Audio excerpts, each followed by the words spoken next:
Hello everyone, I'm very glad that you listened to my story. Please give me a follow and like the video if you enjoyed it.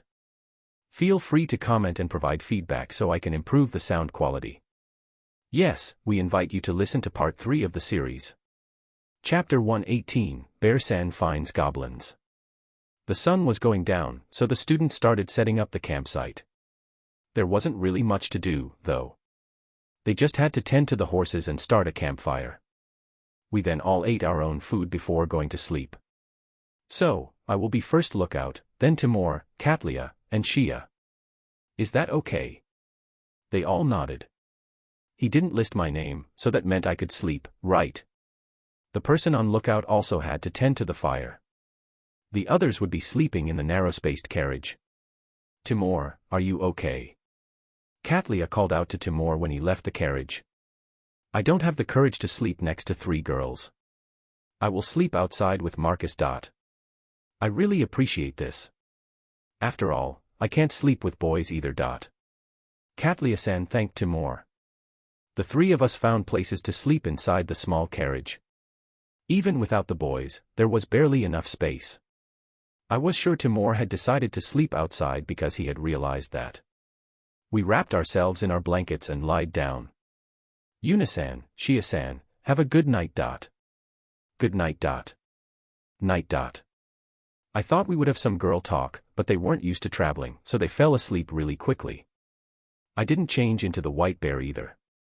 I was sure that they would have mocked me if I had changed. I didn't use any magic and didn't do anything that would have tired me out either. If I had to complain about something, it would be that I was tired mentally. I didn't think that being around boys of the same age as me would wear me out this much. This must have been the reason I stopped going to school and became a hikikomori. I dove deep under the blanket and summoned Hugging Bear in his cub form under it. Hugging Bear climbed on top of my belly. He felt light thanks to the bear clothes. Wake me up if any monsters or bandits come, okay? Also, I don't think they will, but if the boys come to assault us, tell me, okay? Hugging Bear cried out softly to avoid waking the other 2 up. I used Hugging Bear as a stuffed toy replacement and went to sleep. Hugging Bear was warm and gave me a sense of security. It wasn't long before I fell asleep. I opened my eyes when Katlia moved. It seemed it was time for a lookout change. I'm coming. She silently said to someone. According to the lookout order, it should be Timur. Katlia climbed out of the carriage. I hugged Hugging Bear and fell back asleep just after. A while later, Katlia returned and woke up Shia. Shia was the last lookout, so it would be morning soon, right? Shia left the carriage while Katlia rolled up in her blanket and went to sleep. Carefully, trying not to wake Katlia up, I stretched and left the carriage with my blanket still rolled up around me. I was still embracing Hugging Bear, of course. Yunasan, why did you wake up? Shia whispered when she noticed me leaving the carriage. You see, I would feel bad if I was the only one sleeping without being on the lookout duty. So, I will do it with you. I sat next to Shia. Shia thanked me. She then shivered and extended her hands toward the fire. Are you cold? Just a little. The sun didn't rise yet, so it was probably chilly. Not like I could feel it wearing the bear clothes, though.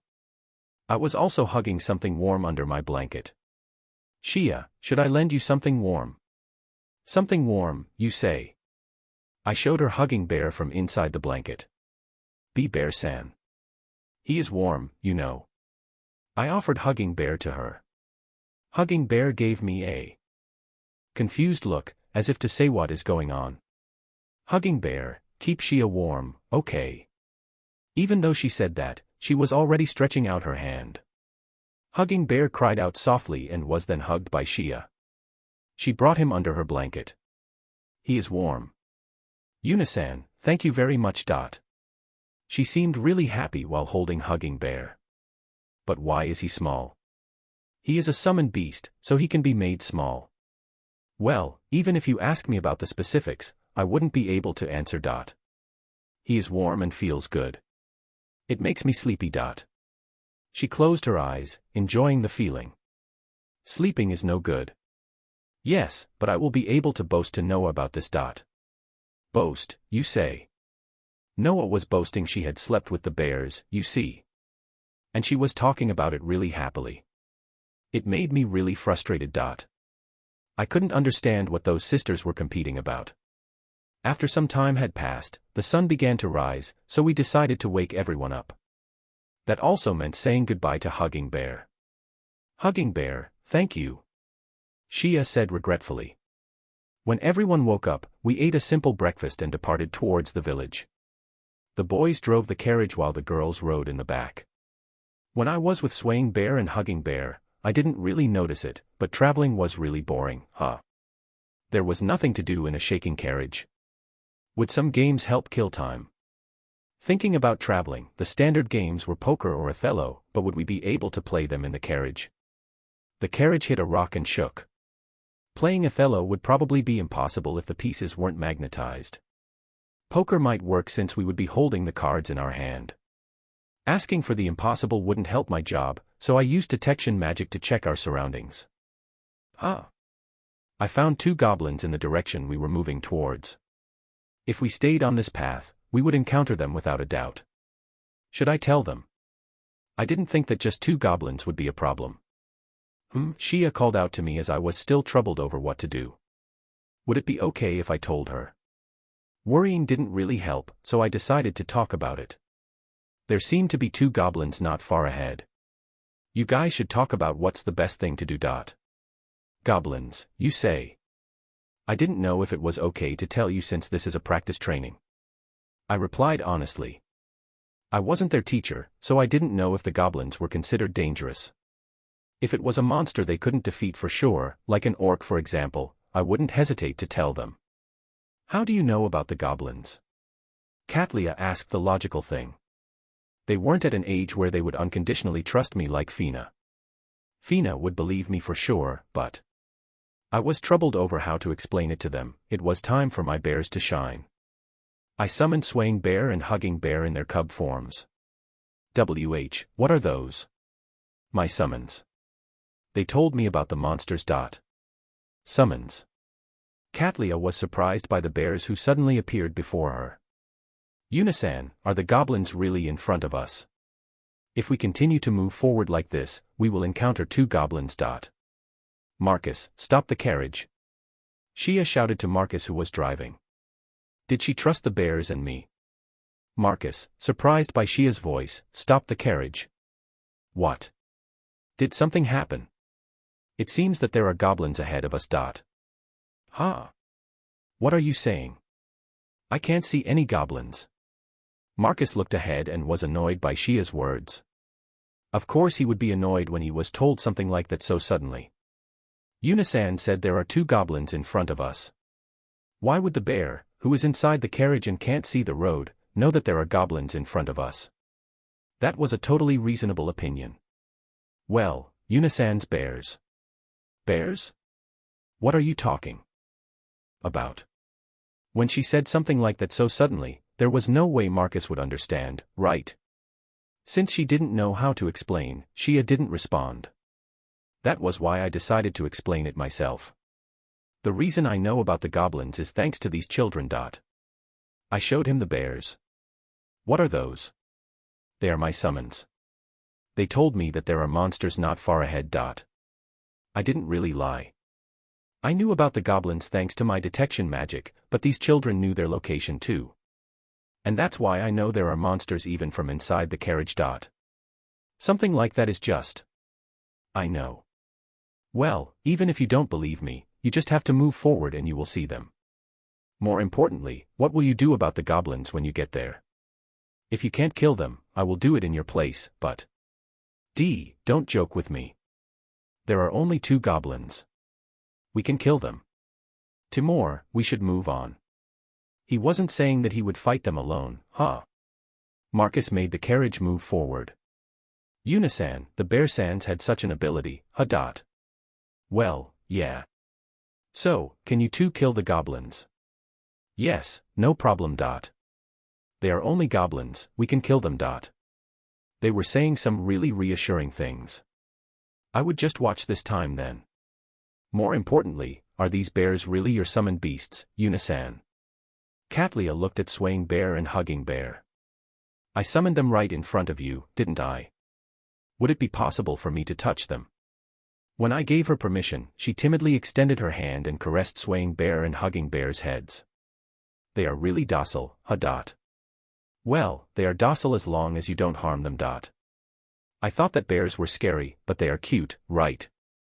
Swaying Bear and Hugging Bear narrowed their eyes and looked like they were really enjoying it. While Catlia was still caressing Swaying Bear, a voice was heard from the coach. Marcus, those are. When we heard Timur's voice, we all looked ahead. There were two silhouettes. After the carriage advanced some more, they realized that they were indeed goblins. Marcus stopped the carriage and looked at the goblins as if he couldn't believe what he saw. The goblins also noticed the carriage, of course. They were looking towards us while holding weapons in their hands. Marcus, what should we do? Shia called out, and Marcus turned towards us. Timur and I will take on the right one and leave the left one to you two. Bear, you take care of the carriage, okay? Marcus gave us instructions and jumped down from the coach together with Timur. Unisan, I'm going. Catlia and Shia also went towards the goblins. I couldn't drive a carriage, but I still took the coach reins. Wasn't this the most dangerous place for me to be at, then? If the carriage started moving, I wouldn't be able to stop it. Honestly, I was more scared of a horse running wild than fighting a goblin. What was wrong with me? I was more stressed about being left alone with a carriage than in a herd of goblins. Praying for the horses not to move suddenly, I watched the battle unfold. Chapter 119, Bear-san talks about experience. Bear-san talks about experience. Marcus took out his sword while Timur stayed in the back with his short wand.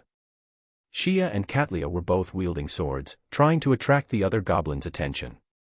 Marcus rushed towards the first goblin, and, at the same time, Timur attacked the goblin with fire magic. The goblin's movements became dull for a second. Using that moment, Marcus attacked the goblin with his sword. The goblin groaned, and parried with his rusty sword. Timur was in the rear and used a short wand, so he was a magician, right? The power of his magic was really low, though. I knew that I shouldn't compare it to mine, but it was still weak. Was it because he was only a student? Or did he lower his power since Marcus was close? Wait, if he was able to kill it with one magic attack, there would be no need for Marcus to charge in, right? Marcus's sword technique was also awkward. The goblin had a lot of openings, but Marcus was still being pushed back. Shit. Marcus clicked his tongue and moved backwards to create some distance between him and the goblin. When he moved far enough, Timur launched a spell, but it didn't hit the goblin. Marcus tried to hit the goblin again, but the goblin parried with its sword. This situation made me want to launch magic at the goblin's unprotected head. I didn't know that looking at others fighting would be so frustrating and stressful.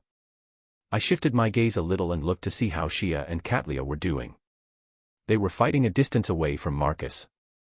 Shia kept their goblin in check while Catlia covered her with magic.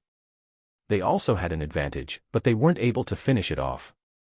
Shia-san, I will launch stronger magic, use that chance. Catlia sent several fireballs from the distance. They hit the goblin, but didn't deal a fatal wound. She stopped his movement, though. Using the opening, Shia shortened the distance between her and the goblin, then launched the fireball she had in her hand at point-blank range, pushing the goblin back. The goblin moved back 1-2 steps after taking that magic. Shia moved in and used her sword that was in her left hand. She cut the goblin's arm, then pierced its throat. With its throat pierced, the goblin crumbled to the ground. They managed to finish it off, but they apparently weren't able to defeat it easily. Catlia's movement and magic already became dull. Was she really able to use stronger magic? We killed it. What about Marcus and Timur? Their fight was also finished. They had a hard fight too, but managed to defeat it thanks to their combination. Was this really something they had to struggle with? This was easy. For someone who just said that, Marcus and Timur were breathing really hard. With just one goblin. Was this normal? Still, they were able to kill a goblin, so that meant they had the strength of new BE rank adventurers, right?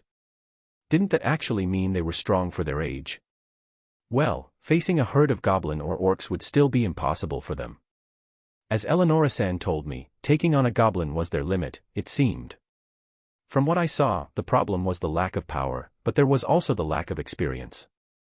Just like a novice gamer, they hesitated on how to attack. I fought thousands, if not 10,000s of monsters and people in the game. I died a lot, lost a lot, but piled up experience. You could learn a lot from dying and losing.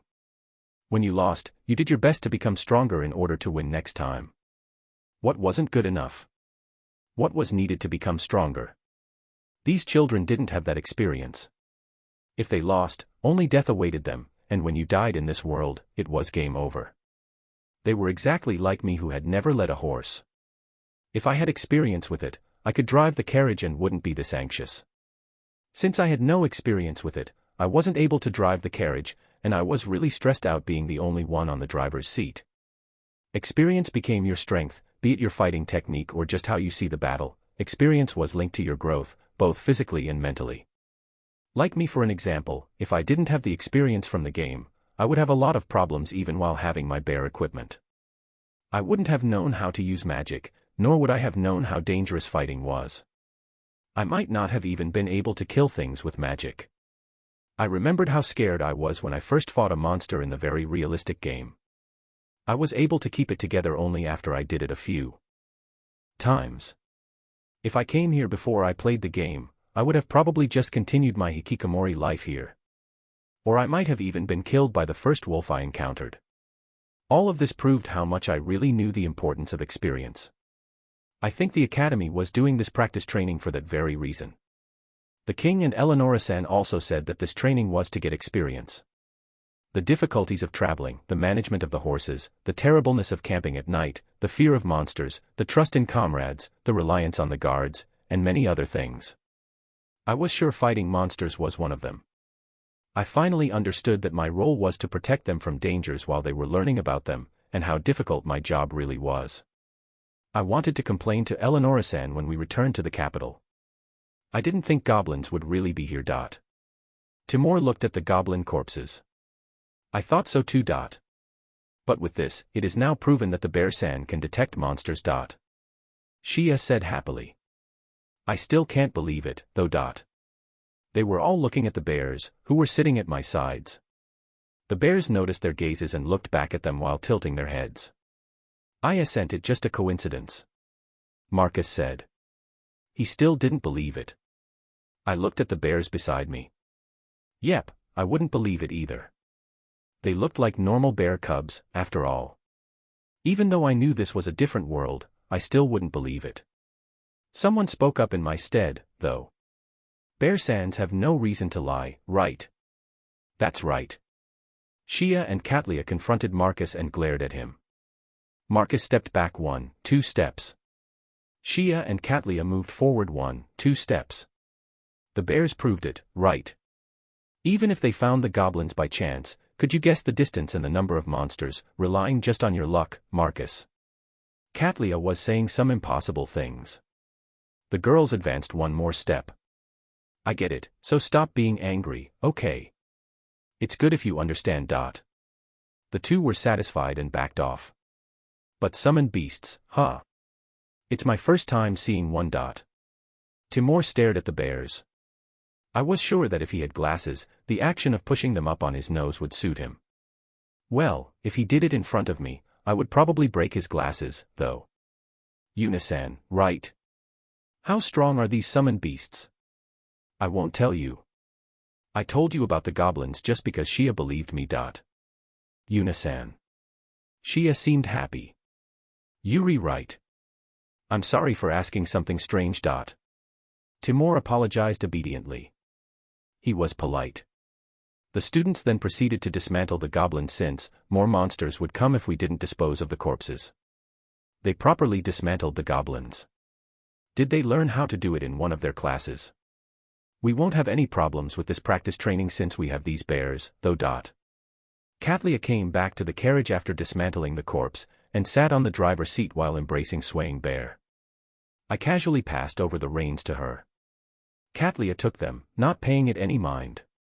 Perfect, I could be at ease now. I'm sorry to say this, but from now on I won't say anything if it's just goblins, you know. Era, is that so? It wouldn't be a practice training if I did. I now know you can at least kill the goblins. I will tell you if any dangerous monsters approach, though. But, if you do that, there would be no meaning to this training, right? Shia butted in. I mean, if it's only goblins, we can kill them, and if you told us when stronger monsters approached, the training would be pointless.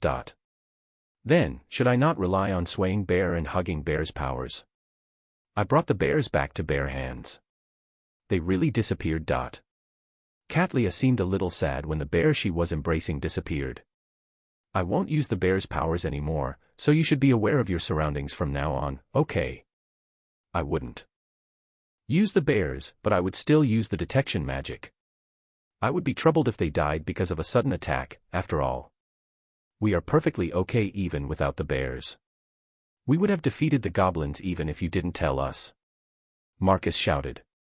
I didn't think he should be this proud for being able to kill just one goblin, though. They all boarded the carriage, and we once again embarked towards the village. Shia and Katlia asked me to summon the bears again, but I refused. This was a moment when I had to be firm. Still, when they were sleeping, I secretly summoned my bears so they could look around for any dangers. During our travel to the village, the only encounter were the goblins again. Only 2 appeared this time as well, so the students were able to deal with them on their own. Unlike the last time, they killed them smoothly. They learned fast, huh? Soon enough, we reached our destination. The book now has a more elaborate description. I would appreciate if the people interested would check it out. Chapter 120, Bear-san arrives at the village. Bear-san arrives at the village. A villager welcomed us when we arrived at the village. More villagers slowly came until a few dozen villagers had gathered. Wasn't this too much just for fetching us? Welcome to the village, we were waiting for you. I'm Kabos, the village chief. The chief stepped forward and greeted us. They must have been contacted in advance. Even if it was just for a short while, the nobility from the capital's academy came to visit. It was normal for this many people to gather, right? The chief looked at us. When his gaze reached me, it stopped for just a moment before moving on. Marcus stepped forward and stood in front of the chief. We came from the academy. My name is Marcus. What we brought is inside the carriage. Marcus responded as our representative. Now that I thought about it, wasn't Marcus the leader of the party? He was the one who gave orders during the fights and also decided on who would do what. Sorry Shia, but it was Katlia who seemed the most competent to me. It was also like this in the game, boys were the leaders in almost every mixed party, right? Thank you very much. We will tend to the carriage right away. When the chief said that, Timur, who was still holding the reins, climbed down from the carriage. The chief then went to check what was in the carriage and tilted his head, confused. Is something wrong? No, I just thought that there would be an adventurer inside the carriage. Is it possible that you came here by yourselves? Did he possibly think I was one of the students? I wasn't wearing the uniform, you know. I was a bear-san, you know. But I heard that you had an adventurer escorting you. I see. So, the chief was looking for the adventurer, huh? When he said that, the students all looked at me. The adventurer is right here. Marcus looked at me with a difficult expression. What was with that bitter smile of yours? Huh, are you saying that this Missy is an adventurer? Yep, more or less. When the chief heard those words, his expression crumbled. Not just the chief, all of the villagers also wore discouraged expressions. Are there any other adventurers? The chief looked around. Nope, only her. When Marcus replied as such, the chief looked at me. He then started to stagger as if he was about to collapse. What? Wasn't that really rude?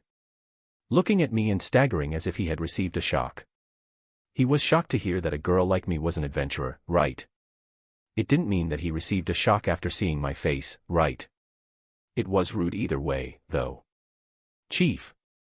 The villagers rushed to the chief and supported his body. I'm fine. The chief looked at me again. Miss, are you an adventurer? The chief thoroughly looked at me and sighed. What? If you have something to say. Just spit it out already. His attitude was really irritating me. Just sighing after looking at my face. You seem to be acting a bit strange. Did something happen? Shia asked the chief. It's not something we could ask the students to do. You can't know that if you don't tell us what it is. Seeing the chief's attitude, Marcus's normal tone returned. Chief, isn't it okay to tell them at least? One of the men supporting Chief's body said. But, asking the students is. As he said, you won't know until you tell us. I agreed with Marcus and Katlia. The chief was still hesitating and looked at the people around him. I guess you're right. Would you at least listen to my request? It was decided that we would discuss it in the chief's house. Judging by how the villagers and the chief were acting, something that needed the help of an adventurer had happened, so they wanted to speak to one, but when they saw that I was the adventurer, they all received a shock, didn't they? Wasn't this the moment when they should look at my guild card or ask me how strong I was? Weren't they told that they shouldn't judge a person by their appearance? Almost everyone judged others by appearance, huh? I did it too, so I couldn't really complain. When we arrived at his house, the chief started to talk with a dark expression. Goblins have appeared close to the village. Goblins. I was guessing some monsters had appeared, but it was just goblins. Normally, the goblins stay deep inside the forest and don't appear around here. And now the goblins appeared close to the village. Yes. You see, silkworms live between the village and the goblins. When the goblins try to come to the village, they become silkworm food. The silkworms keep us safe. And yet the goblins have appeared. Yes. That's why we wanted to ask an adventurer to kill those goblins for us. We knew that an adventurer would escort the students during their practice training, after all. I know that I'm asking for too much, but if we can't enter the forest safely, it's all over for our village. There was something strange about this story. The silkworm ate goblins. Didn't they eat tree leaves? They were carnivorous. More importantly, how big were they if they could eat the goblins? A lot of villagers collect silkworms' cocoon for a living. We would all be troubled if they couldn't gather it anymore. Ah, that was why so many people came to welcome us. They weren't waiting for the students, but for the adventurer, huh? I now understood why they all wore such desperate expressions. How many goblins are there? The person who saw the goblins said there was quite a few of them. They have been seen at other locations as well, so we don't really know their exact number. Were the goblins that we had killed on our way here possibly a part of the group? I could understand why they were there in that case. I understand. We will go subjugate those goblins. Marcus. Everyone was surprised. I mean, they are in trouble, right? Also, it's just goblins. We can deal with that much, right? That may be so, but isn't it dangerous when we don't know their exact number? Don't you think so too, Shia, Timur? Katlia asked the two who were keeping quiet. I understand Marcus's feelings, but I also see your point. I'm against it. There is no need to put ourselves in danger. Timur, you're against it too. I want to help the villagers, but I think it's dangerous. We should leave it to experienced adventurers, who really know how to subjugate the goblins. Experienced adventurers. Marcus and Timur looked at me. Yes, I was an adventurer. What about it? Could you handle it? Let me see. Village chief, did you place a request at the Adventurers Guild? Would they ask other adventurers when they had an adventurer, who could easily kill those goblins, right in front of them? No, we didn't. They appeared recently, and we knew that you would be coming soon, so we decided to ask the adventurer who came, and only ask the Adventurers Guild if he refused. Village chief looked at me. It would be nice if you guys stopped looking at me each time an adventurer is mentioned. And it's okay if you don't enter the forest until then. If their adventurer comes soon, it should be fine.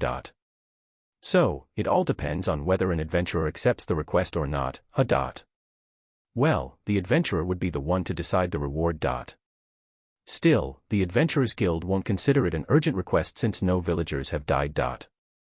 They were just students, but they all knew a lot about the Adventurers Guild, huh? Was it considered common sense here? Silence settled in the room.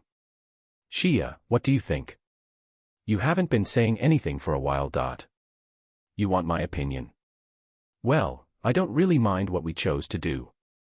I will go with what you guys decide. So, you don't mind fighting? Shia looked at me and smiled. Shia knew how strong I was, so did she think that it wouldn't really be dangerous? Shia, if I'm against it, and Marcus still decides to go and subjugate the monster, what will you do? My job is taking care of Unisan. If she is going to protect Marcus, I will go with her. Not with me but with this girl, huh? Marcus suddenly became mad. But, of course. I get it, I guess. Marcus, I will also come to defeat the goblins. But, I have a condition. We won't try to do the impossible. If we think that it's dangerous, we will back down. If you accept this, I don't mind coming with you. Of course. I also don't want to die by doing the impossible, after all. Marcus looked at Katlia. I will help you as well. It's decided then. We'll be doing a goblin's extermination first thing tomorrow morning. Marcus managed to bring everyone together. Is it really okay? Putting students in danger. This is also a part of the practice training. We won't do the impossible. If we can't do it, we will give up. Thank you very much, and please don't push yourselves too far. I wondered how I would mark them if I was their professor. They were taking action without abandoning the village. That was a plus. Even though they weren't adventurers, they were doing something dangerous. That was a minus. Also, as their guard, should I have stopped them? They told me to let them do what they wanted as long as I thought that they weren't in danger. With only goblins, there should be no problem, right? This story is such a template, right? Chapter 121, Bear San departs to subjugate the goblins. Bear San departs to subjugate the goblins. After listening to the village chief's request, we went to the rooms they had prepared for us. The boys' and girls' rooms were separate, of course. We were all in the girls' room, having a meeting about tomorrow's goblin extermination. We sat in a circle on a soft carpet that was spread out on the floor. So, we should discuss how to find and defeat the goblins. From what the village chief told us, it seems that they don't move as a single group. The villagers mostly saw only one goblin at a time and never more than 3 at once. Timur asked for ideas for tomorrow's subjugation. In that case, isn't this a good time to rely on the Bear San's strength? This subjugation is not a part of the practice training, after all. Katlia looked towards me. Was it really so? An excursion is an excursion until you return home, was something that was often said. Wouldn't everything before going back be a part of the practice training? Or was this a special case? I agree. The situation is different than normal. It will be dangerous. We can defeat 1 or 2 goblins at a time, but it will be difficult if there are more. We can defeat the goblins safely with the bear's detection ability, though. Timur and Katlia went with the idea of relying on me. Marcus, who got us in situation in the first place, spoke up. Could you please lend the bear's abilities to us? Marcus asked me with a polite bow. Can I ask you just one thing first? Why did you accept this request? You could have left it to the adventurers, right? I really don't think you had to force yourself to do it. This wasn't a job for students who just had to deliver wheat flour. Also, the goblin subjugation had nothing to do with the practice training, so there was no need to put themselves in danger. I aim to become like my father and uphold his policies. Like your father. When there are people who are in need of help, help them. It's better to regret helping them than to regret not doing so. Still, don't do what you can't do. You need to put in a lot of effort to improve on the things you can't do so that you can do them next time. Marcus's father is the captain of the Second Night Order. Shia, who sat beside me, whispered to me. Didn't that mean he was someone incredible? Well, I didn't really know the ranks of the official positions. Still, if he was a captain, he should be someone important, right? That's why, since the village is troubled, I will help. But, he told you to not do what you can't do, right? We can do it, I just have to rely on my comrades and your bears. That is something I grew to understand from the 2 battles during our journey. So, he thought that if we picked off goblins one by one using my detection magic, they would be able to handle it. Still, you don't really have to put yourselves in danger, you know. It's not like any serious damage had been done, and the villagers just have to wait a few more days for an adventurer to arrive. And what if they were attacked during that period? It's not really a problem for men, but the goblins could attack women and children who can't defend themselves, you know. Marcus really is kind to children. That's why you didn't argue with Unisan, right? Shia said something incredible. Did that mean they considered me a child? I was shorter than Shia and Katlia, so I might look younger, but treating me as a child just because I was shorter by only a bit, you know. Was this why I was always asked to stay put in the carriage when they were fighting the goblins? You also asked me to carefully protect Unisan. Shia just laughed when Marcus shouted at her. Was this for real? Did that mean Marcus ordered Shia to protect me? Well, Shia knew about my strength, so I was sure that she had no intentions of being my guard, but other three thought differently, right? Since I'm a girl, he nagged me to take care of you. I never noticed such a conversation happening. Was he possibly at Sundara? I thought only girls could be one. It wasn't cute when a boy did it, you know. Also, Sundaras were allowed only in the 2D world. If you did it in the real world, nobody would realize, and you would just end up pissing people off. You don't really have to be embarrassed, you know. Shia seemed to be only teasing Marcus. Was this something funny for those who knew about it? To avoid further teasing, Marcus forcefully changed the subject. Anyway, if I run away from this now, I won't be able to become a first-rate knight like my father. I know that with my current skill, it would be impossible for me to subjugate those goblins alone. That's why, I would like you to lend us the bear's powers. What would you do if I refused? I would do anything, even get on my knees and beg you. If it's to reduce the danger the villagers are in, doing that is nothing. That wasn't an answer. He thought that if he kneeled and begged, I would accept. Was he a brainless idiot? Well, I was planning on accepting from the start, but I wanted to hear what he was thinking, so I continued to question him.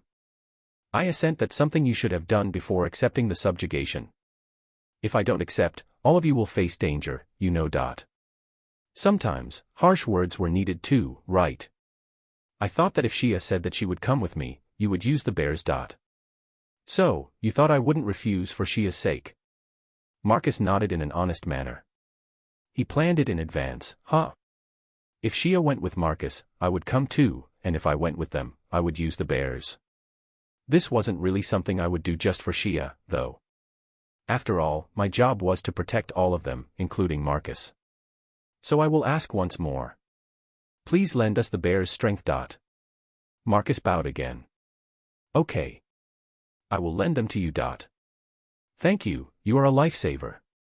I will protect you no matter what, so you don't have worry about your safety. Before improving your swordsmanship, shouldn't you first improve your ability to judge people? The bear in front of you wasn't so weak that it would need your protection, you know. Next to me, Shia was looking at the floor, barely stopping herself from laughing. Was this party really okay? But, your practice training results might decrease, you know. I will properly report everything, after all. I don't mind. If I couldn't save the people I wanted to because I aimed for good grades, I wouldn't be able to become a full-fledged knight.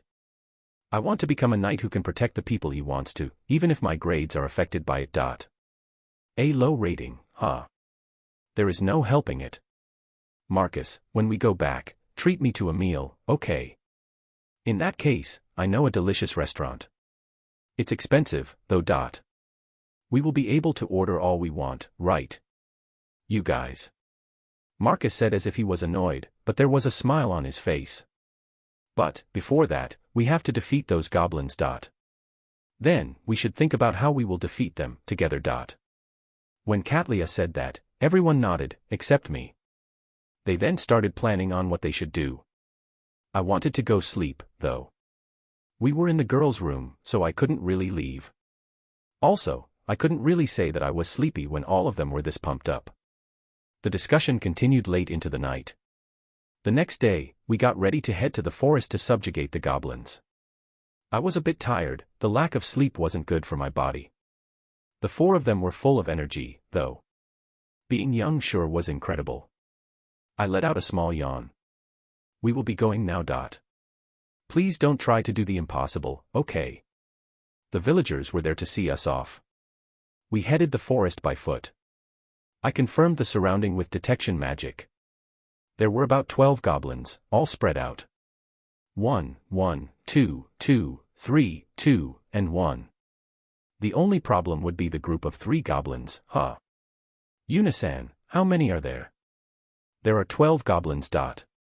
I gave them the locations and the numbers of goblins. You know that even without bringing the bears out. Yes. I'm linked with them, after all. It would be troublesome to walk while hugging the bears, so I told them that.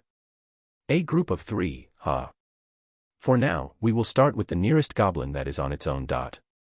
We moved towards the closest goblin, with Marcus at the front, then Shia, me, Katlia, and finally Timur. After walking for a while, we found the goblin and approached without alerting him. I'm counting on you two. They put the plan they had thought up before in action. If there was just one goblin, Shia and Katlia would fire magic at it, and Marcus would use that chance to finish it off. Also, if one of the girls missed, Timur would fire his magic as well. Both girls hit the first goblin, and Marcus attacked as planned. I was reminded of the game, seeing them like that. The magicians attacked from the rear, then the warriors or swordsmen rushed in. It worked great, especially when they had a healer as well. I partied a bit too, of course. I was a magic swordswoman, after all. It's true, you know. The next place had 2 goblins. We will split in 2 groups and attack at the same time. The other 3 nodded. Timur and Katlia were in the back acting as supports while Shia and Marcus were up front, ready to rush the goblins. If they registered at the Adventurers Guild, they would become E-rankers in no time. That makes 3 of them. The Bear Sand's detection ability is really incredible. To know their location so precisely. Thanks to them, we can defeat the goblins easily. They removed the magic stones and buried the corpses. The goblin hunting was progressing well. They first defeated 1 and now 2. Both were surprise attacks, but they were able to kill them safely. We should take a break. Yeah, next is the group of 3 goblins. Timur, is it really okay? Don't worry. I can hold 2 of them off while Shia and Katlia defeat the other one. We will defeat it quickly, so do your best. I'm counting on you. Unlike you guys, I'm bad with fighting up close. We finished our break and went to where the 3 goblins were. They should be just behind this thicket. We reached an open field inside the forest. When we arrived, the 3 goblins were attacking a wolf. A wolf. It wasn't there a moment ago. It might be that I just didn't take note of it. I was only looking for goblins. What should we do? We have a good view from here, so we can see them if they approach us. While we were watching the fight, a black shadow arrived and killed all the goblins. What is that? Why would something like that be here? This is a joke, right? They were looking at it as if they couldn't believe their eyes. I was sure they didn't want to acknowledge it. What was standing in the middle of the field was bigger than Swaying Bear, a beast wrapped in a pitch-black fur. With a fiendish look, it was crunching a goblin with its enormous teeth. Black Tiger. Shia revealed the identity of the black beast. Ripping the goblins apart with its sharp claws and growling from its large mouth, a black tiger was there. The fact that I didn't detect this monster was completely my fault. You can now see the illustrations on the page. Editor blog. Those who are interested can go check it out. Next time, Yuna's peerlessness will finally be shown. Chapter 122, Bear Sand fights the Black Tiger. Bear Sand fights the Black Tiger. I used detection magic, but I hadn't noticed the Black Tiger. I only looked in our vicinity, so it was my mistake. If I had summoned Swaying Bear and Hugging Bear, they would have probably found it. It was a complete failure on my part. Why is such a monster here? Marcus whispered. Nobody answered his question, though. They were all looking at the Black Tiger, which was devouring the goblins. Anyway, we should run away. Marcus, don't move. The moment Marcus tried to move, the Black Tiger looked our way while sniffing the air. It was just a matter of time before it discovered us. If we didn't move, it would discover us using its sense of smell. If we moved, it would discover us by the sound we would make. Also, there was no way we could outrun it. Marcus. Timur and Katlia seemed worried and looked at Marcus. I knew it, they were leaving the decision to Marcus, their party leader. It was a terrible thing to do to a student who had no experience. After looking at everyone, Marcus swallowed his saliva and spoke up. I will be a decoy, so you guys have to use that chance to flee. They were all surprised by his words. I was surprised. Too, of course. I really didn't think he would say something like that. I'm the one that got us in this situation. If only I didn't promise that I would try to kill the goblins. That's not a reason for you to sacrifice yourself, right? If it continues like this, we will all be killed, you know. That's. The black tiger was slowly approaching our hiding spot while smelling the air around it. I will make an opening, so make sure to use it. If we all attack it. That would be impossible, of course. Also, someone has to inform the village. If we all died here, who would do it? Adventurers who can kill a black tiger have to come from the capital. If the villagers aren't warned, they will also be killed, you know. Stop arguing and just go. It was finally my turn, right? My role as a guard had come. I tried to speak up, but Timur spoke up before me. Marcus, I will also stay with you. Timur. We can't let the girls die, after all. With 2 decoys, we will give them more time. No hard feelings for which one gets eaten first, okay? Timur, you are saying some really cool things, but your hands are shaking, you know. Timur's hands, which were holding onto his staff, were indeed shaking. It wasn't just his hands that were shaking. His legs, which were supporting him, were also trembling. Ha ha ha, Marcus, you're also shaking, you know. Marcus and Timur were laughing, but they weren't smiling. Still, they must have been happy after confirming their friendship. I had to barge into the serious scene with my bare clothes, right? It was a really difficult thing to do, though. I couldn't just stay put, either. The black tiger was still slowly approaching us. When we rush in, you guys have to run, okay? Marcus said while looking at us, the girls. Marcus, Timur. Katlia hesitated a bit, then nodded. Okay. We will absolutely make it out alive. Shia-san, Yuna-san, we will be going. With her trembling hands, Katlia grasped ours. Shia looked at me with a worried expression. Timur, let's go. Why yes. The moment they tried to leave the thicket, I grabbed their clothes. What? From here on, it's my job. As expected, I couldn't just let them go. It's my fault that I didn't find the black tiger. Also, my job is to protect each and every one of you. I stepped in front of Marcus and left the thicket. I used the detection magic and saw wolves coming this way as if they were gathering under the black tiger. Even if the students were able to flee from the black tiger, they would be attacked by the wolves. Protect these 4, okay. Swaying Bear and Hugging Bear answered with a kun and went to the students. Marcus, Timur, and Katlia were all shocked when they saw Swaying Bear and Hugging Bear. They are Hugging Bear and Swaying Bear. Shia told them. But, their size is. That's their real size, you know. The 4 of you have to stay near Hugging Bear and Swaying Bear. Wolves are gathering from all around here, after all. Shia looked at me with a worried expression again. Shia, I leave these 3 to you. Okay. Please don't die, you hear me?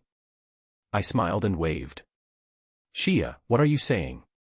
It's definitely impossible for her. Marcus. Please leave it to Yuna-san from now on. There is no way I could do that.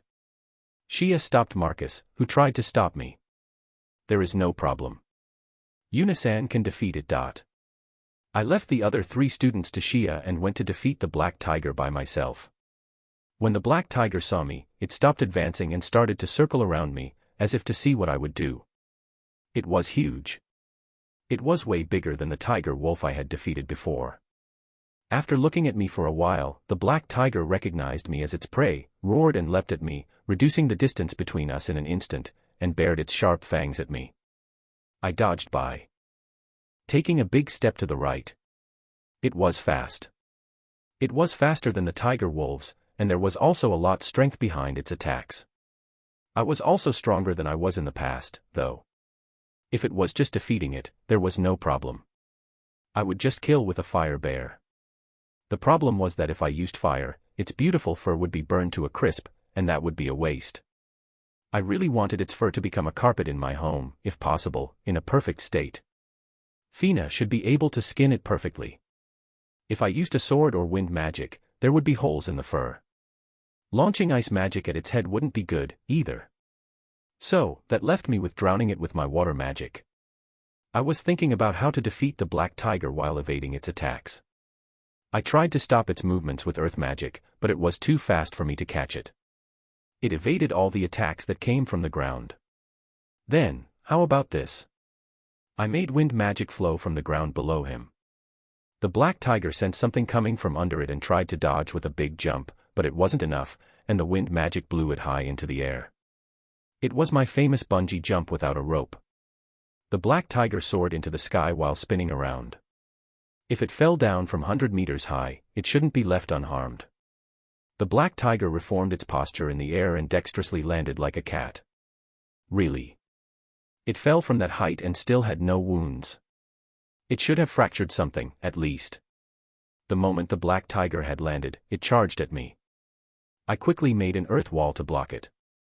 The black tiger jumped past the wall and attacked me from the side. Using this chance, I bestowed it with a bear punch in the middle of its forehead. The black tiger was blown away, tumbled on the ground as if it was gliding, and stopped after colliding with a tree. Then, it stood up as if nothing had happened. It dodged the very moment my punch would land, avoiding a fatal wound. It was stronger than I had thought it would be. It would probably be difficult to keep its fur undamaged while defeating it. It was fast, so I couldn't use golems to attack it, either. It would have been good if I could at least wound it with the no-rope bungee jump from before. Marcus's POV. The bear girl had said some crazy things. She said she would fight it. Didn't she see the black tiger in front of her? Its ferocious appearance, it wasn't a monster, a girl like you could fight and defeat, you know. I stretched my hand out to stop her, but it didn't reach her, and she left the thicket. Before going out to fight, the bear girl left her 2 bears to protect us. They were huge. Shia said that they were those cubs we saw before and that this was their real size. They weren't as huge as the black tiger was, but they were still quite big. I heard a few things about summoned beasts, but this was my first time seeing one. Bear girl told us not to move because wolves were coming to the black tiger from every direction. Who was this girl, really? It seemed that Shia knew something, but she said that the bear girl would kill the black tiger. There was no way I would believe something like that. I thought that she would die immediately, but she was fighting with the black tiger on equal grounds. The fight was really an unbelievable sight. Yunasan is incredible. Shia, you knew about it? I asked Shia, who seemed to know more about the bear girl. Are you talking about Yunasan's true strength? I already fought her, so I knew. You fought her? Not so long ago. I didn't believe it when I heard that she was strong, so we had a match. I was completely destroyed by Yunasan, who was even taking it easy on me. Completely defeating Shia-san. Katlia didn't seem to believe it. I couldn't believe it, either. I knew how strong Shia was. She was the strongest girl in the academy. So, her being completely defeated sounded impossible. From what father and mother had told me, I believe she is even stronger than that. From what Eleonora-sama and Cliff-sama told you. I will tell you, since you would find out if you just looked into it, but Yunasan, by herself, defeated a goblin horde, a goblin king, 2 tiger wolves, a black viper, and they also said that she was the one who took out Zamon's bandit group. Also, it seemed like father and mother were hiding some other things too. Yuri lying, right? Do you really think I'm lying when you see her fighting right in front of you? In front of us, we saw her using advanced magic to fight the black tiger. A goblin horde, a goblin king, tiger wolves, black viper, Zamon's bandits. Each and every one of them sounded impossible. How could she defeat all of them all by herself?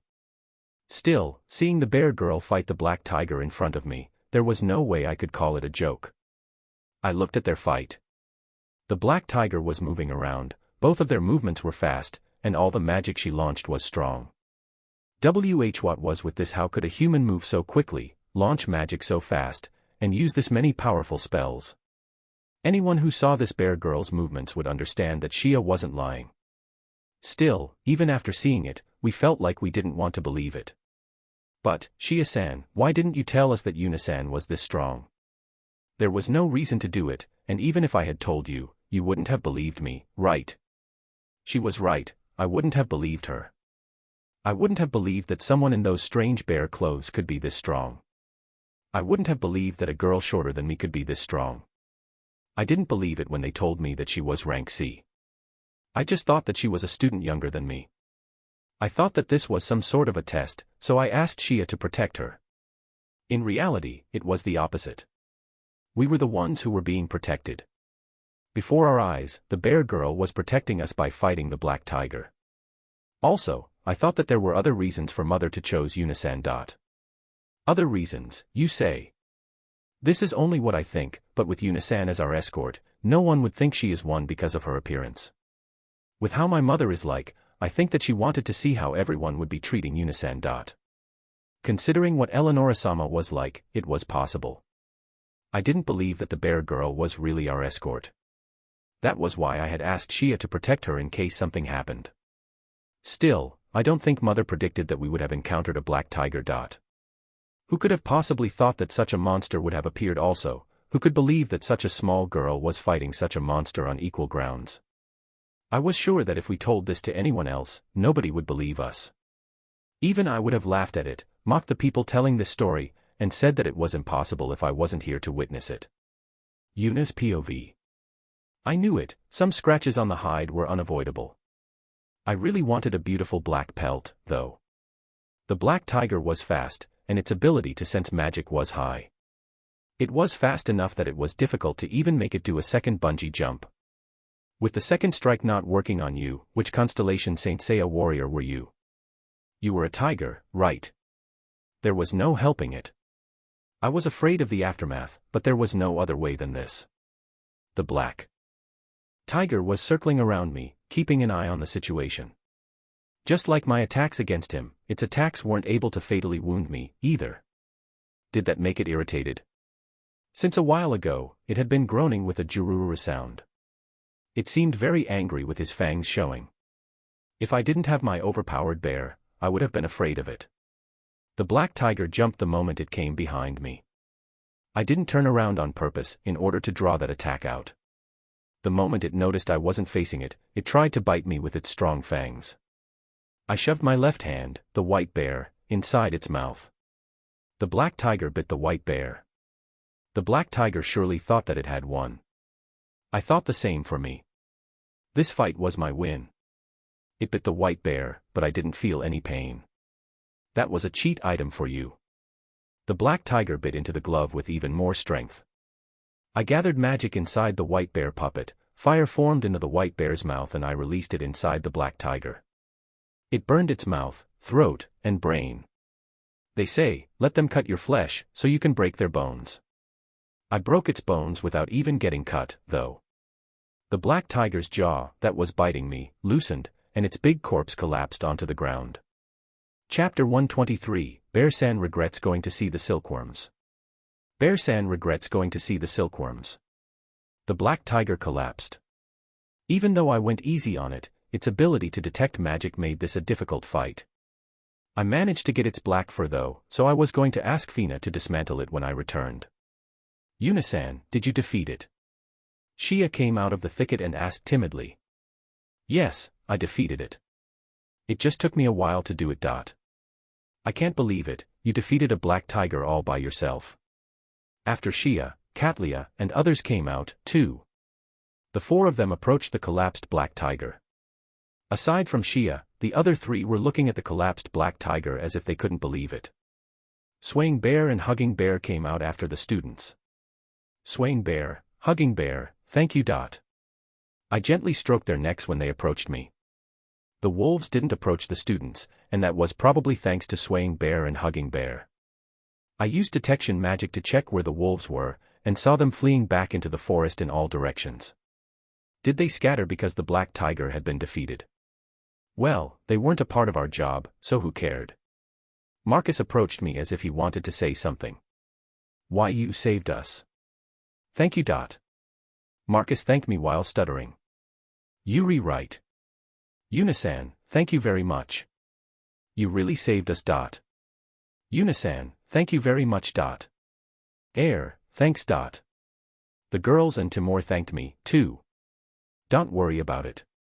Protecting you guys is my job, after all. Marcus seemed like he wanted to say something else, but he kept his mouth shut. I was sure that he had some complicated feelings about being protected by someone he didn't even consider to be an adventurer. This should be a good lesson for him, though. You shouldn't judge a bear person by their appearance. The four of them were all poking the defeated black tiger. Staying here forever would be a waste of time, so I suggested that we should return to the village. With the way the things have turned out, wouldn't it be best to return to the village for now? Nobody opposed my idea. I put the black tiger into the bear box and made arrangements to go back. Well, I did say arrangements, but it was just disposing of the goblins, which the black tiger cruelly massacred. We didn't forget to take the goblin magic stones as a proof of subjugation, either. Well then, you guys should return to the village first. You won't come with us, Yunasan. There is something I want to check out. Check out. The village chief was worried about what happened to the silkworms, so I'm going to take a look. Don't worry, Swaying Bear will escort you to the village. I approached Swaying Bear and asked him. Swaying Bear, can I leave these four to you? Swaying Bear responded with a kun. Also, make yourself small when you approach the village, it would be bad to scare the villagers, after all. He cried out again. Well then, I think it should be okay with Swaying Bear, but please be careful when going back. I jumped onto Hugging Bear, and we ran off. I was going to a place where, according to the village chief, the silkworms were. Hugging Bear ran deep inside the forest. It should be around here. We walked slowly so that we wouldn't miss the place. Silkworms of this world really were monsters, huh? My detection magic gave me a proper reaction. If they really were monsters, I could understand why they were eating goblins. I immediately regretted coming to the silkworm nest. Crawling on the ground was a silkworm, which was over a meter long. It looked absolutely disgusting. Just like in the game, the insect monsters here were really disgusting, too. A hikikomori like me, who had been living in a city and never had any contact with insects, was repulsed twice as badly by them. Here, these normally small worms were human-sized. If they had faces, they would have been the epitome of trauma. Back when I was still just playing the game, the company released a secret event, but it was suspended in just 30 minutes. In this event, you had to exterminate cockroaches, human-sized ones. Just after the event started, agonizing cries could be heard from everywhere. I logged out the moment I saw those cockroaches, but I still had nightmares for a few days after. It was a terrible memory. Nothing was more terrifying than seeing human-sized cockroaches creep around. It was so bad that the event had to be suspended, and we even received consolation items as an apology. A few players were praising them for the realistic feeling it gave, but this was the only thing that should absolutely never have been made realistic. They were really terrifying. As one would expect, silkworms didn't creep around like cockroaches did, but their size was still intolerable. Things like these made me more aware of my hate for insects. The village chief said that the silkworms of this world had a scent that attracted animals and monsters, but, as if to prove this, a lot of goblins and wolves were entangled in the spider threads, completely immobilized. I really wasn't sure if they were silkworms, spiders, or a different type of monster. The goblins that were entangled here were the goblins from the other side of the forest, right? I got it now. The black tiger attacked the goblin nest, and the goblins fled here. The black tiger then chased after them, and ran into us. I might get all the details if I went to the goblin nest, but that would have been troublesome, so I decided not to go. If the villagers wanted to know the details, they just had to investigate it themselves. I had no obligation to do it. I still decided to return to the village only after I investigated the silkworm's place a bit more. After looking around, I determined that there was no damage. There were no signs of an attack. It seemed that the black tiger didn't come here. Well, even if it did, I didn't think that it ate insects. Whatever, it seemed that the silkworms weren't attacked, the villagers would surely be relieved with this. When there were worms, inevitably, there would be cocoons. The color of these cocoons were strange, though. If I remembered correctly, cocoons were yellow because of the mulberry tree leaves or something like that. It differed on the species of silkworms, but their cocoons were mostly white or yellow. Yet, there were some green and red cocoons mixed in here. It would be bad if I took these cocoons, right? I would like one of each, though. Well, even if I took them, I couldn't make clothes, so I wouldn't have any practical use for them, but they might still make a good souvenir for the children at the orphanage. Still, when talking about souvenirs, it would be best if I took threads, right? If I took them back like this, it would only trouble them. I decided not to take the cocoons. Both the students and the villagers were waiting at the entrance of the village when I finally returned there. Swaying Bear was settled in Shia's arms. It seemed that he escorted them back properly. Yuna-san, are you okay? I'm okay. I had Hugging Bear with me. So, why are you all out here? Shia approached me and gave me Swaying Bear, whom I then petted. We were waiting for you, Yuna-san. Excuse me, you are Yuna-san, right? The village chief entered the conversation. These children said that a black tiger appeared and that you defeated it. Is that true? Yuna-san, the village chief doesn't believe us. Shia said, displeased. Well, of course, he wouldn't. I think I wouldn't believe it either. The other 3 students understood the village chief. It was difficult to believe something so unrealistic even when they saw it themselves. So, do you have proof? Oh, right. I brought out the black tiger from the bear box. All the villagers shouted in surprise when they saw the black tiger's corpse. Did you really kill this thing?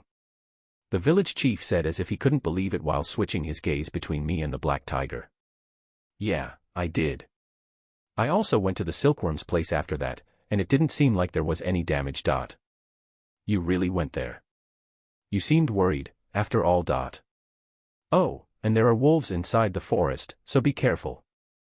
You should properly make a request at the Adventurers Guild to deal with them. Okay, we will. I'm really sorry that you had to go through all of that. The village chief bowed. To thank us, the villagers made us dinner with a lot of delicious food brought out. Well, it wasn't nearly as delicious as Morin-san's cooking, but it was still quite good. The villagers started talking about the reward, and everyone looked at me.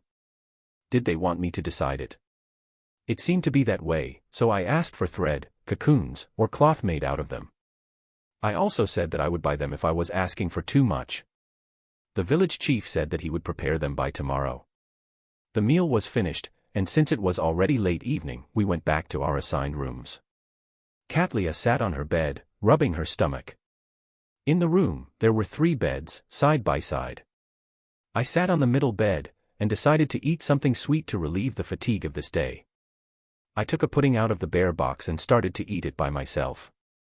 When tired, sweet things were the best. Katlia was surprised to see me eat the pudding. Yuna-san, is this possibly? It's pudding. Do you know about it? Was it possible that she ate it before? I showed Katlia the pudding I had on my spoon and then ate it. Still, pudding really was delicious, right? It's not about knowing it or not. This is the legendary food, which was brought out at the king's birthday party. Ah, she was talking about the king's birthday party. More importantly, what was this about? The legendary food. It was just a pudding, you know. Oh, but now that she said that, I did recall Noah telling me that the assembly hall exploded in an uproar when the pudding arrived. I completely forgot that something like that had happened. Katlia, were you present at the party? Yes, I was there and ate the pudding. I still remember the taste, even now. She made a happy expression when she recalled the taste. She was exaggerating. It was only pudding, you know. Yuna-san, you were the one who made the pudding, right? Shia, who was sitting on the last bed, joined the conversation. Ah, really? Yuna-san was the one who made the legendary pudding. I don't know anything about this legendary thing you are talking about, but I did make the pudding. Then, does that mean you were the mysterious cook, Yuna-san? I had been hearing things like legendary and mysterious for a while now, but were people really saying that when talking about pudding? It had been a long time since the party, too. Shia-san, you knew about it even though the king didn't say anything, no matter who asked. Yuna-san gave me some pudding before the party, after all. Really? I'm so jealous. Katlia looked at the pudding I was holding. I looked at Shia, and she was also looking at my pudding. Do you two want some? I would feel bad if I was the only one eating, so I brought out a pudding for each of them. May I really? They happily accepted the pudding. Ah, this taste. I got to eat more pudding since Yuna-san often brought it as a souvenir. Shia-san, that's unfair. True. Whenever I went to the capital, I gave Eleonora-san some pudding for Shia.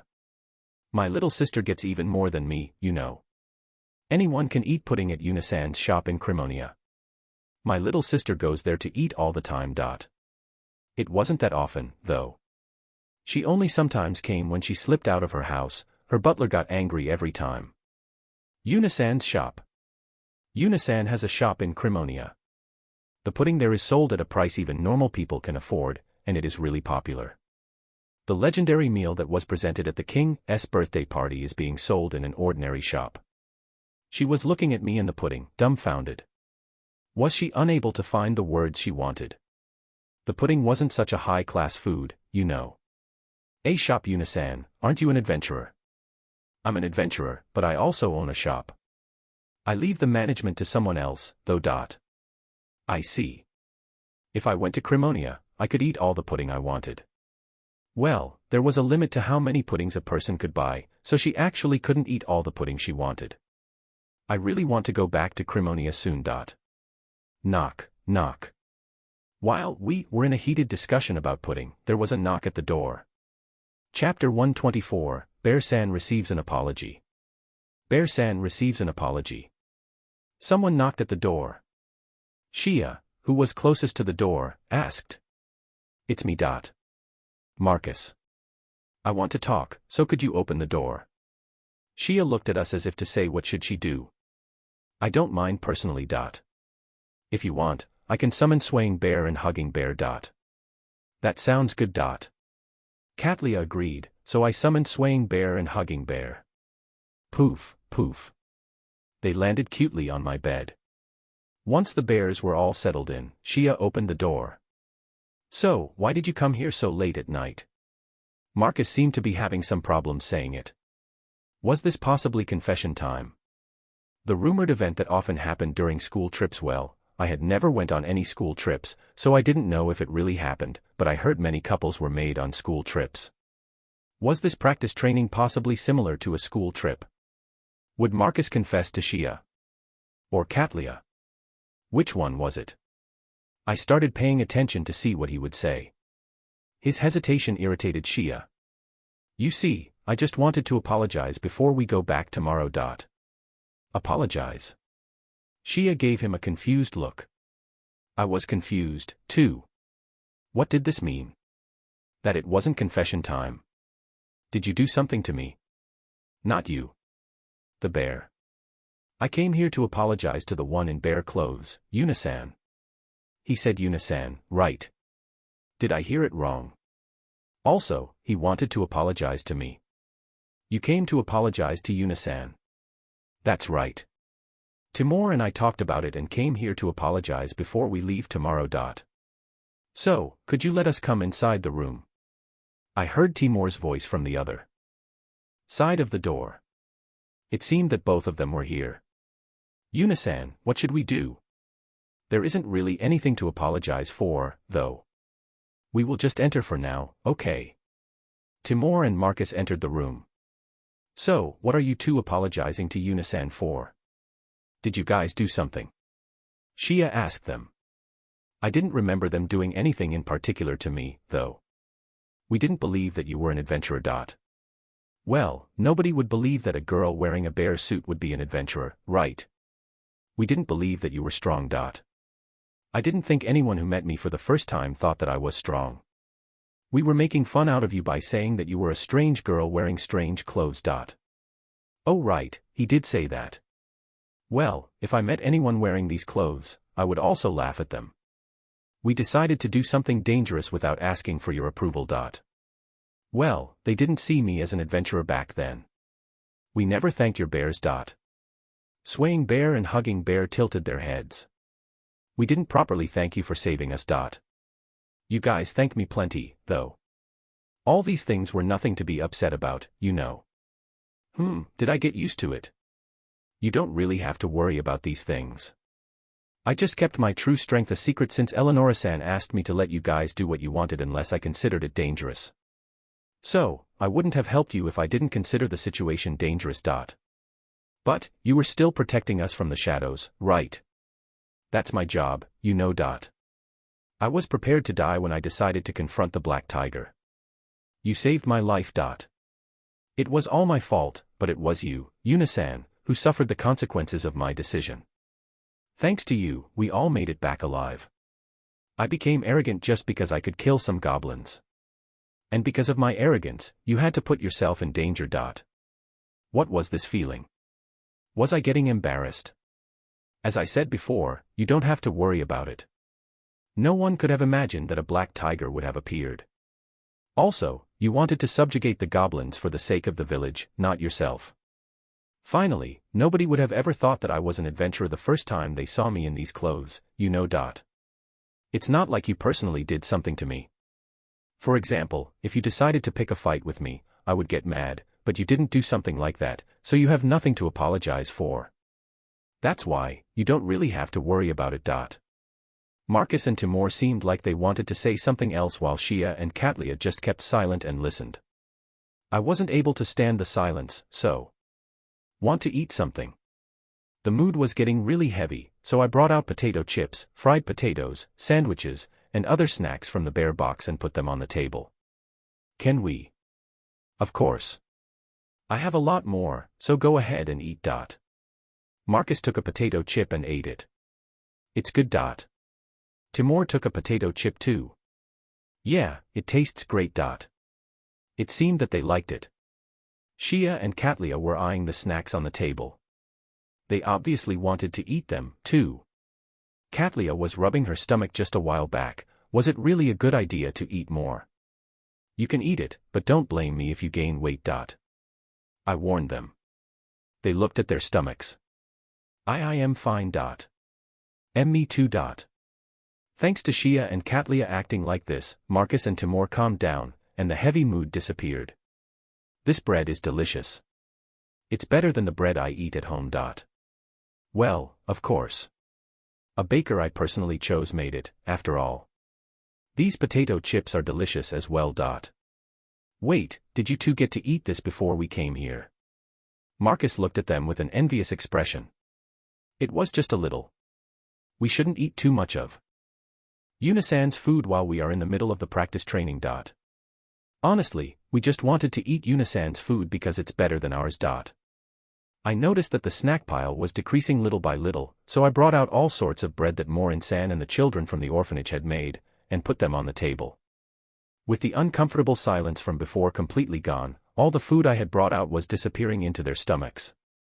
Guys, we ate dinner just a while ago, right? Why were you eating so much? Was that how the stomachs of young people worked? I wasn't able to keep up at all. I hugged Hugging Bear and Swaying Bear while looking at them eating happily. There was no way I could eat any more, after all. The next day, the four of them were rubbing their stomachs. They couldn't refuse the breakfast the village chief made for us, so they had to force themselves to eat it. They ate too much yesterday night, after all. It wasn't my fault. They decided to eat that much themselves. Well then, I've put all the luggage on the carriage. The village chief told Marcus. Luggage. With a pained expression, he asked Shia, who also seemed like she was suffering. The luggage we will be transporting from the village to the capital. If I remember correctly, it's threads and cloth. I see. It was a local specialty, huh? With those disgusting silkworms here, I somehow understood it. After talking to Marcus, the village chief approached me.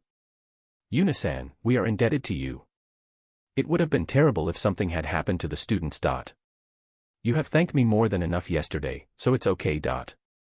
It seemed that the village chief wanted to say something else, but they already thanked me way too much yesterday, so I didn't think I could stand any more gratitude. Protecting the students is my job, you know. I understand. Oh right, we prepared what you asked for yesterday. When the village chief said that, another villager brought a big box and gave it to me. I looked inside and saw a lot of different colored cloth and threads. Were these made from silkworm cocoons? Unisan, they look great. Shia, who looked a bit jealous, said after peeking inside the box. These are all high-class items. They are really popular with the nobles. Well, if they were really giving it to me I would gladly accept it, but was it okay? Can I really take this? I'm not lying that I had killed the black tiger, but I have no proof, either, you know. They couldn't really check the magic crystal without going to a town with an adventurers guild. I could have showed them a corpse from a black tiger I killed before coming here, and they wouldn't have known. Then I would be at blame for not being able to see through your lies. And more importantly, I would be embarrassed if we didn't give you our thanks simply because we didn't believe you. The village chief said strongly. Thank you. I will accept it then. I put the box with cloth and thread inside the bear box. Feel free to visit us anytime. The villagers sent us out, and the carriage headed back towards the capital. Chapter 125, Bear-san goes back to the capital. Bear-san goes back to the capital. For 3 days now, we had been traveling with the shaking carriage. We would arrive at the capital tomorrow. On our journey back, nothing had happened yet. The goblins we saw on our way to the village probably just tried to escape the black tiger. With the black tiger dead, there was no longer a reason for them to come on the road. We didn't encounter any other monsters, either, so encountering those goblins was really just bad luck. It was a peaceful trip back home. Since the students already knew how strong I was, I had summoned Swaying Bear and Hugging Bear in their cub forms, only for the two of them to be hugged by Shia and Katlia. The bears had always been with me, so seeing them hugged by someone else made me a bit sad. I would have never thought about something like this when I was still in Japan. This showed that Swaying Bear and Hugging Bear had really become my precious family members, unlike my real family. Well, this sadness would be gone tomorrow. We were about to arrive at the capital, after all. As the carriage peacefully rattled onward, Marcus called a break for today's lunch. Just as we were about to stop, we noticed another carriage parked by the side of the road. Some other people had already decided to stop and take a break here, it seemed. I assent that jiggered. Marcus pointed at the other carriage. Marcus, you have a really good sight. Timur seemed not to see him even after Marcus pointed him out. Shia and Katlia looked out of the carriage. Jiggered and his party are here. The girls seem to have a good sight, too. You know these people. Their party is also in the middle of the practice training. Did that mean there were other people like Marcus out there? I need to prepare myself, then. I could just stay in the carriage, right? That probably wouldn't really work. Marcus parked our carriage right next to theirs, and the other party approached us. It was 2 boys and 2 girls, just like my party. I was wondering who it was, but it was just Marcus and Timur. Jiggered, are you also on your way back to the capital? Yeah, we are running a bit late, but isn't it the same for you, Marcus? Well, a few things happened, you see. Marcus avoided the question with a laugh. Shia and Katlia also left the carriage to say hello to the girls of the other party. It would have been a pain to explain Swaying Bear and Hugging Bear to them, so I returned them to the gloves them before we reached their carriage. Hey, Marcus, who is this girl wearing strange clothes? Jiggered asked Marcus when he saw me with a smile on his face. His broad grin really made me want to throw a bear punch into his face. Was it okay for me to punch him? It was okay, right? It was okay as long as he didn't die, right? The bear god was telling me that I could do it. As I was contemplating whether I should punch him or not, Marcus took out his sword and pointed it at Jiggered. It wasn't just Marcus, Timur, who was right next to Marcus, also took out his wand. Marcus, what are you doing? Jiggered was confused by their actions. Well, I was also confused. Why were they pointing their weapons at their school friend? This girl is an adventurer. She is our escort. Your escort? That's a joke, right? Isn't she younger than us? You can think whatever you want, but we won't let you make fun of her in front of us. We won't forgive you if you insult her. Shia and Katlia, who were a little farther away, and Timur all nodded when Marcus said that. It seemed that they got angry for my sake. That made me happy, but what happened to you guys? Marcus, what happened to you? Defending a strange girl like her? Jiggered, still totally confused, asked Marcus. Nothing happened to us, we just won't accept any insults towards Yunasan, our escort. It's just as Marcus said. We will fight you if you make fun of Yunasan. Shia and Katlia nodded again. I get it. We won't make fun of her anymore, so please put your weapons away. Jiggered, who realized that Marcus was serious, promised he wouldn't make fun of me anymore. Marcus put his sword away. But, is this strang cute girl wearing bear clothing really your escort? Yeah, that's right. She also saved our lives. So, we won't forgive anyone who insults her, even if it's you. I get it, so don't be this angry. Jiggered took a few steps back so that Marcus would calm down. You guys are noisy, what is going on? A male and a female adventurer came out of Jiggered's carriage. I remembered seeing these two somewhere before, but I couldn't remember where. Jade-san. Jiggered called out the male adventurer's name. Jade. I never heard that name before. Well, if I couldn't remember him even after hearing his name, it must have been my imagination. Wait, aren't you the bloody bear? Era, is it possible that you are the bear Missy? If I remember correctly, your name is Yuna-chan, right? Those two seem to know me. I didn't know them, though. Well, it wasn't strange for adventurers to know about me. I know, it was a bit strange for me to say that myself, but if there was anyone who didn't remember me after seeing my clothes, I wanted to meet them. If I met someone who was wearing a costume like I was, I would remember them even if I didn't remember their face. Jade-san, do you know this strange? Marcus reached for his sword. This cute girl wearing bear clothes. Oh, he corrected himself. Yeah, she is an adventurer from Crimonia. There aren't any adventurers from Crimonia who don't know about her. They were adventurers from Crimonia, it seemed. It wouldn't be strange if I had met them at the Adventurers Guild, so that was probably why they seemed familiar and I had the impression of seeing them somewhere before. It's been a while, Bear Missy. I had no memories of ever becoming that familiar with them. What, you don't remember? Sorry, I didn't tend to remember minor characters. I didn't have the memory capacity to remember everyone I met just once.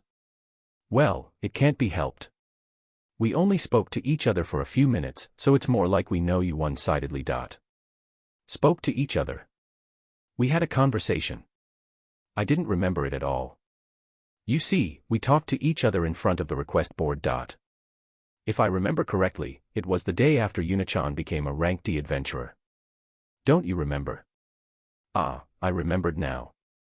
I think I remember a party of 4 calling out to me when I was looking at the C rank requests. Even though I said I remembered, it was just that. I didn't remember their names or faces. I could only remember that I talked to them, and that I went to kill the tiger wolves after that. So, you do remember. By the way, my name is Jade. I'm Meru. What about the other 2? They are escorting some other students right now. On that note, are you also an escort, Missy? Jade-san, then it's true that this strange cute girl wearing bear clothes is an adventurer. Not just any adventurer. She is famous for doing a lot of various things. Various things, he said. What sort of things? There were too many things that came to my mind, so I didn't know which ones he was talking about. Bear Missy, you're also taking a break, right? How about we spend it together? Just like that, it was decided that we would take our breaks together. We gave some food and water to the horses and prepared our own lunch. Still, I wouldn't have thought that Bear Missy would be working at the capital. This girl's mother asked me to. I looked at Shia. If it wasn't for Eleonora, I wouldn't have accepted such a troublesome task. I see. This job is easy, and the pay is great, so it is really popular, you know. I heard that there wasn't enough people, though was it possible that Eleonora-san fooled me? She did say that they made some sort of a selection, so it might not have been a lie. We only have to escort the students to a nearby village. And there aren't really any dangerous monsters since it's near the capital. When my party heard those words, they smiled bitterly. There was no way they would believe us if we told them that we encountered a black tiger on our way. The students don't do anything dangerous, so it really is an easy job. Jade-san said while laughing. I looked at his party, and the two boys diverted their gazes while the two girls smiled. Jade-san, is this girl wearing bear clothes really an adventurer? She seems to be younger than me. One of the girls asked him while looking at me. Well, it was the same thing with Marcus. Seeing a girl in a bear suit, you wouldn't really believe that she was an adventurer. It's true. She is an adventurer stronger than me. Jiggard and his party made surprised expressions. What was this person saying? I can't believe it. One of the girls murmured while still looking at me. Yep, nobody would believe it, right? If Jade-san and I were to fight, I was sure that not even one person would bet on me. They would think they would lose for sure if they did. I'm sure you can't. Everyone says that when they first meet her. Jade-san said with a smile on his face. Even though she looks like this, she is actually a strong and gentle girl. Jade-san, you know a lot about Yuna-san. Shia asked. Just some rumors. What kind of rumors? It seemed that the discussion was now going in a strange direction. Even though this was supposed to be a break. If I didn't stop them now, this would end up badly for me.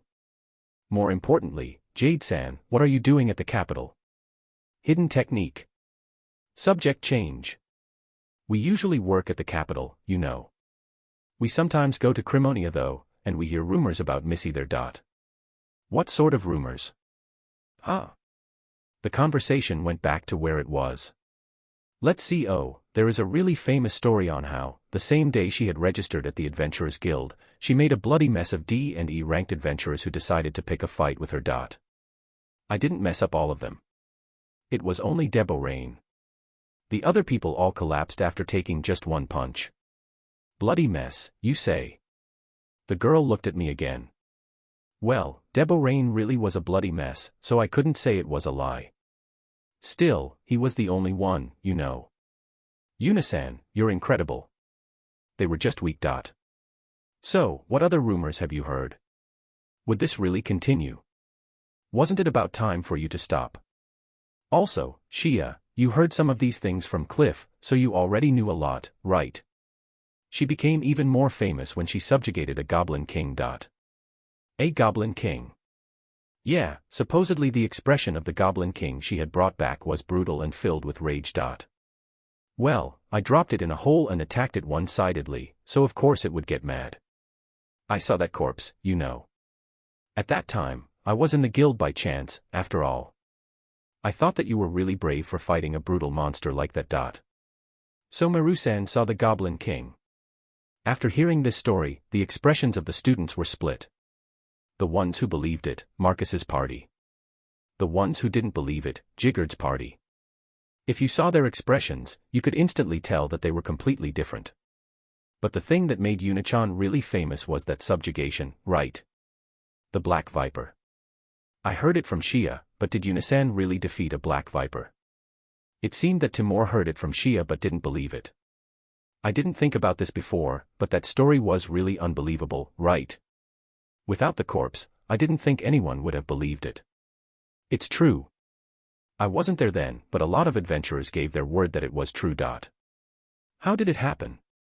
A village was attacked by a Black Viper, and a little boy came by himself to Crimonia's Adventurers Guild to ask for help while crying. Sadly, no adventurers who could defeat a Black Viper were present. We also accepted a different request and were not there. Although, even if we were there, I'm not sure if we would have accepted the request. This bear Missy here accepted it. Without even negotiating for a request reward, she went to help the attacked village on her own. All the adventurers who saw it thought that there was no way she would be able to defeat it. It was different from the Goblin King. The Black Viper was on an entirely different level in terms of size and strength.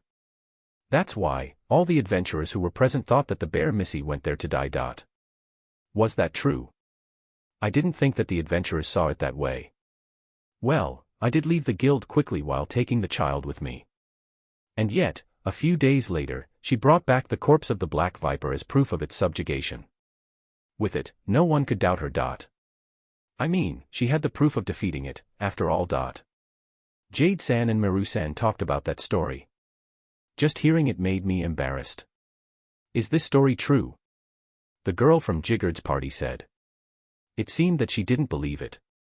Well, that was a completely normal reaction. Well, you are free to believe it or not. All the adventurers from Crimonia believe it, though. Jade-san said while looking at me. Since that happened, there are no more people in Crimonia who make fun of her, and everyone recognizes her strength. Jigurd's party didn't believe the story Jade-san told. They thought he just made it up. Well, who would believe that a girl in a bear suit would defeat a black viper? Nobody, who didn't know me, would believe it, for sure. Oh right, there is a new rumor that goes around recently, but... that one. Well, they won't believe that one, either. After Jade-san said that, Meru-san started laughing. If we were talking about recently, was it about the Kraken? Or the tunnel? I was sure that if they talked about those now, Jigurd's party would think that the other stories were false, too. It would be just another unbelievable story. What is the rumor? There is a rumor that says that she defeated a Kraken, but as expected, that's...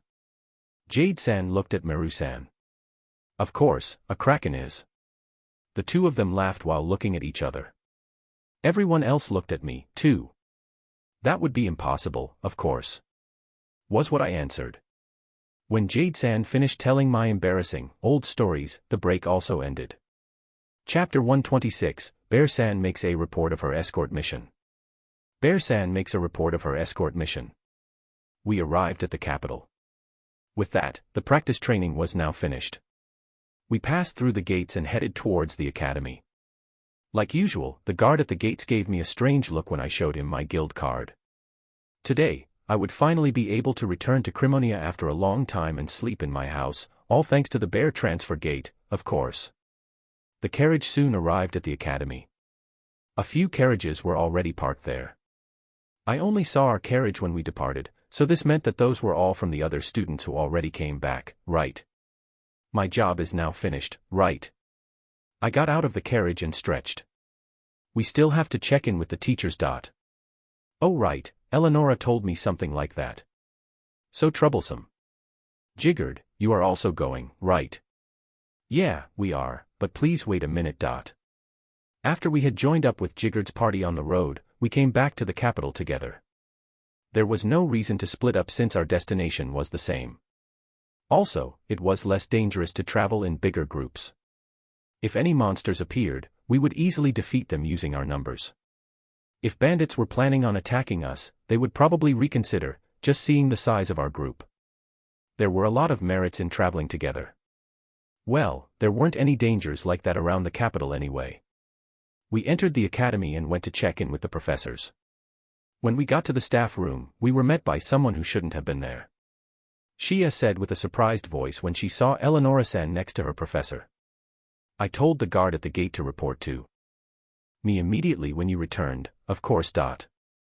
Wasn't that abuse of authority? I told him it was of AS rank priority, so he reported really quickly. This person was the worst.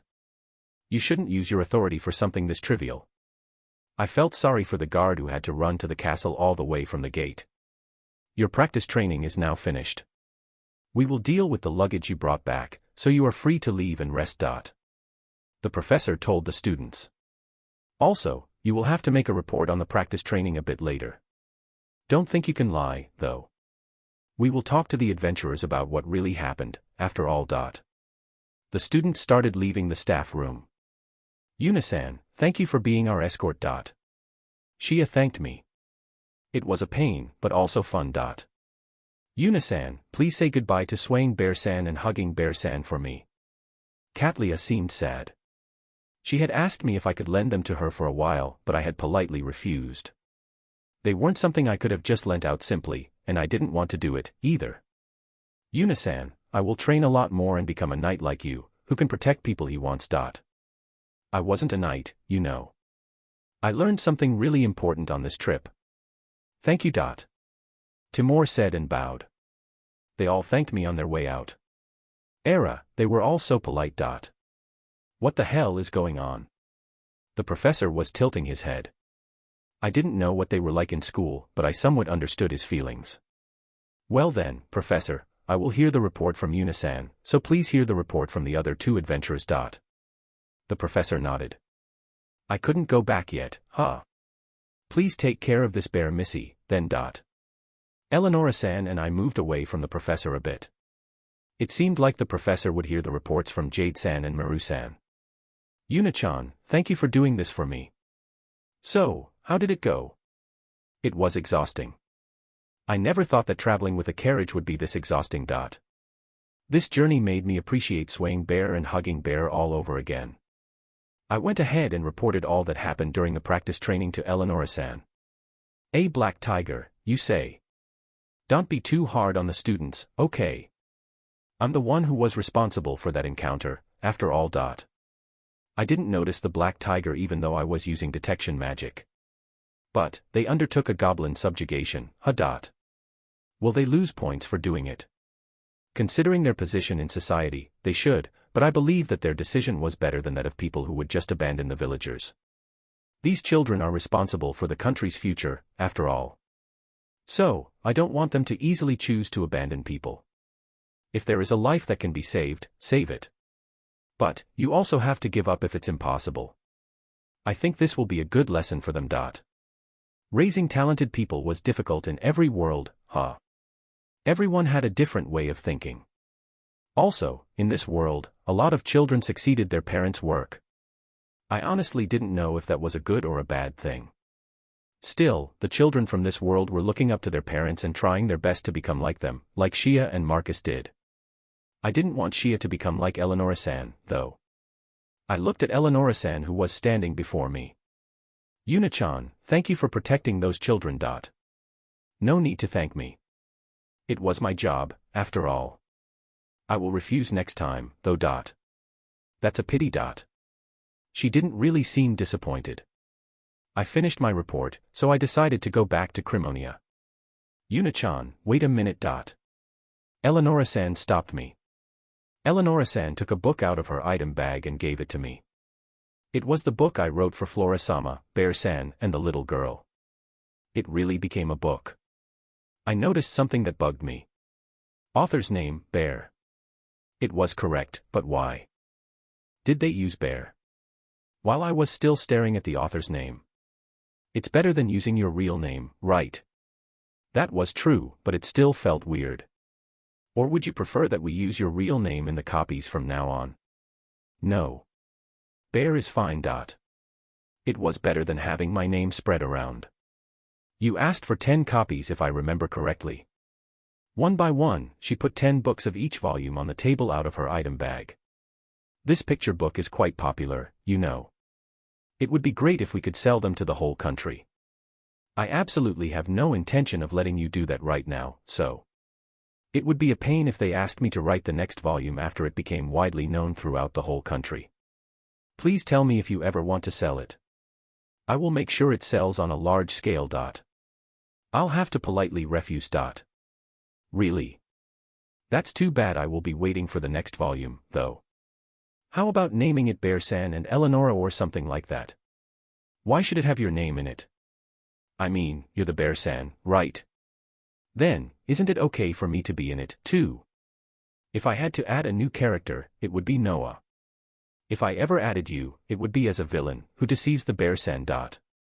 You re horrible, saying that I deceived you. I would love to read a picture book with my daughter in it, though. I won't be writing any more for a while, you know. That means you will eventually write it. When the time comes, please draw Noah and me in cutely. I ignored Eleonora-san and put the books into the bear box. I would leave them at the orphanage the next time I was there. I hoped they would help the children learn the letters. My report was finished, and Eleonora-san didn't seem to have anything else for me, so I left the academy the same time as some students came back. Didn't I have a really bad timing? It's the bear from before. So, this is the rumored bear. Cute. The bear is walking on 2 feet. I wonder where these clothes are sold. What sort of a relationship does she have with Eleonora-sama? I want to hug her. Just like the last time, the students made an uproar about my appearance. Being concerned with it was useless, so I just ignored them and left the academy. I thought about doing some shopping while I was here, but I decided against it. I could come here whenever I wanted. I went back to Crimonia through my bear transfer gate at the capital. It had been a while since I was last at my house. To relax after a 10 days long journey, I took a bath and changed into the white bear. White bear, I missed you. I ate a meal and dove into my bed. I knew it, sleeping on a bed was the best. It had been some days since I last cuddled with swaying bear and hugging bear, so I summoned them in their cub forms on top of the bed for some skinship.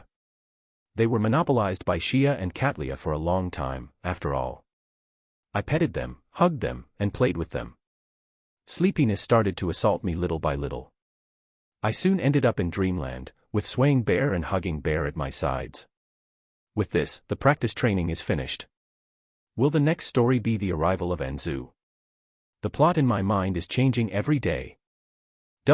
Chapter 127, Bear-san brings the picture books to the orphanage. Bear-san brings the picture books to the orphanage. When I opened my eyes, I looked left and right, only to see swaying bear and hugging bear sleeping, curled up like two manjuas. After caressing them for a bit, I brought them back to my gloves. I changed into the black bear and headed to Bear-san's relaxing shop. It was now easier to go there since I moved my house closer. When I entered the shop through the back door, I was greeted by the smell of freshly baked bread. Inside the room, Morin-san was baking bread with the help of several children. They were doing their best to knead the dough and make pudding. Yuna-chan, you're back. Yeah, I returned yesterday. Morin-san called out to me when she saw me enter while continuing to bake the bread. Hearing her voice, the children turned my way.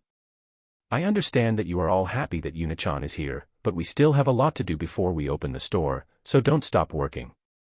Morin-san warned the children. You guys should listen to what Morin-san says and do your jobs properly, okay? Being told so by Morin-san and me, the children returned to their work looking a bit sad. Morin-san looked at the children with an expression that was saying something like, "It can't be helped." Morin-san, could I have some breakfast? Being able to eat freshly baked bread was the employer's special privilege, right? I also had to ask if I could replenish my bear box bread reserves with some freshly made bread. It had decreased a lot because of the practice training and the students. Of course. You can take whichever bread you want. Taking advantage of Morin-san's goodwill, I decided to take some bread, which had just came out of the oven. They all seemed delicious. While I was hesitating on which one to take, the children watched to see which one I would take. Was some of this bread made by the children? When I made my choice, some children looked really happy while some others looked sad. They were perfectly divided in 2 groups. As one would expect, I couldn't really eat all the bread the children made, but I still felt sorry for those whose bread I didn't take.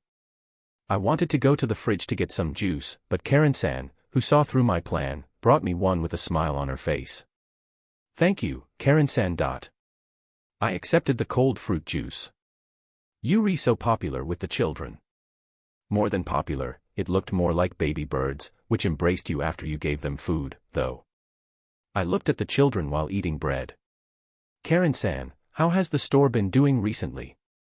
As you already know, it has been very busy every day. Do you have enough people? Yes.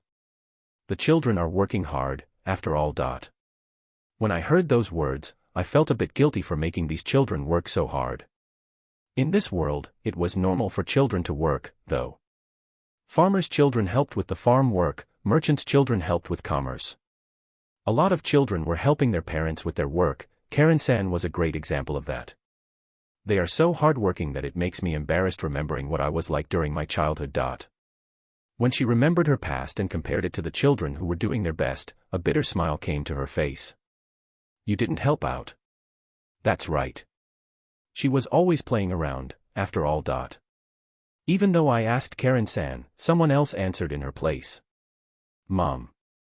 Morin-san, who had been listening, joined the conversation. You see, she was sort of a problem child. She didn't help at all, no matter how we asked her. Mom. That was a long time ago. Long time ago, you say? It was only a few years ago, wasn't it? Big sis Karen, you weren't helping. The children innocently looked at Karen-san. That's not true at all. I just skipped work sometimes. Karen-san did her best to find an excuse. You sure it was only sometimes? Morin-san was laughing. Was she reminiscing on what Karen-san was like when she was little? Fufu, that was a joke. I'm really happy that you do your best to help me now. Even someone like me won't stay childish forever. Yuri, right. You have learned your father's way of making bread properly. Mom. The children intruded this hearty atmosphere of the mother and daughter. I am also doing my best to learn it. Me too. The children started to show off their work. Oh dear, I'm really happy to have so many students. Karen, if you don't keep improving yourself, these children will surpass you in no time, you know. I won't let them.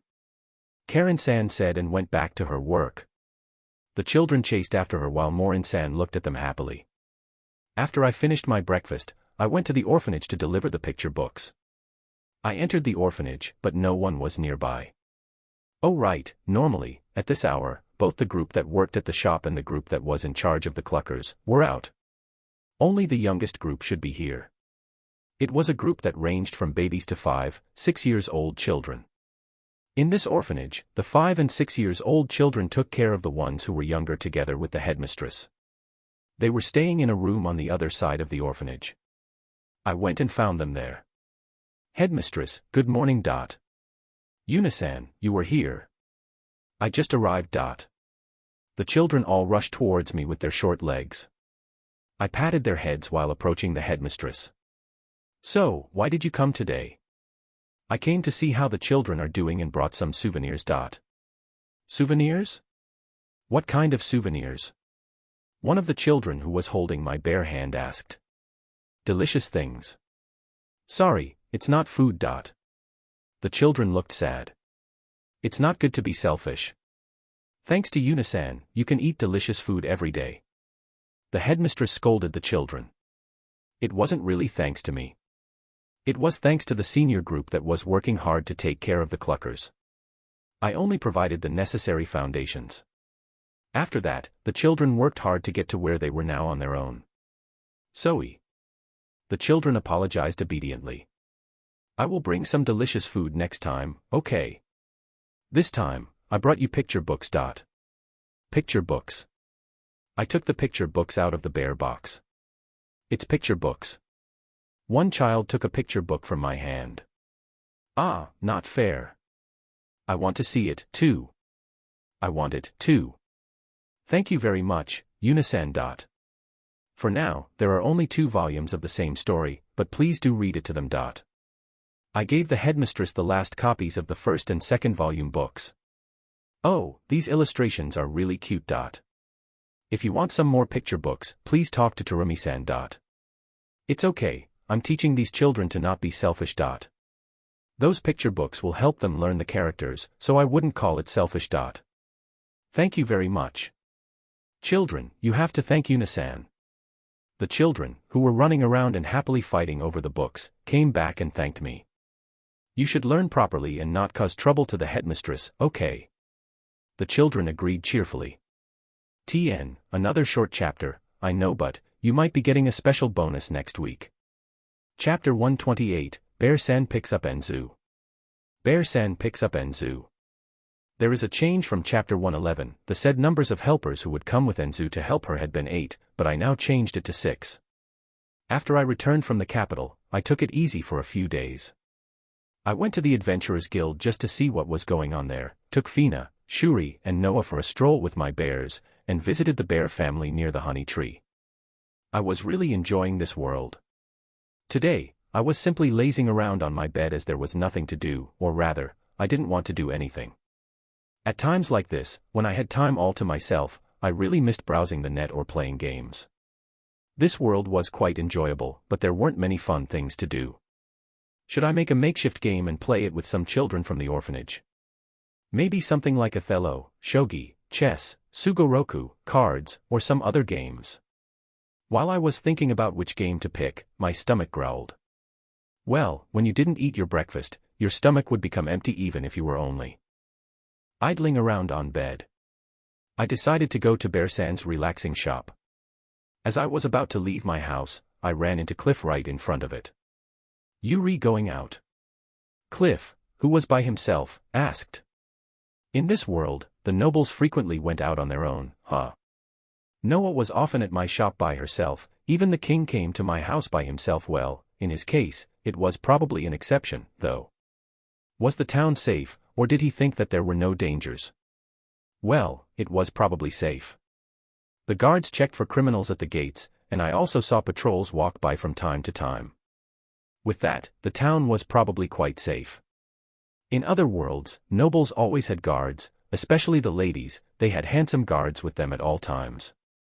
Noah was a noble lady, too, but she didn't have a handsome guard, huh? Well, logically thinking, if you put a handsome man as a guard for a lady, strange rumors would start popping up, and it would be hard to find someone to marry her. This was the difference between reality and fantasy, huh? If Noah was born in a fantasy world, would she be surrounded by handsome men? I'm feeling hungry and am on my way to the shop. What about you, Cliff? I was on my way to your house. My house. I had something to discuss with you. I'm hungry too, so do you mind if I come with you? I didn't really have a reason to refuse, so I accepted his proposal. We departed from the bear house and made the short trip to the Bear-san relaxing shop. We entered the shop, but there was no real reaction. If we were at the capital, there would have been a racket made by the people looking at me, and I would be hearing bear from every direction, but in this shop, I didn't hear it at all. This must have been thanks to the children, who were wearing their bear clothes, huh? After we entered the shop, Cliff and I went to the counter where a girl in bear clothes was taking orders. What should I take? Everything seemed delicious. After thinking about it for a while, I decided to take Morin-san's new bread, fried potatoes, and juice. Cliff only said, same as always, please. For his order. I normally paid for my food when I came here, but Cliff took out enough to pay for the both of us. We got our orders and found ourselves open seats. So, what did you want from me? I asked Cliff and started to eat one of my fried potatoes. It's not like I want something from you. I just came to tell you that the tunnel will be ready in a few days. It will finally be finished, huh? I replied while munching on Morin-san's new bread. The feudal lord came to report this to me in person, huh? Yeah, it took time to make it so that carriages could use it. We needed to light up the tunnel, arrange a place for horses to take a break, amongst some other things. Cliff explained while eating his fried potatoes. Well, I had decided to leave the tunnel to the specialists. It wasn't something a complete amateur like me could talk about. For me, there was no problem as long as I could get my hands on seafood easily. Then, it's now possible to go to Mirira through it, right? Well, we have already been using it for bringing wheat and other things we needed, but from now on, everyone will be able to use it. Also, you will now be given a part of the tax through your guild card as stated by our contract. Talk to Mylene if you want the details. A while back, Mylene-san and Cliff came to my house with a contract. It was a pain, so I didn't really read it thoroughly, but I remembered something about being given a part of the tax, and the tunnel being free to use for me as well as anybody accompanying me. The inns are finished, too. I have been told that 2 of them had been finished. We will have to wait and see if it will be enough. I'm sure that Mirira's mayor and commerce guild will do something about it if it won't. I told them to contact us if they didn't have enough workers, so it should be fine. He was right, we wouldn't know what would happen before the tunnel really opened. People would go there to trade, just to see the sea, to work, or even to play. We didn't really know how many people would be coming and going. Since the tunnel was about to be finished, that meant that Enzu would be coming soon, right? The timing was perfect, then. Even though I had asked Terumi-san to take care of Enzu, they didn't know each other yet. It was a good thing I was here at the moment. But I must say, the food here is really delicious. Cliff praised the food. If a noble gave us a passing mark, that meant our food must be good enough. Well, I already gave it to the king even though I didn't tell him it was from the shop, of course. This bread had been approved by the royal family and the nobles. There was no way it was bad. Ah, this new bread was delicious, too. I always tasted the new sorts of bread before we even started selling them, and all of them were delicious. After I gave more insane ideas on how to make the breads from my world with my half-baked knowledge of them, she started making some of her own, using her experience and knowledge as a baker. I believed this to be the best bakery of the kingdom. It was a bit late to think of this now, but she wouldn't leave me and go work for another place, right? I should probably talk to her about her wage soon, so that it wouldn't happen. Well then, I have some unfinished work to do, so I'm going back. If you have anything you want to know, please come to my mansion. Cliff ordered some bread before leaving. Was it for Noah? A few days later, the tunnel's completion was officially announced. Most of the people already knew about it, so it didn't really cause a commotion. Well, various information about the tunnel had already been leaked, like when the trees were cut down and when the road was made, and how the monster extermination was going. Merchants who went over in advance shared all sorts of information. So, since the tunnel had already been opened, people from Mirira should start arriving today. And Zhu didn't tell me when exactly she would be coming, so I went to the gate to see how it was going. When I approached the gate, it was noisier than usual. As I got closer, I started hearing Mirira's dialect and saw a lot of carriages entering through the gate, one after the other. It seemed that some people from Mirira had already arrived. From one of the carriages, a man, who looked to be a merchant, was asking a guard some questions. Where should we park our carriages? Where was the Commerce Guild? Was there an inn you recommend? The guard politely answered all of his questions. Many others, who had already been given permission to enter the town, were leaving their carriages. Climbing down from one of them was a girl who didn't seem to have inherited any of Daiga-san's genes, Anzu. I didn't think that she would have come on the first day. She looked around her like some sort of a country bumpkin, so I decided to sneak up on her. The bare shoes made no noise, there was no way she would hear me approaching. Yet, she easily found me. The bare equipment was just stupid sometimes. Even though they couldn't hear your footsteps, people would still recognize you upon seeing your clothes. Well, in the first place, I didn't think I could have snuck up on someone while wearing a bear costume, though. Hi, Anzu. You came here to welcome me. More or less. I knew that. Some people from Mirira would be arriving today, so I came to check, but I didn't really think you would come already. You see, the Commerce Guild selected us to come first. Yes, but in return, they asked us to work hard at Unisan's place. We will do our best, so please take care of us. And Zhu happily said and smiled. She was so cute. You should smile like that at boys, you know, was what I said to myself. You would be able to find a husband in no time. Did Anzu never have a boyfriend until now since Daiga-san was always around? He asked me to find her a husband, but she might be able to find one herself, now that Daiga-san wasn't around anymore. This is a really big town, though. I might get lost here. She was right, it was big compared to Mirira, and there were people everywhere. While we were talking, I noticed some women listening to our conversation. Oh, I remembered seeing them before, they should be the women who were captured by bandits. One of them grabbed Anzu's shirt. Japanese use the same character for town and city. When Mirira was first introduced, we thought it was a city with all the talk about independence, and only later realized it was actually smaller than Crimonia. We will continue to refer to it as a city, and Crimonia as a town. And Zu-chan, didn't you forget about us? Yeah, won't you introduce us to Bear-chan? The other women nodded when she said that. Ah, my bad. Unisan, these women here will help me at the shop. There were 6 of them, and they were all around 20, 25 years old, that was, if they weren't like Eleonora-san, who looked younger than she actually was, of course. Can we call you Yuna-chan? You will be taking care of us, so wouldn't Yuna-san be better? You can call me whatever you want. Still, they should refrain from Bear-chan they had used before. If they decided to call me that, I would use my power as their employer to stop them. I could deal with Bear Missy, but I didn't really know why. I rejected Bear-chan with all my heart. Something told me that it was the only thing I shouldn't let people call me. I will call you Yuna-chan, then.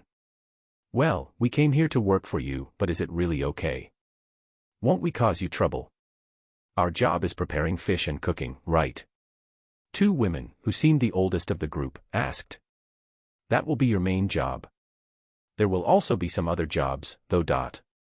We will be working at the orphanage if I'm not mistaken. Yes. There are about 50 children and only 2 people looking after them, so I was thinking of having you help them. There are so many orphans. Well, we will talk about this later. You're all tired from the trip, right? I will take you to a place where you can rest, okay? Unisan, before that, could you take us to a cheap inn? Inn. If we don't find one soon, other people will be taking it, after all. We were thinking about sleeping at an inn today and finding a place for all of us to live tomorrow. We could also sleep at the restaurant, but are there any vacant rooms inside? If there are, we would like you to lend them to us cheaply if possible. A woman behind Enzu asked. There are some rooms, but never mind that. I already prepared a place for all of you to stay, so you don't need to look for one yourself. Really? We are happy about that, but if it's too expensive, we won't be able to pay for it. That's okay. It's free, after all. Free. You could call it an employee dormitory. For those who work at my place, I prepare all they need to live comfortably. When I said that, the women were all at a loss for words. Shall we go, then? You're all tired, right?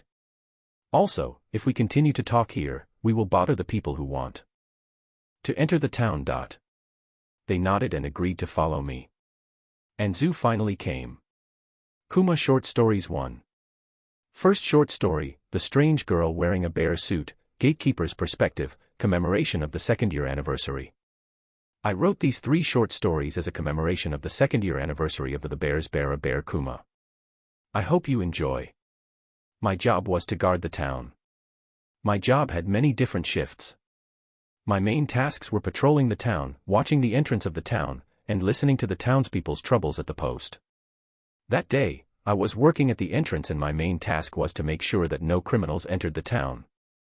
Well, even though I said that, I only had to check the guild or citizen cards of the people leaving and entering the town, using the crystal plate to see if it turned red or not. If it turned red, it meant that the person was a criminal. That almost never happened, though. To put it simply, it was an easy job with a lot of spare time, but even though it was easy and free, I still had to do it properly. Young lady, are you going out of the town? A 10-year-old girl wanted to leave the town, so I decided to warn her about the dangers. The adventurers kept the monsters in the nearby forest in check, so it was relatively safe. If you went too far, though, you were bound to encounter some monsters. Yes. I'm going to gather some medicinal plants. Don't go too far inside the forest even if you think it is safe, okay? The girl left the town with a little rucksack on her back. After she left, a few people entered, but no one left the town. It was a really quiet time of the day. I looked outside the town and saw a black silhouette walking towards me. What was that? The little girl, who went out not long ago, was walking next to it. A person wearing strange clothes. As they approached, I got a better look. A bear. The identity of the black thing was a girl wearing a bear suit. Why would she wear that? I spoke to the little girl. Did you find any herbs, young lady? I was a bit worried, but it seemed that she found herbs without encountering any danger. I proceeded to ask the girl, who was wearing the bear suit, what her clothes were all about. She told me to pay it no mind while looking embarrassed. Well, she indeed wore suspicious clothes, but I didn't sense any danger from her. If she didn't want to talk about it, I wouldn't force her, as long as she wasn't a criminal. Anyhow, I asked for her identification card. The crystal would tell me if she was a criminal or not. She didn't have a citizen card nor a guild card, so I had to check her magical power directly. Well, if she really wasn't recorded, the plate wouldn't react. There was no reaction, so I let her enter the town. I should make a report to the captain about this. A few days after, the bear Missy came to the gate again. Taking a closer look, those clothes were quite cute. How should I put this? Just looking at it made you feel at ease. When I asked her where she was going, she told me she was going out and showed me her guild card. It seemed she managed to become an adventurer. Anyhow, I told her to take care and saw her off.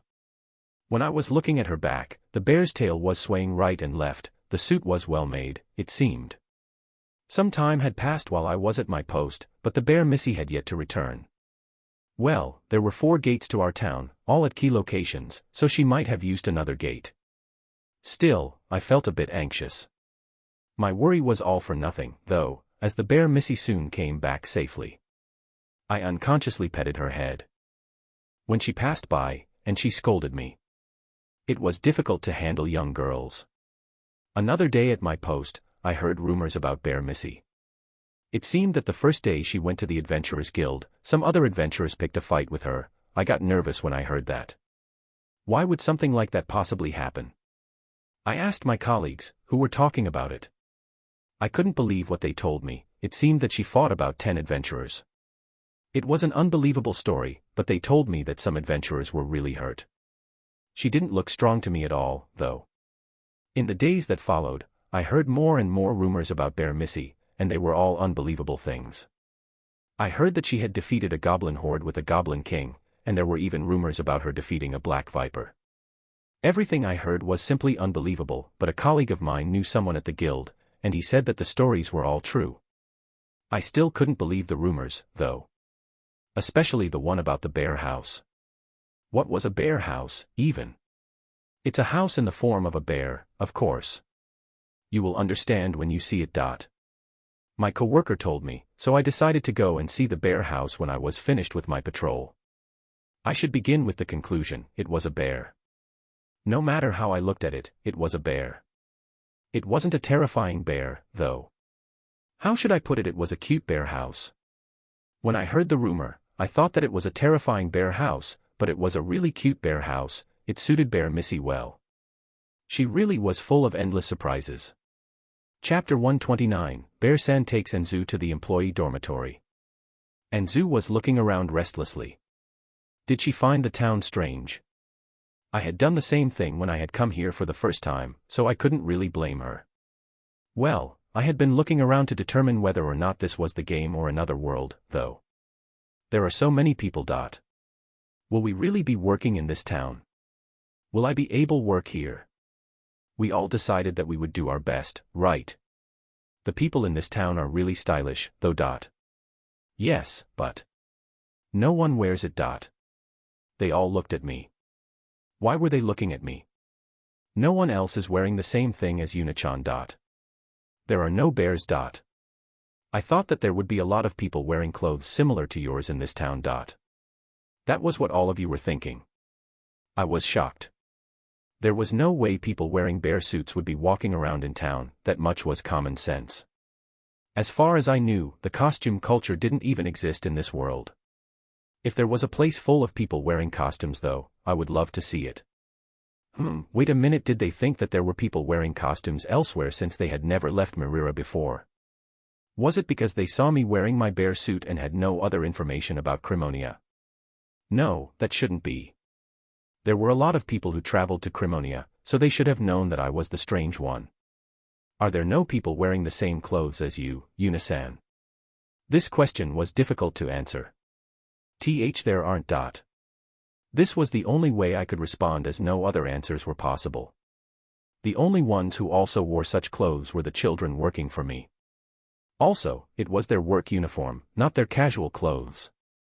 As if to contradict my words, a few children wearing bear suits walked by. They were the children working at Bear-san's relaxing shop, without a doubt. They were walking around at this hour. What about the shop? It didn't take long for Enzu and the others to notice the children, too. Those are. They were looking at the bear clothes, of course. Soon, the children noticed me and rushed to me. As they got closer, I recognized the 3 girls. You guys, what are you doing here? What about the shop? I asked them what was on my mind. It's our day off. Oh, I see. Today was their day off. I forgot about it since I didn't visit the shop. Yuna-san, who are these children? They are the orphans working at my shop. Why are you guys wearing your uniforms, though? Terumi-san asked us to wear them during our days off to advertise the shop. That person was just. If you don't like it, you don't have to wear them, okay? I will tell Terumi-san off. It's okay. We all love these uniforms, after all. The girls answered with really cute smiles. No lies could be hidden behind such smiles. Terumi-san also said that we would be safe as long as we wore these. Safe. She said that these clothes have the divine protection of the bear, and no one would dare to pick a fight with us or try to trick us. Was I the divine protection of the bear? From my experience, wearing those clothes actually made you an easier target, though. Was it really okay? I should really talk to Terumi-san about this the next time I see her. This would have to stop if the children were put in any danger just for the sake of publicity. So why are you girls here? Headmistress asked us to buy some ingredients. Even though it is our day off, others are still working, so this is the least we can do. That's nice of you. I was really glad that this was a world where it was okay to pet children's heads to praise them. In my world, there were some countries where it was seen as unacceptable. Girls, be careful while you do your shopping, okay? It wasn't good for me to delay their shopping for too long. The children happily replied and left. They are all very cute children. I thought that they were all problem children when I first heard about the orphanage. They seem to all be obedient and good children. The women gave me their impressions of the children.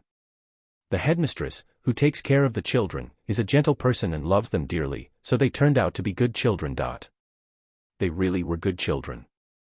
When I was a child, I always opposed my parents and only played games and surfed the net. After we parted ways with the children who rushed to buy ingredients, we once again headed to the employee dormitory. As we were getting close to the dorm, which was near the orphanage, we inevitably passed by one particular place. That's a bear for sure. Is that the shop? They were all looking at the Bear-san's relaxing shop.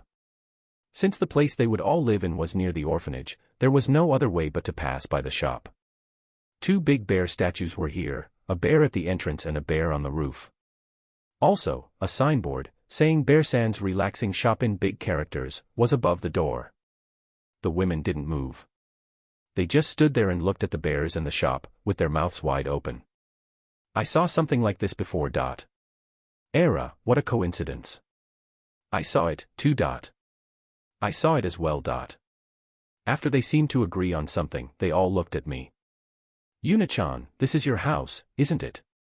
They were only half right. It's not my house but the shop I manage. Yuna-chan's shop.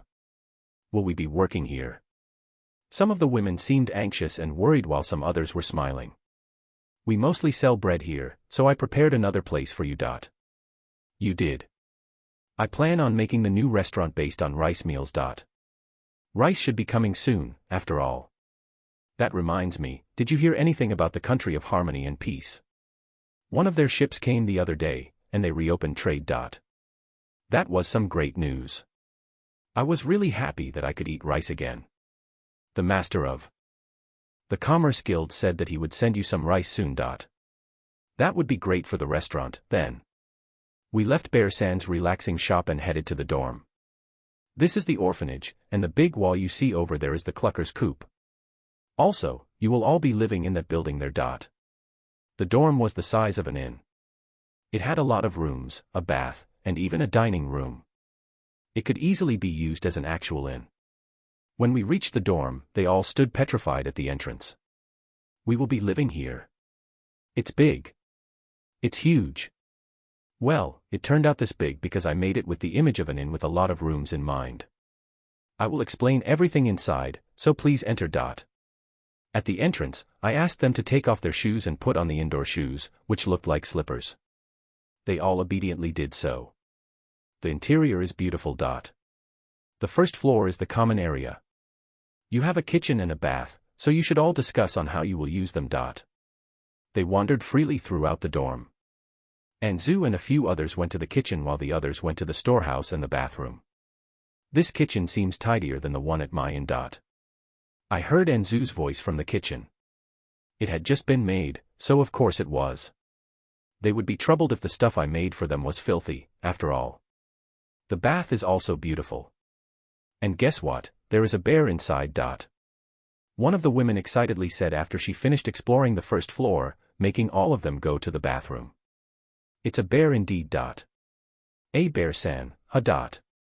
Just like at the bear house, I made it so that hot water poured out of the bear's mouth. Yes, it would be okay even if we all entered it together dot.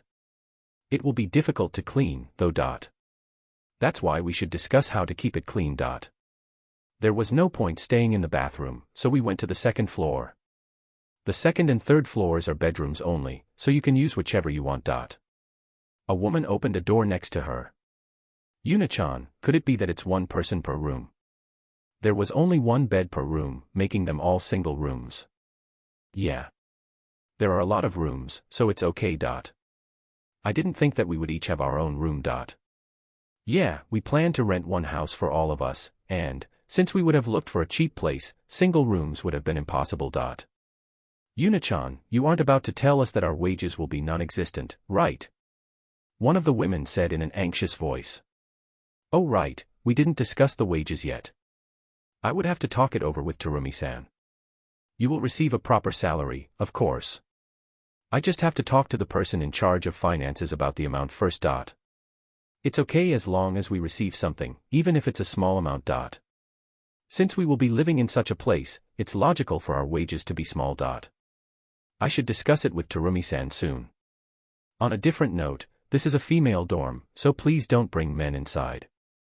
And when you get a man, please find another place dot. They were all at the right age, so they might have thought of bringing men over, but I would prefer for them to refrain from doing so here.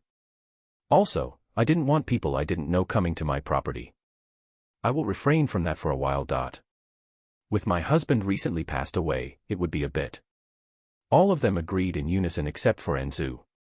Right, all of them had lost their children and husbands, so this rule probably wasn't necessary. I regretted not choosing better words. Anything else you want to ask me? If there is nothing, I will let you rest today dot. Night would come in a few hours, so there wasn't enough time to show them around the town. Also, even though it was just a 2-day trip by carriage, they should still be tired. What will our jobs be? I will show you the restaurant tomorrow, so I will explain it then. Any other questions? They looked at each other and shook their heads. Oh, right. Enzu, do you have enough food for today? Yes. We prepared enough for a few days dot. It should be fine, then. I will come here tomorrow morning, so be ready dot. After I left the dorm, I decided to go to Terumi-san's place before returning to my house. Chapter 130, Bear-san takes Enzu to the orphanage. The next day, I was waiting for Terumi-san at my home. Good morning. Am I late? No, you are right on time. Well then, I will be counting on you today dot. Yesterday, I told Terumi-san that Enzu had came to Crimonia, and asked her to accompany me today. I was worried that she would refuse because of her job, but she gladly accepted. What about the eggs? It's okay. My daughters are helping, and Liz is there, too. It might take them a while, but they will do it properly, so no need to worry dot. It was fine, then. I was always relying on Terumi-san for practically everything work-related. We went to the dorm and found all the women there, relaxing on the first floor. Ah, Yuna-san, good morning dot. Enzu, who was sitting on a chair and having a drink, noticed us entering. It didn't take long for the other girls to notice and greet us, too. Yes, I slept like a log. The bed is great and really soft dot. Yuna-chan, can we really use these rooms? And not be charged for using them? Even though you told us we will also get a wage. Are we possibly going to be doing some strange jobs or something else like that? They all intently looked at me. I will properly pay you, and you won't be working any strange jobs. We will properly discuss your salary and what you will be doing soon, so please don't worry about it. You are also free to refuse if you don't want to do it dot. Well, there was a saying that fits this situation very well. Some things are too good to be true. It was normal for them to be worried. I also didn't really know how employees were treated in this world. I once overheard that an apprentice was given food, clothing, and shelter, but no wages. It probably depended on the employer, but I would definitely pay them wages. So, Yuna-san, who is this person? When Enzu asked who Terumi-san was, I told her that she was the mother of Fina and Shuri, whom she had met in Mirira, and that she helped me with the store, mainly anything related to finance. I then introduced everyone else, starting from the oldest, Nifu-san, and ending with Enzu. With introductions out of the way, we sat down and started to talk about the future. Well then, I will summarize your jobs, okay? If you have any questions, don't be afraid to ask. I proceeded to briefly explain their jobs. Enzu would be in charge of the restaurant and its menu while the others would help both at the restaurant and at the orphanage. Some children would be sent to help the restaurant, too. There would be 6 work days a week and 1 day off, the same as the Bear-san's relaxing shop. I'm in charge. You don't have to worry, Terumi-san and I will help you, too. I added my name, but it would be mostly Terumi-san who would help them. Next to me, Terumi-san showed a bitter smile. Had she read my mind? Enzu, you just have to make food the way Daiga-san does. I will do my best. She said with a small nod. Enzu-chan, when you make the menu, you should also make a list of the ingredients and their amounts, so we can discuss the selling prices with them in mind. Enzu answered with an earnest expression. I want to check out the ingredients myself.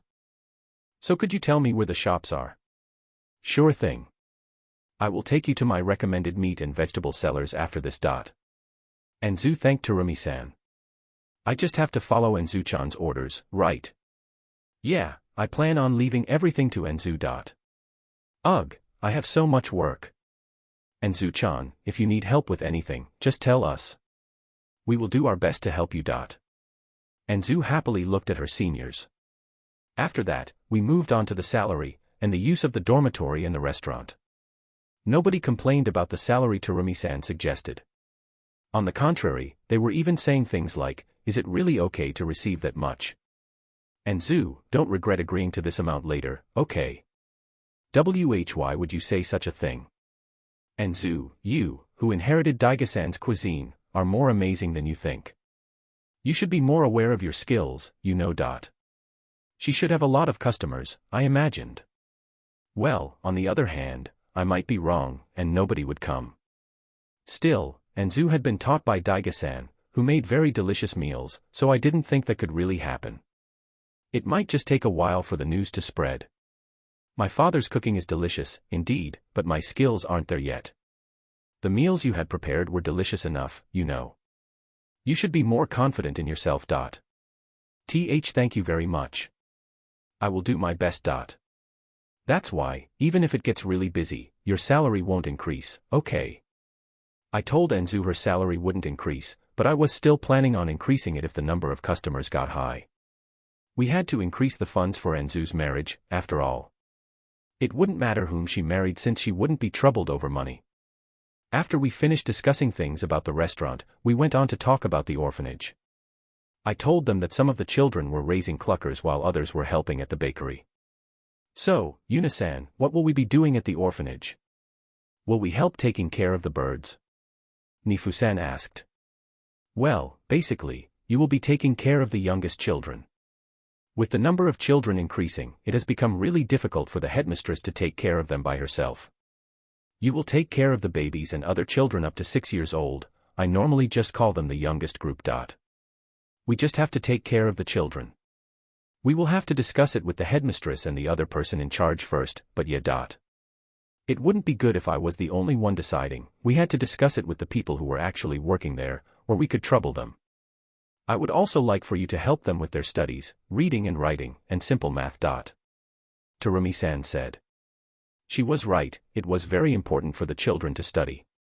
The children were already studying during their free time, but with their increasing numbers, there just weren't enough people to help them all. If they couldn't read or write, they could be tricked by some written contract. If they couldn't count, they could be tricked during a transaction. For any kind of job the orphans wanted to have in the future, they would need those basic skills. The conversation carried on, and we decided to all go to the orphanage to meet the headmistress and the children before going to the restaurant. It would soon be time for lunch. At this hour, only the headmistress and the youngest group would be at the orphanage, but soon the children taking care of the cluckers would come back to have lunch. I wanted for us to meet before that. We entered the orphanage, and found the headmistress and the youngest group in the living room. The headmistress was surrounded by children and reading them a picture book. Yuna-san, welcome. The children noticed me and rushed over. They clung to my tummy, arms, and legs. If I didn't have the bear equipment, I would have been pushed down, but thanks to it, I was able to properly catch all the children. Nifusan looked at the children with a warm gaze. Why do you come here today? Also, who might the people behind you be?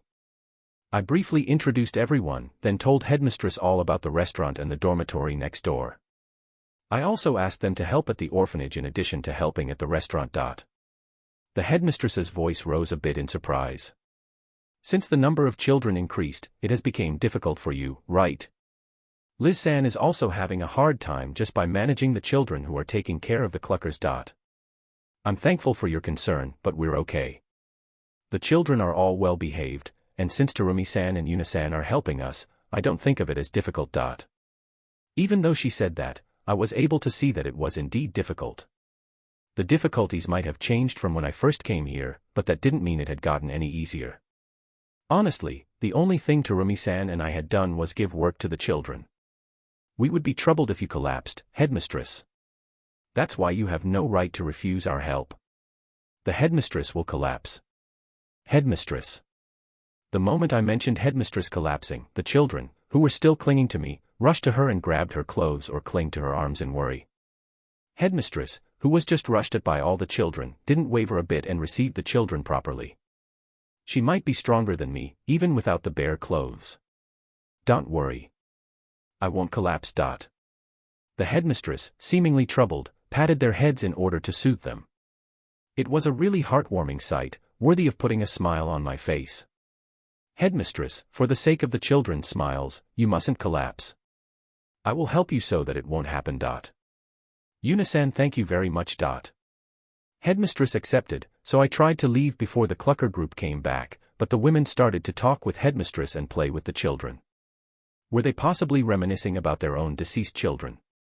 Only Enzu stayed by my side, not knowing what to do. It was almost lunchtime, so the children in charge of cooking should be coming back soon. The moment I thought about that, the door opened, and Liz-san and a few children entered. Yuna-san and Terumi-san. Liz-san looked at us, surprised. Good work, Liz. How did it go? Terumi-san asked about their work. We properly delivered the eggs to the guild. It's okay. Why are the two of you here, though? Also, who are these people? The children who came looked at the women who were playing. I explained the same way as I explained to headmistress. It's been difficult on you and headmistress, Liz-san. It's difficult, but thinking back on how it was before Yuna-san helped us, it's not really that difficult at all. Back then, it was very difficult to even live. We didn't have any food, and even though we did our best, we were hardly able to procure any at all. But it's different now. It's still difficult, but if we do our best, we can procure food and feed the children. It's all thanks to Yuna-san that we can have a delicious meal every day. That's why we can do our best even though it's difficult. Liz-san's thoughts were similar to headmistress's. Really, these two, it would be very troublesome if they collapsed, but they didn't realize it at all. Well, the children were all well behaved, but there were still a lot of them, so headmistress and Liz had a hard time taking care of them all. Well then, we will go and prepare lunch. Will you eat here? I looked around the room. The women were happily playing with the children. We wouldn't be able to leave like this. Yes, I will prepare enough for everyone. Liz-san started to head to the kitchen with the children. Excuse me. Can I help you, too, please? Enzu requested. You are. I'm Enzu, and I will be working at Yuna-san's place from now on. I can't take care of children, but I can cook. Liz-san looked at me with a troubled expression. She was probably thinking something like, is it really okay to ask a guest to cook for us? Can't I just refuse her? Enzu, we have a lot of people who will eat dinner, so can you please help Liz-san? When I said that, Liz-san smiled at Enzu. I'm counting on you then, Enzu-san. Enzu happily went to the kitchen with Liz-san.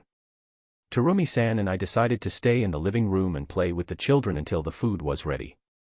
The children were all full of energy. I was sure that without the bare equipment, I wouldn't be able to keep up with them for more than a few minutes. Headmistress and Lisanne were really incredible for dealing with them every day. It would be impossible for me.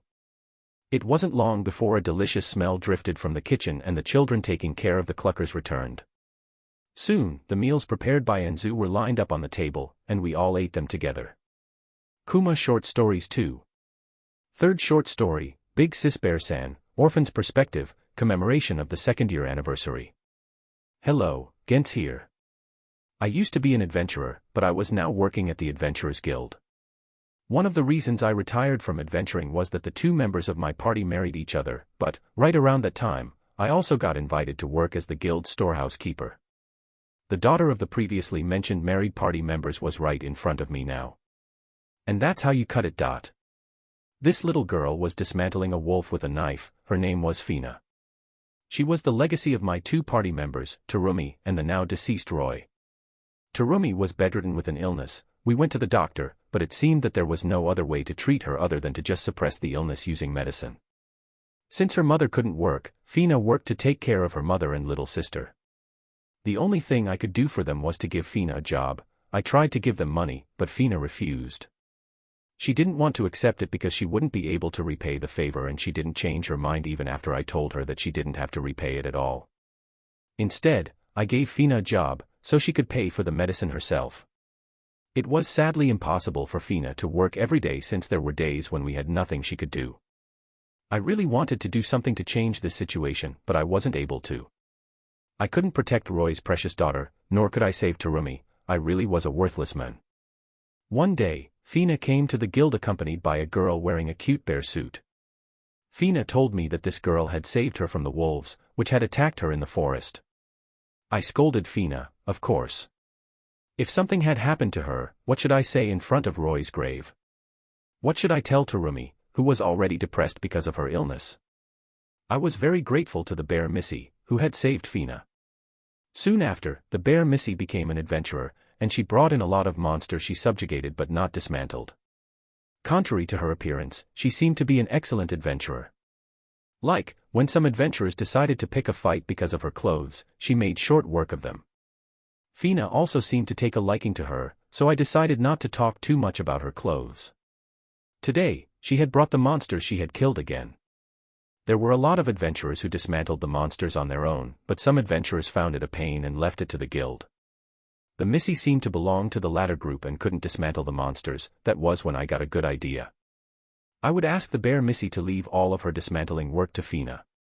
The guild's profit would diminish, of course, but if it could make Fina a little happier, I didn't mind being scolded. Also, the more time passed, the more the bear Missy became infamous for her strength. It would become harder and harder to make this request. She luckily accepted my request and Fina became her exclusive dismantler. Every time I saw Fina, she was talking really happily about her work, as the bear Missy allowed her to take some meat from the wolves she dismantled. The meat was nutritious, and Missy also told her to buy bread and vegetables with the money she earned. I couldn't thank this Missy enough. Although, there was a time when my heart almost stopped when I heard that bear Missy had brought Fina with her on a tiger-wolf subjugation. I really hoped she wouldn't take Fina to such dangerous places ever again. Still, killing 2 tiger wolves wasn't Missy a bit too strong. Fina was really happy when she successfully dismantled them. It was a good experience for her.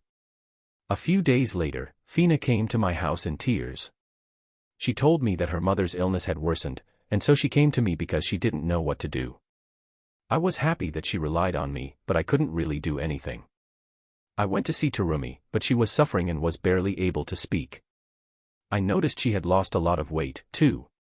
She apologized and thanked me for taking care of them, but those words weren't the ones I wanted to hear. I couldn't bear with the situation anymore and rushed out of the house. I needed a doctor. Many doctors have examined her already, though. Even if I got a doctor, he would just shake his head and tell me there was nothing he could do. I was powerless and couldn't do anything for them.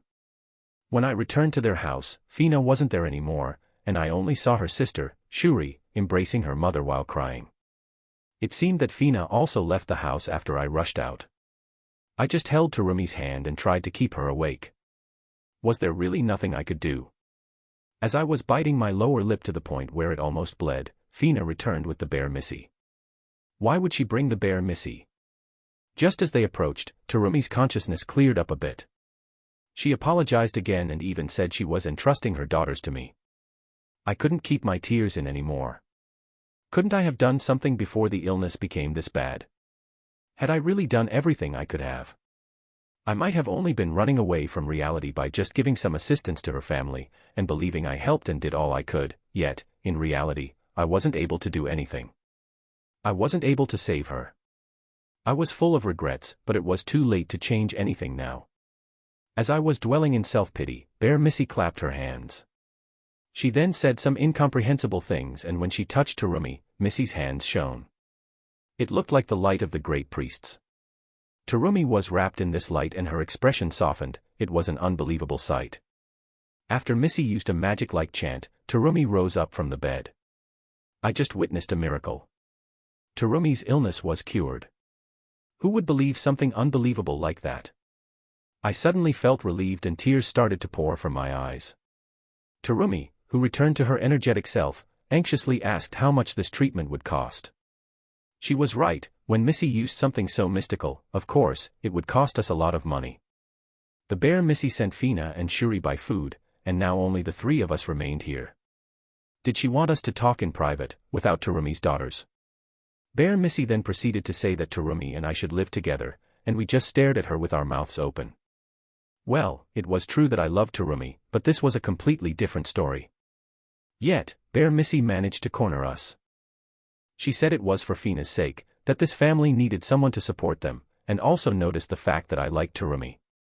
You like her, don't you? She was right on the point. If I got together with Terumi, I would be able to take care of her and her family. I felt bad for Roy, but I confessed to Terumi. A short silence followed, and Terumi's cheeks turned red. I forgot to breathe while waiting for her response. Terumi thanked me and accepted my confession with a smile on her face. Today was a great day. Kuma Short Stories 3. Cold wind blew in through the cracks in the walls when I woke up that morning, hungry and cold. It didn't take long for the other children to wake up, too. We were in an orphanage, a place for children without parents. Like everyone else here, I didn't have parents. I didn't remember the faces of my mother and father, but I still had a faint memory of being embraced. I had no idea how long I had been here. The first memories I had were already at the orphanage. At first, we had been able to eat both breakfast and dinner, but recently, we only ate dinner. When we asked the headmistress why, she just apologized to us. We knew that the headmistress and Big Sis Liz were getting us food, so we all agreed we wouldn't complain. Headmistress and Big Sis Liz were the only ones who cared about us, and we didn't want them to hate us. We trembled at the thought of the two of them abandoning us. We were still hungry, though. We drank water when we woke up, but water didn't fill our bellies. We needed food, so we went to the place where a lot of food stands were lined up. The headmistress told us not to, but we still went there since we were really hungry. The owners of the stands gave us unpleasant looks when we arrived. We had no other choice but to eat the leftover food. We couldn't really be picky being this hungry. A delicious smell was drifting from the stands, and it made our bellies growl. We were all gazing at the stands and the people buying food, waiting for them to throw away the half-eaten food. I really hoped that at least the youngest children would be able to get some food today. We had promised not to steal. One of the children tried to steal food once but got caught, so headmistress and Big Sis Liz had to go and apologize. If we did bad things, we caused trouble for our dear headmistress and Big Sis Liz, so we promised we would behave. While we were gazing at the stands, a big sis wearing strange clothes came. What were those strange clothes? One of the children said it was a bear. Was it a bear-san? It looked really fluffy and warm. The big sis, who was wearing the bear-san, looked at us and then spoke with one of the stand owners. The big sis bear bought a bunch of delicious-looking skewers from the stand. As I was wondering if she would eat all of them herself, Big Sis Bear approached us and offered us the skewers. Here, one for each of you. For a moment, I couldn't comprehend what the Big Sis Bear had said. We can eat them. They re-hot, so eat them slowly. We all looked at each other and quickly reached for the skewers. The meat was delicious. We were all eating them like we were in a trance. Big Sis Bear told us to eat them slowly, but we paid no mind to that warning. When we finished eating, the Big Sis Bear told us to take her to the orphanage if we wanted to eat more. We hesitated, but hoping we might be able to eat our fill, we decided to take her to the orphanage. As we were walking, we were all staring at the big sis bear, but no one dared to speak to her, so I decided to do it. Thank you. I didn't really know what to say, so I just thanked her. Big sis bear said, "Don't worry about it," and patted my head. Her hand was really warm and soft. The big sis bear was shocked when we reached the orphanage. Living in a rundown place like this, she muttered. It didn't take long for headmistress to notice and approach us. When she heard that we went to the stands, she got angry and showed a sad expression.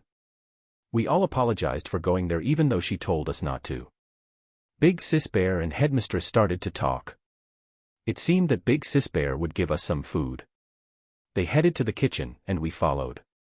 When we got there, big sis bear brought out a big chunk of meat. She cut it and then grilled it together with some vegetables, making a really delicious smell drift through the kitchen. Our bellies growled again, and our mouths started to drool, so headmistress told us to sit down and wait, and we obediently did so. Soon, an incredible amount of food, like I had never seen before, was lined up on the tables. I even saw some bread. We didn't reach for the food yet, though. Headmistress told us to first thank Yuna-san before we start eating. So Big Sis Bear was actually Big Sis Yuna. We thanked her and started eating the food. It was really, really delicious. The bread wasn't hard like it usually was, it was really soft and delicious. We all ate with smiles on our faces. Seeing that we would be busy for a while, Big Sis Yuna asked the headmistress for permission to check the orphanage. I quickly finished my food and ran after her. She left the building and sealed up the cracks on the walls with her magic. She was incredible, the cracks all disappeared one after the other. After making it all the way around the orphanage, she went back inside, and sealed up the cracks there, too. It won't be cold like this, right? Big Sis Yuna said with a smile. She looked sad when she saw our small blankets. She brought out enough wolf furs for everyone and gave them to headmistress. The furs seemed really warm. Headmistress received them while thanking Big Sis Yuna over and over again. When we returned to the dining room, all of the children had already finished eating. There was still a lot of meat left. They said they wanted to leave it for tomorrow. I agreed with them. We ate today, but we didn't know if we would be able to eat tomorrow. When they said that, Big Sis Yuna brought out even more meat and bread. After bringing out a few days' worth of food, she left the orphanage. As we were about to go to sleep that night, we all thanked Big Sis Yuna while embracing our wolf furs. When I woke up a few days later, I felt really warm. Wind didn't blow through the cracks, and the wolf fur was really warm. After all of us woke up, we prepared for breakfast. Thanks to Big Sis Yuna, we were able to eat breakfast today. With our bellies full, we went out and found a big wall next to the orphanage. We were all asking each other, "What is that? What is that?" Yet no one knew what it was. We called headmistress, but she didn't know what it was either. It wasn't here yesterday, so we were really anxious. When we were about to go back into the orphanage, Big Sis Yuna came. She was the one who made this wall, it seemed. The wall was amazing, but why did she make it? She told us it was to raise some birds and said that we would have to collect their eggs, clean their living place, and take care of them. Doing that, we would be able to earn money and buy food. What do you want to do? Yuna-san wants to give you work. If you work, you will be able to eat. If you don't, we will return to how we were before. The food Yuna-san had brought is already gone. The headmistress asked us. She didn't just say, "Do it." We all looked at each other before one of us raised his hand and said, "I will do it," in a big voice. More hands soon followed. I also raised my hand and said, "I will do it too." Seeing us like this, headmistress seemed really happy. Just like that, we started to take care of the birds. We first had to give them food and water, and then clean and collect their eggs. We also had to clean their coop properly, because it would be terrible if the birds were to fall ill. The eggs were important, too. We would be able to make money by selling them. The following day, we went to do our work and entered the coop. The bird sands were all in a corner, not moving. When I picked up a bird sand, I found a white egg under it and took it. We collected all the eggs, rinsed them well, and put them inside the boxes Big Sis Yuna had prepared specifically for the eggs. the boxes had 10 spaces shaped to fit the eggs, so we could safely put 10 eggs in each box. After all the eggs were placed in the boxes, we took the bird sands out and cleaned their coop. There weren't a lot of bird sands, so we quickly finished. We had to leave the bird sands outside for some time, so we took that time to play and study before taking them back into the shed. These bird sands couldn't fly, but they ran quite fast, so it was difficult to catch them. It was fun chasing them around, though. With that, our first day of work was finished. The next day, we went to the shed to take care of the bird sands again. There were more bird sands. We all tilted our heads. There are more bird sands. We counted them, and there were 10 more than the day before. We did our work even though we found it strange. While we were working, Big Sis Yuna came again. We told her that the bird sands had increased in number, and she said she brought them during the night. I was surprised, but I believed her. It seemed that the number would continue to increase from now on, so we had to do our best. Thank you for reading. I don't know when I will write the next short story. It might be in the 5th volume release or some other event. Chapter 131, Bear-san goes to the restaurant with Enzu. After we finished our meal at the orphanage, we all headed to the restaurant they would be working at. Fina and Shuri also went with us, still smiling happily because Terumi-san had praised them. Headmistress and Liz-san are really kind people. The children are obedient and cute, too. Some of them looked a bit egoistic, but they were all obediently listening to Headmistress, right? You were right, though. Taking care of all these children with only 2 people seems really difficult. They all gave their impressions of the orphanage. With what they said, I guessed it should be fine for them to do both jobs. Nifu-san looked at me, and just as I started to wonder what she wanted, she spoke up. Yuna-chan, I wanted to speak with you about this, but would it be possible for me to only work at the orphanage? Nifu-san stopped walking and looked at me seriously. We all stopped, too, and when she realized what she had just said, she turned to look at Enzu. It's not like I don't want to work at the restaurant with you, Enzu-chan. It's just taking care of the children. Nifu-san was trying her best to explain, and I kind of understood what she wanted to say. She just really wanted to take care of the children. Enzu answered with a smile. Did she understand her feelings, too? If Yuna-san is okay with it, I don't mind, either. Enzu left it to me. If this was Nifu-san's choice, I had no problem with her only taking care of the children. The other 6 women didn't complain, either, so there was no problem. I don't mind, but are the others okay with this, too? I said that while looking around, and the answers followed soon after. I'm okay with it. Nifu-san was the one whom the children liked the most, after all. Yeah, fine by me. I have no problem with it. All of them agreed. Thank you, everyone. Nifu-san thanked them happily. Yuna-chan, how many people do you need to help at the orphanage? Arn-san, the second oldest of the group, asked. If it is just to help Headmistress and Liz-san, 2 people should do, I think. Then, can I also do the same as Nifu-san? Arn-san wanted to work at the orphanage, too. If all of you want to work at the orphanage, we could also make rotating shifts. I looked around while saying that with a reserved voice. I also want to help at the orphanage, but I will leave it to Arn-san. The other 4 nodded. If we all said that we wanted to work at the orphanage, Enzu would be troubled, so I will help at the restaurant. Ashuna, the youngest of the group, said to calm them up a bit. I won't be troubled, just sad. That's exactly the same thing. We all laughed. After everyone agreed to let Nifu-san and Arn-san take care of the children, both of them decided to return to the orphanage without visiting the restaurant. Thank you, everyone.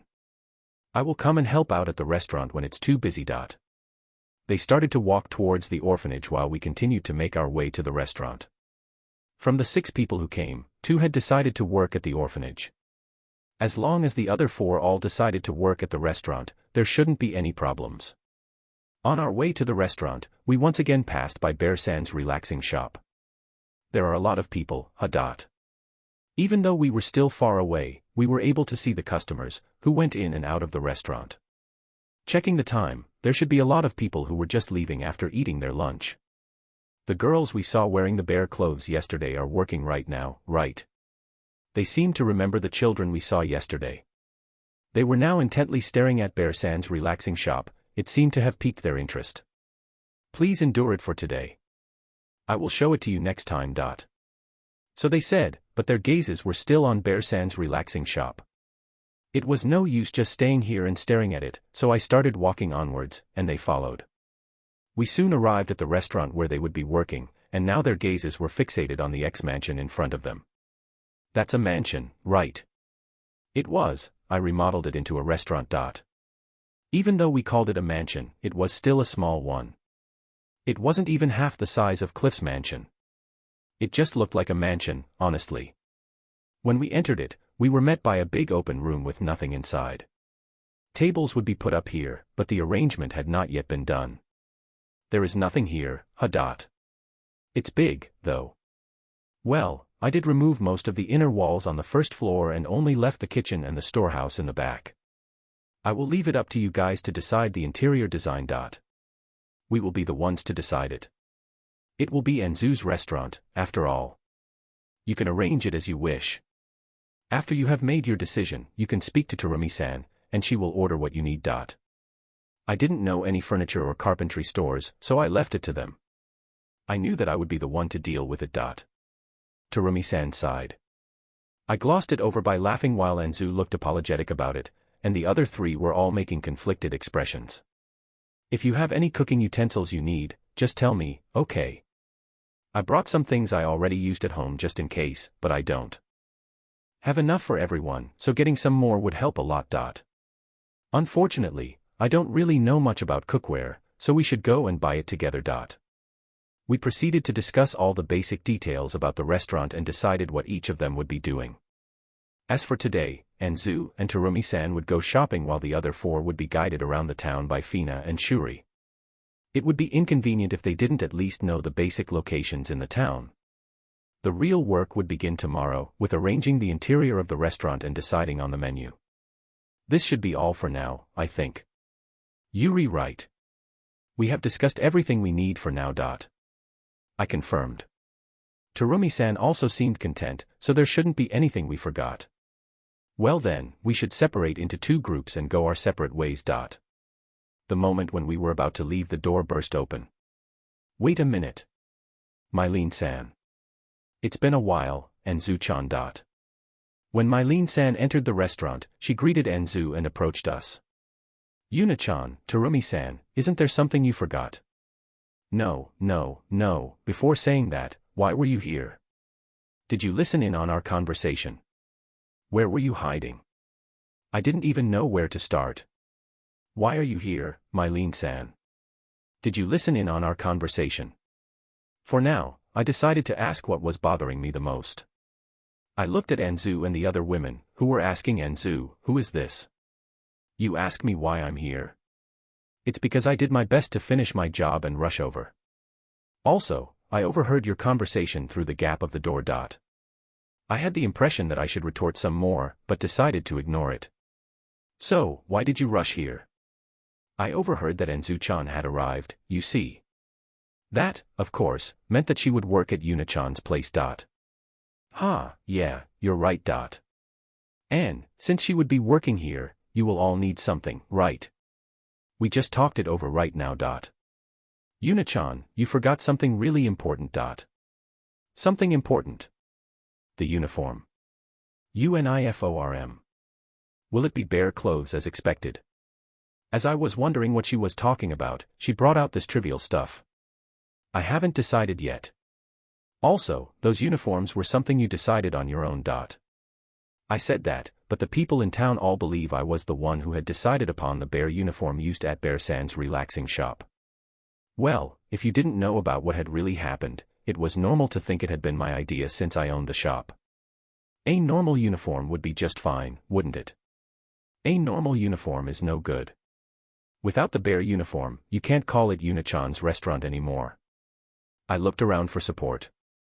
Terumi-san was laughing while Enzu knew that Mylene-san was the guild master of the Commerce Guild, so she was panicking, and the others had no idea what to say. Does that mean that you want them to wear bear clothes? Hearing me mention bear clothes, Enzu and the women all looked surprised. That's a little you know. Their ages are.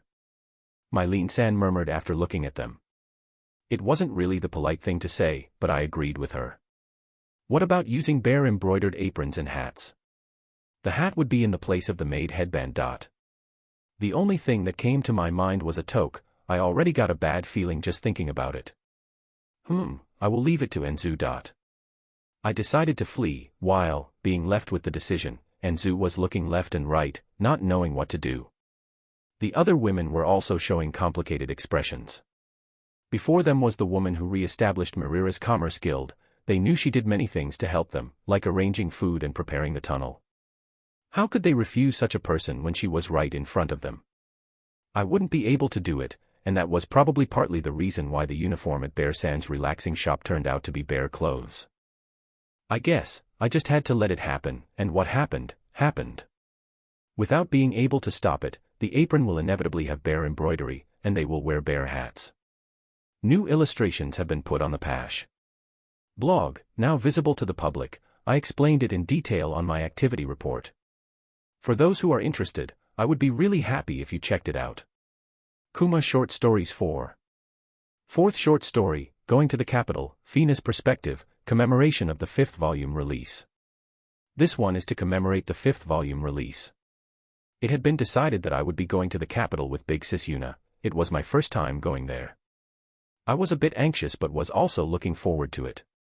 Yet, those feelings soon changed due to a terrible pressure. I was told that the one who would be coming to the capital with us was none other than the daughter-san of the feudal lord of this town, Noir-sama.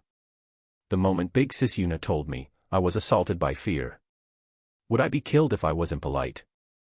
If I had known that Noir-sama would be coming with us, I would have refused from the start. Even though Big Sis Yuna said she was a good girl, I was really worried. We were now heading to the feudal Lord Sama's mansion. I wanted to return to my house, but I couldn't simply run away. Still, even though I would feel bad for Big Sis Yuna, I would return home immediately if Noir-sama said that she didn't want to go with me.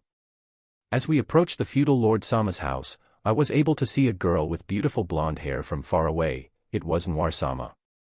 She was waiting in front of the door, letting out an imposing aura. Was she angry because I was here? When we got closer, it became clear that she was indeed incredibly angry as she was looking at me with burning eyes. I'm really sorry, I will go back now, so please forgive me. I hid behind Big Sis Yuna, who asked Noir-sama why she was angry. It was because I was here, of course.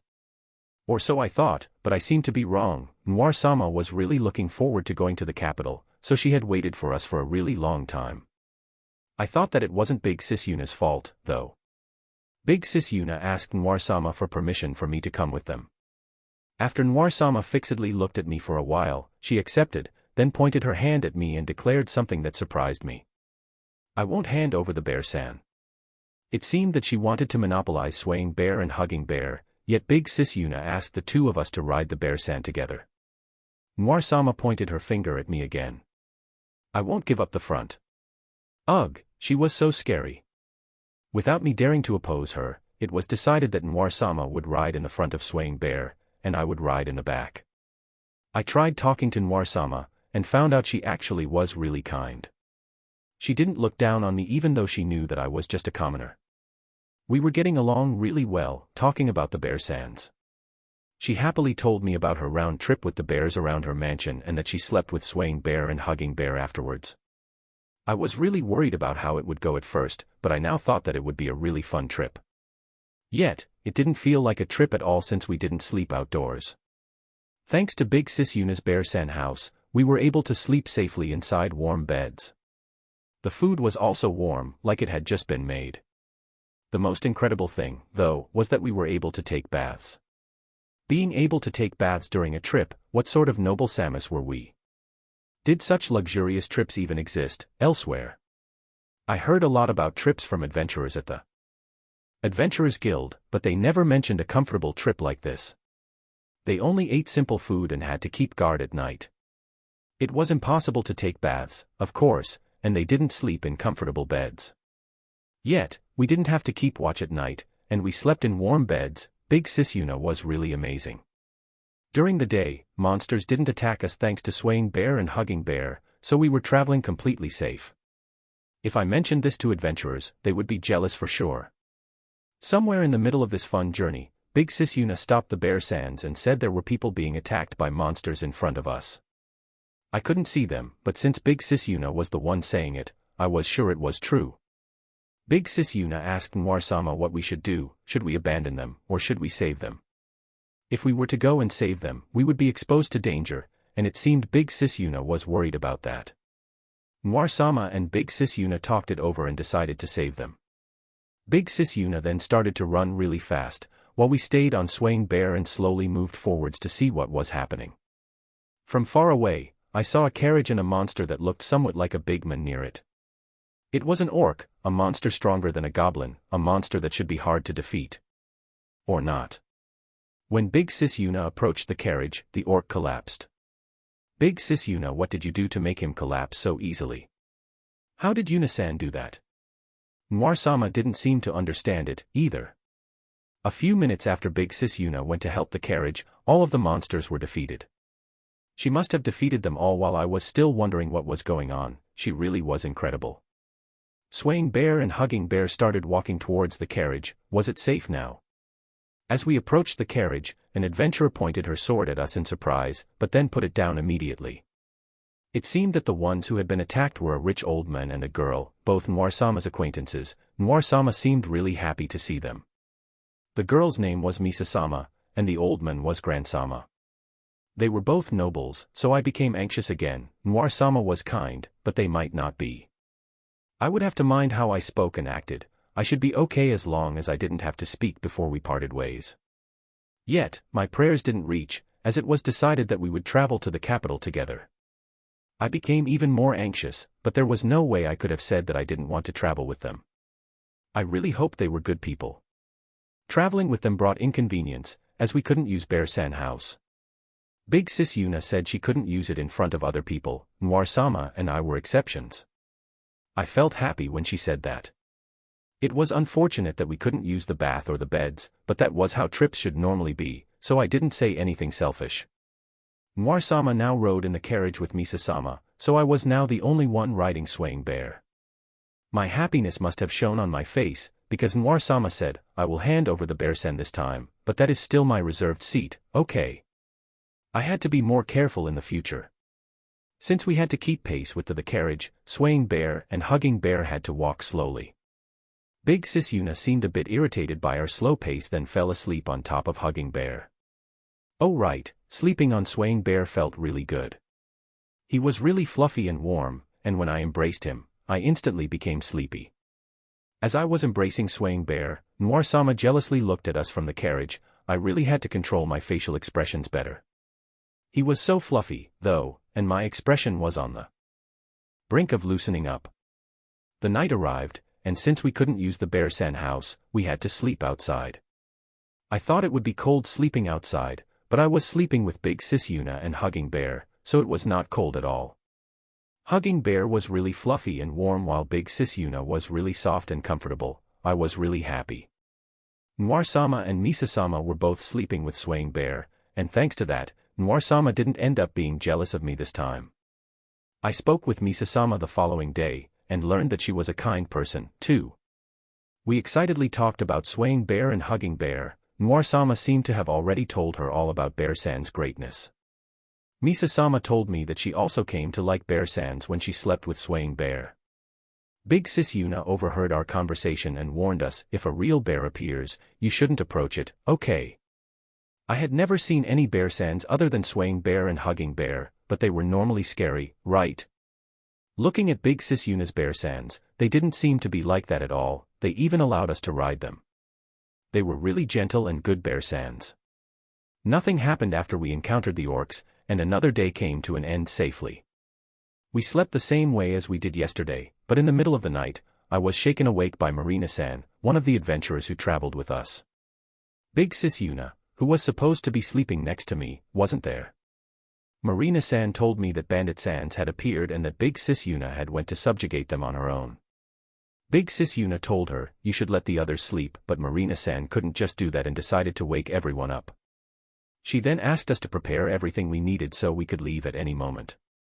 We all put away our blankets and sorted our luggage, and were prepared to run away at any time. Marina-san asked Grand-sama what we should do. Did that mean she was thinking of abandoning Big Sis Yuna and fleeing? As Grand-sama thought about what to do, we heard a sound. As I wondered what the sound was and who made it, Marina-san and the other adventurers took their weapons out. A big black shadow slowly approached us, and when it got closer, we saw that it was a giant bear-san dragging a huge cage with bandit-sans inside. Big Sis Yuna captured bandit-sans on her own, it seemed. The fact that she captured them was incredible, but we all hesitated on what we should ask about first, the cage or the giant bear-san. Big Sis Yuna simply said, "I made it with a bit of magic." She told us that she first captured bandit-sans with magic, and then used some more magic to make the huge bear-san. We were all so amazed we couldn't even say a thing. I didn't know a lot about magic, but I thought her doing all that on her own was strange. While we were all still speechless, Big Sis Yuna said, "Well then, we should go back to sleep." We all had the same thought, there is no way I can go back to sleep after this. Big Sis Yuna's suggestion was refused, and we departed in the middle of the night. There were no problems from then on, and we safely arrived at the capital. We were all happy, but bandit-sans were not in that good of a shape. Bandit-sans were brought to the capital without even being fed once, as the others believed that we could have been killed or even worse if it was not for Big Sis Yuna, and they didn't know what would have happened if bandit-sans were full of energy because they were well fed, so they told me not to feed or approach them, even though I was feeling sorry for them.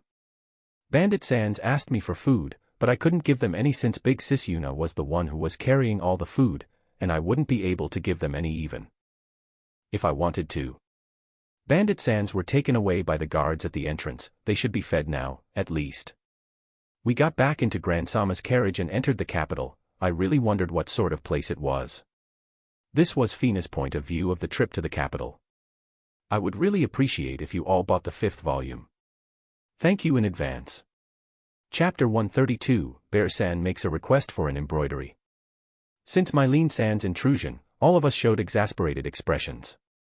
I felt especially sorry for Anzu and the others, but with the talk about the uniform now finished, the subject of the conversation had changed.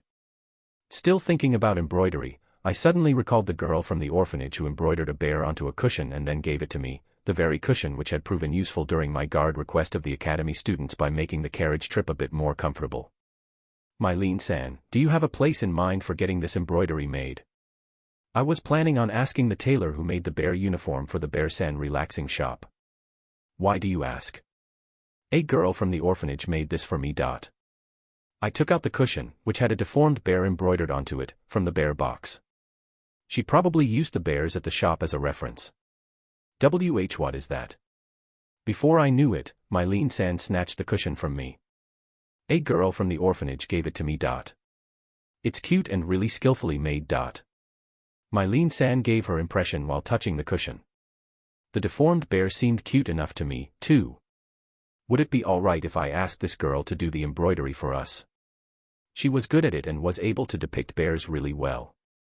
If she was able to do this much with just simple embroidery, I was sure that she had a lot of talent. Did Sherry-chan give you this cushion? Terumi-san asked while looking at the cushion that Mylene-san was still holding. Yeah. She was right, a girl named Sherry had given it to me. Well, it wouldn't be strange for Terumi-san to know her as she worked at the orphanage. I knew it. She is really skilled with her hands and is always sewing things. The embroideries on the curtains and the cushions at the orphanages are all done by Sherry-chan. I already knew that. When Sherry gave me the cushion, she also showed me a lot of her other works. Her deceased mother had taught her how to do it, and Sherry was doing it whenever she had the time ever since. I had even given her some of the threads I had obtained from my guard request. I had given it to her as thanks for the cushion. It wouldn't be fair if I had been seen giving a present to only one of the children, so I had used the cushion as an excuse. Fina and Shuri, if I'm not wrong, you should have one as well, right? Terumi-san looked at her daughters. Yes, she embroidered a towel for me. The two of them produced a towel out of nowhere. There was a deformed bear on the towel, just like the one on my cushion. Why a bear, though? We all looked at the bears embroidered on the towel and the cushion. They cute. Wearing an apron embroidered with that. But isn't that embarrassing? Yeah, a little. Mylene-san smiled when she heard them. Would you prefer the costume, then? No, the apron is fine. Forn-san immediately answered after she compared the apron to the costume. Looking at this work, it might indeed be good to ask Sherry-chan. No, we will ask Sherry-chan. Nobody went against Mylene-san's decision. With the talk about the apron finished, I thought that we were done, and I could leave, but Mylene-san brought up another subject. Next would be the signboard and the outer appearance. She was right, we did need a signboard. If we opened the restaurant without a signboard, people would have difficulties knowing what it was. What about the outer appearance, though? I could only think about one thing. Also, has the restaurant's name been decided yet? When Mylene-san said that, they all looked at me. Since Enzu will be the manager, I will leave it to her. To me. I had left naming the Bear-san's relaxing shop to other people, too. I wasn't really picky about names. Yep, you can decide, Enzu. If I remember correctly, the other shop you have is named Bear-san's relaxing shop, right? Then, how about Bear-san's diner? I thought it was good, but Mylene-san didn't seem to like it very much. Enzu-chan, that is not sophisticated enough. Ugh, when you tell me to pick a name so suddenly, there is no way I can think of a good one. It's Yuna-san's restaurant, so Yuna-san should decide. It was up to me again. I was really bad at coming up with names. Bear-san's diner seemed good enough to me. What was the name of Daiga-san's place? Since you are going to manage it, couldn't we use the second or Crimonia branch for the name? The restaurant doesn't really have a name. Seriously. I looked at the other women, and they all nodded. I don't know it, either. Calling it Enzu-chan's restaurant or Daiga-san's Inn was enough to know what we were talking about. They all nodded in agreement. Now that I thought about it, I remembered Atora-san had been calling it Muscleman Inn. If that was its real name, I would have really pitied Daiga-san. Well, we were in no rush to make a signboard, so we decided to all think about it and talk it out later. The outer appearance was left to me, though. I had no special ideas and could only imagine things like bears that caught fish, wolves, or cows, and bears eating fruits, vegetables and such. Mylene-san accepted my idea when I told her. It was the same for the Bear-san's relaxing shop. Mylene-san decided on all sorts of things, but it was still my restaurant, right? Even though it was my restaurant, I decided to agree to Mylene's idea without refuting it. I wasn't like Enzu and the rest, but I was still grateful for all the help she had given me as a Commerce Guild master, one way or the other, especially with things concerning Mirira, and because of that, I couldn't really refuse her. Also, refusing to make bears outside was a bit late at this point. All of my houses were bear houses, there were bears at Morin-san's shop, I was wearing bear clothes. It was a bit late to make something that wasn't bear-related. With the outer appearance decided to be bear-related, the talk was finally finished, and we went our separate ways. Enzu and Terumi-san went shopping, as they had discussed earlier, while the others went with Fina and Shuri to tour Crimonia. It was also decided that Mylene-san and I would go and see Sherry at the orphanage. I wanted to dump everything on Terumi-san and Enzu and enjoy my free time at home at first, but Mylene-san caught me before I managed to get away and dragged me to see Sherry at the orphanage with her. That was how I returned to the orphanage for the second time today. Sherry was in the group that was taking care of the birds, so we headed to the coop, thinking she would probably be there, but when we entered it, we saw the children playing. Did they already finish their work? I asked the children where Sherry was, and they told us she had already gone back to the orphanage. When we got there, we saw Nifu-san and Arn-san talking to Liz-san and Headmistress. I told them that we had some business with Sherry, and Liz-san gave us directions to Sherry's room. Sherry, are you here? I knocked on the door and entered together with Mylene-san. A girl, around 12 years old and a bit tall for her age, was sewing on a bed. It was Sherry, the girl who gave me the cushion. Although this was a 4-person room, Sherry was the only one inside. Can we talk with you for a bit? With Mylene-san and me. Coming so suddenly, an anxious expression showed on her face. It was surely because Mylene-san was scary. It wasn't my fault. Were you just doing some embroidery? Yes, I love doing it, after all. She was holding an unfinished embroidery in her hands. Would you mind showing it to me? Mylene-san and I both looked at it. It was a bear again, a deformed bear that could be seen at the bear-san's relaxing shop. One of the children wanted one. This deformed bear seemed to be really popular. Yuri really good at this. She thanked me with her cheeks dyed red. So, Sherry-chan, I had something I wanted to ask you if that's fine with you. Mylene-san held Sherry's small hand and told her about the restaurant. And you are asking me too? Sherry said with a surprised expression. Yes, can we ask you to do it? But, you know. Sherry lowered her head. If she didn't want to do it, I wouldn't force her. You don't want to do it? It's not that I don't, but... But what? She wasn't against it, so why did she waver? But if my embroideries are unpopular, and nobody comes to the restaurant because of that, the orphanage might disappear. How did she come to that conclusion? I know that the orphanage is here thanks to all the work Big Sis Yuna did. We can eat delicious meals and sleep in warm rooms all thanks to you. That's why, if people don't come to the restaurant because of me. She said in complete seriousness. So, this girl believed that I knew it was not good, but I just couldn't stop smiling. I was really happy that she was thinking about the orphanage. Sherry, you don't have to worry. I patted Sherry's head with my bare hand. The restaurant wouldn't go out of business with just that. You know that a lot of customers come to the bakery every day, right? The eggs sell well, right? It's a restaurant that I'm making. And I'm the one who is asking you to make the embroideries. Do you still think you should be worried? But, for me too. I took the cushion I had gotten from her out of the bear box. I was really happy when you gave this to me. I think that it's done really well. Couldn't you make cute embroideries on the aprons like the one you did for me? Big Sis Yuna. Sherry's head rose a little. I just had to give her one more push. And if it fails, it will be Mylene-san's fault. She is the one who asked me to let you do it, after all.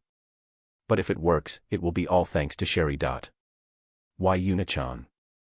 Mylene-san tried to object, but I ignored her. There is no reason to worry. It's really cute, after all. I touched the embroidery on the cushion. Is it really okay for me to do it? I am an amateur, you know. It's okay. I told her with a gentle voice. She bit her upper lip.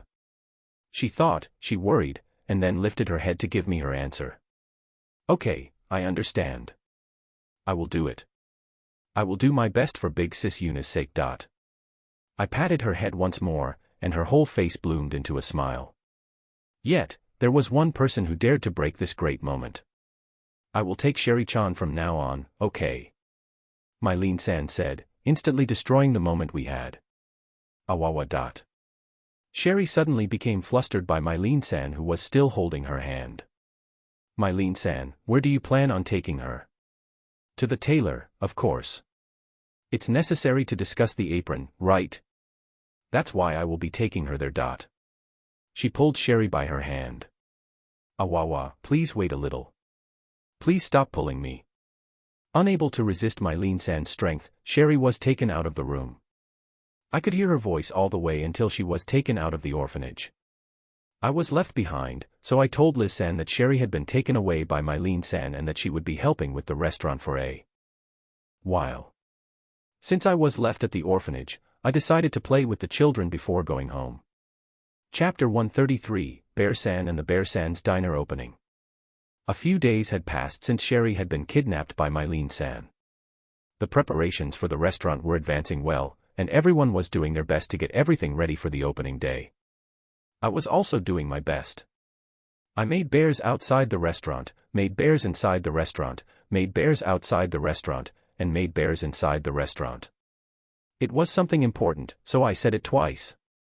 To make it look like a restaurant, I made deformed bears holding plates, forks, spoons, or chopsticks at the entrance. To point out that we would be serving fish, I also made a bear holding a fish. Since I was sure that we would be getting a lot of male visitors, I made the interior design different than that of the Bear-san's relaxing shop. I carved out real bears on the pillars since it was important for the restaurant to look cool. I used the bears I had met at the bee tree as a reference, since they would only end up cute if I made them with swaying bear and hugging bear in mind. As for the ingredients, a lot of rice and seafood had already arrived from Mirira. The seafood had been kept frozen by the ice magic stones I had procured from the snow Daruma at the top of the Arizentos mountain range. Sadly, normal adventurers couldn't really climb the high mountain to bring us more. I heard that you could easily procure some if you went north where there was snow. I had Swaying Bear and Hugging Bear, though, so I was able to climb the mountain easily, the feat which was impossible for normal people like Ranya-san and Damon-san, who were crazy enough to try. No wonder there was no trade between Mirira and Crimonia until now. With the tunnel finished though, trade had finally started to pick up. I had given the ice magic stones I had gotten from Arizento's mountain range to the Commerce Guild at Mirira. In exchange, they had promised to give me good prices and all the fish I wanted. Mylene-san got angry when she heard about this deal since it put her Commerce Guild at a disadvantage, but she calmed down as soon as she heard about the tunnel. Even though the tunnel was more or less managed by Cliff, the Commerce Guild would also profit from it quite a bit. I would also be getting a part of the passage fee, but looking at the long term, those reduced prices wouldn't really mean that much as the Commerce Guild was now selling both seafood and salt. Salt transactions were overseen by Cliff, who was acting under the king's command, of course, but I was sure that the Commerce Guild also made some profit. I didn't know the exact method of making salt, but it was depicted as difficult in one of the fantasy novels I had read. That was why, when I heard them talking about the salt, I asked them to not cause too much trouble for the people of Mirira. If they were used under terrible conditions, the tunnel might end up being destroyed by some natural occurrences. Was what I whispered in Cliff's ear.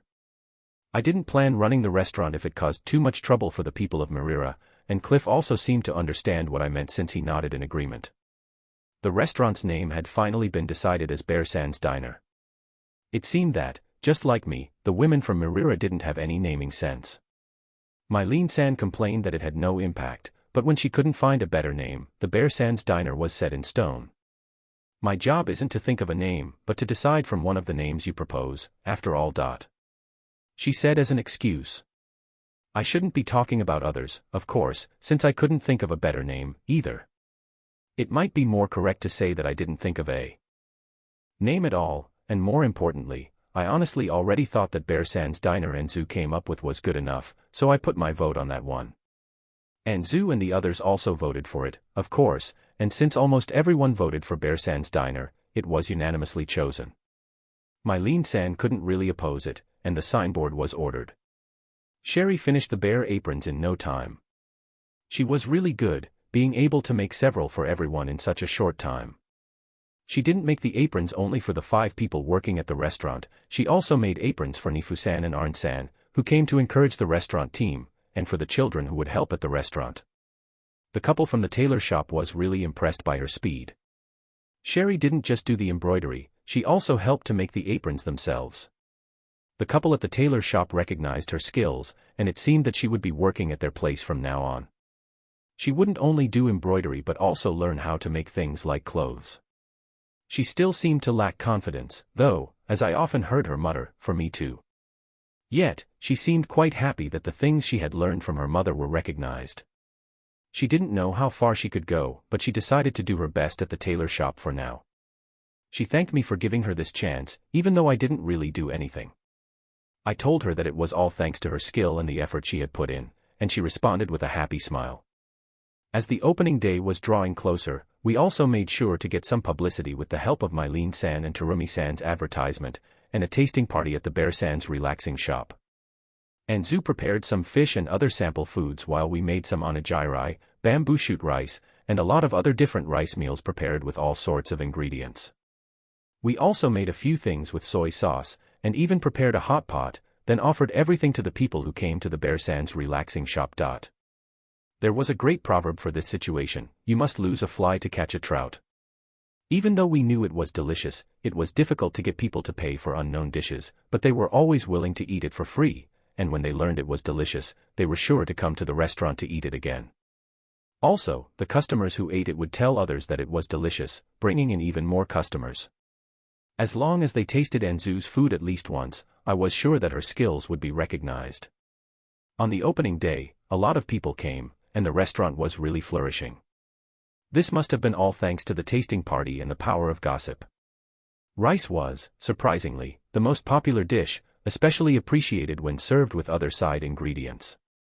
Second place went to the soy sauce, as many people ordered it because they liked the taste. By the end of the day, a lot of bodies were lying around. It was so busy that even though Nifu-san and Arn-san came to help, everyone was collapsed on the tables. I helped, too, of course. I was stationed at the entrance, threatening anyone who might have tried to make a fuss. I wasn't alone, though. I hired Rurina-san and Gil, who previously helped me at the Bear-san's relaxing shop, and as thanks, they got free food for a week. So, with 3 adventurers, one not really looking like one, at the entrance, there was no trouble. So tired. I'm going to die. To think that it would be this busy. I want a raise. They all looked at me resentfully. It wasn't nice of them to look at me like that. I had told them that this would happen, and Zoo's food was delicious, so of course it ended up being popular. Still, the tasting party must have helped more than I had thought, bringing in so many people. If you want to be mad at something, be mad at Anzu's delicious cooking. The children were tired, too, but they were still talking to each other happily. It seemed that they had more stamina. They were the ones who normally took care of the cluckers and helped Liz-san cook lunch. I felt quite bad for taking 5 of them from Liz-san. At least the restaurant would eventually calm down, and Nifu-san and Arn-san would be able to go back and help the orphanage. So, Anzu, do you think you can keep this up? I was anxious at first, but I'm really happy that so many people are enjoying my food. There were so many of them that it became unbearable, though. Well, people will come here from everywhere since this is something unusual for now, but the fish and rice markets will stabilize soon, so they will be able to eat them at many different places, and when that happens, the restaurant should calm down a bit. Then, the most important thing will be the taste. You will have to show them your skills, Anzu. Anzu answered vigorously, even though her body clearly showed exhaustion. As long as she stayed that way, the restaurant should be just fine. Anzu's arc is now finished. To celebrate the book's release, I made the prologue of the VRMMO part of the Bear's Bear a Bear Kuma. It's like a side story. Like I normally do, I wrote it without a plot and just went with the flow. I would be happy if you read it. http://mypage.syostu.com/507429/. The new arc will be about mining, and I'm really sorry if I stop updating for a while. Chapter 134, Bear-san tries to dismantle the black tiger. Anzu's restaurant was doing well now, with plenty of people coming in every day, though it wasn't as busy as it was the first few days. Was it because other places started selling rice and fish, too? I did hear that some people, who came from Marira like Anzu and her group, opened their own stores and restaurants. I was quite happy that rice and fish were now popular in Crimonia. Still, I hoped that Anzu and the others would do their best so that our restaurant wouldn't lose to the newcomers. Well, I honestly didn't think that Anzu, who inherited Daiga-san's cuisine, could lose to others, but then again, life was hard, and you didn't know when your arrogance could bring about your end. Although Anzu was modest and never arrogant, I still hoped she would be careful not to bring about her own undoing. I hoped that her colleagues and Terumi-san would do something if it was ever about come to pass. There was nothing I could do to help the restaurant, so I decided to leave it be and focus on what I was planning to do today, instead. I called Fina to the bear house. I planned on asking her to dismantle the black tiger, so that I could have its beautiful black fur. It wasn't like I had forgotten about it, but when I had returned from the guard mission, I had decided to take some time off, and when I had thought it was about time to ask Fina to dismantle it, Anzu had arrived, and I became busy with all sorts of things, like arranging the restaurant and getting everything ready for its opening, so no wonder I had completely forgotten about the black tiger. So, now that I remembered it, I decided to finally have Fina dismantle it. I thought about this from time to time, but it was really bad to ask a 10-year-old girl to dismantle monsters for me. This wasn't something that I, who had asked her to dismantle hundreds of monsters, should be saying out loud, though. I idled around while waiting for Fina, and she arrived right on time. Morning, Fina. Her energetic greeting made me smile. So, what did you want me to do? When I was about to ask Fina to dismantle the black tiger yesterday, we were surrounded by people, so I decided not to mention the black tiger yet, in fear of the uproar it could bring. I simply told her that I had a task for her, and that she should come to the bear house this morning. I have something I want you to dismantle for me. I took Fina to the warehouse I had built next to the bear house, and brought out the black tiger there. Fina let out a surprised voice when she saw the black tiger. I knew it, this was indeed something to be surprised about. I killed a black tiger on my latest trip, so could I ask you to dismantle it? I will pay you, of course. Fina looked at the black tiger. I don't mind trying to dismantle it, but it might be impossible for me. Fina gave a slightly troubled answer. Even Fina couldn't dismantle it. It was a superior rank monster like the tiger wolves, so I thought that she could do it. Did I really not have any other choice other than to bring it to the Adventurers Guild? Fina took out her knife and tried to plant it into the black tiger's stomach. She groaned, making "you" sounds. Fina let go of her knife. Big sis Yuna, as I thought, it's impossible for me. I assent this the same thing as the tiger wolves. No, that's not the problem.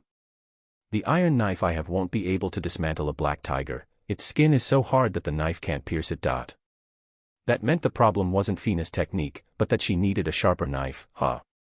You could do it if you had a better knife, right? Maybe. I think it has the same structure as the tiger wolves. Should we go and buy a knife that can dismantle a black tiger, then? If you knew what had to be done, things tended to progress smoothly. So, if there was a need for a knife, we only had to buy it. Knives that are able to dismantle black tigers are so pricey that I can't afford them, you know. Fina shook her head as if to prove it was impossible. I will buy it for you, then. I always have you dismantle things for me, so take it as a thanks for all you have done. But I have already received a lot of things as thanks from you, big sis Yuna. Don't worry about it, let's just go. I put the black tiger back inside my bear box, took Fina's hand, and headed to the blacksmith.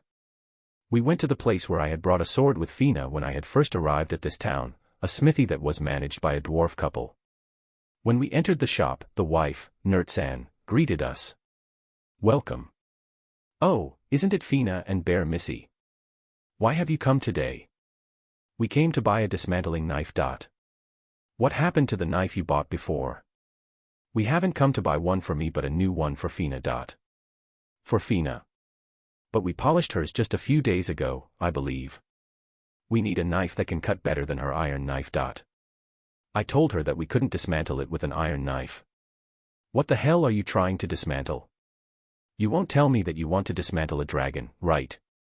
I want to dismantle a black tiger, but the iron knife that Fina has wasn't able to cut it. A black tiger, you say? In that case, iron knife is no good indeed. You need at least a mithril knife to dismantle it. Oh right, mithril. When you think of a rare or from a fantasy world, it had to be mithril. If I remembered correctly, there were mithril swords in the game, too. It also existed in this world, There were only iron sword in this shop, so I couldn't have known. So, could I have 2 mithril knives? I didn't really plan on using it, but I still asked for one for me, too. Even if it was really expensive, I wanted one. If they had a mithril sword, I wanted one of those, too.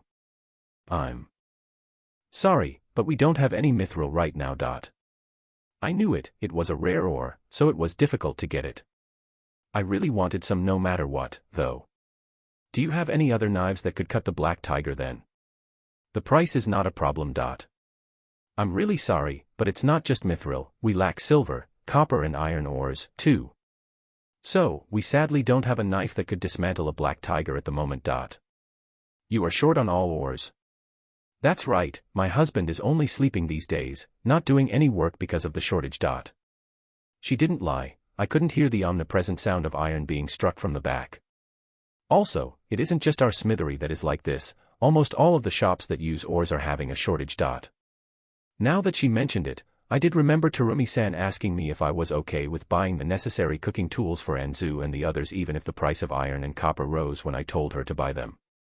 I also remembered vaguely answering that those tools were necessary, and that it was okay even if the price was a bit high.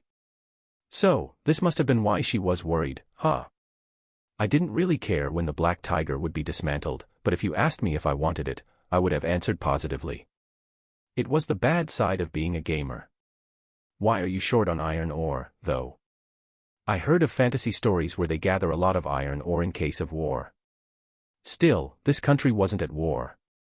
Well, it might be that I only didn't know about it. I heard that there was a problem at the mine, and that they can't dig anymore. What is this problem? I don't know. I think the Commerce Guild should know, though. What should I do even if I knew the reason? That didn't mean that I would be able to get a mithril knife. Would a weapon shop at the capital sell it?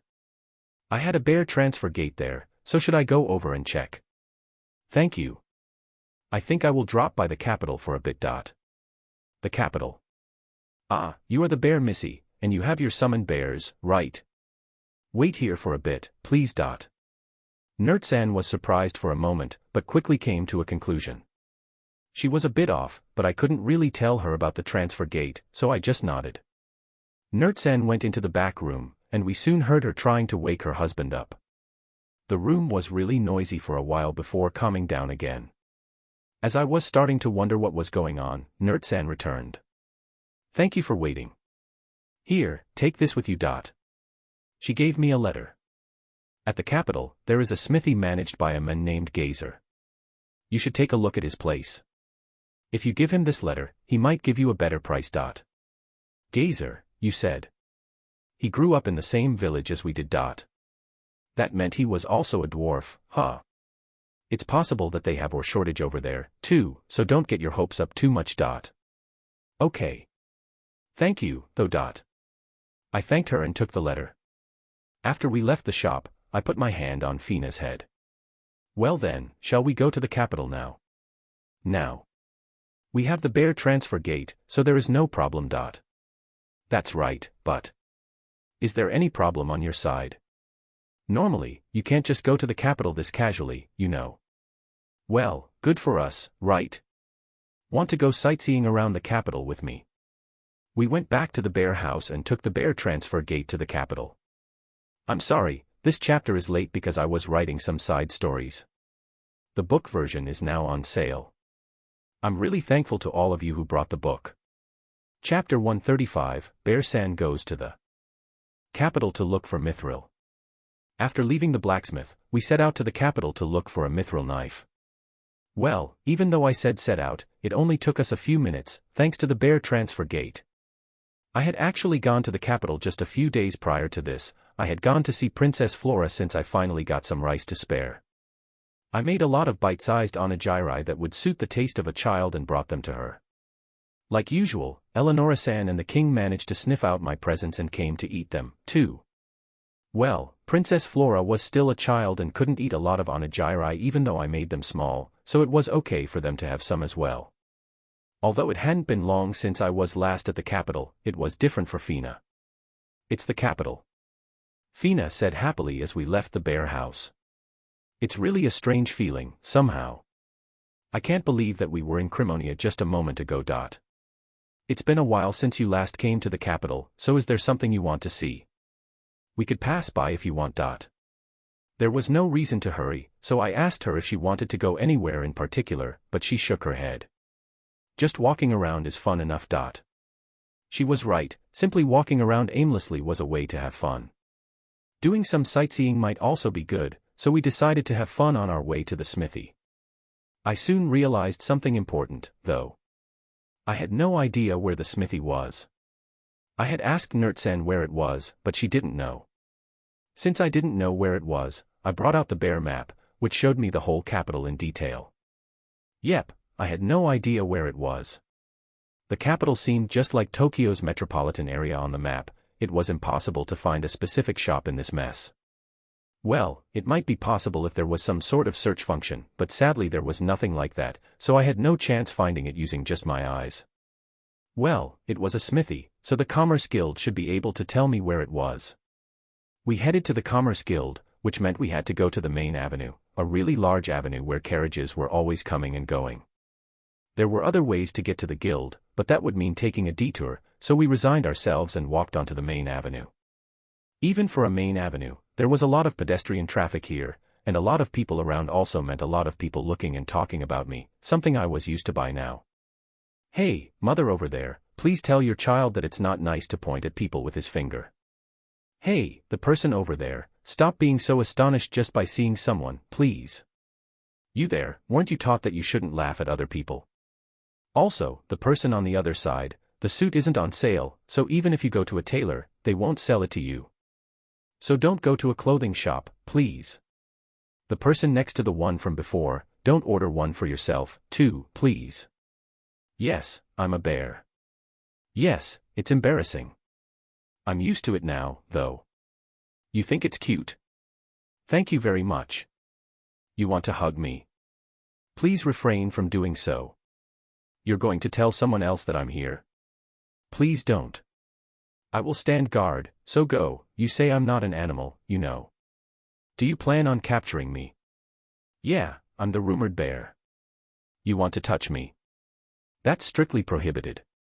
I rebuked everything that was happening around me in my head, and as I continued to do so like some sort of idiot, we reached the front door of the Commerce Guild. As expected from the Commerce Guild of the capital, it was an immense building, and there were a lot of people going about. There were also a lot of people at the Commerce Guild of Crimonia, but it was still incomparable to the amount of people here. With this many people around, even more people were staring at me, but there was no way that I wouldn't enter after coming this far. I took Fina's hand, and was about to enter the guild, when a voice called out from behind. I turned around, wondering who was it, and was met by Shia, who seemed to be out of breath. Shia. Why are you here? I should be the one saying that. She was right, it was weirder for me to be here than her.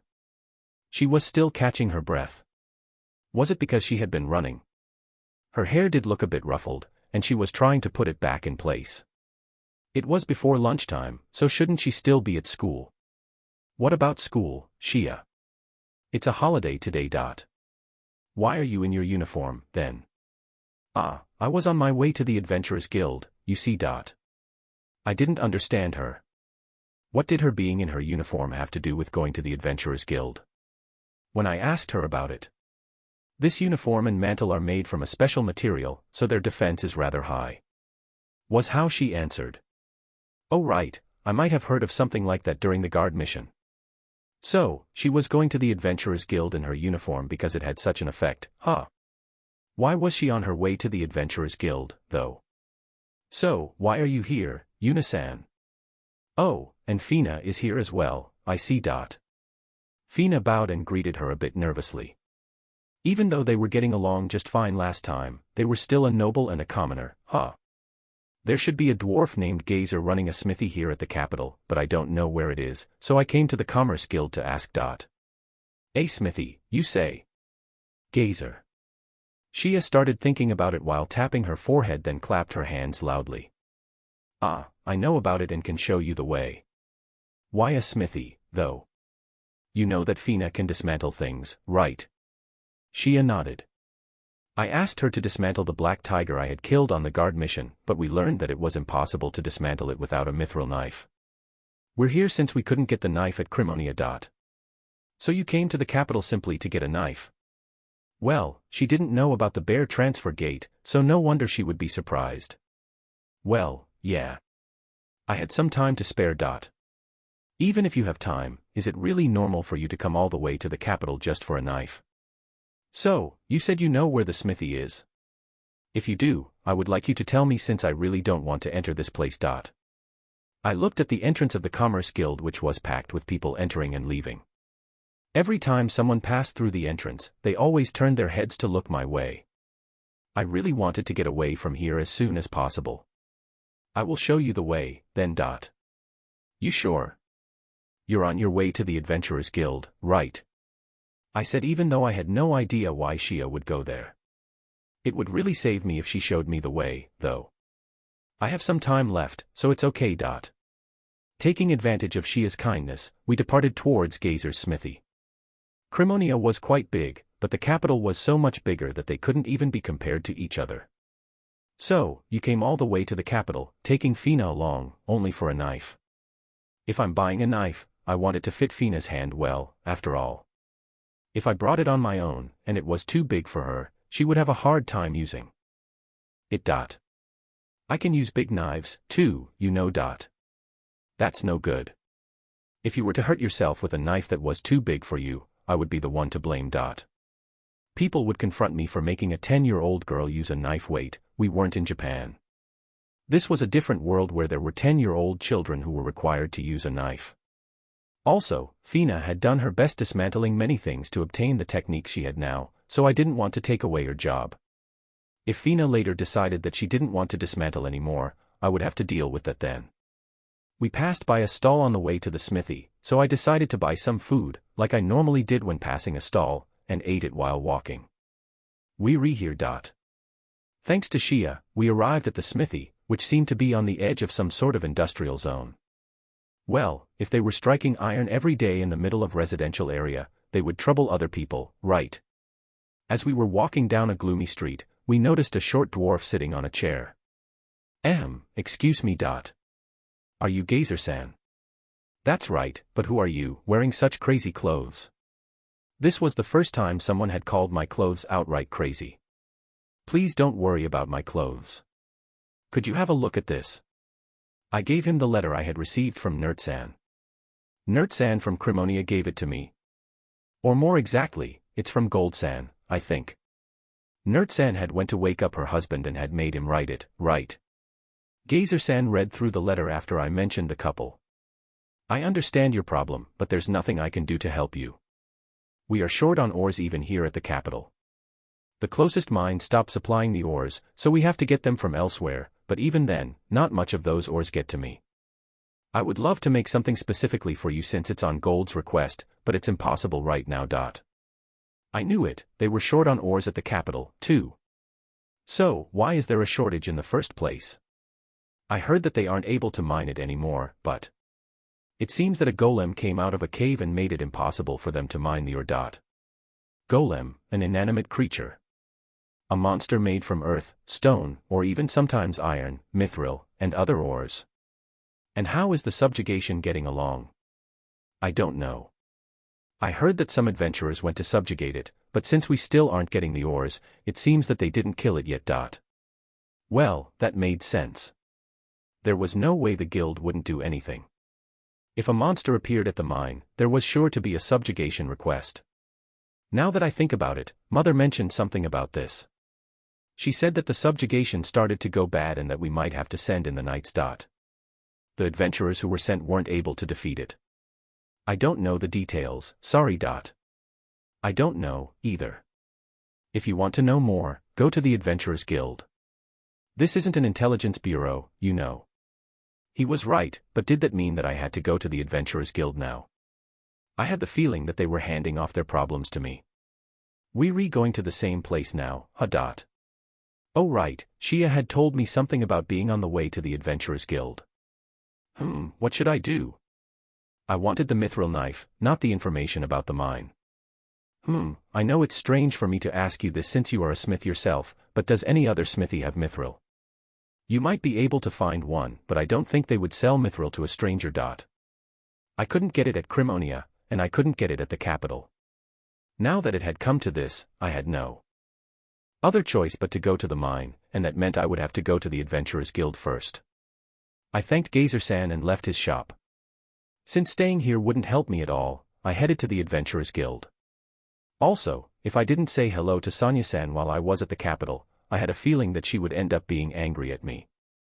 I'm planning on posting a side story for the next update and then return to the original story before maybe doing some more. Chapter 136, Bear-san meets Marcus and his party again.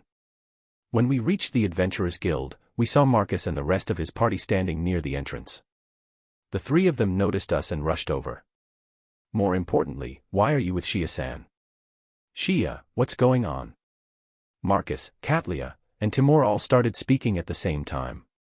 Hey guys, long time no see. Are you all doing well? It has been a long time since I last saw you, Yuna-san. Yuna-san, it's been a while indeed. They all answered vigorously, but something was still bugging me. Marcus, what's with the bruise on your face? This. Marcus pointed at a purple bruise on his right cheek. My father hit me for putting everyone in danger with my selfish actions and not listening to your instructions. He got really angry. He even went as far as to ask me, who the hell do you think you are? And then he punched you. Marcus laughed while pointing at his cheek again. He's right, so this is normal. He also praised me, though. He said that it's better to take action than to pretend not to see anything, but also told me to only take action after considering my strength, the strength of my allies, and the information we have on the enemy. Now that he mentioned it, Eleonora-san had also told me something like that. Well, all of this was partly my fault, but since Marcus had already accepted his punishment, there was nothing I could really say.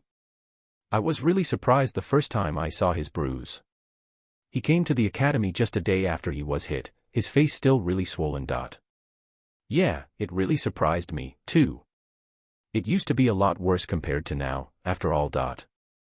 I was really wondering what happened when I saw him. Yuri saying that he used to look even worse. Well, quite some time had already passed since the guard mission, and for the bruise to remain until now.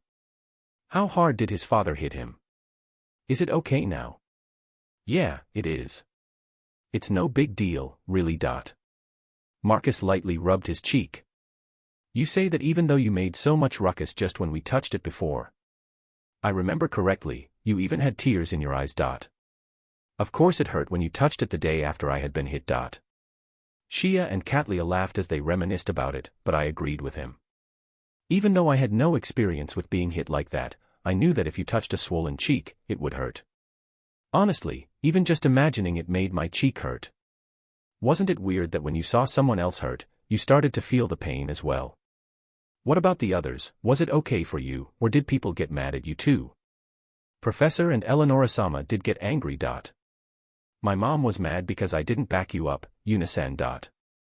They got mad at me, too, saying irrational things like, you were supposed to stop Marcus. They said it like I was his guardian or something. But in the end, no one punched you guys, right?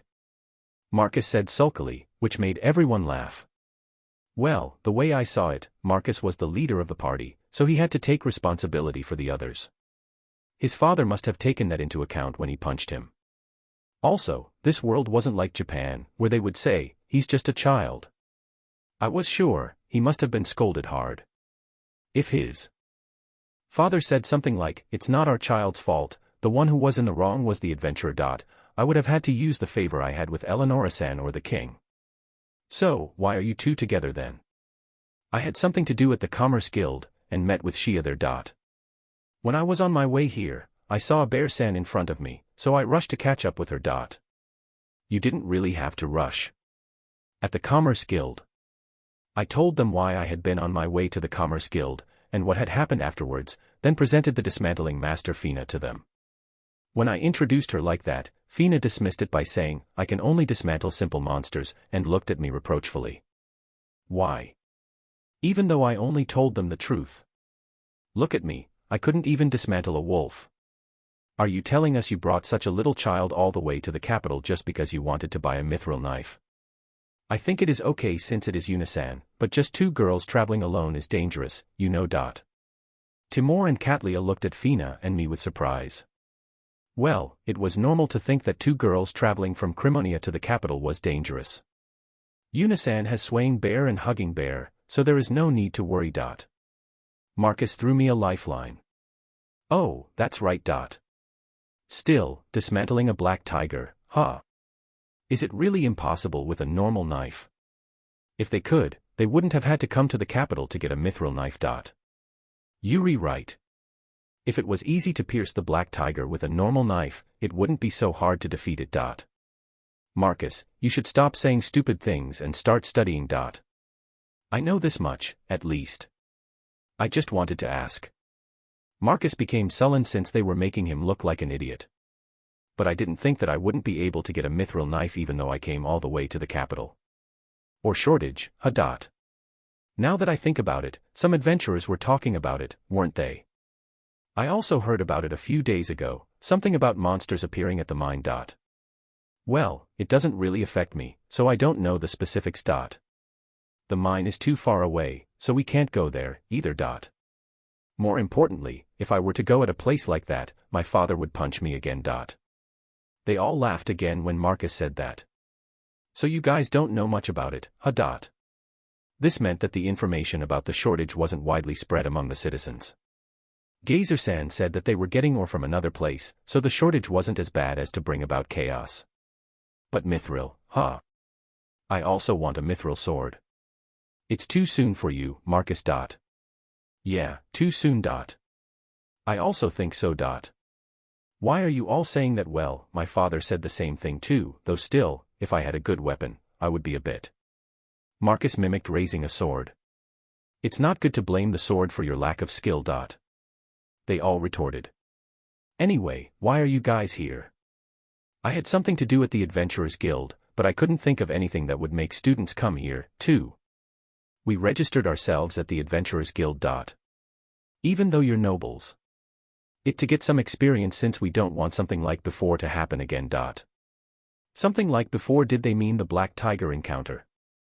Even if you guys did your best, I don't think you will be able to defeat a Black Tiger, though. We don't plan on fighting a monster like that, but we would like to be able to defeat low-class monster without any difficulties at least.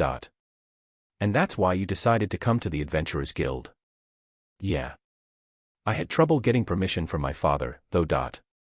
Marcus started to explain how hard it was to get his father's permission to register. He told us about almost getting hit again by his father, being made to fight him, and learning tactics from him. The one who had it hard was me. Your father is the captain of a knight order, so you were fine, but my father is the minister of finance. He wouldn't allow his son to become an adventurer even if it was only for a short time.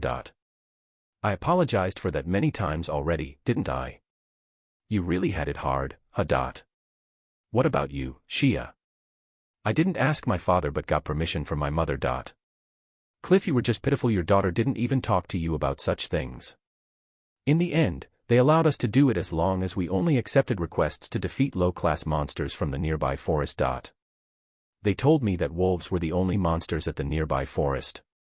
That's why the forest was named the Beginner Forest, and only rank F and E adventurers could enter it. It was meant to train the adventurers of the capital, it seemed. Well, it made sense. If low-class monsters were all exterminated around the capital, the new adventurers would have to leave the capital, and the capital wouldn't be able to raise capable adventurers anymore. The Adventurers Guild considered everything carefully and managed it well, I also recalled being scolded once for killing too many wolves around Crimonia.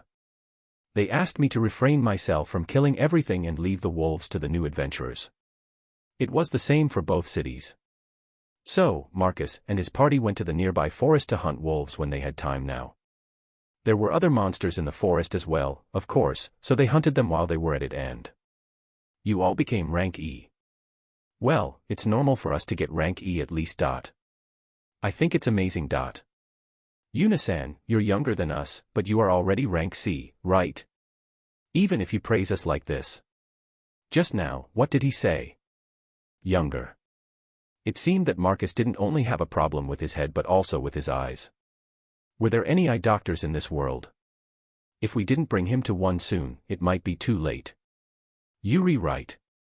I'm not happy that someone younger, who is already rank C, is praising me when I just became rank E. There was one more person with eye problems over here. Yuri, totally right. When Unisan, who is rank C and younger than us, says that, I can't really feel happy.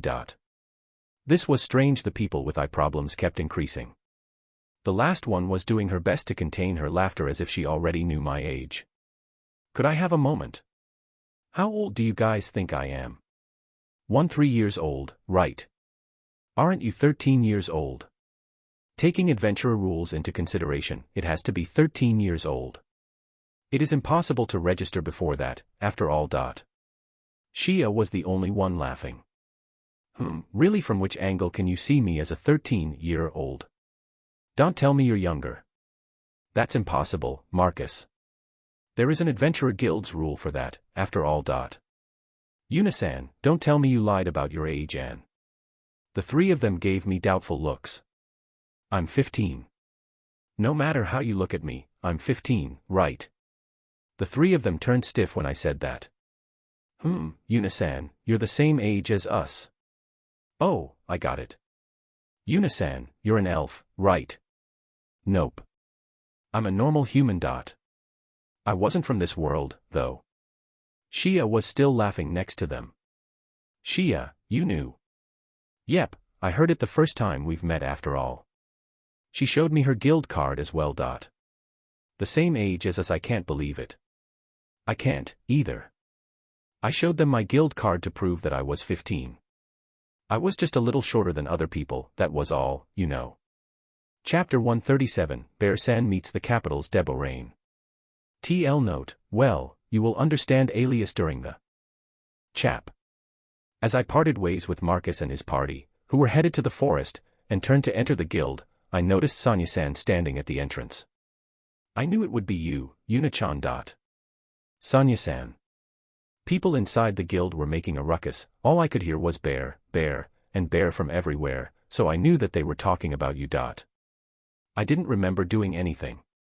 She said it was noisy inside the guild. Of course there would be a commotion when I entered, but I hadn't even entered yet. They were making a racket about how a bear arrived and was getting involved with the rookies at the entrance. True, I was at the entrance, but were the rookies they were talking about Marcus and his party? Also, being involved meant that I was happily having a conversation with them, right? This was what could be called harmful rumors, right? Such rumors were really scary, weren't they? There's a commotion in the guild, you said. Yeah. A person who knew you and a person who didn't had a big argument. I can't really understand what you're talking about. Why was there a quarrel between someone who knew me and someone who didn't? Could someone explain it to me using understandable Japanese, please?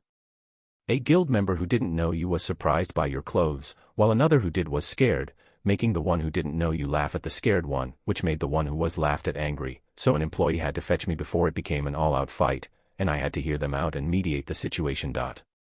While I was talking with Marcus and his party, something like that was happening inside the guild. How mysterious. So, why are you here, Yuna-chan? And with Fina-chan, too. Fina greeted her with a bow. A lot happened, you see. I have something to do at the Adventurers Guild, so I came here now. A lot happened, huh? She looked at me accusingly. Just enter for now. If you stay here, you will cause trouble for other people. I would prefer if you didn't treat others as if they were a calamity, please. Still, I did what she said and obediently entered the guild. The bear entered.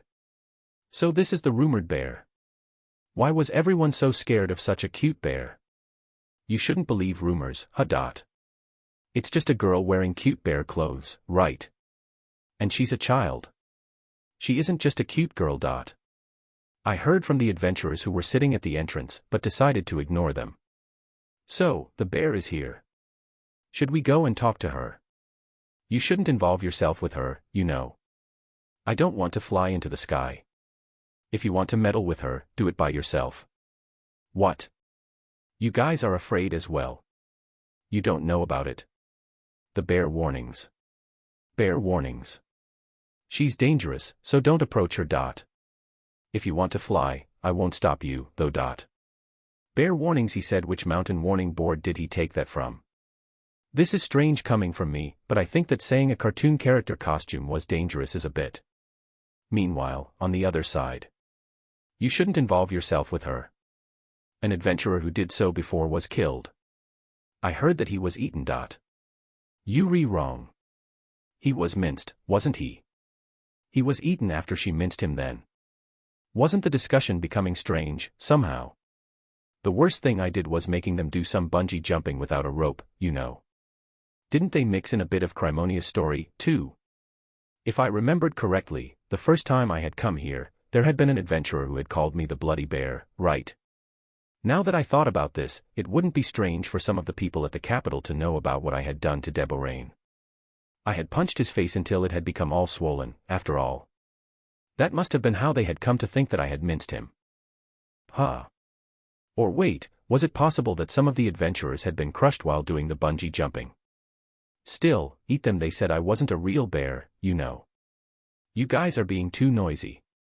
Shut up. Sonya-san shouted at the adventurers, making the guild quiet down. Guild master, who is this bear girl? One of the adventurers asked Sonya-san. Her name is Yuna.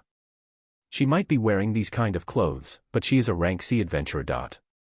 She knew that I was rank C, because I had told her when I had met her the time I had went to see Princess Flora in the castle. Rank C. That's a lie, right? That bear is rank C. The guild, which had been made quiet just a second ago, became noisy again. Just like that, my personal information was spreading again. Well, it was just my rank, so it was okay, I guess. If my 3 sizes were being spread, I would kill them all, though. My 3 sizes and GT, and GT, and GT, an adventurer's life. Its value was at least that much. Guildmaster, does that mean that if I win against this bear you will make me rank C? A man just like Deborain stood up and said that. I will call this man Deborain 2.0 from now on. There's no way I would do that. Are you an idiot? Sonia-san said bluntly. But, there's no way I would believe that this bear is rank C. More than half of the adventurers in the guild nodded in agreement. Deborain 2.0 saw he had others on his side, so he decided to approach me. Oi. Stop. Then, if I beat her too, I should become rank C as well. You guys should really stop. I will be the 3rd one. You will die. The opinions of the adventurers were splendidly divided in 2. Daiju, if you take one more step towards Yuna-chan, I will be the one you will face. Sonia-san called Deborain 2.0 by his actual name, Daiju. So, his name wasn't Deborain 2.0. Let me have a match with her, then. It's impossible for a little lass like her to be rank C when I'm rank D. Her strength is the real deal, you won't be able to win. Sonia-san raised her voice a bit. I won't know that until I try. Deborain, Daiju, responded by raising his voice, too. Somehow, this discussion was going in a weird direction. This was strange even though I only came here to hear about the mine. Why did it turn out like this? It must have been because of my clothes, I reached that conclusion instantly. I was getting irritated, so I spoke up. Sonia-san, I accept this match. If I lose, make him rank C. In return, if I win, this man will have to do one thing for me. There's no way I can do something like that. There are proper rules for ranking up. If I yield here, the Adventurers Guild will lose its credibility. Sonia-san, if this man can win against me, he's strong enough to be rank C. As long as I was wearing this bear cheat, I didn't think I could lose. Or, do you think I could lose? I understand what you mean. But, what will you make him do, Yuna-chan? I won't allow it if it's something unreasonable. I will just use him as my shield if something like this happens again, that's all. Shield. If other adventurers decide to involve themselves with me like this again, I will have him stand in front of me. When I said that, Deborain, Daiju, gave me a slight smile and nodded. Okay. If other adventurers pick a fight with you, I will make mincemeat out of them. All right. If there are people who won't be happy with the result of this match, they will be expelled from the guild. If you are okay with such conditions, I will officially accept this match as the guild master. Sonia-san declared while sighing. Deborain, Daiju, nodded in agreement. We proceeded to the practice ground at the back of the guild, accompanied by the adventurers who were inside the guild. Then, the match started. A few minutes later. Waha, please stop, I was wrong. Deborain, Daiju, flew into the air. It wasn't like he did it on his own accord. The moment the match started, I made him fly up by using wind magic under him. Deborain, Daiju, let out a shriek and started to fall. The practice ground was so big that it was almost as if it had no roof. I caught Deborain, Daiju, with an invisible cushion, and then, like he was on a trampoline, I made him fly up again. Help me. Yep. I looked at Deborain, Daiju, flying. What a nice weather. If it wasn't for Deborain, Daiju's screams, I might have wanted to take a nap. The adventurers who came to watch had their mouths wide open while looking at Deborain, Daiju. I beg you. I brought out an orange juice from my bear box and drank it. I had walked around the capital all day, after all. I wasn't tired thanks to the bear equipment, but I was still thirsty. I'll die. Want some too, Fina? I asked Fina, who was standing on the side. Fina looked at me with an exasperated expression. Why did she look at me with like that? Yuna-chan, shouldn't you stop soon? Sonia-san asked me while looking at Deborain, Daiju. Well, I mean, the match isn't concluded yet, right? You didn't say a word about victory, so I kept going. It's my fault. Sonia-san looked at me dumbfoundedly. I mean, didn't a match continue until the referee said that it was finished? Anyway, just stop it already. He already lost consciousness. When I stopped my wind magic, Debo-rain, Daiju, fell onto the floor, motionless. There's no reaction. He's just like a corpse. Stopping with the jokes, I launched water magic at his face. I had to hear the words of defeat from him. You woke up. You are. Do you accept defeat? Or, do you want to fight me one more time? Debo-rain, Daiju, looked around him, bowed his head, and declared his defeat in a whisper. I lost. I won't pick a fight with you ever again. If there are people who will come to pick a fight with you, I will become your shield as best as I can. Debo-rain, Daiju, stood up, his steps staggering. Guys, if you don't want to end up like me, don't fight the bear. You should understand that she was going easy on me, right? If she didn't, I would have fallen from up high and died. As if they understood it well, all of the adventurers nodded. Well then, since this match is finished, you should all go back inside the guild. Sonia-san said to everyone.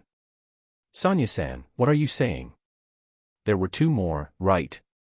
2 more adventurers who wanted to have a match with me, I mean. They already made a reservation, so we have to let them fight me. Yuna-chan, you're being somewhat scary. In this case, 2 was better than 1, and 3 was better than 2. It would be better if I had more shields. Who was it again? The adventurer over there. I pointed at a random adventurer with my bear-san puppet. I didn't know which person it was, of course. The one I pointed shook his head with all of his strength. Ah, was it you, then? I pointed at another random adventurer with my bear-san puppet. Just like before, the adventurer shook his head violently. Yuna-chan, you should stop this. Don't you see that they have already learned their lesson? You guys shouldn't go against her. It's not just Daiju, I won't have mercy on you guys either, okay? When she said that, the adventurers fled the practice grounds. Debo-rain, Daiju, approached me. My name is Daiju. Your magic is really incredible. If you have any trouble, just tell me. After saying that, Daiju left the practice grounds. You should excuse him for this. He's stressed because he can't raise his rank. He has already reached the strength of rank C adventurer, but he simply has no luck. Even if he was stressed, I was the one troubled when he came to pick a fight with me. Still, it was good publicity, so I was fine with it. With what happened previously and this time, I shouldn't be bothered when I came to the Adventurers Guild next time, right? After all, there were a lot of adventurers at the capital, so there were a lot who thought of approaching me like Daiju did. Well then, Yuna-chan, I will hear what you have to say in my room. We were getting to the real issue at last. Why was it that just because I had come here to hear about the mine, it had become something so big? Fina and I were led by Sonia-san to the guild master's room. When I was writing this, my computer froze 2 times.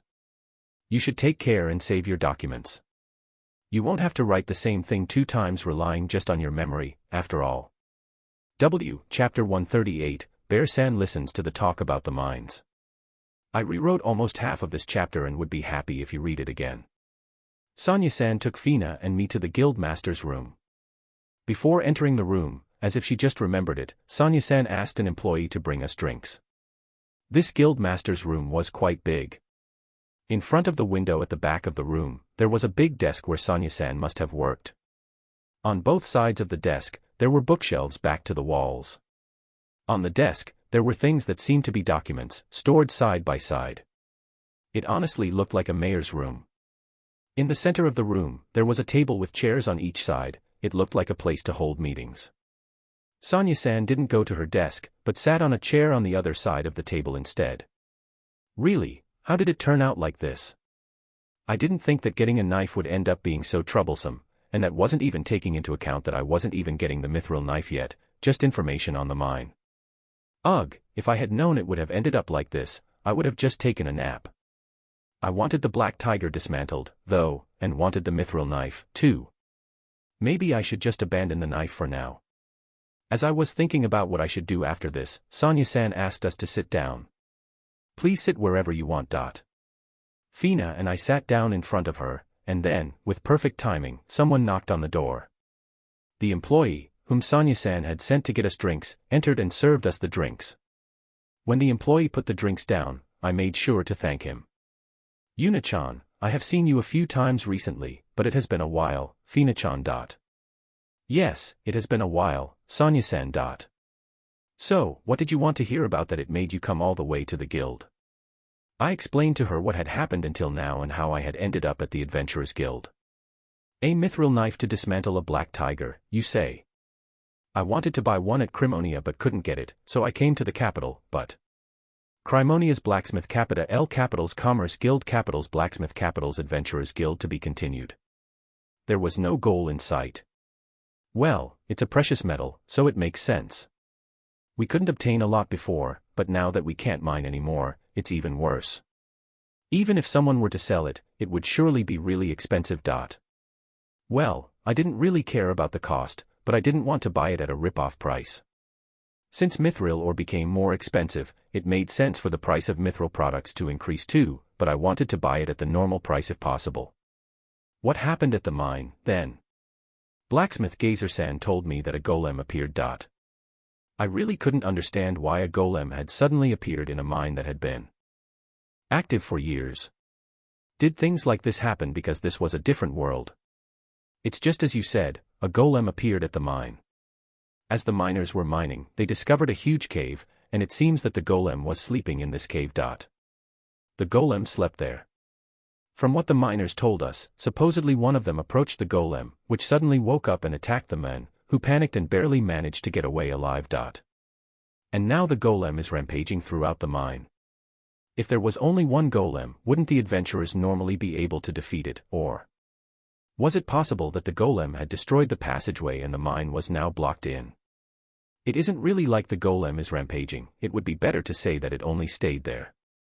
It doesn't leave the mine, after all. It attacks when we enter the mine, though. Since it was a golem, was it protecting something? In novels and games, they were often used as guardians.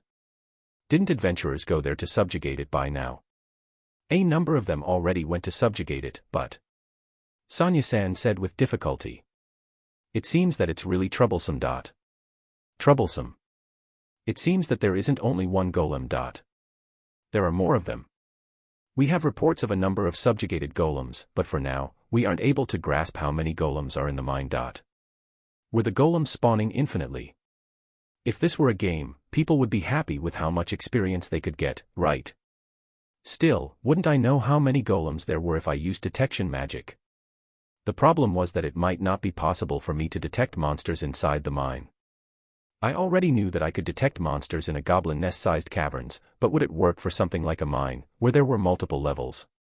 Was it only possible to detect on the level I was on, or was it possible to detect on multiple levels at the same time? I had never tried it out, so I didn't know. There's another problem: when we go further inside, iron golems start to appear. Iron golems, she said. They were a troublesome bunch to fight inside a cave. Since it was a cave, I couldn't use fire magic. If I used earth magic, I didn't know how much damage a physical type of attack would cause. I wasn't sure if using wind magic to cut iron would work. Water was out of the question, and using ice magic would have the same effect as earth magic. When it came to things like iron golems, having a mithril sword, which could cut iron, was something I would have liked to have. To summarize, it would be troublesome to fight the golems inside the mine. We had it as a rank D request until few days ago, but now that iron golems started to appear, I put it as a rank C or higher request. So, it increased from a rank D request to a rank C request, huh? When talking about rank D, that would be adventurers with the strength of Deborain or Deborain 2.0, right? I tried to recall their strength, but I realized that I didn't know their strength since I only one-sidedly punched or used magic against them. The only rank C acquaintance I had was Jade-san, who I had encountered not too long ago, but I didn't really know how strong he was. I didn't really understand this, but wasn't he quite strong, being at rank C? So, if I go to the mine, will I be able to get mithril ore? What I was looking for was information about mithril ore and not golems. I don't know. That information is Commerce Guild's jurisdiction, after all. That meant that I had no reason to go to the mine, then. I might be able to get some, but the opposite was also possible. It would be troublesome, so should we just go home? I decided dropping it was better and stood up from my chair. Sonia-san, thank you very much. I thanked. Sonia-san drank the drink that the employee had served me, and was about to leave, when there was another knock on the door. Sonia-san called out, and somebody I knew well entered. Oh! Yuna-chan and Fina-chan were here. Eleonora-san. Why are the two of you here? That was what I wanted to ask. I came here to get some information. What about you, Eleonora-san? I came to speak with Sonia. Eleonora-san approached us and sat down next to Fina. Fina-chan, are you well? Fina answered a bit nervously. Is Noah doing well too? Yes, we played together just the other day. I saw the two of them together from time to time, they were obviously getting along well. They even came to the bear house sometimes and asked me to summon Hugging Bear and Swaying Bear. Oh, is that so? May I leave that girl in your hands from now on as well? Fina smiled and nodded. So, Eleonora-sama, what did you want to speak with me about? Sonia-san asked to Eleonora-san, who intruded so suddenly. I came here to learn more about what happened with that case. Yuri talking about the mine. Yes, if we keep being unable to procure ore, the whole country will be troubled. A few days ago, 2 rank C parties went to the mine. I thought about sending the soldiers if it proved impossible for the guild to handle this, but shouldn't it be okay with rank C adventurers? How many people did you send? 4 to 5 people in each party. I will continue overseeing how it goes for a while longer, then. If they won't be able to deal with it, I will send out the soldiers. I was thinking that if they could bring out the soldiers, then they should do it sooner, so I asked about it. They told me that monster subjugations were adventurers' jobs. If soldiers were to take care of subjugations, adventurers would be out of work. Only when the adventurers couldn't handle the situation would the soldiers be sent out. This was the unspoken agreement between them. That was why the adventurers were sent to subjugate the golems and not the soldiers. This seemed like a really troublesome relationship, but I guess they had no other choice, huh? If the soldiers took care of all the monsters, adventurers wouldn't have anything to do, and if a real crisis were to fall upon the country, and the soldiers were deployed hunting monsters, it could end up really bad. So, Yuna-chan, why are you here? I proceeded to explain everything to Eleonora-san. Mithril, Is the ore shortage really that bad? We can manage to get iron and other basic ores, but as for mithril and other more precious metals, we can only procure a small amount, so the shortage is quite bad. Their prices keep rising, and normal adventurers can't afford them anymore. Mithril did cost a lot as expected, huh? Yuna-chan, if you want mithril, would you mind listening to my request? When we procure some mithril, I will prioritize sending it to you, or, if you prefer, I could give you the mithril knife I have at home.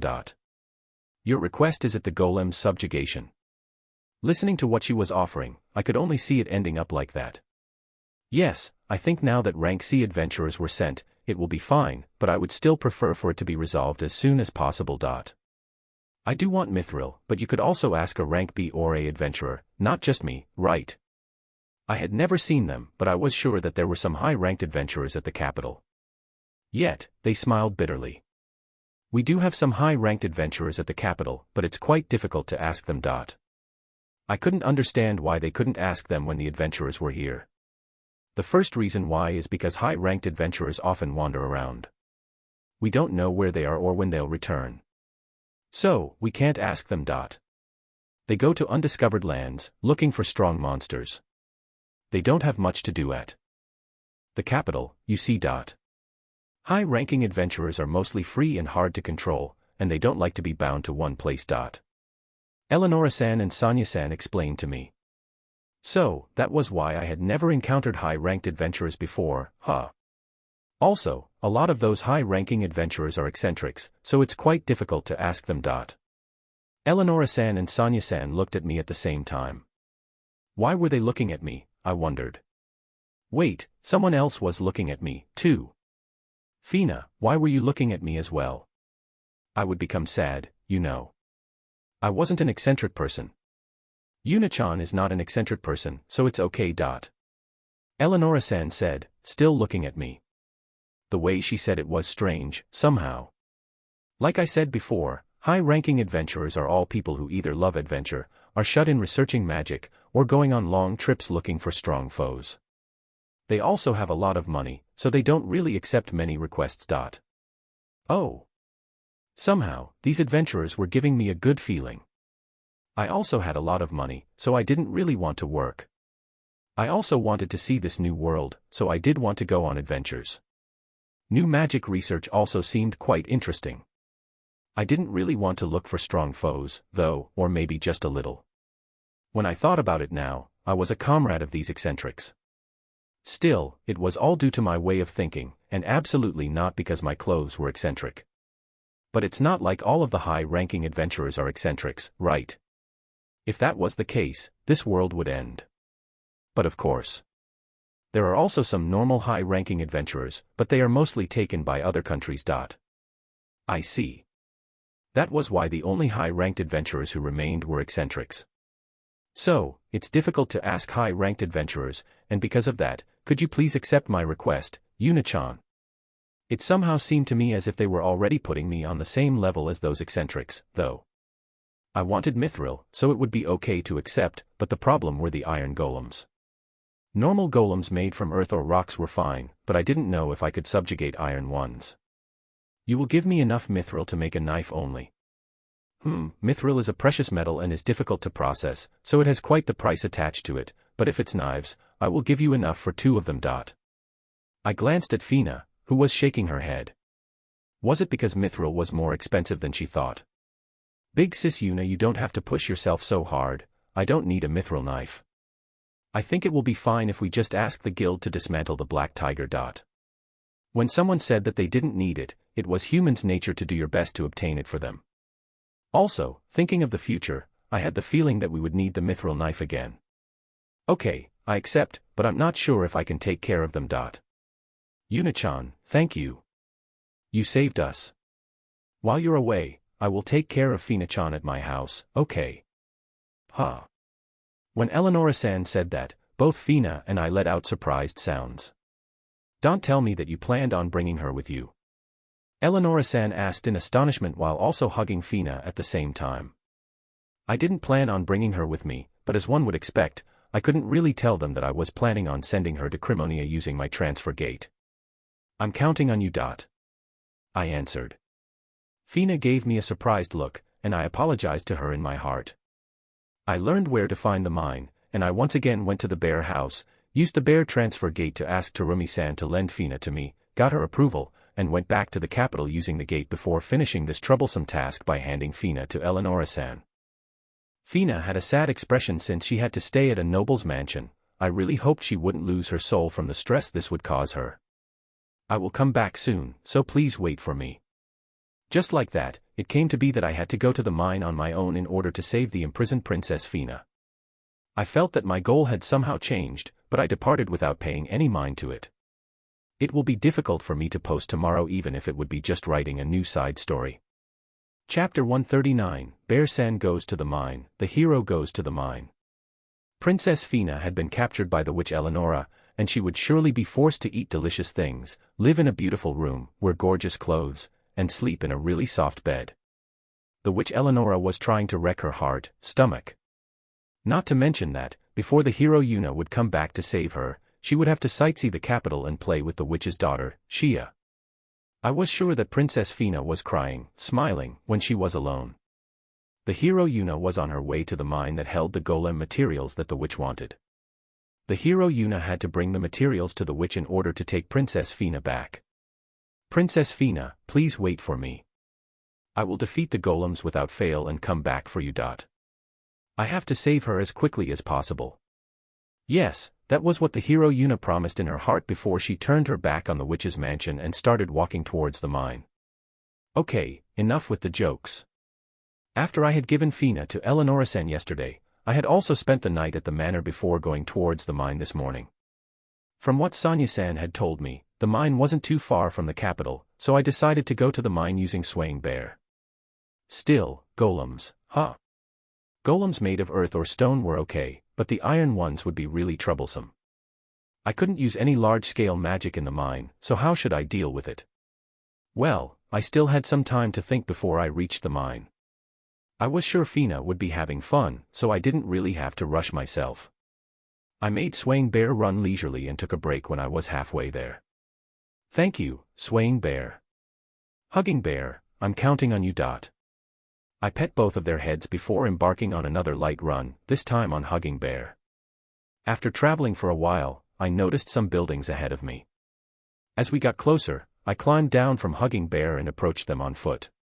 It was a small town, and the mine was right next to it.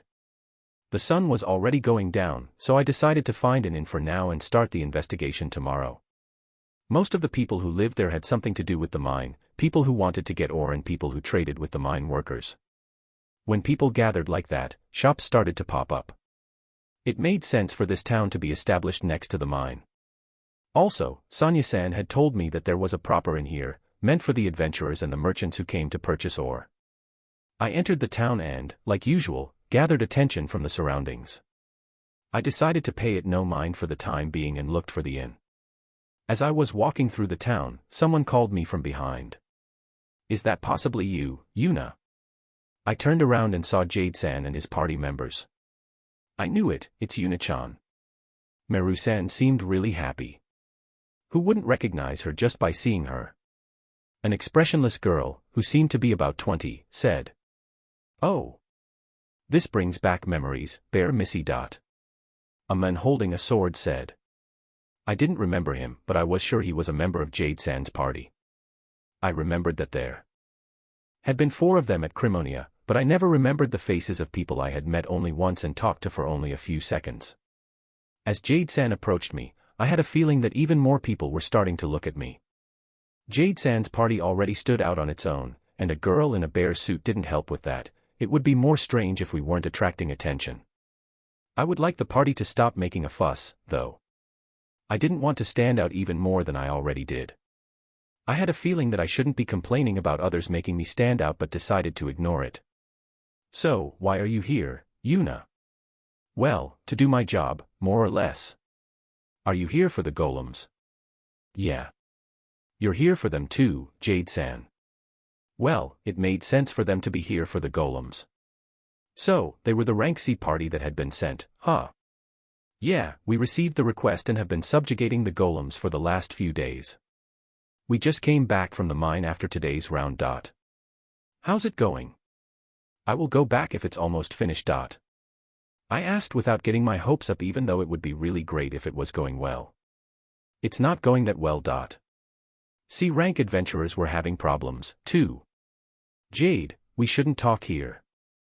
How about we go back to the inn and discuss this while we eat? Meru-san chimed in.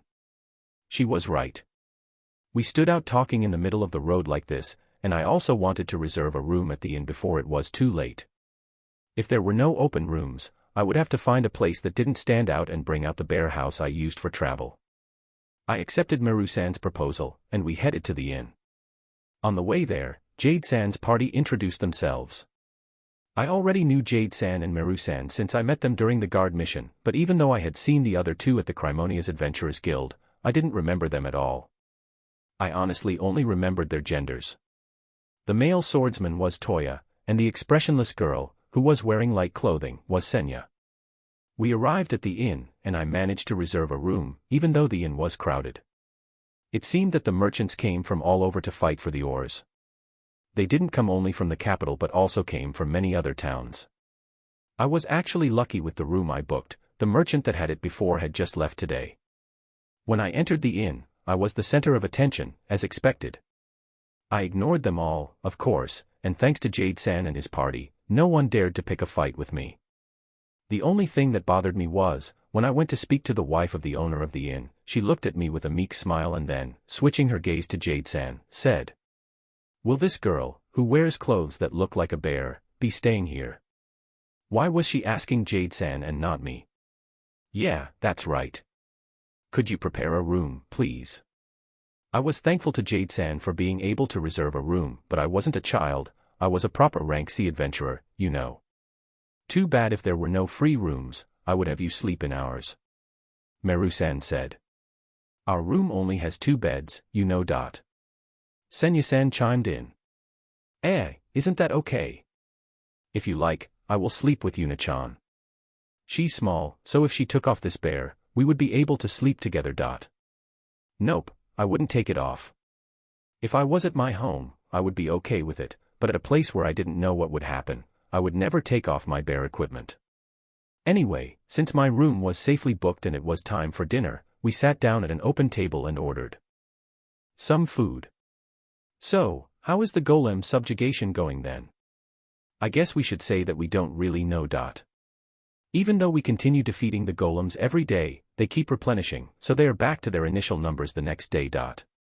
I knew it was a spawn point.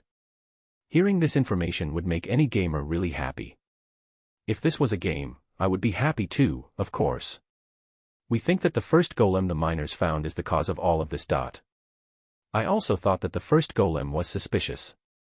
It was the simplest reasoning that governed in games and novels. When something was discovered, it would also trigger something else. You haven't defeated that golem yet. If it was possibly the cause for all of this, we just had to go and defeat it. If we were wrong, we just had to think of another method.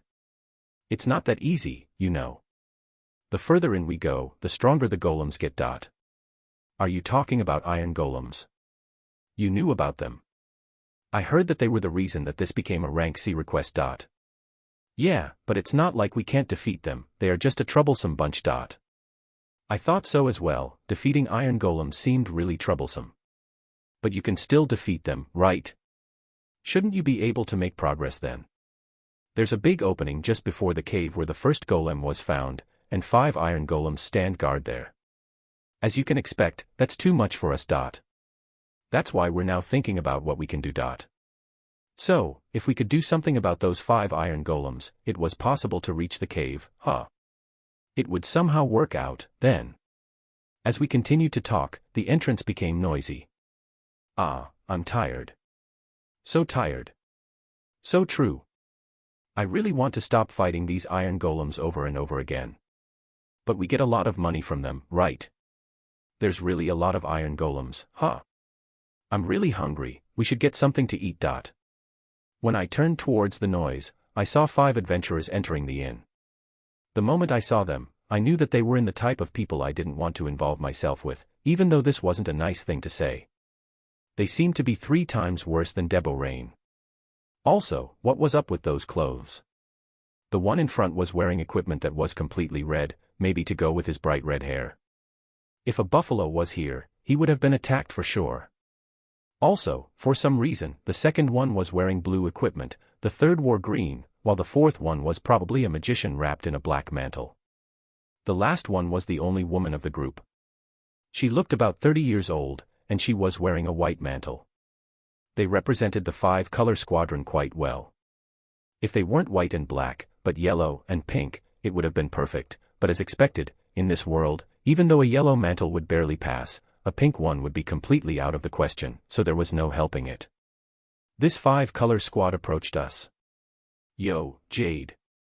Since when did you start keeping a bear as a pet? The redman dared to say while looking at me, making the other 4 behind him laugh. Okay, it was decided, I would call these 5 the Idiot Rangers from now on.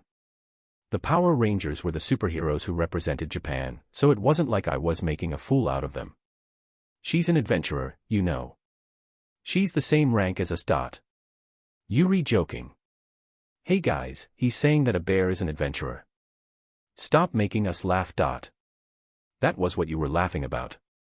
It wasn't something you would retort about, was it? Well, he was right, but wouldn't you normally retort about the rank? And rank C, you say. If you want to make me laugh, tell me something more ridiculous. Well, her existence itself is enough to make me laugh, though. Idiot Red laughed.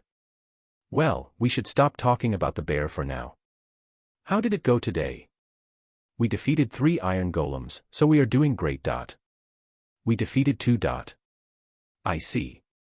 Well, we will defeat those 5 golems, so don't worry. And the prey behind them is also ours. Do as you wish. But if we don't hurry, the soldiers will be sent out, it seems. Really? Then we have to hurry, because if the country took this delicious prey, it would be a big loss for us. Idiot Red left while laughing. They are adventurers who came to subjugate the golems, too. They are rank C, and even though their attitude are the worst, they are quite skilled. So, they were the second rank C party that came to subjugate the golems, huh? Like Jade had explained to me, I also noticed that they had the worst attitude, but if they were able to kill iron golems, that meant they had at least some skill. It's the same as usual, though. Still, it was terrible to say that Yuna-chan is a pet. Even though she's not a pet but a mascot. That was also wrong, I retorted silently. But seeing how they were like before, they must be selling them at a good price. Selling them? Yeah, they are selling the iron golem materials, and it seems like they are selling them at quite the price. I see. The golems were treated as monsters, so when you defeated one, its body, which was left behind, was considered yours, right? You said, it seems. Does that mean that you guys aren't selling them? You just said that you defeated two, though. We are selling them through the normal route, so we don't get that much out of them. Well, I said that, but they are still buying them from us at a 20% increased price. From what I heard, they are selling them at a 50% increased price. I didn't know how much the iron cost normally, but it seemed that they were profiting quite a bit. I didn't need money, but unlike in the game, if you killed the golems, their whole bodies would remain behind as they were, right? If I defeated one cleanly, would I be able to keep it as it was? If I did, it wouldn't be bad to use it as a golem decoration somewhere. Our meals arrived, and while we were eating, Jade-san gave me a lot information about the mine. Is it okay for you to tell me this much?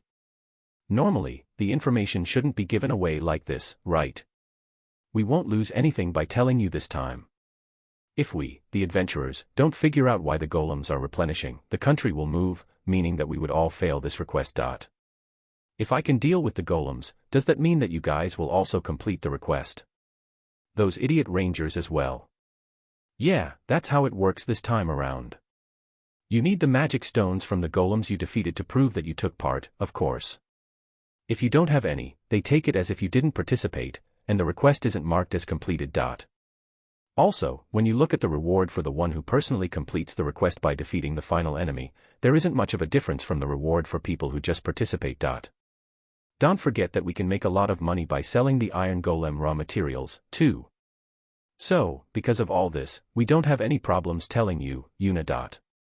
On the contrary, we would be saved if you could defeat the last golem. As they said, this was a special request. Normally, adventurers struggled to find the monsters, so they wouldn't share the information this easily. Thank you for the information, it will help me a lot. I thanked them, finished my meal, and went to my room to sleep. Starting tomorrow, I would have to start exploring the mine. Chapter 140, Bear-san Dives into the Mine, Part 1. The hero arrived at the mine. To obtain the materials needed to save Princess Fina, who had been captured by the witch Eleonora. A golem stood in front of the hero. As the golem launched its punches, countless pebbles flew through the air. The hero dodged, but she couldn't dodge every strike, and a few pebbles hit the hero's cheek. Petchy, petchy, petchy, petchy. It didn't hurt, though. It was as if they were soft. Such weak attacks wouldn't defeat the hero. The hero ran at the golem while it continued to launch countless harmless pebbles. Such weak attacks were of no concern at all, so the hero didn't stop her assault. The pebbles continued to hit the hero's cheek, but they still didn't hurt. Then, the hero, who was about to slice the golem with her sword, suddenly couldn't breathe anymore. What sort of attack was this? It felt as if something was pressing against her face. She was suffocating. So, I will die because of an unknown attack like this. The hero lost consciousness. I can't breathe. Thud. When I woke up, something fell from my face. I saw Hugging Bear, tilting his head in front of me, and Swaying Bear next to him. Is it possible that the dream I just had was your fault? Those soft attacks from the golem and the suffocating feeling at the end. I looked at the two, and they let out small, kun cries. I looked around the room and saw that the sun was shining into it. They seemed to have woken me because it was already morning. Thank you, but you two should think of a way that won't make me suffocate next time, okay? As a protective measure, I summoned swaying bear and hugging bear yesterday night. I was never more defenseless than when I slept, after all. I recalled them into their gloves, changed back into the black bear, and went to the dining room to have breakfast. I was thankful that the bears woke me up, but I would like it if they stopped jumping on my face as they did it. I almost died of suffocation. If it had lasted any longer, I might have appeared on the obituary section of a newspaper. The title would have been, "A Girl Wearing a Bear Suit Has Died." Well, it wouldn't have been like this at all if I just woke up when hugging bear and swaying bear were softly hitting my cheeks. People didn't easily wake up every day, though. There were times when they wanted to wake up late, too. Still, I had work this time around, so hugging bear had to wake me up. I should be thankful and just bear with it. As I was thinking about hugging bear and swaying bear, Meru-san and Senya-san arrived. I couldn't see the two men yet. Meru-san greeted me, while Senya-san just lightly waved her hand. Meru-san, Senya-san, good morning. Yuna-chan, will you go to the mine after breakfast? I will just check the situation for now. I can't just stand around, after all. I had to save the imprisoned Princess Fina, too. Then, how about coming with us? With you guys? We know your strength from the rumors, but your appearance is. I can only see a cute bear. They started petting my head when they said that. We are worried, since you don't seem that strong.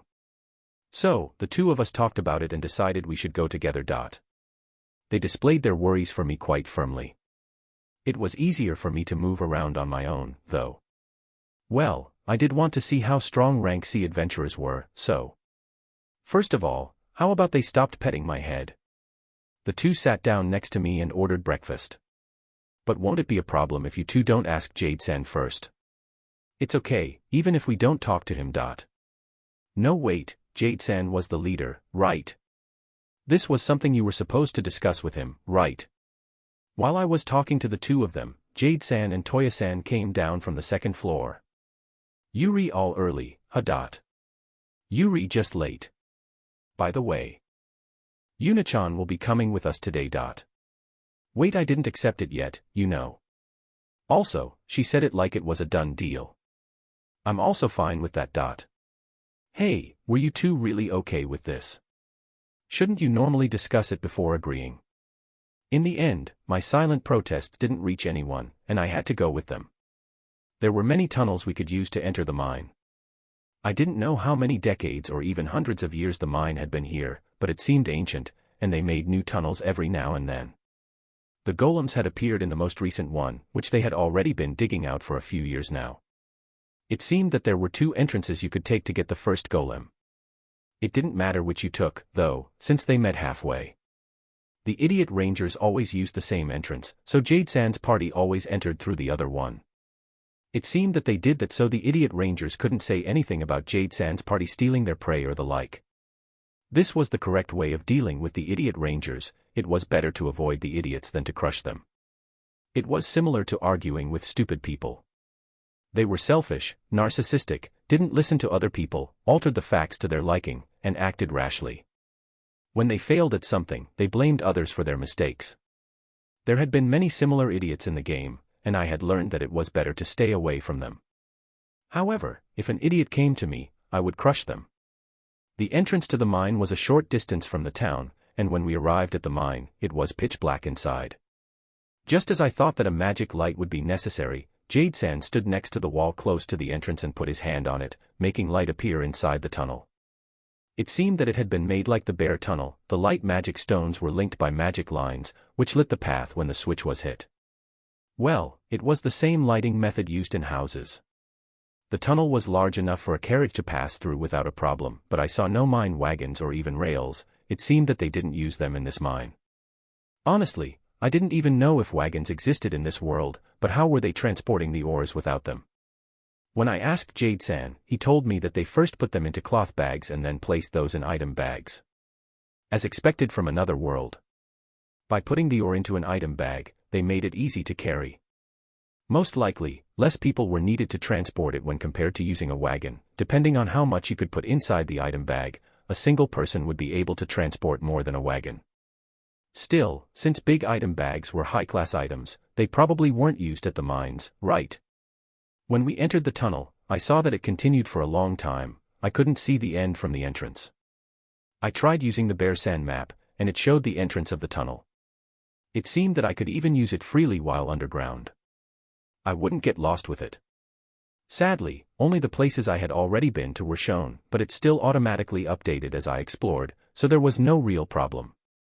I tried using detection magic next and detected several golems in front of us, but since the area they were in had not been explored yet, I only saw their dots in the dark part of the map. I didn't know if they were on our level or not. Well, this was a good time to test my bear skills.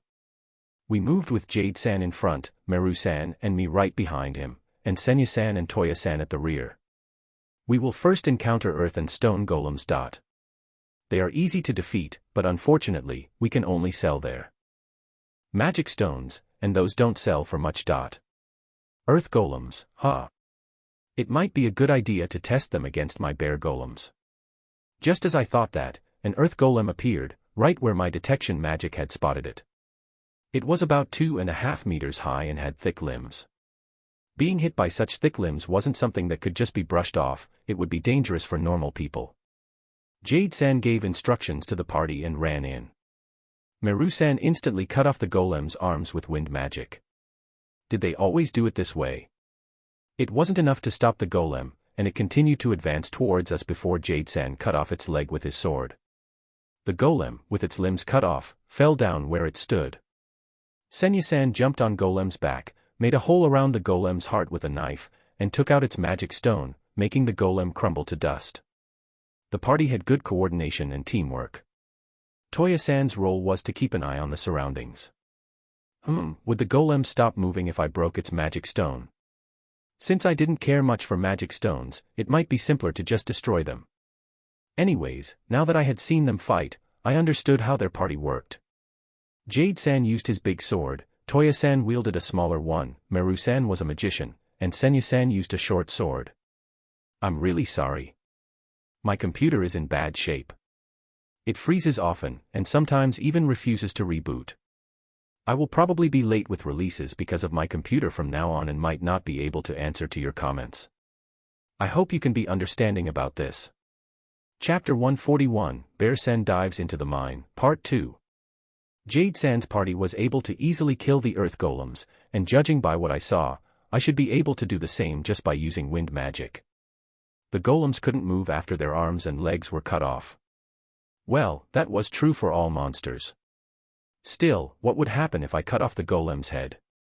Would it stop moving, or would it keep going? I should verify it. It would be easier if it stopped moving after I cut off its head, like other monsters, but since Mel-sen cut off its legs instead of its head, did that mean that there was no point in cutting its head off? I kept following Jade-san's party through the tunnel, still analyzing how they fought. We encountered a few more earth golems along the way, but Jade-san's party disposed of them without a problem. Was it because a rank C party was just that strong, or were the earth golems just that weak? I didn't know. Either way, I had nothing to do. Having it easy was great, but having nothing to do was boring. I decided to take a look at the map, but only the parts we had already passed through had been recorded. I had learned something really obvious soon after entering the mine. There were signboards at each intersection. They told which way the entrance was, or your destination if you continued down the path. It was written in a code like A1 and A2. A was the name of the tunnel, and the number specified which branch. For example, the tunnel labeled A3 was the third branch of the main tunnel A, and A3-2 was the second branch of A3. Well, it wasn't really a complicated system. The path was straight for the most part, and there were big openings from time to time, proof that there had been some excavation there. Still, even though there were signboards, the bear map was still really convenient. Once I finished recording the path that Jade-san's party took, I would like to do the same for the Idiot Ranger's path. In games, it was common sense to have a 100% completed map, after all. I used my detection magic again and found 4 earth golems in front of us. I was bored and wanted to know the earth golem's strength, so could you please leave one for me? Since Jade-san's party could easily defeat them, I didn't really get a turn, but it would be weird if I suddenly complained about that. Jade-san's party checked the surroundings and decided to move forward. We quickly arrived at a big open place with 3 golems. Huh? Where was the last one? I checked with detection magic, and it was behind a big rock pile to our right. It was in our blind spot, so Jade-san's party didn't know that it was there and started to run towards the 3 golems in front of them. No matter if it was 1, 2, or even 3, the golems didn't stand a chance against the combined attacks of the party.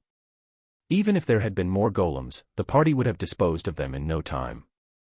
Well, since it seemed that they didn't notice the one in the back, was it okay for me to attack it? They overlooked it and just went past it, so it was probably fine. It would be strange for me to suddenly attack an unseen golem, so I decided to attack it only once I could see it. Jade-san's party, after easily defeating the 3 golems, started to move towards the next tunnel without spotting the golem behind them, so I decided to attack it before they did. Still, the moment I finally saw the golem, Jade-san and Mel-san spotted it as well. Wow, they reacted the instant they saw it, or had they reacted to the sound it made? Well, that much was expected from a rank C party. Well, it didn't matter, since I had already launched my wind magic at the earth golem that was coming out from behind the pile of rocks, cutting it to pieces. Head, arms, and legs, I cut off all 5 parts. They broke away easily, just as I had expected. Well, it made sense that earth golems were not that hard, they were made of earth. I didn't even need to use bear magic for them.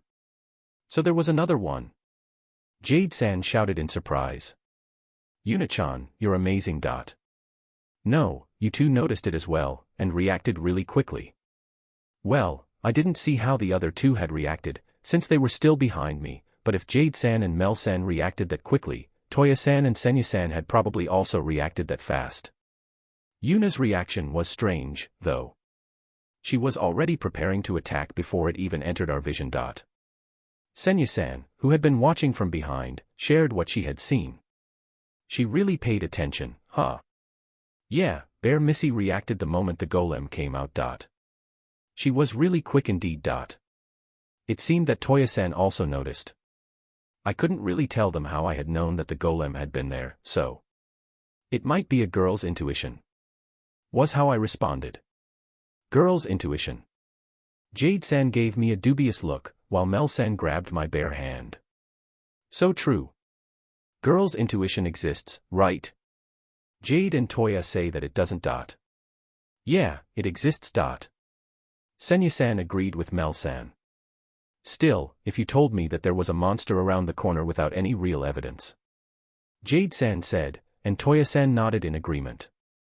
And when we ask, you only say that it's a girl's intuition. But there really was a golem there, right? The female members of the party didn't seem to accept their argument, and the male side didn't want to give in either. It seemed that the 2 simple words I uttered had divided the party in 2. Well, it wasn't like they were really fighting each other, but if it continued like this, we wouldn't move on, so I decided to change the subject. Now that I think about it, does a golem continue moving even if you cut off its head? I asked since I wasn't able to confirm it here. Yes, it does. No matter how you cut a golem, it will continue moving. There are only 2 ways of stopping it: take away its magic stone or do enough damage to it. Enough damage. You know that a golem's strength comes from its magic stone, right? I had vaguely heard about it, but I understood, so I nodded. When you damage the golem, the strength of the magic stone decreases, so if you deplete all the magic in the stone, the golem will stop moving. I see. So, as long as I damaged it enough, it would stop moving. In that case, I should be able to somehow deal with the iron golems as well. Even if magic wouldn't work on them, I could just use brute force to stop them. My ultimate secret technique, change the conversation, seemed to have worked, since they had forgotten all about our previous girl's intuition discussion. After taking the magic stones from the golems, we moved on to defeat some more earth golems before going down a gentle slope. I checked the bear map and noticed that it had changed. Had we arrived at a different level? The previous map was gone and had been replaced by a new one. I see. The map changed when I went to a new level, just like it did in the game. Since I now knew that this was a new level, I used detection magic and found a stone golem reaction in front of us. Stone golems would appear from this level onward, huh? I think you will be okay, Yuna-chan, but please be careful. Stone golems will start to appear from now on. I knew that already because of my detection magic, but I still obediently nodded. Are stone golems strong? Stone golems are like rocks that have been reinforced with magic. You can just think of them as moving rocks. I didn't really get it. What did she mean by rocks that were reinforced with magic? Well, I somewhat understood what she was trying to say, though. Basically, they were sturdier than normal rocks. They probably weren't strong enough to withstand my bear magic, but I wouldn't really know until I fought them, so I should try it out. We moved on for a little longer before encountering a single stone golem. The golem was made of stones and rocks that were stuck together, and it looked like it would crumble easily if I just punched it a bit. When the stone golem noticed us, it lifted one of its arms and launched a baseball-sized stone at us. The stone flew towards Melsan, who was in front, at 160 kilometers per hour, just my imagination here. Melsan didn't dodge it, but blocked the stone by using magic to make an earth wall, big enough to protect us all. As the golem was preparing to launch a second stone, Jade-san jumped out of the earth wall's protection, acting as a decoy. Melsan followed up and, as if to say a stone for a stone, made a baseball-sized stone with magic and launched it at the golem's right leg.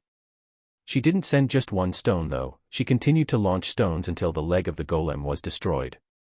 With its leg destroyed, the golem lost its balance and fell, giving Jade-san an opening to attack it. Once he hacked it enough, the golem stopped moving and crumbled, turning into a pile of rocks and stones. The way it fell apart was strange, though, it gave off a different feeling than the other monsters did when defeated. After the first stone golem, we continued to encounter more stone and earth golems, but Jade-san's party defeated them all. The pattern was always the same. To dull their movements, Melsan's magic destroyed their legs while Senya-san threw knives at their joints, and then Jade-san and Toya-san hacked them down. They never messed up or got confused, and everyone knew what they had to do. As I was watching their routine, I recalled the game. Using the same attack patterns was often the most efficient way to earn experience. It was something I often did myself. I also did it in parties, of course, but only sometimes. I wasn't a loner, and I really did party up from time to time. I wanted to fight a stone golem at least once, though. Just as the thought crossed my mind, 5 stone golems appeared. Would the party leave one for me this time around? Jade, what should we do? Melsan asked. Until now, there had never been more than 2 stone golems at once, but there was more than double that amount here. Jade-san looked at me. Yuna, would you mind taking one? Yeah, no problem. Finally, my turn had come. They even asked me to do it. That meant they trusted me, right? I wanted to try many different things, but for now, I wanted to see how much a stone golem could take, so bear punch. Thank you, it will help us a lot. When we defeat ours, we will come and support you. They each picked a stone golem and headed their way. I still hadn't completely decided which attack I should use, but the stone golem had already started to approach me. I dodged its attack, then hit it in the chest with a bear punch with all my strength. The golem flew through the air, collided with the wall, and crumbled to the ground. It was a beautiful 3-stage execution. It went down with just one bear punch. All members of Jade-san's party froze when they saw it.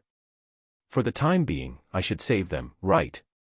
I used bear punch on each of the 4 stone golems that were about to attack them. They also flew, collided with the wall, and crumbled. So weak. Yuna-chan, you really were strong, Just like the rumor said. Meru-san and Senya-san said as they approached me. So, it's true that you killed black tigers and tiger wolves on your own, I really didn't think that Bear Missy was that strong. Since stone golems were so weak, iron golems would also be fine, right? I really seemed to frighten you in my last note. For the time being, I'm writing when my tablet and computer are doing okay. I also have backups, so it should be okay even if they suddenly break. Once again, I learned that I'm really bad with battle scenes. This probably comes from my bad habit of always skipping over the battle scenes in the novels I read, and only reading the aftermath. Chapter 142, Bear-san dives into the mine, Part 3. After I destroyed the stone golems with 1 punch each, I noticed that the party was looking at me differently. Where does all that strength come from when you have such a small body? The tall Toya-san said while patting my head. I can't think of her in the same way as before. Senya-san said and touched my arm. So soft. What was soft? The bear-san. Or my arm? I shook the two of them off and moved forward. Thanks to my recent demonstration of skill, our formation had changed. For some reason, I, a frail girl, was walking in front with Jade-san. Mel-san said she would cover us and that I didn't have to worry, then went to the back of the group. While walking at the front of the group, I silently wondered if it was a good idea to change the layout of the party this suddenly. Well, since I could defeat the golems with a single punch, I didn't really need others to watch my back anyway. I decided to deal with any stone golems that appeared from now, but when we got to the iron golems, I would first see how Jade-san's party fought them. Since I could basically defeat the stone golems with a single bear punch, I decided just to keep going with it and not try other attacks. Well, I wanted to try using magic, but I was worried about the tunnel's stability. It would be bad if the tunnel collapsed because I used magic poorly. The tunnels were strengthened with magic, so they won't crumble from just a bit of magic, you know. Jade-san told me, but how much was just a bit of magic? Would a light bear punch or weaker magic be fine? I really had no idea when he told me like that. If I tested it and the tunnel collapsed, we would end up being buried alive. Since I didn't know how much strength I could use, I decided to just keep bear punching the stone golems. Our roles have completely reversed now, Jade-san said after I defeated another stone golem with a single bear punch. Yuna-chan, you're too strong. Defeating stone golems with a single punch each is just unbelievable. It's a good thing I didn't make fun of you earlier. Yeah, because if you did, you would have become like those stone golems, you know. Yeah, and I would properly engrave your gravestone with, "Here lies Toya. He was mauled by a bear. Don't just kill me off." Everyone laughed at his retort. We kept moving forward without a problem and arrived at the next floor, where iron golems would start to appear. Based on how the strength of the golems changed based on the floors, this kind of felt like a dungeon. There had been dungeons in the game, but were they in this world too? If they were, I would like to dive into one at least once. However, before considering a dungeon raid, I first had to deal with the iron golems in front of me. I could melt iron with fire bears, but doing that in a tunnel would be suicidal. It would be great if I could wrap their heads with water and drown them, but they wouldn't suffocate, right? They might rust and be unable to move if I doused them in salt water, but I probably wouldn't be able to sell their materials afterwards. Would I be able to cut them up with bear wind magic? No, I would probably destroy the tunnel faster than I could defeat them. I could try using earth magic to make a bear golem and pin the iron golems down, but I didn't really want to use that in front of Jade-san's party. I could also make a pit to bury the golems inside, but if I dug up the floor like that everywhere, it might cause the tunnel to sink. Also, I wouldn't be able to get the iron that way. I wanted to give some of the iron golem bodies as souvenirs to Gold-san and Gazer-san, but I would also love to take some for myself and turn them into pieces of art. I decided to just try using a random attack for now, while also watching how Jade-san's party defeated them. Since the floor had changed, I could now detect several iron golems, including 5 of them far away from us. So, those were the 5 iron golems they had been talking about. From what they told me, the golem that started this all should be behind the 5 golems, but my detection magic didn't pick it up. Was it not there, or was it among those 5? Overthinking wouldn't help, so I decided to just defeat any iron golems that came our way for now. When the first iron golem came into view, the party immediately moved into battle formation. The iron golem looked just like an earth golem, but made of iron. Its thick arms looked like giant hammers. Getting hit by those would surely mean death. If the golem could understand me, I would have definitely recommended that it become a carpenter.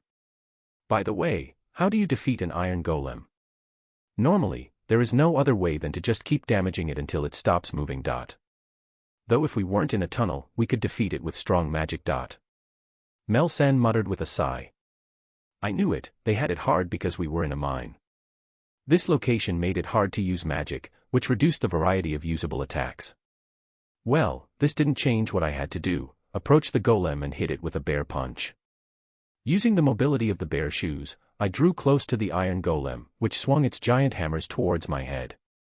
For an instant, I considered using the white bear glove to block it, but I realized that it could turn out badly and decided to avoid it instead, and the hammer-like arms hit the floor with loud bang. After getting past its arms, I hit its body with a black bear punch. Normally, hitting iron would hurt, but thanks to the bear, it didn't hurt at all. The golem was pushed back a few meters, but it didn't collapse. I knew it was different from stone and earth golems. This one was hard, heavy, and solid. Yep, it was troublesome. Just hitting it with enough power to take down stone golems wasn't enough here. I had to hit harder. Since I had already tested my attack, I decided to leave the rest to Jade-san's party.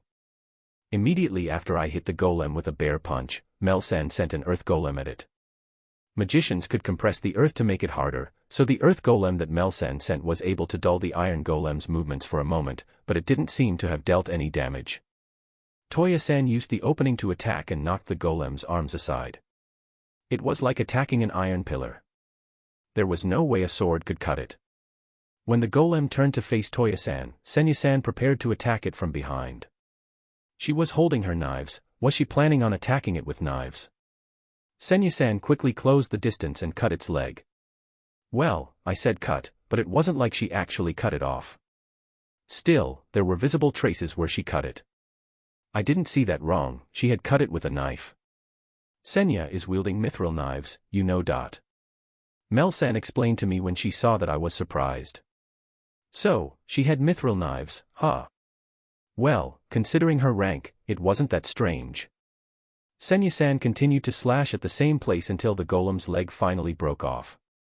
Amazing, she was able to cut that giant leg with just a knife. She showed a satisfied expression when the leg hit the ground, and Toya-san, who had been keeping the golem's attention all this time, finally got a chance to catch his breath. Jade's sword is also made of mithril. Toya-san and Senya-san backed away from the golem, which lost its balance after its leg were cut off, and Jade-san came in to strike the golem with his sword. The golem tried to use one of its arms to protect itself, but Jade-san was able to cut it off in a single strike. Amazing. A mithril sword was able to cut off an iron golem's arm. It isn't just the mithril sword, you know. It's also thanks to Jade's skill. Mel-san explained to me as if she had read my mind. She was right. If anybody was able to defeat an iron golem with a mithril sword, they would just have to loan the swords to rank D and rank E adventurers and resolve this problem in an instant. It was only thanks to Jade-san's skill that he was able to cut off a golem's arm, that was why he was rank C. In this case, Senya-san being able to cut it with a knife was quite amazing as well. I wondered what my sword technique was like. I used a sword in the game, but I didn't know how good I was in this world. If I had a mithril sword, would I be able to cut it? It would be great if the bear cheat had an effect on my sword skills as well. The iron golem tried to get up but couldn't with only one leg left, so Jade-san took his time to deal with the remaining golem's arm. He dodged it by taking a few steps back, attacked it, and then dodged again. Ah, if only I had a mithril sword myself, I could cut it as well. Toya-san watched Jade-san with a frustrated expression. Impossible. Senya-san spoke a single word of denial, and when he tried to rebuke. Last time Jade lent you his sword, you weren't able to cut it. Senya-san added, shutting him up. Giving you a mithril sword would just be a waste. Senya-san delivered the final blow. Jade-san continued to carefully cut the golem, making its movements duller and duller, before it finally crumbled down into a mountain of iron. The remnants looked pitiful. If they couldn't be defeated more cleanly, the golems couldn't be made into artwork. I bought a new hard drive and had to reinstall the operating system, that's why the chapter is short. If this solution won't work, I will have to consider buying a new PC. I just connected to the internet and still have quite a few things to do, so the next chapter will also be short or late. Chapter 143, Bear-san Dives into the Mine, Part 4. Senya-san placed the whole iron golem inside her item bag. Watching their fight had made me realize that I really wanted a mithril weapon. I didn't know if I would be able to use it well, but I still wanted it for situations when I couldn't use magic or the monstrous strength of my bear suit. The golem would stop if I just destroyed the magic stone in its chest, but that would also render it unusable, so nobody would buy it. Well, I didn't really care about the magic stone, so destroying it was fine with me. If I had mithril, I could just pierce the stone and be done with it, or if I had some sort of vibration attack, I might be able to destroy only the magic stone within and leave the body intact.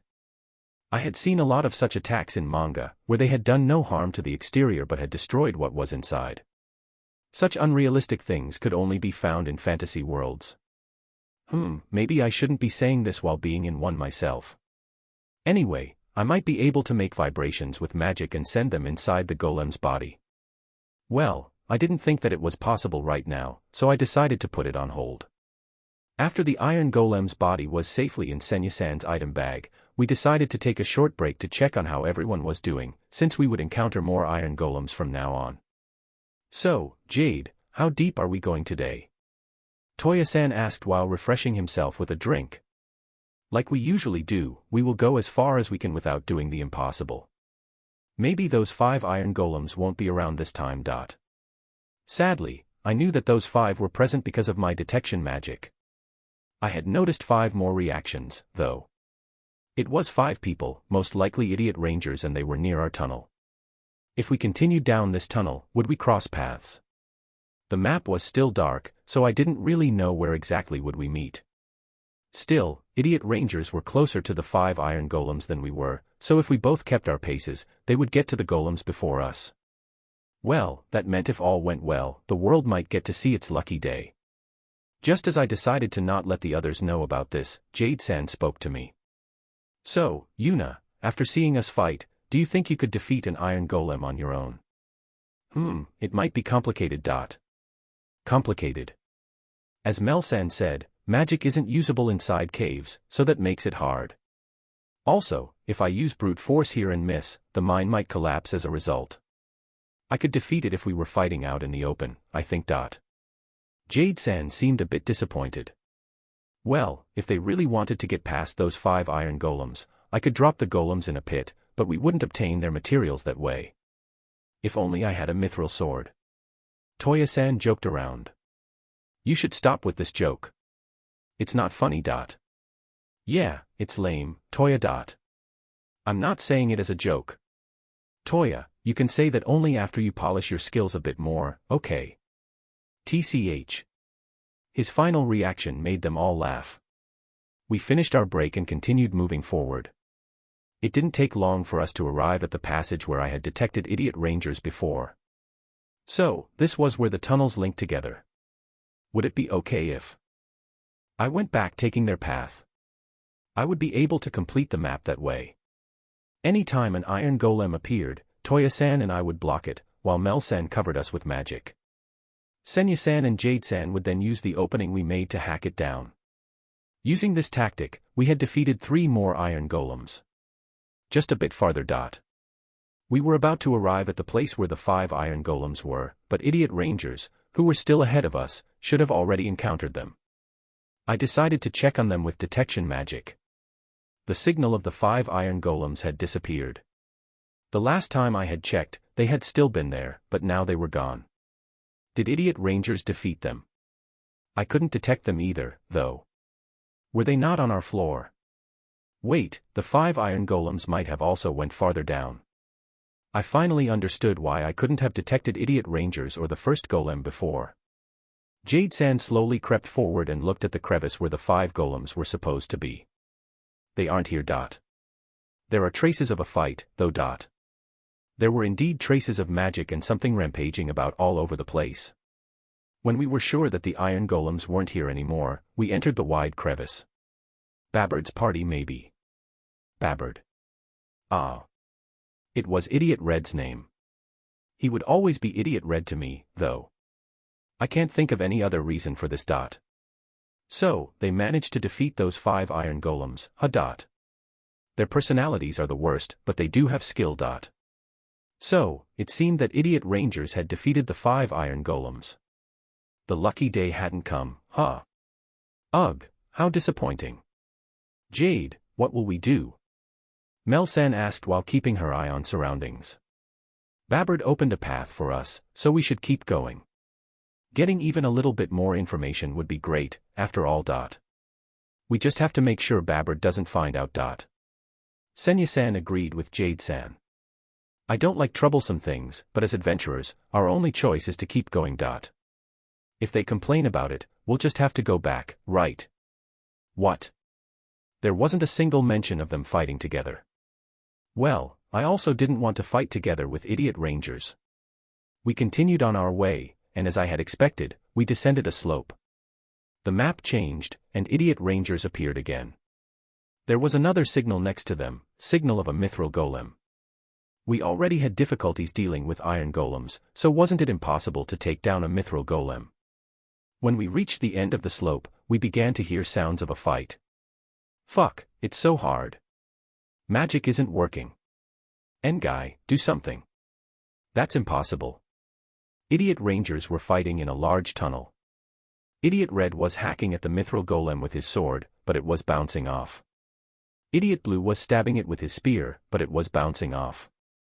Idiot Green was attacking it with a giant hammer, but it was bouncing off. Idiot Black was launching earth magic at it, but it was bouncing off. Idiot White was using wind magic, but it was also bouncing off. Yeah, it was completely impossible. Even though the crevice was quite large, fighting underground was still disadvantageous. How could a mithril golem, with its absolute defense, even be defeated? It wasn't like Idiot Ranger's level was low, compared to Deborain, who was rank D. They seemed to have great movements and cooperated well as a party, but they still couldn't damage it. Even though they knew that, Idiot Rangers continued to fight it, and after a while, Idiot Red finally noticed us. What did you guys came here for? We just came to watch. We also thought that if you were done in, we would defeat it in your place, you see. Don't joke with me. There is no way that my great self would be done in. You bastards won't get a turn. Just go back and sleep. If you stay here to watch the fight for any longer, I will. Have you paid the watcher's fee? He said while pointing his sword at us. Not to mention that you came here with your pet. The pet he was talking about was me, right? Should I summon Swaying Bear and attack him from behind? Swaying Bear could be more terrifying than a real bear, you know. Okay, we will go back. If you die, I will tell the guild about this, so don't worry. We won't die. Idiot Red turned back around and rushed at the mithril golem. Personally, I would have liked to watch the fight for a bit longer, but it seemed like Idiot Red would be a pain if we did so we decided to leave. A mithril golem, huh? I wanted its materials. Was it the only one, though? I believed it was impossible for them to defeat it, but it would still be bad if Idiot Rangers got the kill. I would be able to make a dozen swords if I managed to claim the whole golem. They can't defeat it. Yep, impossible. What was it, though? Well, it's clearly harder than an iron golem. I don't want to acknowledge that there is something harder than an iron golem. Even Babbard's mithril sword didn't seem to cut it. Is it possible that he isn't skilled enough? His personality is the worst, but he is skilled enough to wield a mithril sword. Babbard couldn't cut it even though he is strong. Wouldn't it have been better if we helped him then? He wouldn't accept our help, and he doesn't want to be saved. Exactly. If he had asked for help, we would have helped him, but since he didn't ask, we didn't help. It's the unspoken adventurer's rule. Yeah, splitting materials and request fees becomes really troublesome when helping someone, after all. That's not the case when you save someone whose life is in danger, of course. If you saved Babbard, he would only complain about it after. I didn't completely understand what they were talking about, but still somewhat got what they meant. Most adventurers weren't heroes, and they wouldn't save someone for free. For instance, they hadn't accepted this request because people were troubled for not being able to mine anymore, but because it was a paying job. It was normal to do things for money rather than for free. That was why they didn't want to help Idiot Rangers, who hadn't asked for help either. They might have had a chance to defeat it if they had worked together, but they had thrown that opportunity away. The same thing had happened in the game as well. The less people in the party, the more loot for each member. So, if they said that there was no helping it, they were probably right. I also wanted to monopolize the mithril golem.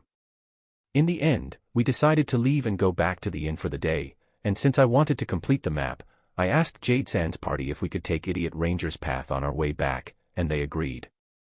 When we came back to the inn, we first got something to eat. So, Jade, what will we do? Do about what? This golem. It didn't seem like Babbard's party could defeat it at all. I can't cut it, either. Even if I had a mithril sword, it would still be impossible. We all ignored Toya-san's remark.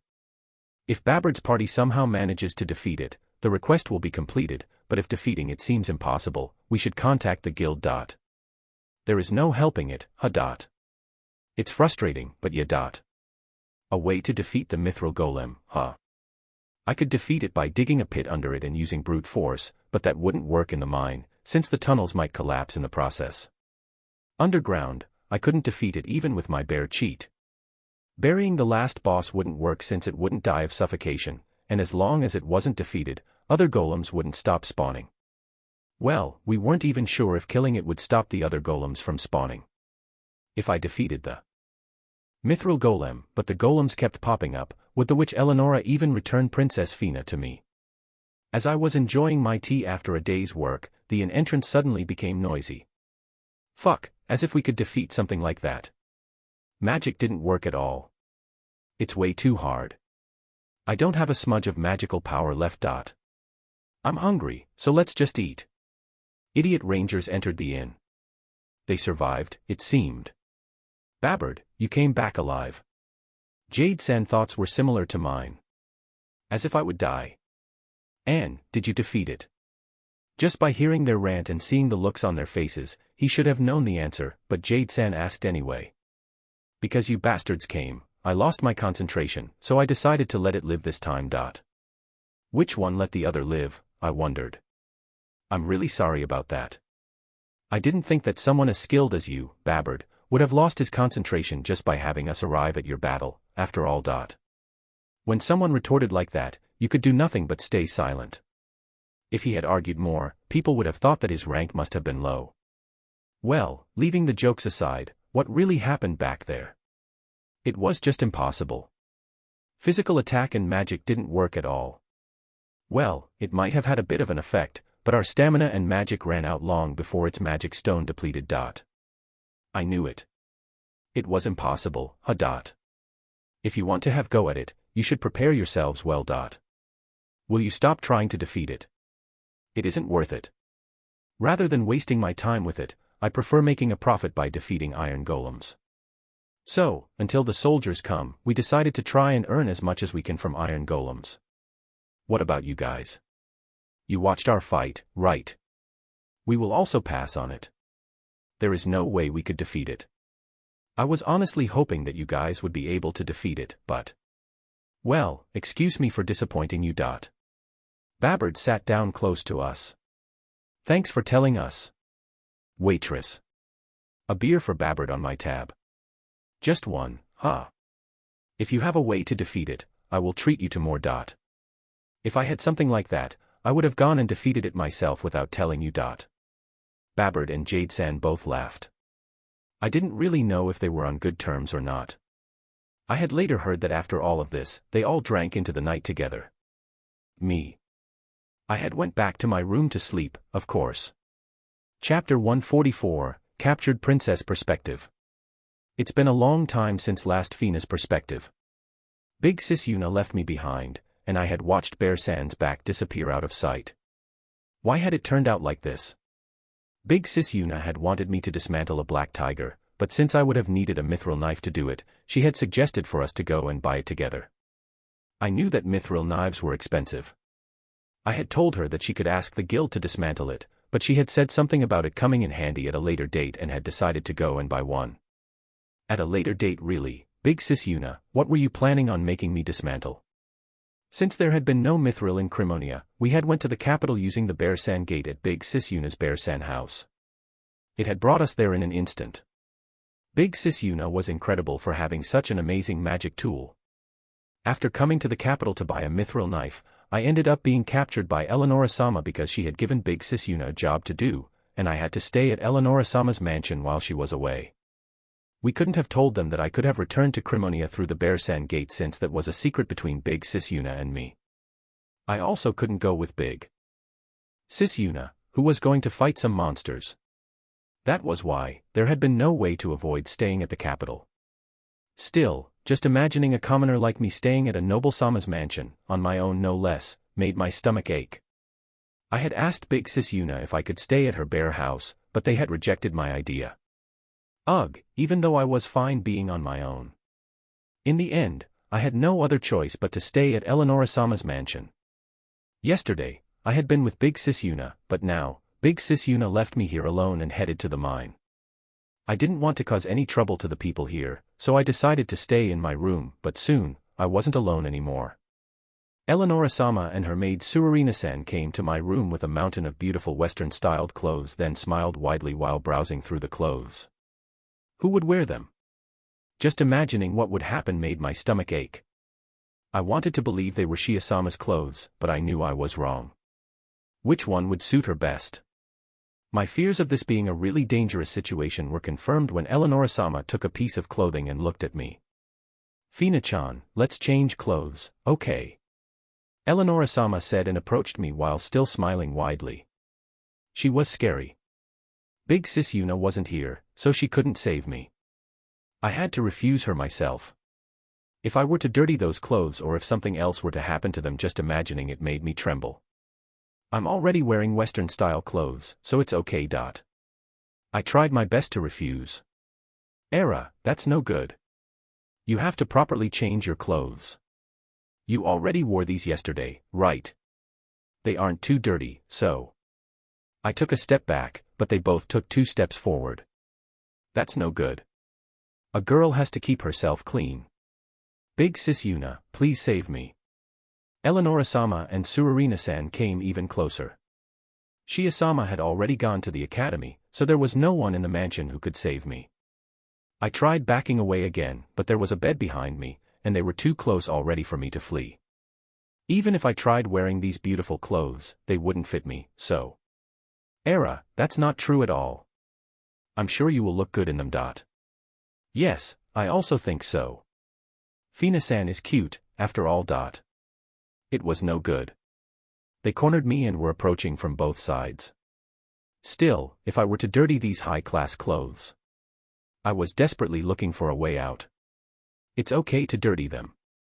I won't be mad at you. If they are stained, I will just have to wash them. No matter what I said, I couldn't escape. Big Sis Yuna, save me. My cry for help didn't reach her, of course. I had to change clothes in the end. They had a lot of cute frills and were made of a high-grade material that felt great against the skin. Tsururina-san had promised me that she would take care of them if they became dirty, but what if they got torn? The word reimbursement crossed my mind, and my stomach ached again. Now that it came to this, I decided to stay still like a doll and not leave my room until Big Sis Yuna returned. As long as I did that, the clothes wouldn't tear or get dirty. Yep, that was a great idea. Well then, Fina-chan, let's go out. My idea was destroyed in a few seconds. I wasn't done in yet, though. I will stay behind and watch the house. Fina-san, you're a guest. You don't have to do that. But, I don't know when Big Sis Yuna will return, so. What are you talking about? Yuna-chan just left, didn't she? Even though it's her, she won't be back for a while. She was right, Big Sis Yuna had just left. In the end, I couldn't find any other excuses and was forced to go out with Eleonora-sama. We went to the castle. Mom. If I'm put to death, please forgive me. No, I had to do my best so that it wouldn't happen. If I encountered a noble-sama at the castle, I had to make sure to be polite. I would do my best to survive. We entered the castle, and everyone we met there greeted Eleonora-sama. As I thought, she was an incredible person, and such an important person was guiding me through the castle. Was that really okay?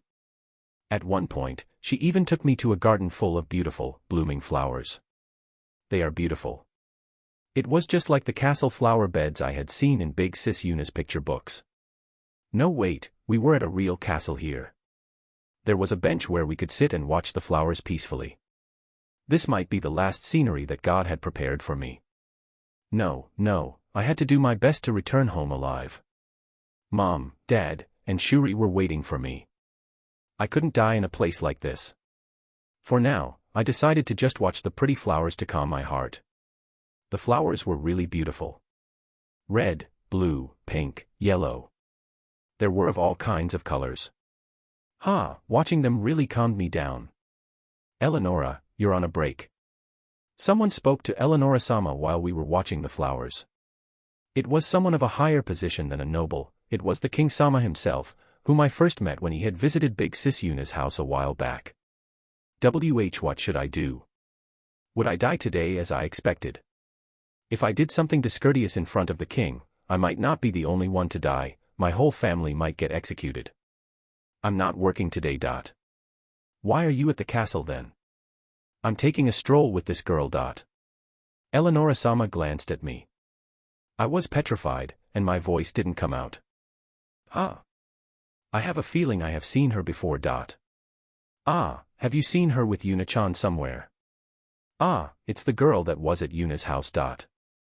I might have been petrified, but I still did my best to politely introduce myself.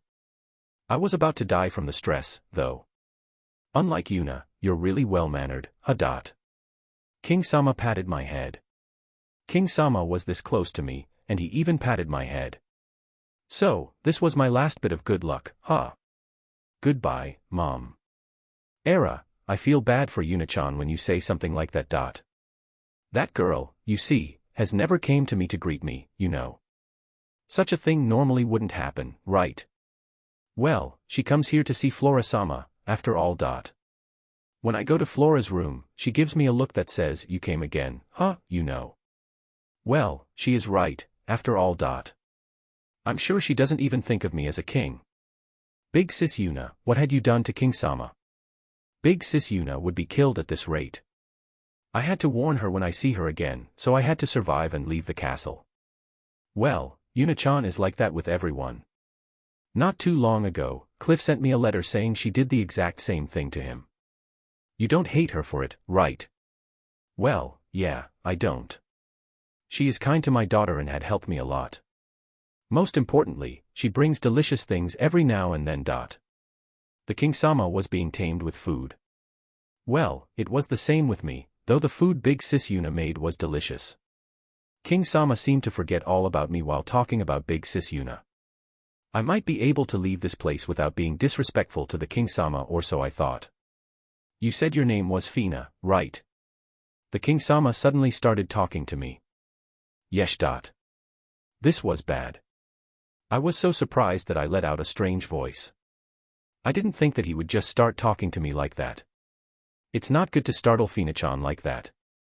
Even without confronting her like this, your face, your dignified aura, and the fact that you are king are scary enough by themselves, you know. You didn't say a lot of terrible things about me. Well, I didn't want to startle you, Fina. I just wanted to know about your relationship with Yuna. My relationship with Big Sis Yuna. Even if he asked me that, I didn't know. A friend. An employer. I will just state the one thing I knew. Big Sis Yuna is my savior. That much was true for sure. King-sama then made me tell him the story of how I met Big Sis Yuna, and I somehow managed to talk without too much trouble while he earnestly listened to my story. So, Yuna isn't here. Just today, she left for the mine to do some work for the Adventurers Guild. I'm taking care of Fina while she's gone. The mine. It was on one of my reports. Golems appeared at the mine, and in case the adventurers won't be able to deal with them, I got a request to give permission to send out the soldiers. Please look at your reports more carefully. Especially when it comes to sending out soldiers. But, Yuna went there, right? We don't need to send the soldiers then, do we? Incredible. Even the King-sama himself seemed to trust Big Sis Yuna. Well, it is Yuna-chan, after all. Even now, I can't believe how strong she is when she is dressed like that. She is cute, after all. I also thought that she was cute. So, Eleonora, what will you two do after your stroll? Oh right. We should get away from here as quickly as possible. Just being near King-sama was taking a big toll on my mental health. My health bar was about to reach 0. It was almost noon, so we should head back to the mansion. I looked at Eleonora-sama hopefully. Fina, are you hungry? She seemed to have figured out my look. Well then, Yuna-chan gave me a few gifts for Flora-sama, so let's go to her room. Is it food? Yes, food for lunch. I will come too, then. What did they just say? I just heard that we would be going to the Princess Sama's room and eat with the King Sama, didn't I? We went back to the mansion a few hours later. I couldn't really remember what happened at the castle. I ate lunch with Flora Sama and King Sama, but I couldn't even recall what it tasted like. Queen Sama also appeared halfway through, which was the final push to make my brain stop working. How had this happened? I collapsed on the bed. Big sis Yuna, please come back soon. Kun. I heard a weird sound coming from the item bag Big sis Yuna had given me. When I opened it, I saw that the Bear-san doll was crying. It was a magic item named Bear Phone that made it possible to talk to someone that was far away. I took the Bear Phone and poured magic power inside it. Hello, Fina, can you hear me? How are you doing, Fina? Big sis Yuna, it's terrible. Today, Eleonora-sama made me change into beautiful clothes and go to the castle, where we ran into King Sama, and then, I even had to eat lunch with the King Sama and the Princess Sama. Well, same as always, huh? Even if it's the same as always for you, Big sis Yuna, it's terrible for me. Because of all of the stress it had caused me, I couldn't even taste the bread I ate. But you had fun, right? It wasn't fun at all. Big sis Yuna, how is your job going? I just arrived today, so I can't really tell yet. Don't worry, I will do my best to come back quickly, so please enjoy the capital. Big sis Yuna had given me a lot of money to use as I wished while I was here. I had tried to give it back, but she had forced me to hold onto it, even after I had told her that I would be eating at Eleonora-sama's mansion and I wouldn't need it.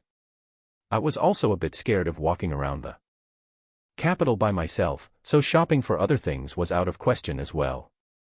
Big sis Yuna, please come back quickly. Okay, I will come back as quickly as possible. I then couldn't hear Big sis Yuna anymore. It was a mystery to me, how this thing made the conversation possible. I had promised to go out with Shia-sama tomorrow, so I decided to sleep early after this long day. The bed was really soft. Mom, Dad, Shuri, good night. I had wished good night to my family who was still at Crimonia. The day was really long, so I fell asleep right away. Chapter 145, Bear-san dives into the mine. Chapter 145, Bear-san dives into the mine, Part 5, Iron Golem Part.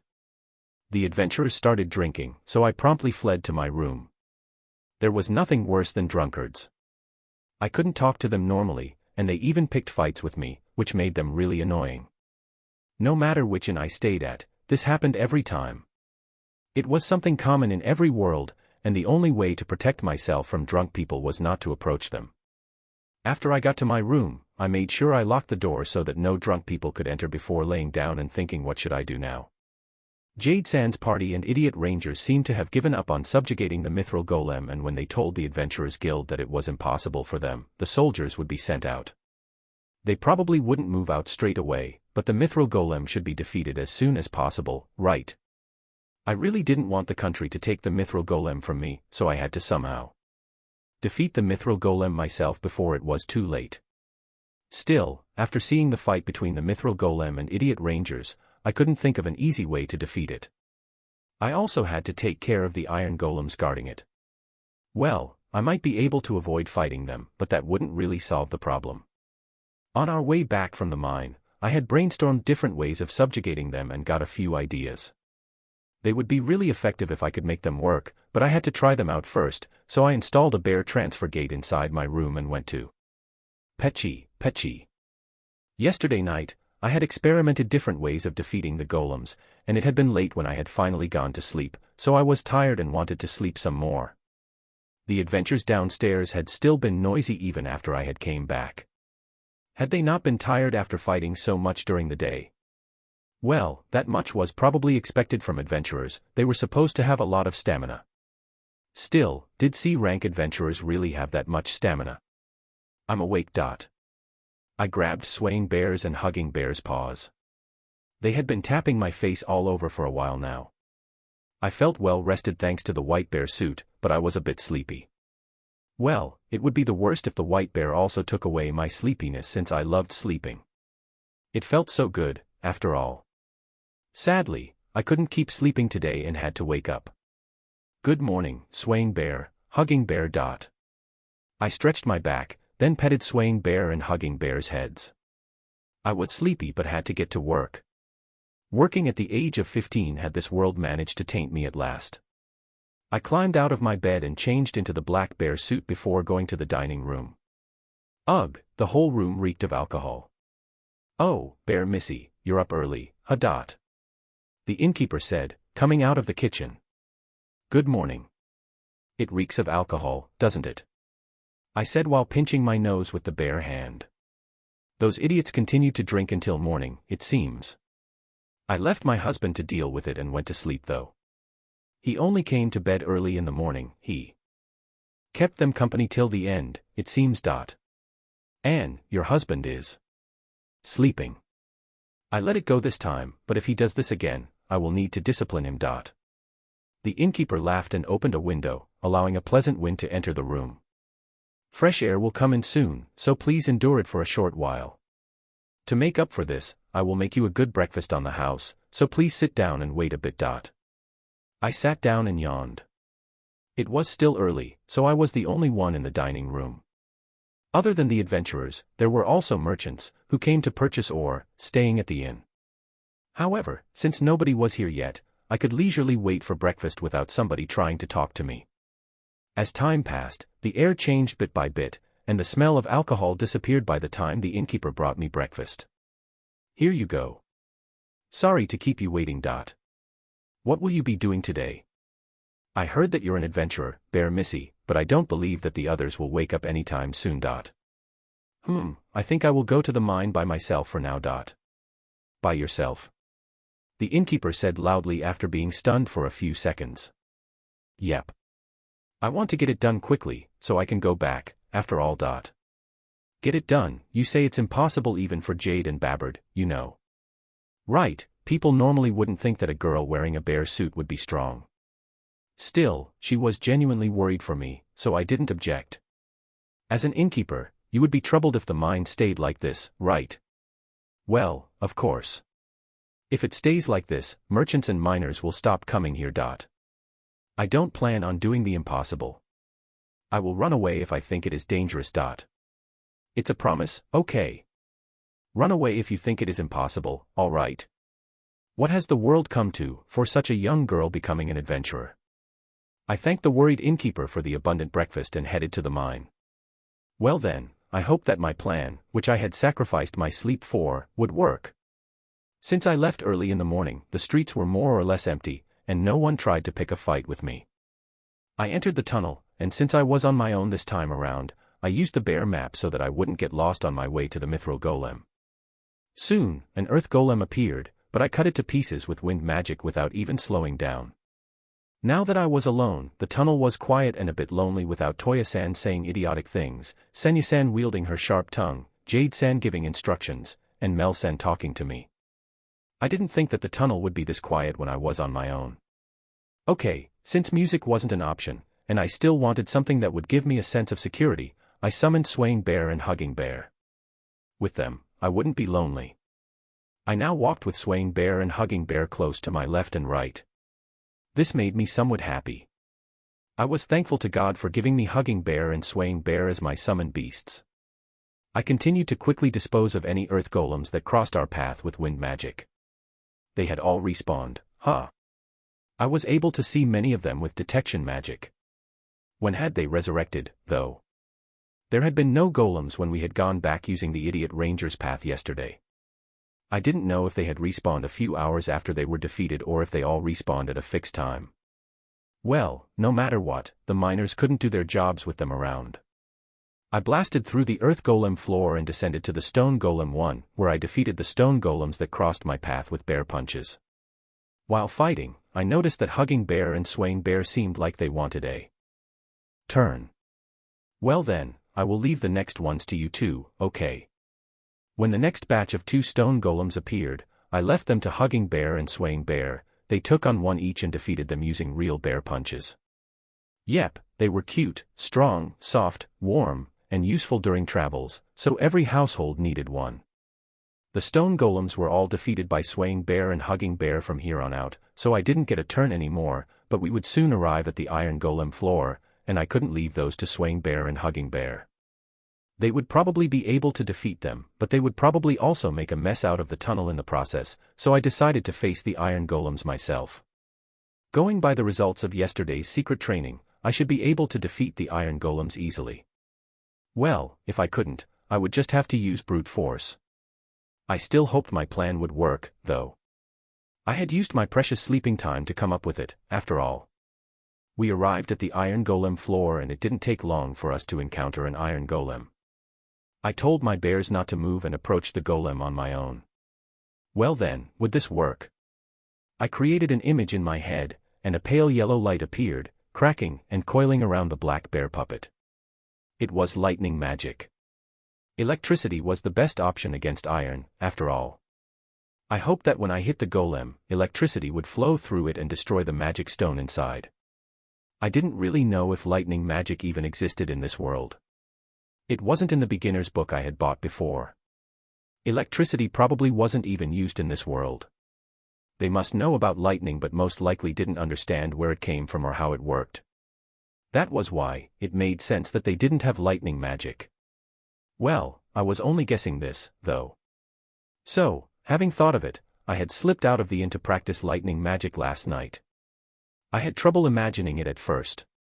There were a lot of games and anime where the lightning just came straight down from the sky.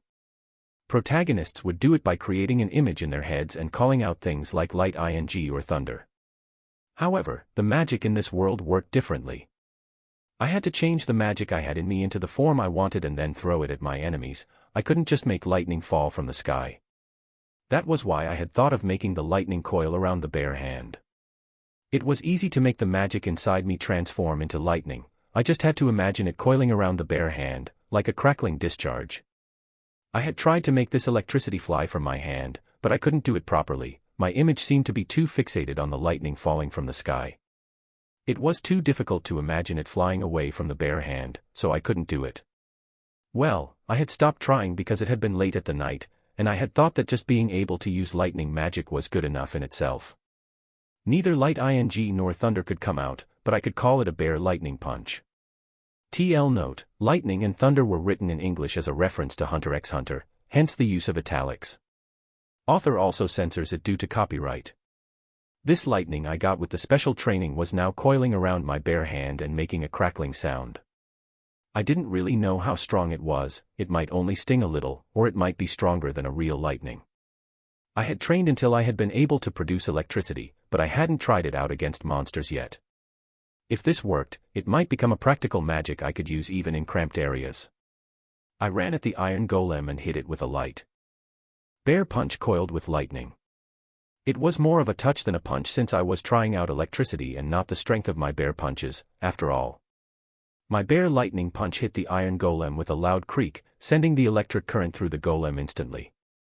The iron golem, which was about to punch me, stopped moving, so I pushed it with a light bear punch, and it fell on its back. It didn't move, so I tried kicking it, but it still didn't move. My plan worked, it seemed. Electricity must have flowed through it well and properly destroyed the magic stone within. I put the whole iron golem inside the bear box and moved on to find more of them. I wonder why. Even though I can properly imagine fire, water, or ice flowing from hands, but the only image of lightning I have is the one coming down from the sky. Is it because of the games I have been playing? Anyway, I decided to make the electricity like the Nen of Kie from Hunter x Hunter. P.S. I would really be happy if you guys didn't write how you think the mithril golem will be defeated in the comments section. If you figure it out, I, the author, will be sad. Well, it isn't going to be some awesome way anyway. It's just that if you guys figure it out before I write it, my motivation falls. It's just how I function as an author. Chapter 146, Bear Sen Dives into the Mine, Part 6, Mithril Golem Part. Since I was now able to easily defeat iron golems by using lightning magic, I moved forward without a problem. Anytime an iron golem crossed my path, a bear lightning punch took care of it. Having it easy was great, but swaying bear and hugging bear seemed bored while only walking beside me and not even getting a turn. I was happy with them just staying here by my side, though. Please help me when I'm in a pinch, okay? There was always a chance of something going wrong in fights, so I asked them to help me, just in case. They suddenly seemed happier. Did they feel better because of what I had said? Well, they would save me even if I didn't ask them, right? You guys would save me, right? I patted their heads, and they tilted their head in confusion since this was so sudden, but still seemed to like it. As we kept going forward, I defeated 4 more iron golems without a hitch, so the bears hadn't gotten an opportunity to help me. Now, there were only the 5 irons golem in our way to the mithril golem. Idiot rangers had defeated them yesterday, but my detection magic confirmed that the 5 golems had properly respawned. Wouldn't it be possible for someone to obtain a permanent iron supply if they could keep defeating those 5 every day? Well, if they did that, miners would lose their jobs and become homeless. These golems had both good and bad sides to them. People who could defeat them would be able to earn a lot of money, but others would suffer in return. Also, there was more to mine than just iron here, bringing even more trouble to the miners. Well, it wasn't my job to think about the mining industry, that job was for nobles. My job was to defeat the golems that had appeared in the mine. More precisely, my job was to defeat the one we believed was responsible for all of this, the mithril golem. I would be done here if killing the mithril golem ended the golem troubles. If it didn't end it, I would just have to leave them to the country. Either way, what I had to do didn't change. Using my bear lightning punches, I defeated the 5 iron golems, then descended to the lower floor to defeat the mithril golem. The map changed, and I found the mithril golem's signal with detection magic. I really hoped this would end after I defeated it. I kept moving forward until I reached the crevice where the mithril golem was and saw traces of fighting all around. There were a lot of crumbled rocks and slashes on the walls left behind by wind magic. Was it from when idiot rangers had fought the mithril golem yesterday? They probably hadn't paid attention to the possible collapse, so it was great that nothing had happened. In the middle of this mess, the mithril golem stood looking at me. So, it already noticed me. Well then, time to fight. I told Swaying Bear and Hugging Bear to fall back, and face the mithril golem on my own. Still, I shouldn't fight here. I wasn't like those idiot rangers and couldn't just use strong magic or bear punches because I feared the tunnel collapsing. All I needed was to take this to a place where I could use my bear cheats to their full potential, so I took out a bear transfer gate big enough for even Swaying Bear and Hugging Bear to pass through. Since the golem was about the same size as my bears, it should also be able to use it. Okay then, should we go to a place where we can fight fair and square using our full strengths? Golems usually had high defense, but since they were slow, a brute force approach should work. As the mithril golem charged at me, its feet making loud thud, thud sounds, I opened the door with the bare hand. I felt as if I was waiting for a bull to charge at me, but since the golem was slow, I wasn't scared at all. If it had been as quick as the black tiger, then I would have been scared and might have even needed a red mantle. I sidestepped the approaching mithril golem, ducked behind its back, and used bear punch to send it into the bear transfer gate. My bears and I quickly followed through and were met by a vast coastline. It was open enough to fight without holding back, and all that was above us were some clouds and a blue sky. Unlike the mine, this place couldn't crumble even if I used my bear cheat. We were close to Mirira, but far enough that nobody could see us. Also, this was where I had practiced lightning magic yesterday, so I knew I could go wild here. Well then, should we fight to our heart's content? I faced the mithril golem and saw it had fallen from taking my bear punch. With this, we can both fight without having to take care of our surroundings, right? I said without expecting an answer, but as if it understood me, the mithril golem stood up and faced me. Well, even though I had said we both, I planned on attacking it one-sidedly. I launched a fireball at the golem and scored a direct hit, but the golem took it as if nothing had happened. Wind magic, earth magic, and ice magic didn't work either. Wasn't this a bit unfair? I shouldn't be the one to complain, though. How about this then? Bear cutter. I imagined bear claws and launched wind magic. The golem was sent flying from the impact, but there was no visible damage. No wait, when the mithril golem stood up, I saw 3 thin lines on its chest. I was able to damage it, it seemed. Would I be able to defeat it if I just kept launching bear cutters at the same place? Maybe, but I had already launched my next piece of magic, a fire bear from my bare hand. I didn't believe I could melt the golem, but I still tried throwing one at it. The golem grabbed the fire bear with its hands. Doing so would have been the end for any normal monster, but the golem managed to stop the fire bear. The flames warped around its hands before disappearing without dealing any damage. As expected, it didn't work. Wait, now that I looked more carefully, it did seem to have melted a little bit. I should be able to defeat it if I launched enough fire bears, but I couldn't get its mithril. I melted it, so I put that idea on hold. Well then, I didn't believe it would work, but how about the lightning magic I had learned yesterday? I gathered lightning around the bare hand and hit the slowly approaching mithril golem with a bare lightning punch. The mithril golem was sent flying by the bare punch, but the electricity didn't seem to have affected it. It really didn't work, as I had expected. I was attacking it one-sidedly, but could the mithril golem really do nothing more than try to strike me down? Well, I shouldn't really call being hit by those enormous arms nothing, but I could escape the moment it got close, so in a way, this felt as if I was attacking some sort of indestructible dummy that could be found in games. I had tested out everything I wanted, so it was about time to end this. I gathered magic power inside the bare hand and charged at the mithril golem. Once I was close enough, I used wind magic and hit it from underneath with a bare uppercut. Wind magic combined with a bare uppercut sent the mithril golem high into the sky. It went 1,000 meters up, or at least that was what it seemed like to me, since there was no way for me to know how high it had actually flown.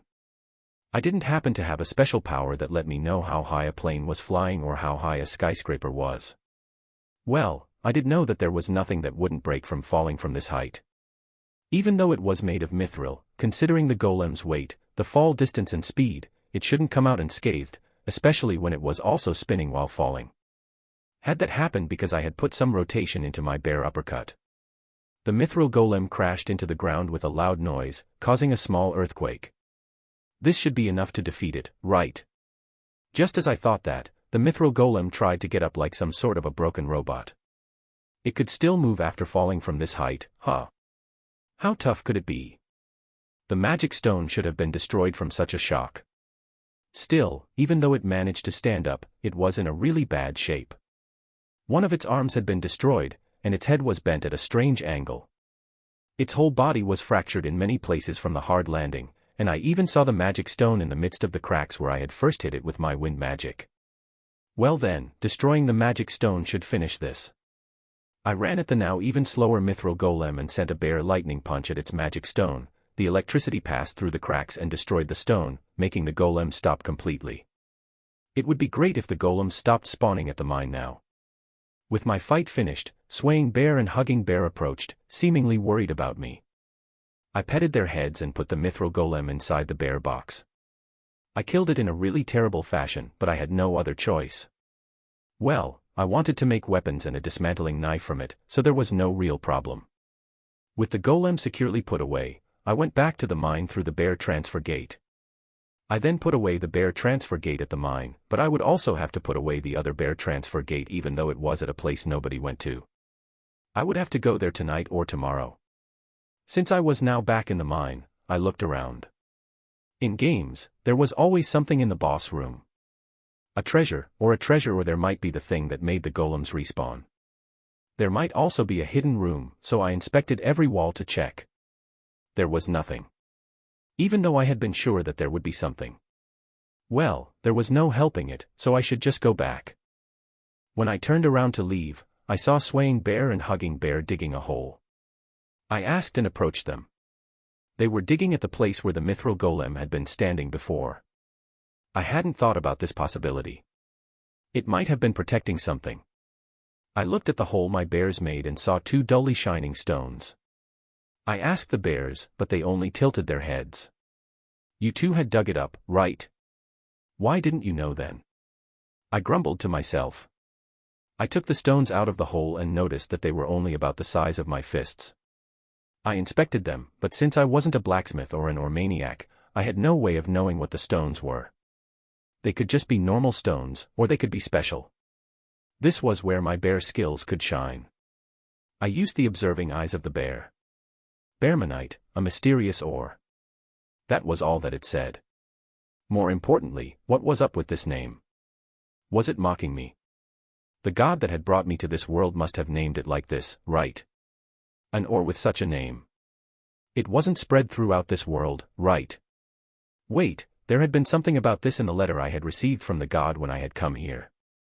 There are other presents, so do your best to find them, okay? Was this or possibly one of them?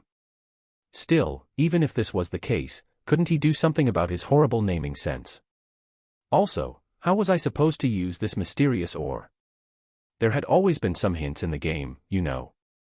I couldn't accomplish anything by complaining, so I thanked Swaying Bear and Hugging Bear for finding it by petting their heads. I wondered how many times had I petted their heads by now. Well, it was my way of thanking them, so I would keep doing it as long as I wanted or until the bears started to dislike it. They looked quite happy right now, though. I have been thinking about Bearmanite since the time I decided to discard the Goblin King's sword. At first, I thought of making her find it after digging in the dwarf realm, but it seems like it will be a while before she goes there, so I made it appear now. Also, I planned on making it into a weapon before, but not so sure now. P.S. Stories without dialogue are a pain. Authors that normally make the story advance through the conversation really have trouble when without it. That doesn't mean that I will make Swaying Bear and Hugging Bear talk, though. Chapter 147, Bear-san leaves the mine. I decided to stop thinking about the 2 stones I had just obtained and headed back to the upper floors. Bearmanite.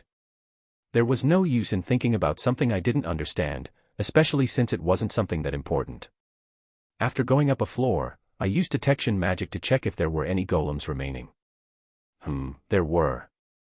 They hadn't stopped moving with their boss defeated, huh? Well, it was also possible that they had no connection to the mithril golem at all. I would be troubled if that was the case, though. Even though it was troublesome, I had to defeat every golem that was here and see what happened. They might not respawn, after all.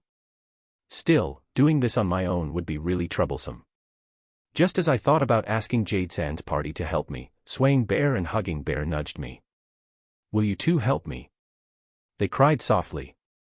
I hugged them while thanking them. Well then, I will take care of the iron golems but leave the stone and earth golems to you two, okay? The bears nodded and ran down the tunnel. You two get along, okay? I only got a kun from the distance as a reply. The upper floors were going to be taken care of by Swaying Bear and Hugging Bear, so that left only the iron golems to me. The mine didn't branch out a lot, so this shouldn't take too long. I still used detection magic to decide which path to take before storming off. I crossed paths with the bears once, and they seemed to be properly disposing of the golems. When I finished dealing with the iron golems, I decided to help them, but all golem signals had already disappeared. I headed for the entrance and found Swaying Bear and Hugging Bear already waiting there for me, happily sitting side by side. Yep, they had dealt with them quickly. Thanks for the hard work, Swaying Bear, Hugging Bear. I thanked them and put them back into their gloves. As I had expected, having to clean up all of the golems after defeating the mithril golem had left me tired. I wanted to get back to the inn quickly and sleep. On my way back, I noticed some people looking at me curiously but decided to ignore them, and when I got to the inn, idiot rangers and Jade-san's party were already there. Yuna, you're late. I thought you would be fine, Yuna-chan, but you made us all worried by coming back this late. Well, that was because I had to clean up the mine, you know. It got late while I was defeating the golems. It's useless to defeat them since they will revive tomorrow anyway. Senya-san bluntly said. About that, Jade-san, could I ask you to do something for me?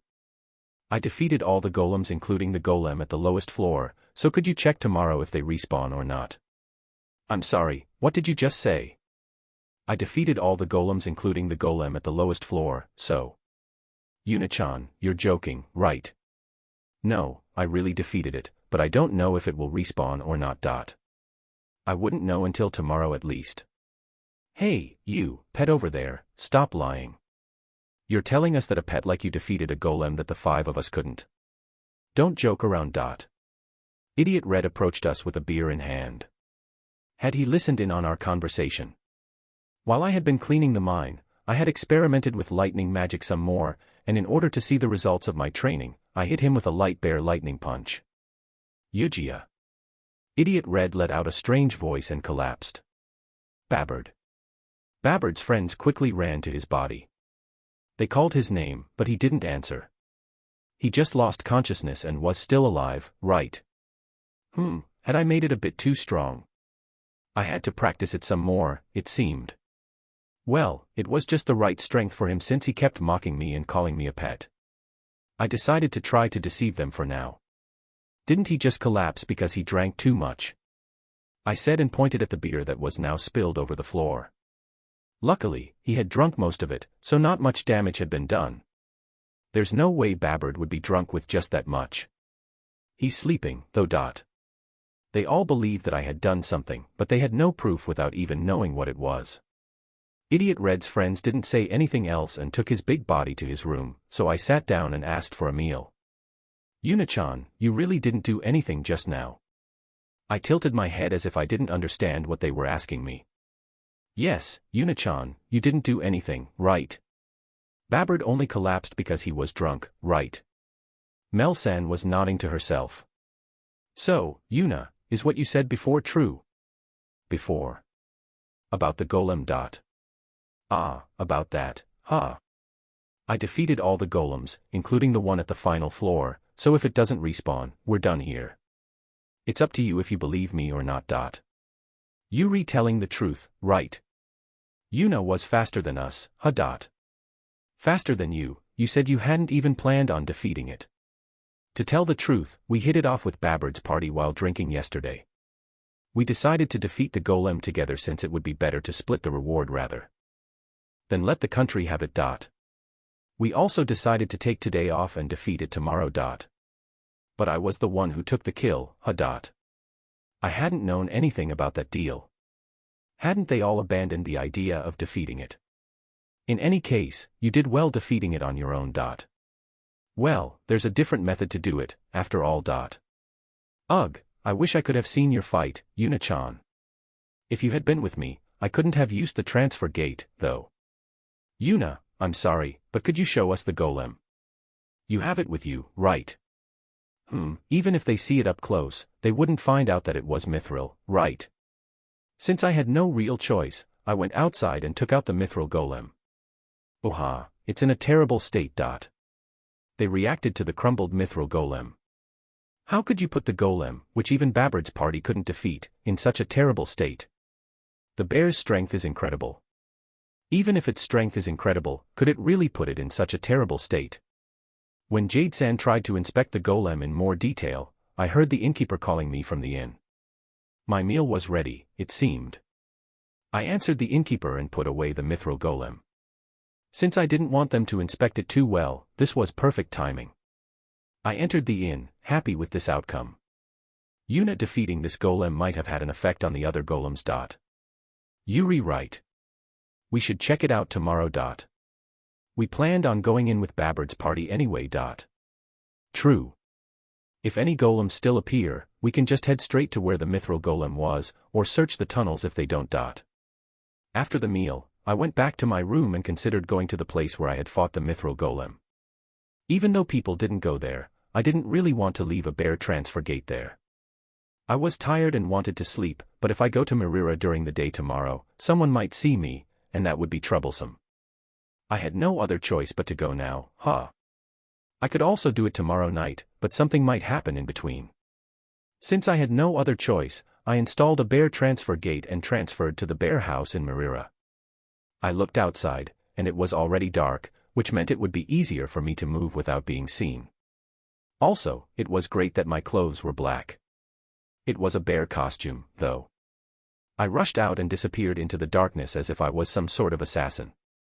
Like the last time I left the city, it was really practical to have the bear house near the city's edge in such cases.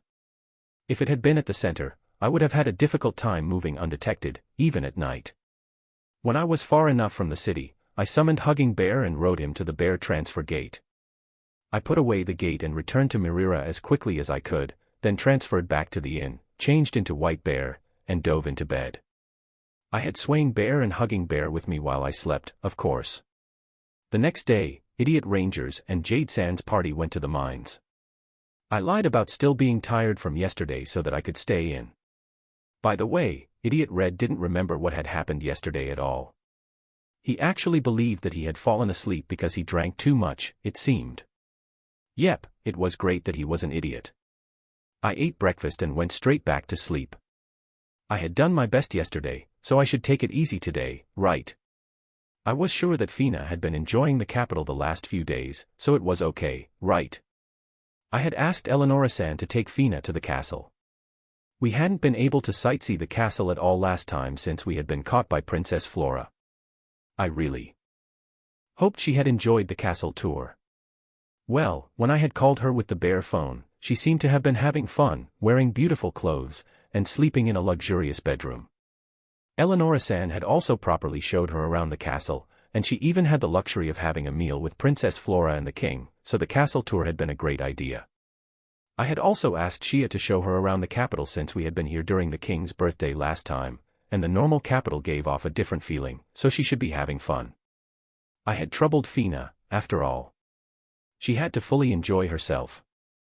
I woke up for lunch, and while I ate, the adventurers came back. You guys came back quickly. I said and took a spoonful of soup. Yeah, we couldn't find any golems, so we just wandered the mine for a while.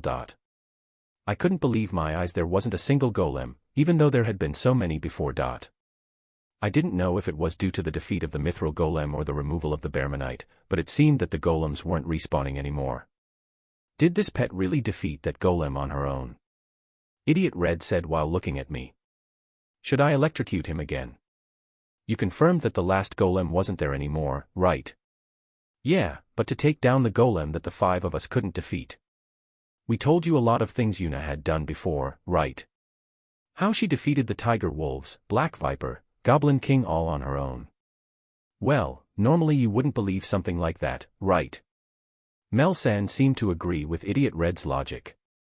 I looked around and saw that it wasn't just Mel-san, they were all nodding. Well, it didn't really matter, did it? Okay, so does this mean the request is completed? I would head back today. It was. We have to report to the person in charge of the mine first and consult with him on what to do now. Oh right, there must be someone in charge of the mine. I had completely forgotten that they could exist. Still, reporting to them would probably be a pain. Yuna, will you come to make a report with us? It seems like it would be troublesome, so I will leave it to you, Jade-san. I tried asking him since I had nothing to lose. Yuri, really, whatever, if it's just the report, we can do it. You come too, babbered. Oh. I should really ask others to do things for me more. I was really grateful to Jade-san for this. Why me too? If you come with us, the report will be more credible, right? You just have to take the pet that defeated it then, right? Would you really believe me if I told you someone like Yuna completed the request? Idiot Red looked at me. I wouldn't. And that is why you have to come too. There's no helping it, I guess. Were they insulting me, somehow? It wasn't just my imagination, right? Well, they were going to do the troublesome report for me, so I should forgive them this time. Jade-san's party and Idiot Rangers headed to the person in charge of the mine, so I summoned Swaying Bear and Hugging Bear and took another nap. I napped for a while, and then the outside got noisy. I opened my window to check, and saw Jade-san's party and Idiot Rangers surrounded by the residents, who were thanking them. Jade-san's party had troubled faces while Idiot Rangers waved their hands. Jade-san's party then somehow managed to escape to the inn without the residents following them. Thinking something had happened, I went down to the dining room on the first floor. Yuna. You see, they believe that we were the ones who defeated the golems in the mine. Jade-san's party then proceeded to explain. The residents had seen the 9 of them on their way to the mine first thing this morning. They had seen them on their way back. Then, they had seen them reporting to the person in charge of the mine. They had even seen that person thanking them. The news of the golems being defeated then quickly spread. Yep, I understood how the story went. So, that's why they now believe that we were the ones who defeated the golems. Not to mention this idiot waving his hand as well. Shut up, I only waved because they were thanking us. We tried to explain that Yuna-chan had done it, but no one even tried to listen. We're sorry. Jade-san apologized with a bow. The way this turned out wasn't bad, right? I didn't want to be surrounded like they had been, and I didn't want to be famous either, so there wasn't really anything to apologize for. Although, I still wanted to be the one credited for the subjugation at the guild, so I asked them about that. I will properly report it was you, of course. Babbard, you're okay with this too, right? Of course. I wouldn't stoop so low as to take achievements from others. You say that, but you were waving your hand before, weren't you? I waved because they were calling out my name. Well, the request should be finished with this, but since it was late already, I decided to go back tomorrow. Fina was waiting for me, after all. I shared my plans with the others. About that, you see, it was decided that we should wait for a while longer. This is the first time the golems didn't revive over the night, so we don't know if it will be the same tomorrow or the day after, right? So, it has been decided that we should stay here for 10 more days. I couldn't stay here for 10 days. Are you kidding me? You can go back, though, Una. I was relieved to hear that. I couldn't just leave Fina in Eleonora's care for 10 days. Since we will be staying here, could you please go to the Adventurers Guild and make a report? But what will you guys do if the golem appears again? Nothing. We will leave it to the country. If that golem keeps reviving even when we defeat it, our hands are off. Jade-san reinforced his statement by raising his hands into the air. Okay, I will go back to the capital tomorrow then. I'm thinking of writing the second volume of the book soon. I won't stop posting, but the updates will probably be coming every 3 days rather than 2. I hope you guys can understand that. This makes me recall when I did my best to update every 2 days so that you wouldn't find out about the first volume. I almost went crazy back then. Chapter 148, Bear-san goes back to the capital. By alternating between riding Swaying Bear and Hugging Bear, I managed to arrive at the capital. There weren't a lot of people at the gate, so I was able to enter the city without having to wait long. Did I arrive at a perfect time or what? After getting in, I went straight to the Adventurers Guild to give my report, and as soon as I entered, the adventurers' gazes turned my way before quickly veering away. I wondered why for a moment before recalling what I had done the last time I had been here. Well, they weren't picking a fight with me, so wasn't this okay? I went to an open counter and asked for the guild master, Senya-san, and the receptionist quickly rushed off to call her. Did she know who I was? Senya-san greeted me after coming out from a door in the back. I said and greeted her by lifting my bare hand. I wondered if we were going to talk here, but she took me to the guild master's room, where we sat down and were brought drinks. This felt as I was treated like some sort of company president. So, how did it go? I proceeded to tell her that the golems hadn't respawned after I had defeated the golem on the lowest floor and that Jade-san's party had stayed behind to make sure they weren't just late to respawn. You can ask Jade-san for more details. Okay. If the golems really stopped reviving, we won't have to send out the soldiers. You really saved us, thank you. We don't know for sure yet, though. Judging from what you told me, it should be okay. The golems always revived over the night, but now they didn't. I still have to wait for Jade's report, so the request won't be completed until then. Is that fine with you? Yeah. Is it okay for me to return to Crimonia? Yes, that's fine. I had no problems with it, then. I will be off, then. I had to get Fina as quickly as possible, after all. I tried to stand up, but Senya-san stopped me. Leaving the request aside, why don't you start living at the capital rather than Crimonia, Una-chan? It would be great for us if you did.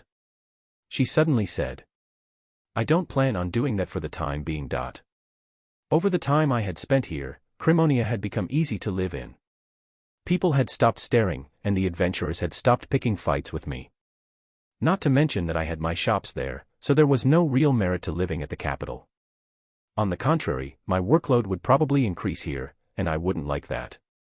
I also had the Bear transfer gate, which made it easy to come to the capital, so there was really no point in moving here. I see, that's really unfortunate. I will still come here to play sometimes. I might have a request for you when you do, so please come here to check, okay? She finally let me go after that, so I went to Eleonora-san's mansion, where I was met by Fina running to me in beautiful clothes. I'm back, Fina. She clung to my waist.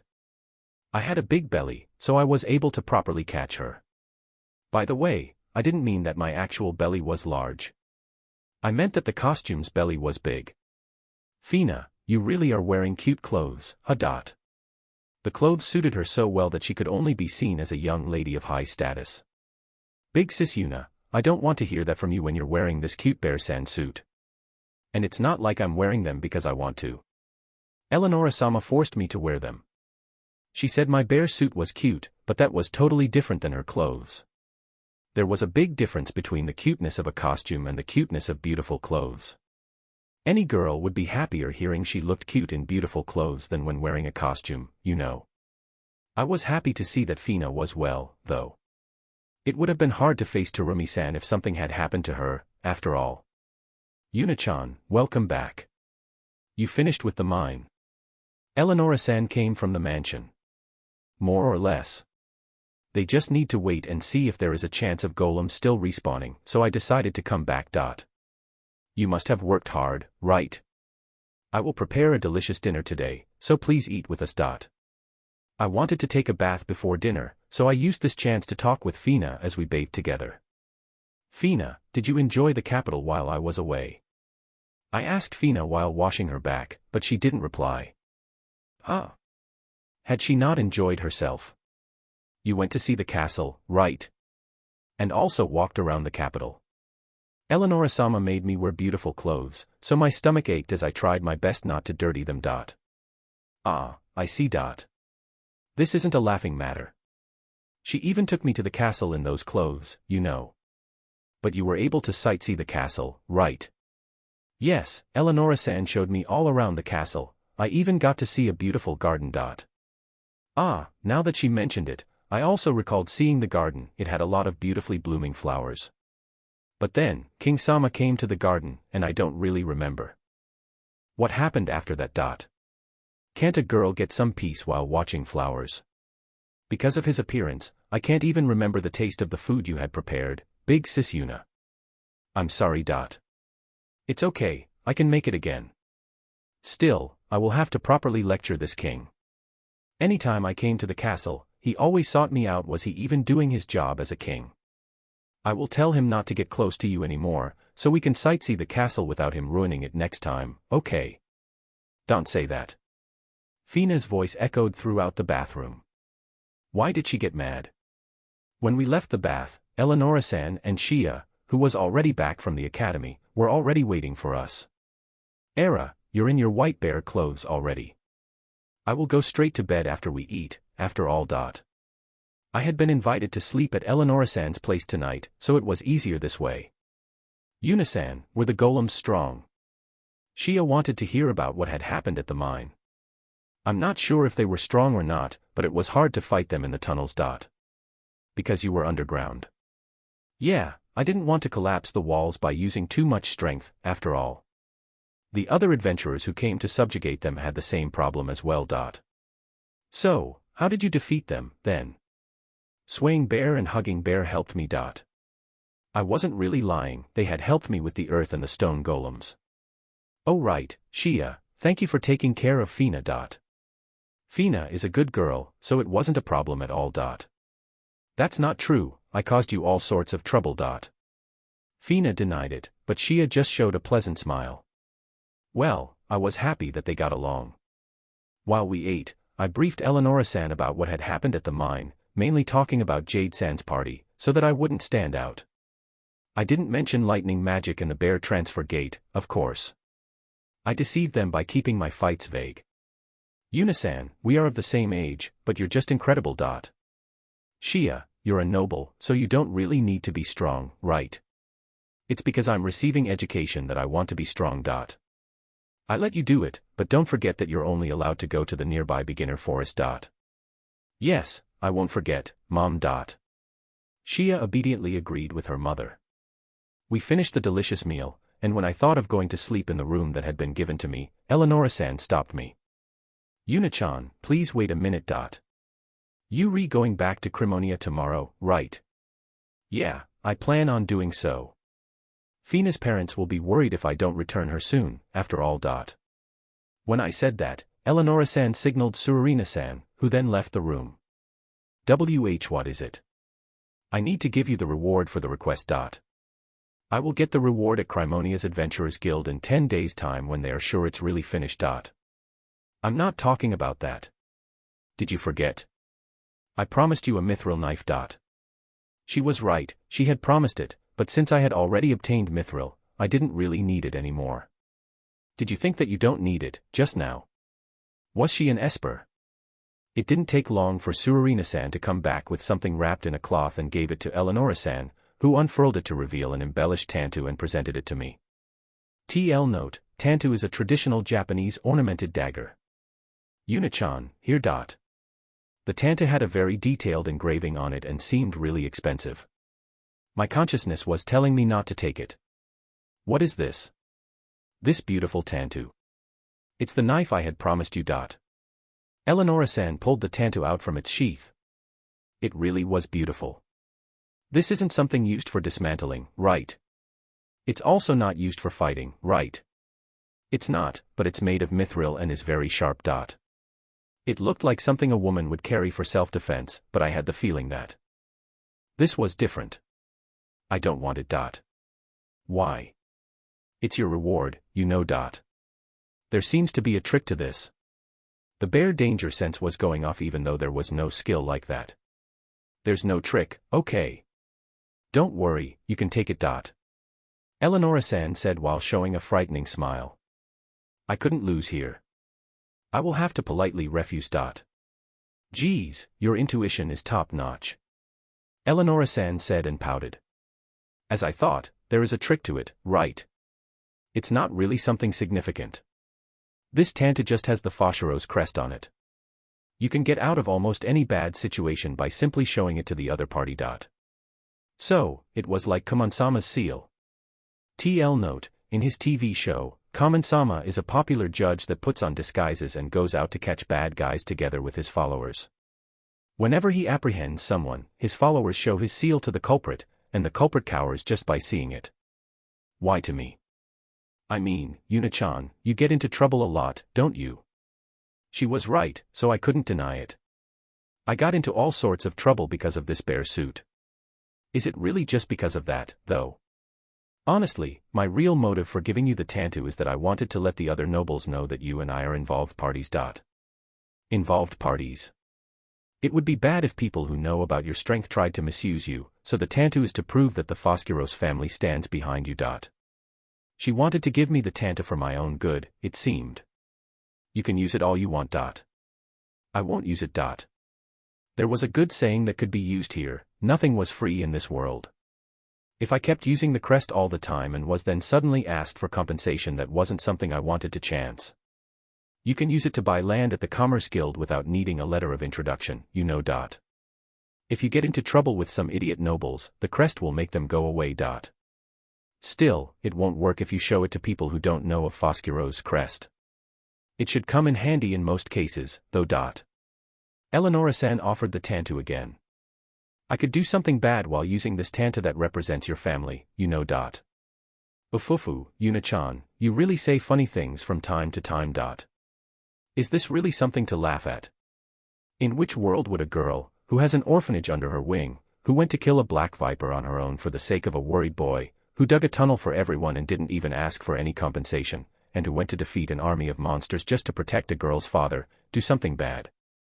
Eleonora-san said while also poking my cheek repeatedly. I might be scheming in secret and waiting for the right time, you know. Well then, shall I ask this girl? Eleonora-san looked at Fina. Fina-chan, is Yuna-chan a bad person? Big sis Yuna is a really kind person. If she hadn't been around, my mother and I would have been dead, and the children of the orphanage wouldn't have been happy like they are now. I heard that she didn't ask for compensation when she killed the black viper and when she helped at Mirira either. Big sis Yuna is strong and kind, she would never do bad things. Eleonora-san nodded. Fina, I get it, you can stop now. I'm becoming embarrassed. But, I haven't even said half the reasons why you're wonderful, you know. You should still stop, though. I told Fina to stop singing praises of me. When you praise a hikikomori, who was not used to it, they only get troubled. I turned my gaze at the Tantu again. Eleonora-san, if I take this, you won't call me your subordinate, right? I took the Tantu in the white bare hand. If something happens, you can use the Fosquiros family's name, okay? Even though accepting it was fine, I didn't plan on using it for now. I could probably call it my insurance policy. I put the Tantu straight into my bear box. Chapter 149, Bear-san goes to the capital's smithy. The next morning, we ate breakfast and bade farewell to Shia, who was going to the academy, and Eleonora-san, who was going to work at the castle. Fina-chan, come again, okay? I will, Shia-sama.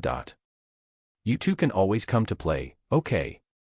There are some places at the castle I didn't get to show to Fina, so I will make sure to take you there without anyone bothering us next time, okay?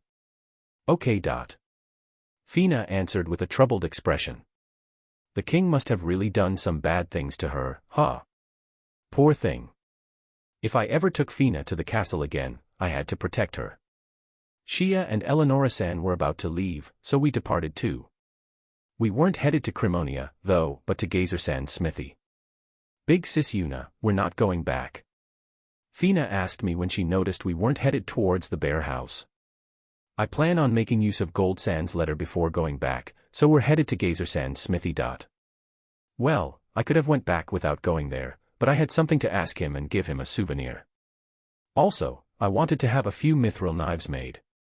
Fina held my bare hand as we walked. I had left her at the mansion for a while, so she might have been lonely. I should let her do what she wanted. Also, it wasn't like I had a reason to shake her off. We arrived at Gazer-san's smithy, still hand in hand. Excuse me.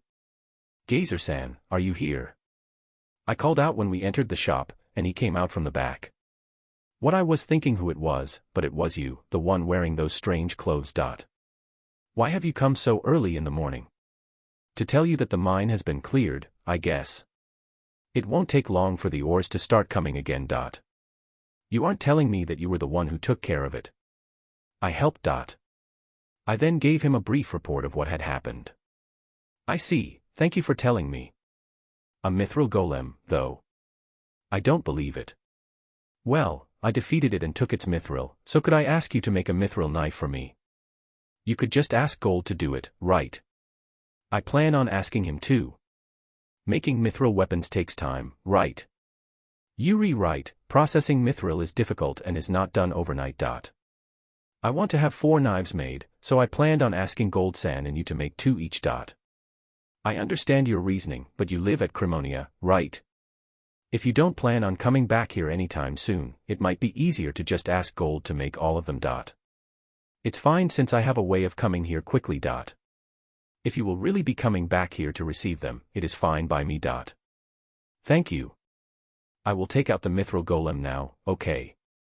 I took out the crumbled mithril golem from the bear box, and it just barely fit into the shop.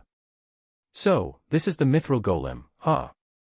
Gazer-san approached the golem and examined it with a serious face, paying close attention to where the cuts were. What's with this fake? Fake. I tilted my head when I heard his unexpected words. That's right. It is a mithril golem, but at the same time it isn't one. I didn't understand what he was saying at all. Here and also here. You can see that the color is different below the surface, right? He said while pointing at the cuts with his thick finger. He was right, the color behind the cuts was indeed different. The interior is iron. Only the exterior is mithril. Yep. You can ask Gold when you return to Crimonia if you don't believe me. I didn't really think that he was lying, but it was still hard to believe that the interior was iron. Well, it made sense for him to call it a fake if that was the case. There is still mithril on it, right? I would say that it's only 1/4 of it, maybe 1/3 at best. God had been really stingy, giving me a fake mithril golem. If mithril only covered the surface, didn't it function just as a coating? If it had been gold-coated, then it would have been a gold golem. I felt as if I had been scammed. It's still enough to make a few knives, right? They were my main goal, after all. Yeah, if all you want is knives, it's enough for a number of them. Phew. If he had said that it wasn't enough, I would have had to buy them.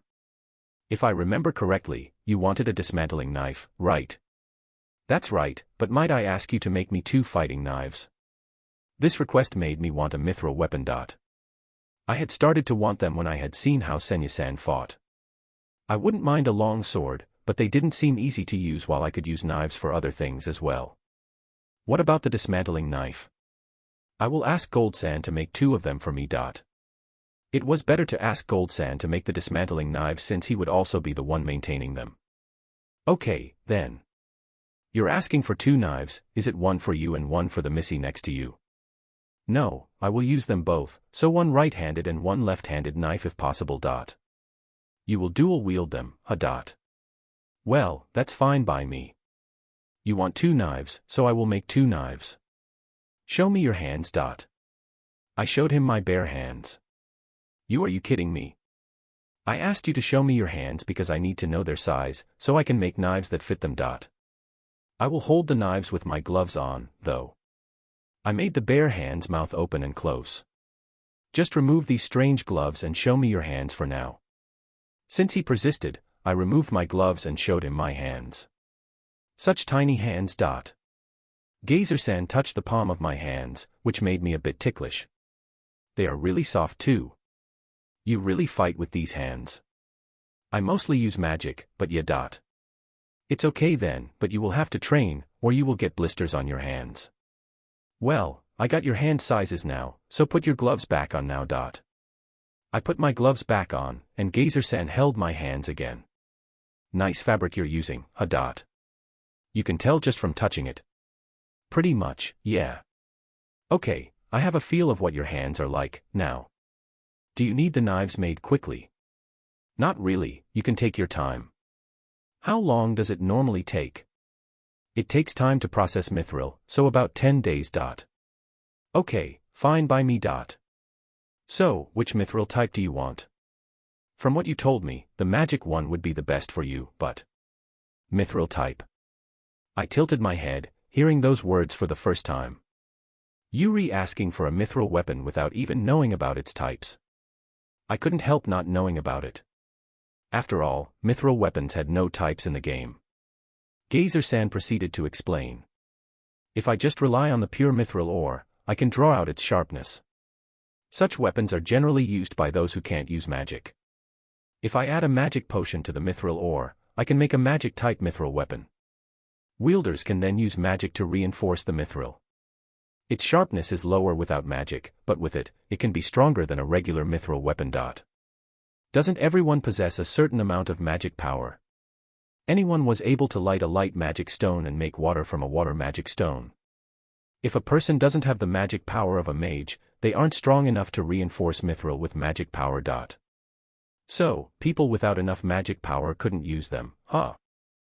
I somewhat get it, but which one is better in the end? That depends on the user.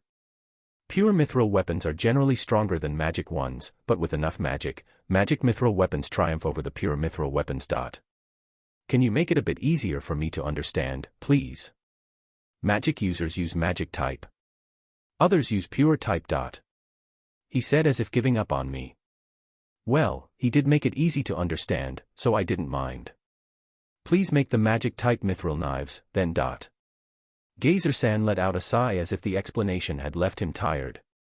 I will take enough mithril to make 2 knives, then. Gazer-san took a part of the mithril golem. It should have been heavy, but he lifted it easily. As expected from a dwarf, huh? If I will have some left over, I will give it back to you when you come to get the knives. Is that okay? Yes, fine by me. So, how much do I have to pay? You brought the mithril, so this much should be fine. I didn't know the market prices, but Gazer-san didn't seem like a person who would trick people, so I accepted his offer. You can pay when I give you the knives. Oh right, this isn't meant to act as my payment, but do you want this? I put the rest of the mithril golem back inside the bear box, then brought out an iron golem. I brought it out still standing up, the way I had defeated it. What is this? Gazer-san yelled out in surprise. Well, it made sense for him to be surprised when seeing a standing, undamaged iron golem. It's an iron golem. I thought it might look good inside your shop. Maybe you could even put it in front of your door. The clients would stop coming if I did that. I thought it would be a great idea, though it could be a great advertisement if you gave it a sword and a shield and put it at the front. Is it supposed to be a gatekeeper? Gazer-san shouted. I still believe that an iron golem would go well with a smithy, though. I can't accept something this big for free anyway. I don't really need payment. I have a lot of them, after all. The iron golems were not of much use to me anyway, so I had no problem with giving 1 or 2 away. A lot of them. You who are you, really? In his letter, Gold wrote that even with your appearance, you're an excellent adventurer, and that he wanted me to help you, but I'm technically a rank C adventurer. Rank C. I guess it makes sense if that's the case. Gazer-san looked at my bear suit with a complicated expression. It doesn't really matter. I will take this iron golem as a payment for the mithril knives. I will add 1 maintenance free of charge, 2. I will pay for it properly. You don't need to. If this iron golem becomes a hindrance, I will just have to dispose of it. Do with it as you please. I will leave it in the corner, okay? I dragged the iron golem to a corner of the shop using my bare hand. It won't be a hindrance here, right? I turned around and was met by Fina and Gazer-san looking at me with their eyes wide open. You really are strong even with those soft hands of yours. Ah, they were shocked because I moved the iron golem, huh? A frail maiden normally wouldn't be able to move iron golems around, right? Oh right, Gazer-san, I wanted you to take a look at something. Would you mind? I changed the subject to dodge the issue. I took the bearmanite out of the bear box and handed it to Gazer-san. Do you know what this ore is? Gazer-san started to examine it closely. I made sure to hide its name, in case he didn't recognize it, and I also didn't want people to think I was the one that gave it this name. After examining the ore from every angle, Gazer-san tilted his head. I have never seen this one. Where did you find it? For a dwarf like Gazer-san to not know of it, what was this bearmanite, really? It was where the mithril golem stood guard. I know that it's not a normal ore, but no more. My master might know it, though. Gazer-san's master. Yes. He is in the dwarf country at the moment, so I can't show it to him, though. The dwarf country. There was something like that. Why are you asking me something so obvious? Well, it's a small country, smaller than the capital. Where is it? Wow, a dwarf country. Which fantasy story was it from? Anyway, if there really was one, I wanted to visit it either way. Inside a mountain. Is its location a secret? Not really, anyone can enter it, but it is a bit far away from here. Could you tell me where it is? You want to go there? Someday, yeah. I could visit the dwarf country. If I asked Senya-san, would she tell me where the elf country was? This wasn't a game, but a real world, which made me want to see them even more. If you really want to go, I can write you an introduction letter for my master. Really? That would be great. I will give it to you when the knives are ready, then. Information on the dwarf country obtained. Chapter 150, Bear-san is lectured by Fina. I couldn't keep a good flow of conversation in this chapter, so I'm sorry if it comes across a bit strange. After leaving Gazer-san's place, Fina and I used the bear transfer gate to transfer to Crimonia's bear house. We finally back. I was finally back at my home, the bear house. It should have been a one-day trip. I really didn't think that it would end up taking several days. This made me recall game events, though it was a bit different in that case, since the trip ended up being a pain. Well, I was able to obtain mithril, so I was happy with the outcome. I had troubled Fina, though. Big sis Yuna, what should I do today? We had already bought some food at some stalls in the capital on the way to my bear house, and it was only early afternoon. Fina, you're tired, right? You should go home and take it easy today. A 10-year-old girl should be tired after being away from home for several days, and I also wanted a break. Come tomorrow morning and bring Shuri. Bring Shuri. Fina tilted her head. Had I said something strange?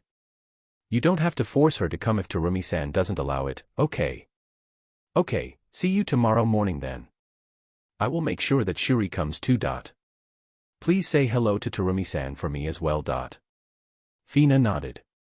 Also, Big Sis Yuna, thank you for taking me to the capital even though a lot of terrible things happened this time. You had fun, right? Fina showed a complicated expression. It was fun, but getting to see the king was a real surprise. I knew it. She wasn't able to enjoy it because of the king. I will make sure that we will be able to sightsee the castle without meeting the king next time, okay? Okay. I want to see the garden one more time. It's beautiful, isn't it? I want to show it to Shuri. We will all go together someday then. Great. Big Sis Yuna, thank you for taking care of me. Thank you for putting up with me. See you tomorrow. After saying goodbye, Fina left the bear house. Since I was now left alone, I decided to just stay in today and went to my room to rest in comfort with my bears. The next morning, Fina and Shuri arrived at the bear house. They were good children and arrived on time.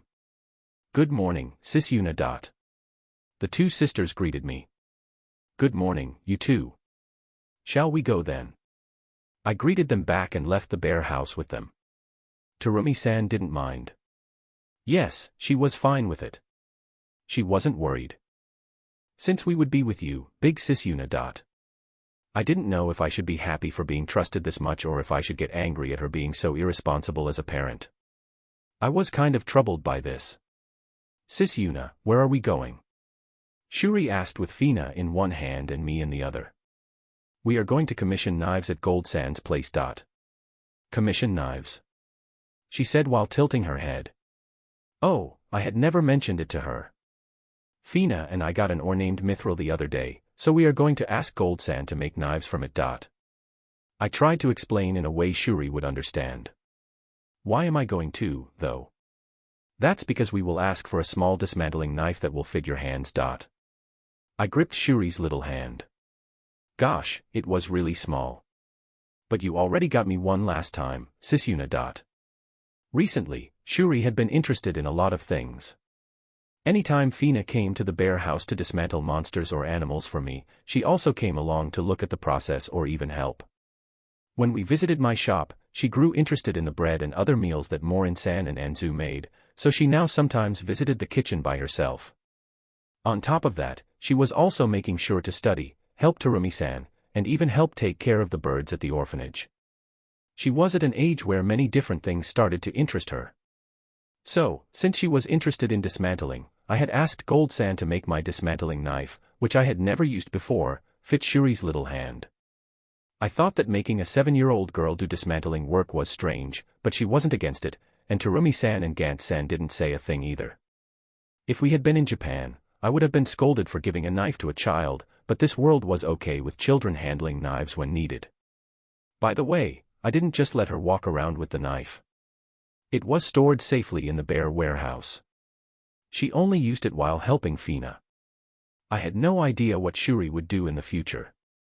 She might follow her father's footsteps to become an employee of the Adventurers Guild and dismantle monsters there.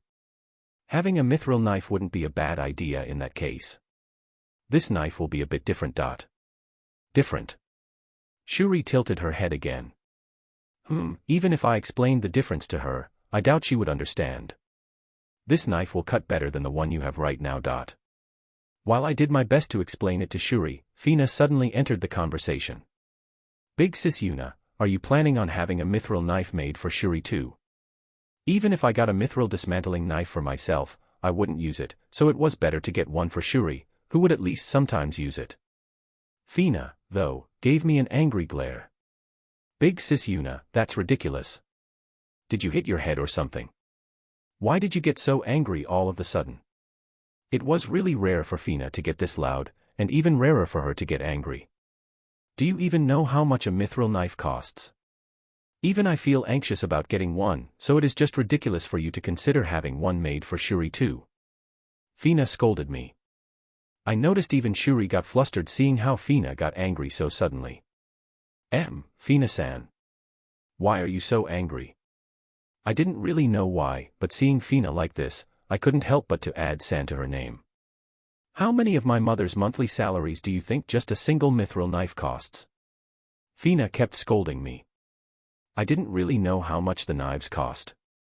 Geyser-san only charged the price of labor, so I didn't have any idea how much they cost together with materials. How much did Terumi-san earn anyway? When we had been deciding it, I had just arrived at this world and had no idea how high normal wages were, so I had to ask Mylene-san for help. It was me, who was living a super irresponsible life while not caring about money, we were talking about here. Also, I didn't even know that mithril existed until not so long ago. I only knew that it had a high value. I wasn't from this world, so it was hard for me to answer your question, you know. Still, I couldn't just say that, so I threw a guess at her. About 3 months' worth. Even though this could hardly be relatable, I remembered hearing that an engagement ring in Japan cost 3 monthly salaries. Wrong, that's way too low. She raised her voice again. Having a 10-year-old get angry at me at a public street was. You have no sense for money, big sis Yuna. I kind of knew that since the day I met you. We were getting slightly off point here. Not that I could point that out with the way Fina was right now. She also made a point, so I couldn't really oppose her. All I could do was keep listening to her lecture. Honestly, I was surprised that even several Terumi-san's monthly salaries couldn't buy a single mithril knife. That meant her salary was low, right? I had to give her a raise. Now was not the time to think about this, though. Big sis Yuna, you should think more before doing things. She would just keep scolding me if I tried to refute her, so I obediently apologized. As I did so, I felt a tug on my arm. I looked to check, and saw Shuri looking up at me. Sis Yuna, I don't need a knife, you know. Being startled by her big sister's sudden outburst, Shuri tried to avoid getting the knife as well. Yuri right. If I simply give it to you, your big sis will get angry, so I will only lend it to you. I petted Shuri's head. It should be okay if I'm only lending it to her, right? We just need to store it at my warehouse. She can use it when she needs it, and when she doesn't, it will stay at my warehouse. Fina still didn't seem to agree with my reasoning. Also, she will only be allowed to use it when you're present, Fina. That was already the case anyway, but it seemed that I finally started to sway Fina. Fina, you should also consider this. Do you think that even if I made a mithril knife for myself, would I be able to use it? I said while thrusting my chest out. Not like the action could be seen though my suit, though. I had tried dismantling once, but I hadn't been able to do it. I was able to cut the wolves' bellies and such. I had already experienced doing that in battles. There was no way I could put my hands into those cuts, however. That was simply too much for a girl born in a Japanese city. I also hadn't experienced it in the game since items had been automatically sent to my item box after I had defeated the monsters. Big sis Yuna, you're an adventurer, aren't you? Yes, I was an adventurer. Fina looked at me exasperatedly. I couldn't do what I couldn't do, okay. Giving me a mithril dismantling knife would be like giving pearls to a Kuma, Buta. It would be great if my bear cheat had given me dismantling skills. Well, no use in asking for the impossible. I showed a depressed expression, and Fina started to laugh. TL note, Kuma is Japanese for bear, and Buta for pig. Yeah, she made a bad pun here. Fufu, it was a joke, big sis Yuna. Please don't get depressed. I already resigned myself to be your dismantler. I would be troubled if you could suddenly do it yourself, since dismantling is the only thing I can help you with. So, it's okay if you can't dismantle, big sis Yuna. If you had known how to dismantle, we might not have been as close as we are. Fina showed a sad expression for only a second. I will dismantle in your stead, big sis Yuna. Fina. I will help too. Shuri declared while still holding our hands. Well then, next time I will defeat a dragon and will be counting on you too then, okay? Yes, I will do my best to dismantle it. I will do my best. I petted Fina's and Shuri's heads. They were a really cute pair of sisters. You still have to fix your sense of money, okay? We all smiled. Fina finally let me off the hook, so the three of us continued on our way to Goldsand's smithy. This makes me remember the moment when I wanted to make her learn the bear dismantling skill, around the 2nd chapter. Thinking back on it, it's great that I didn't do that. Bear dismantling skill, Touch the fallen monster with your bare hand to dismantle it and place it into the bear box. That's what I planned on making it look like. Chapter 151, Bear-san commissions 2 dismantling knives. Still hand in hand, Fina, Shuri, and I arrived at Gold-san's smithy. "Excuse me," I called out and entered the shop without waiting for a response. I thought that Nelt-san would be the one inside the shop like usual, but I was wrong. With a curt expression on his face, Gold-san was polishing the wares behind the counter. "Gold-san. Oh, Fina and Shuri. And Bear Missy as well, huh? It's rare to see you inside the store." Rather than rare, it might have been the first time. Nelt would literally kick me if all I did was sleep for having nothing to do, so that's why I'm now reluctantly polishing the wares. And Nelt-san is. She is out with one of our neighbors. "So, what are you doing here? Didn't you go to the capital?" "I went there and met Gazer-san. Your letter helped a lot, thank you very much. I had already thanked Nelt-san but hadn't yet gotten the chance to thank Gold-san, who had written the letter. How did you come back so fast?" "Ah, right, you can summon those bears, can't you?" He both asked the question and found the answer on his own, so I just ignored him. "Is Gazer doing well?" "He is. Good. It's been a while since we last saw each other, after all. Well, I have nothing to do right now, so I might pay him a visit. He said, looking into the distance and stroking his long beard as if recalling some time long past. "So, did you manage to get a mithril knife?" There was a mithril shortage at the capital as well, so I couldn't obtain it, but I did manage to get my hands on some mithril in the end. "So, did you ask Gazer to make it for you?" "I asked him for 2 fighting knives. I want you to make 2 dismantling knives, 1 for each of these 2 girls. I said while putting my hands on Fina and Shuri's heads. "For Fina and Shuri. Bear Missy, do you know how valuable mithril is?" "I do. Fina had explained it to me on our way here." "Okay, it's fine as long as you do. So, I just have to make 2 knives, right?" "Yes, please. Still, is it okay not to get 1 for yourself?" "I wouldn't use it even if I had 1. Aren't you an adventurer, Missy?" Everyone was thinking the same thing, huh? Did every adventurer really need to know how to dismantle? I didn't plan on ever doing it, though. "Oh right, I already showed it to Gazer-san, but I think you will also like to see this. I took out the fake mithril golem. It's technically a mithril golem, but..." "Did you just say mithril golem?" Gold-san didn't wait for me to finish and rushed towards the mithril golem. "What the hell is with this fake?" he yelled out after inspecting it for a while. He reacted the same way as Gazer-san had, huh? "So, it really was a fake," he answered my question before I even asked it. "Mithril exterior and steel interior, huh? This is my first time seeing a mithril golem. It's also the first time I have heard of a 2-layered golem. Gold-san hadn't heard of such golems either, huh? There is more than enough mithril, though. I'm guessing Gazer took the missing part." He was right, Gazer-san had taken some of it so he could make my knives. "Well then, I will also take my share to make the knives for you. Gold-san said while taking his share. "Dwarves were really strong, huh? When will you need them?" "I'm not in any real hurry. I would prefer to have Fina's made first, though. "Okay.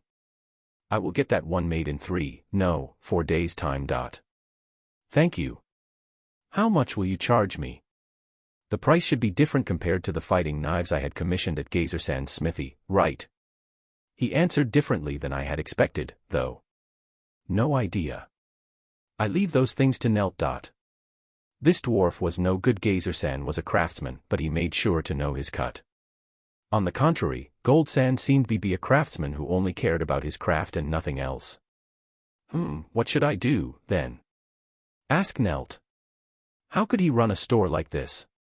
Well, I just had to come back another day and ask Nelt-san. She wouldn't try to overcharge us, either. I probably shouldn't give the iron golem to Gold-san right now as it might get melted down into weapons and ironware by the time I returned. I hoped it to be a shop decoration, so I would only give it to them when Nelt-san was present. Gold-san proceeded to measure Fina and Shuri's hands and asked me what I wanted the grip to be made of. I had no knowledge of grips, of course, and neither did Shuri, so we left it to Fina and made a round of the shop. Well then, we leave it to you. Fina said and bowed. You done? Yes. I think he will make great knives. Fina said, looking happy. I see. That's good to hear. It was a bit disturbing seeing a 10-year-old girl be happy after discussing knives. It wasn't my fault, though. She had already been using knives when I had met her. Gant-san was the one who had taught her how to use it, and Gold-san was the person who had provided her the knife. It was all their fault. Anyway, seeing Fina happy made me happy, no matter what the reason was. Since the knives had now been commissioned, we left Gold-san's smithy. I had nothing in particular to do, so I just accompanied Fina and Shuri home. Even though I had Terumi-san's permission, I wanted to apologize for making Fina spend several days away from home. It's okay, Yuna-chan. It's you, after all. You can take her anytime you want. She said after I apologized to her. I should have told her that treating her daughter like that wasn't good, but I already knew that just accepting it was simpler. Thank you. I will borrow her when I need her, then. Fina and Shuri laughed at my response. Oh right, I have a message from Enzu. From Enzu. I wondered what it was. Had something happened? One of your acquaintances came to the restaurant and asked for you, it seems. She didn't say. Who could it be? The old man who sold me cheese. No, he would have come with the potato man, and they would have gone to Morin-san's shop. Also, Terumi-san would have known about it. No one came to my mind. Well, just standing here couldn't help me, so I decided to go to Enzu's restaurant. I will go to Enzu's restaurant, then. I said goodbye and headed for Enzu's restaurant. The restaurant was doing well, its regulars increasing in number day by day. I was happy to see that rice was becoming popular. I could already see the bear statue at the entrance. It really stood out, luring in those who didn't know of the restaurant. Well, it didn't really have much to do with the restaurant, though. Terumi-san had made me stay at her place for a while before letting me leave, so it was already well past noon. There shouldn't be a lot of customers at this time, so I wouldn't bother Enzu, right?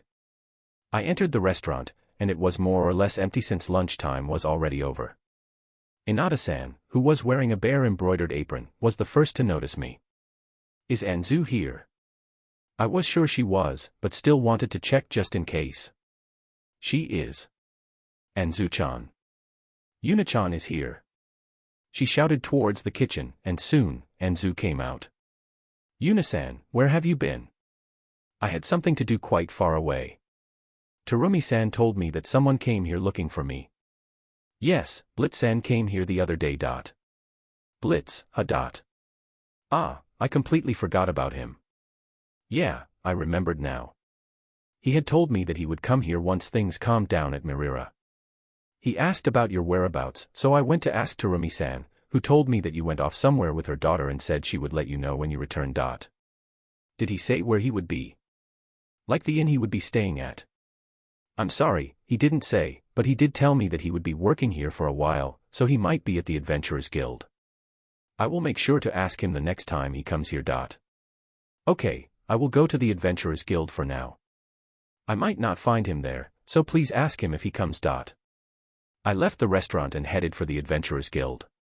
He might have already accepted a request and was out, but I could at least ask Helen-san about him and when he would be back. If his request would be finished today, I could wait. I had all the time in the world and nothing in particular to do. The Adventurers Guild was quiet when I entered it. It was the time of day when not many people were here, and those who were didn't look at me unpleasantly but rather just looked away, probably thinking the bear, huh? I looked around the room and didn't see Blitz and his party. Were they not here since they had taken a request as I had expected? Helen-san, who was at the reception desk, called out to me. She must have thought it made no sense for me to be here since it was late in the day already and too late to look for a request. I had something I wanted to ask you, Helen-san. Wanted to ask me. Recently, an adventurer named Blitz should have come here. Do you know where he is now? Blitz-san, you said. Just because he is somewhat good-looking, he has 3 women with him. One of the girls is beautiful, one is cute, and the last one is strong and dependable. He is a male adventurer who might be considered enemy of all men since he made something they all dream of come true. I think the person you are describing is standing right behind you. I turned around, and Blitz was there, looking at me angrily. I raised my bare hand and greeted him. I know it's been a while, but what was with that description of me? I just wanted to give her an easy-to-understand explanation. How could that be easy to understand? I looked at the 3 girls behind Blitz. But, I'm not wrong, right? They all showed ambiguous smiles. Yeah, it's been a while, Tomiya-san. You seem to be doing well. But of course. I'm happy to see that you are well too, Yuna. Ran and Grimos both seemed well too. You finished with your request? We didn't take one today. Blitz-san answered bluntly. We were sightseeing the town until now. This town is big. Tomiya-san and Ran responded since Blitz was so blunt. Why are you at the Adventurers Guild then? We plan on accepting a request tomorrow and wanted to see what sorts of requests there are first. And then, a bear came out of nowhere and started bad-mouthing me. You must have a persecution complex. I didn't badmouth you, Blitz.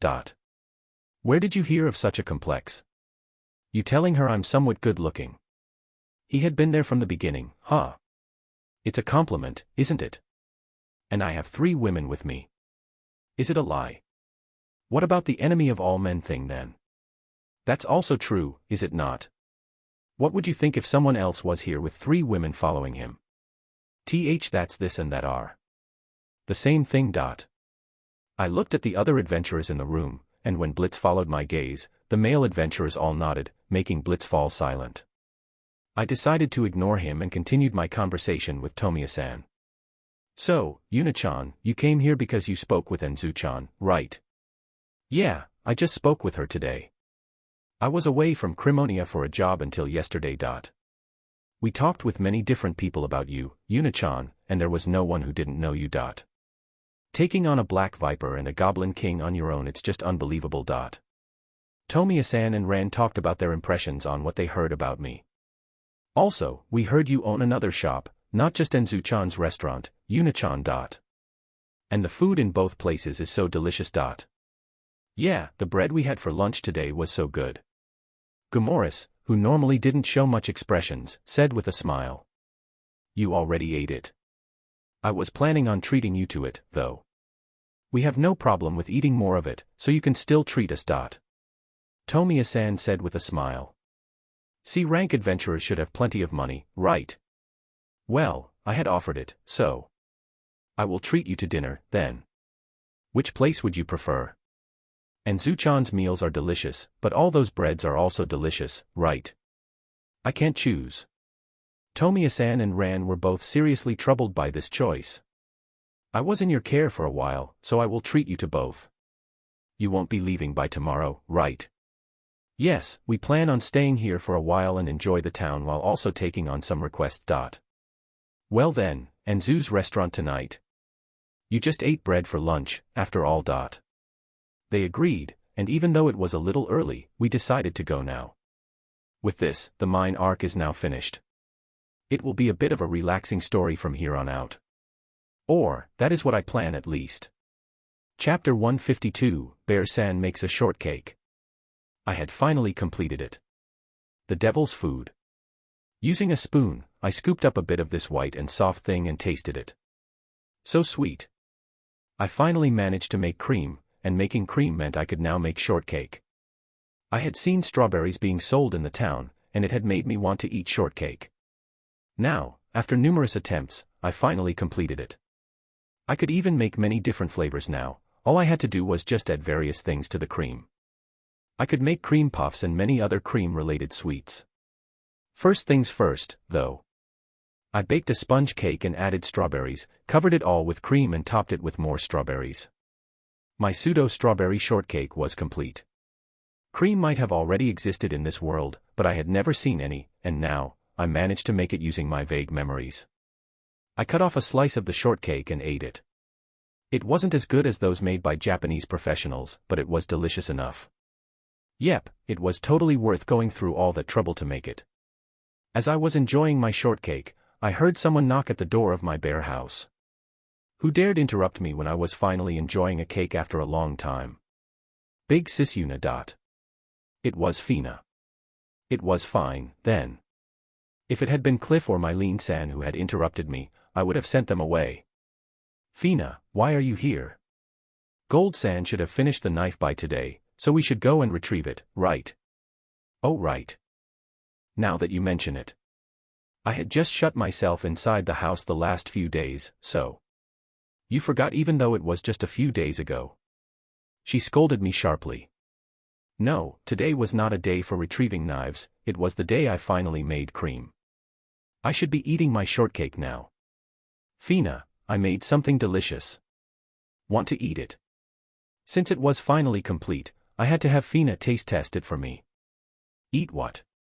I made a cake. A pancake. No, it's a bit different. It's a shortcake. Shortcake. A strawberry shortcake, to be precise. Fina didn't seem to understand what I was talking about. It would be faster to just show it to her and make her eat it, then. I took Fina's hand and dragged her into the house. Be big sis Una. Fina called out in surprise, but I decided not to mind it and dragged her to the room where the shortcake was. I then made her sit down, cut off a slice of the shortcake and put it in front of her. I also didn't forget to add a glass of fruit juice. So, this is a shortcake. Yep. Eat it and tell me how it is. What is this white stuff? It's cream. It's sweet and delicious. Fina timidly pierced a piece of the cake with the fork and brought it to her mouth. Was she scared of putting an unknown thing in her mouth? After eating a mouthful of cake, her expression changed, though. Fina said and took another mouthful. Big sis Una, it's delicious. So sweet and soft. Fina kept eating it without stopping her hand for a single second. There was even cream around her mouth. I'm happy to see that you like it. The shortcake on Fina's plate disappeared in an instant. When she was done, I used a handkerchief to wipe the cream around her mouth and put another slice of my shortcake onto her plate. The cake was too big for me to eat it on my own, after all. We haven't even eaten half of it yet. I honestly didn't know if the two of us could finish it. Big sis Una, is it okay for me to eat more? Yeah, there is still a lot more. She looked at the cake with a happy smile on her face. Fina liked it as I had expected. She was a young girl, after all. She acted as an adult most of the time, but I was happy to see her acting her age from time to time. After Fina finished her second slice, she showed a satisfied expression. Fina, if you think it's good, others will think so as well, right? Big sis Una, will you add it to the menu at your shop? I don't plan on doing that for now. I only made it because I wanted to eat it, after all. Fina seemed dejected. Well, I would be able to eat it anytime if it was on the menu at your shop, but it must be expensive, being this good, right? It's not that expensive.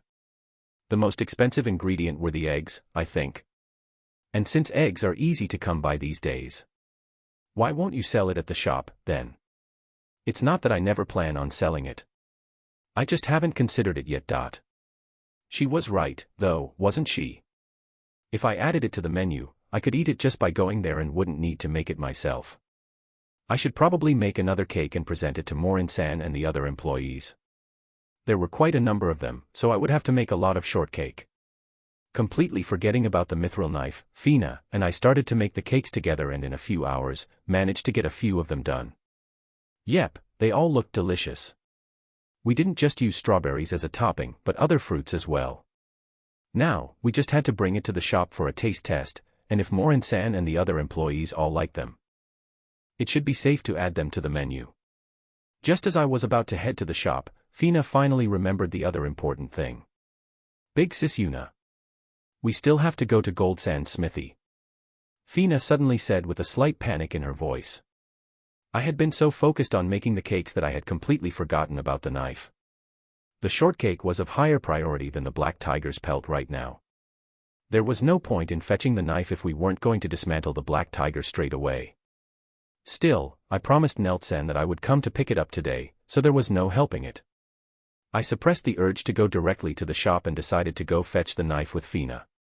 I put all the shortcakes inside the bear box, they wouldn't spoil or crumble in there. The bear box was really convenient. If I bought enough ingredients, I could just shut myself in if I wanted.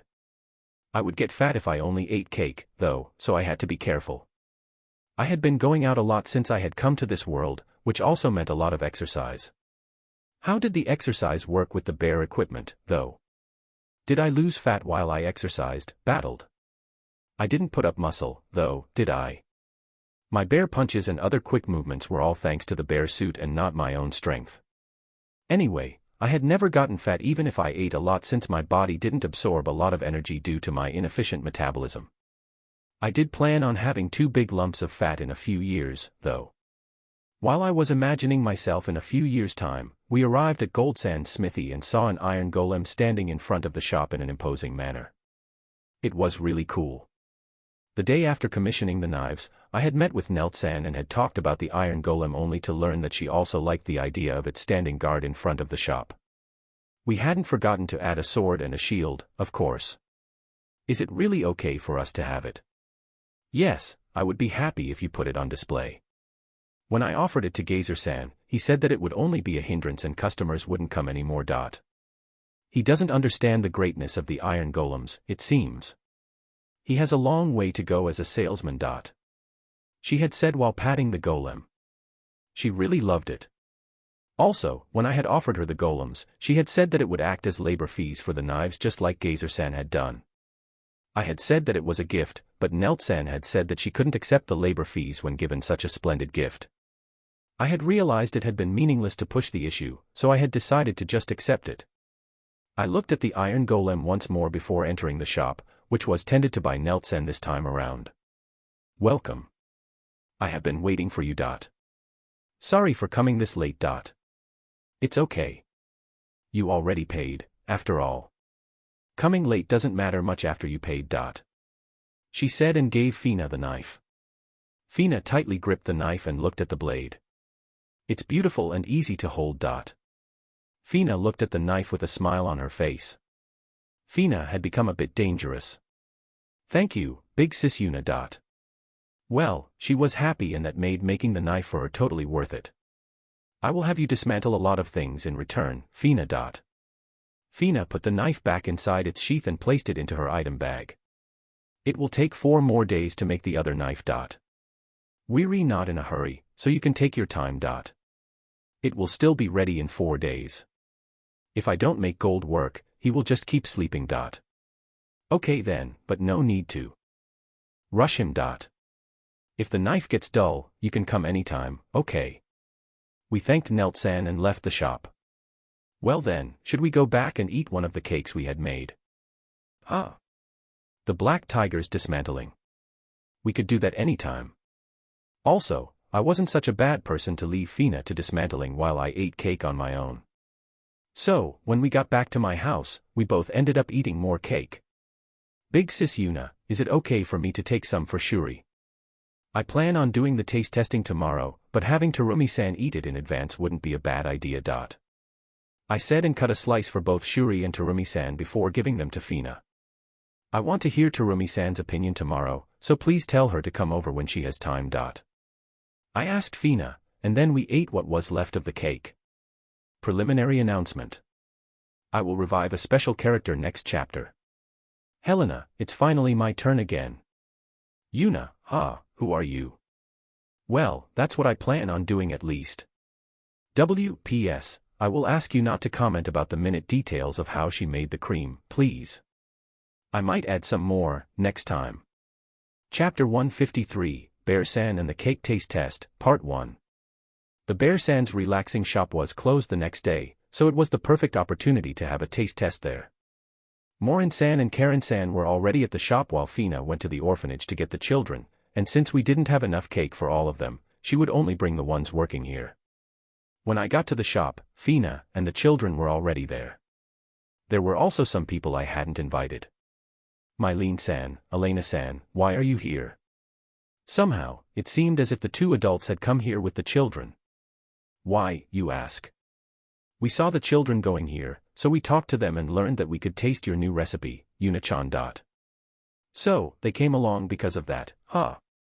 I looked at Fina, and she seemed troubled. Should I have not invited them? No, it's okay.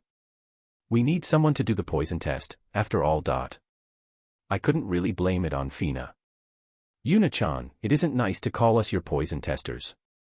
Mylene-san said, but I ignored her. How did you even meet the children? There is nothing between the orphanage and the shop, right? A woman's intuition. Ha, and Elena-san. It would be meaningless to keep talking to such an useless person. I saw Fina-chan when I went to get the eggs for the inn. If I'm bothering you, I will head back. You aren't a bother, Elena-san. When you say it like that, it feels as if I really am bothering you, though. Again with the persecution complex. Terumi-san couldn't come, Fina. I had only noticed now that Terumi-san wasn't here. I had wanted her to come too, since if I were to add it to the menu, I had to talk to her about the ingredient costs and selling price, plus some other things. I really wanted Terumi-san to take care of all these troublesome things for me. Well, I could talk to her at a later time, so her not being here now wasn't a real problem. She would be a bit late, she said. Somehow, that reaction is completely different from the one you had with me. That's not true at all. I'm happy that you came, Mylene-san. What about your actual job, though? Yuna-chan, you mean it. I believed Mylene-san was fundamentally a good person, who did her job well, but she also brought trouble with her many times. She really enjoyed sticking her nose into troublesome things. Seeing her dealing with them was fun, but being dragged into them wasn't. Anyway, we all entered the shop and called out to Morin-san and Karen-san. What are you guys doing here? I made a new cake called shortcake, so I wanted all of you to try it, if you don't mind. A new cake? Of course, I want to try it. Your new recipes are always good, Yuna-chan, which is also good for my shop. We sat down in the dining area while Morin-san and Karen-san went to retrieve plates, forks, and a few drinks. The children, Mylene-san, and Elena-san all waited for them happily. I took time to cut the cakes into slices while Morin-san and Karen-san put them on plates. I had many different flavors, so I made sure to divide them equally.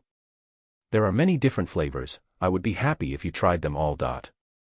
I said that, but the only thing that was different were the fruits used. Well, even though it was just the fruits, the taste was completely different. I proceeded to distribute the cakes to everyone at the table. Yuna-chan, what is this white thing? That's the main innovation of the day, whipped cream. It goes great with the fruits and the cake. Please try it. They didn't waste any time grabbing their forks to eat their cakes. What is this? This fluffiness. Both strawberries and cream are delicious. Everyone found it delicious. Yuna-chan, will you be adding this to the menu? Morin-san asked while still eating her cake. I was planning to, but do you think it will sell? It should sell based on how it tastes, but it still depends on the cost of ingredients and how much we sell it for. It shouldn't be too expensive since the ingredients can be obtained easily. So, somewhat like pudding. You sure you're willing to share the recipe with us again? I see no point in hiding it. If I hadn't planned on putting it on the menu, I wouldn't have held this taste-tasting party. If I didn't add it to the menu, I wouldn't be able to eat it anytime I wanted. It would be really troublesome if I had to make it myself every time. Well, I could just make a lot of them and put them inside the bear box, but that would also be a pain. Great. Please show me how to make it later when I have some spare time, then. Morin-san seemed to have entered her cook mode and was already doing some calculations. Yuna-chan, what is this? Mylene-san said, her fork trembling in her hand, but that didn't stop her from eating quickly. As I told you before, these are shortcakes. You can change their flavor just by putting different fruits inside. I love the strawberry ones the most, though. I should stock up on strawberries, so I could eat them whenever I wanted. Thank you very much, Bear Box-sama. I was already wondering this when you made pudding, but what in the world are you, Yuna-chan? You ask me what I am, I don't know how to respond to that. I came from another world. There was no way I could tell them that. I'm an adventurer, more or less. There are no adventurers with clothes like yours. Mylene-san said and poked my stomach. Could you please not do that? It made me feel as if she was poking a fat belly. My stomach wasn't as big as the costume made it seem like, you know. I wasn't lying, okay. Not talking about the fact that you're strong, cute, strange, and you can make delicious things like pudding. There are no other adventurers like you.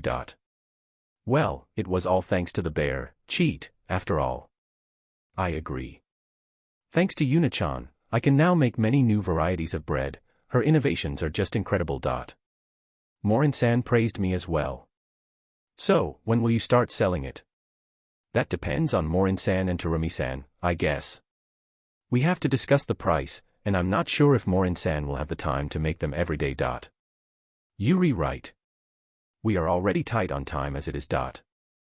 There were now even more different breads than when we had opened the shop. Well, the main reason was probably me telling Morin-san I want to eat a bread like that, and also a bread like this. Every now and then. She kept adding those new breads to the menu, which brought us to the current problem of being low on preparation time. Also, tell me which cakes did you like best, so we can decide which ones we would put on the menu when the time comes. We won't be selling them all. I shook my head at Morin-san's question. She was already busy enough preparing bread every day. With the time cakes took to prepare, there was no way she could make it in time for the opening hours. So, without enough time, making all these different cake flavors was impossible. Well, we might make do if we added more employees, but I would have to talk with Terumi-san and Headmistress about that first. Yuna-san. Please let me work here. Elena-san. I will work hard and won't reveal the recipes to others, so please hire me. Elena-san said and bowed. What has gotten into you, Elena-san? For a long time now, I have been thinking I want to do a job that is worth living for. Your help is more than welcome, but what about the inn? Wouldn't it be difficult for your parents to manage it on their own? They will be fine. They will be fine. You say they would be troubled if you suddenly left, right? You see, my uncle came not long ago, and now, I don't really have to work at the inn anymore. Elena-san proceeded to explain that her father's older brother and his wife had come here since their job at their hometown had become unprofitable. With all the people that came from Mirira, more and more people stayed at the inn, so her father welcomed their help, and they now are in the inn together. If you get more guests now, doesn't that mean you also have more work to do, Elena-san? My uncle and his wife are hard workers, and they are indebted to my father for letting them work here. They took all of my workload. And what about your job of relaxing at the counter? She started to stare at me. I'm joking. That job is taken care of by my grandmother. She wasn't denying it. Also, about her grandmother. She lived with my uncle and his wife and came here with them. She now takes care of guiding the clients to their tables and other reception tasks. Elena-san could work here immediately, and that would help us a lot, so wasn't it okay? So, because of that, I want to have something to do. It's busy here, you know. It's better than having no work to do. All I do at home is go shopping from time to time, and even that, my uncle and his wife do most of the time. Elena-san seemed a bit sad when she said that. I'm okay with it for now, but you have to get your parents' permission to do it. Yuna-san, thank you. Elena-san bowed again. By the way, are you a good cook? I asked, just in case. I help at the inn from time to time, so I can do it pretty well. She can also serve customers. Well then, I will go ask for permission at once. If your parents disagree and you leave anyway, I won't hire you, okay? Elena-san stood up and rushed out of the shop. She didn't really have to hurry that much. Well, she had good parents. I wouldn't let them split up if they didn't agree with her working here. They were way different than mine, after all. Soon after Elena-san left, Terumi-san and Shuri entered through the same door. Elena-san just ran out of the shop. Did something happen? I finally found a place for this girl from the first volume. Now that I think about it, the first volume has been out for more than a month now. There might be a reader or two who doesn't know about the book yet, so. The first volume is now being sold by Shufuta Saikatsu Shako. If you happen to see it at the bookstore, it would make me really happy if you bought it. Kumanano. Chapter 154, Bear-san and the Cake Taste Test, Part 2. Terumi-san and Shuri had just arrived, passing by Elena-san on her way out. Elena-san went back to the inn to ask for permission to work here. Elena-chan will start working here. She said she wanted to, but since her family runs an inn, I decided to make her get her parents' approval. I see. Well, leaving that aside for now, what was the thing you made me eat yesterday? It was really delicious. A cake. But, it's different from pancakes, right? Well, it's like a distant relative. A distant relative, you say so. Does this mean that I will have to stock up on the ingredients and decide on the selling price again? Yep, I'm counting on you. I knew Terumi-san would figure it out by herself. Well, I had asked her to do it for me numerous times, so it made sense. I can't refuse when you make me eat something so delicious, after all. Sis Yuna. Shuri said while tugging on my bear suit. Okay, no problem. Please eat it too, Terumi-san. I have many different flavors, so please tell me which ones are your favorites. I cut 2 more portions and gave them to Terumi-san and Shuri. Oh right, Yuna-chan, why did Fina bring us only 2 portions? Gents was really sad, you know. Gent-san. Oh, I had forgotten about him. When I thought about cake, I never considered men might like it too. Well, it's really sweet, so I thought that Gents might not like it. Really? I gave him half of mine, and he seemed to enjoy it very much, you know. An old man eating cake. No, it wasn't good to judge people by their appearance. Also, I had seen old men eating cake before. I had trouble with being judged by my appearance as well, so old men were free to eat and wear whatever they wanted. I will prepare his share, so please take it to him. Also, could you ask him which one he liked the most? I will make sure to ask him. Maybe I should make a cake with less sugar that would suit the tastes of men. I would need more of them to taste it, then. Cliff, the guild master of the Adventurers Guild, Gil, and Gold-san. Would those 4 do? Ah, right, I forgot Blitz again. Meh, I would think more about this later. Yum, it's as delicious as yesterday. I can't stop eating it. It's yummy, sis Yuna. Terumi-san and Shuri both liked the cake as well, it seemed. They ate it with smiles on their faces. Still, the speed at which Terumi-san moved her fork was beyond quick. You will get fat if you eat too much of it, you know. The moment I said that, a crack appeared in the world. I could almost hear it. I looked up and saw the women, their hands now still and their faces grimacing as if they had just seen hell. On the other side, the children were still stuffing their faces with angelic smiles on their faces. I had created a perfect rift. Yuna-chan, the cake can make us fat? Mylene-san asked carefully. Yep, your stomach will become all cute and chubby. She asked, now trying to smile. You think I'm joking? Mylene-san gulped. I'm not joking, but it's fine as long as you don't eat too much. I knew it. Mylene-san said and reached for another bite. Still, I think that 6 slices are quite a lot, you know. Mylene-san cried out. Yep, 6 slices were just too much. Yuna-san, are 3 slices okay? Well, 3 should be fine if you don't eat it every day. Karen-san seemed relieved. Shuri, Terumi-san was trying to make Shuri eat her share too now. But Terumi-san, you haven't eaten yet, right? I still want to hear which one you like the most. I don't want to become fat. You won't get fat so easily, you know. Yuna-chan. It's fine when you're young, but when you become older, you can't be that careless. She said with a soft voice and a serious face. Still, could you please taste them properly? I replied with a smile. I would be troubled if she didn't taste them, after all. Terumi-san reluctantly started to eat. Again. Ugh, it's even harder to stop eating it since it's so delicious. She complained with her fork in her mouth. Mom, you aren't fat, so there is no problem. A certain someone said to comfort her. Well, it seemed that everyone liked the cakes. There was no other problem other than the fact that it could make us fat. Well, it was okay as long as we didn't overeat it. Honestly, anything could make you fat if you ate too much of it.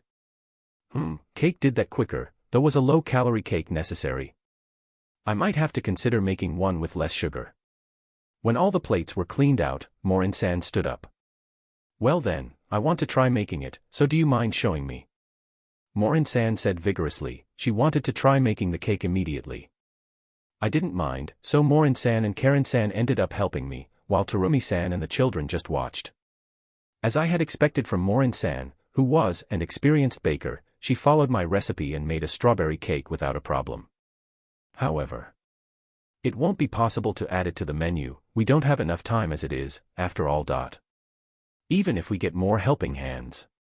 Maybe, but it would be hard to teach and oversee them all. Karen-san seemed to be of the same opinion as her mother. Elena-san's help was absolutely necessary, then. We proceeded to eat the cake Morin-san and Karen-san made. Yep, it's delicious.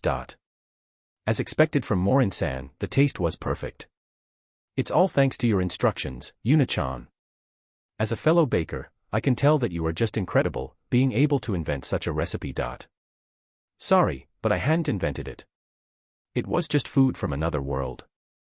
Anyway, we should put off adding it to the menu for now, right? Yeah, it's a pity, though.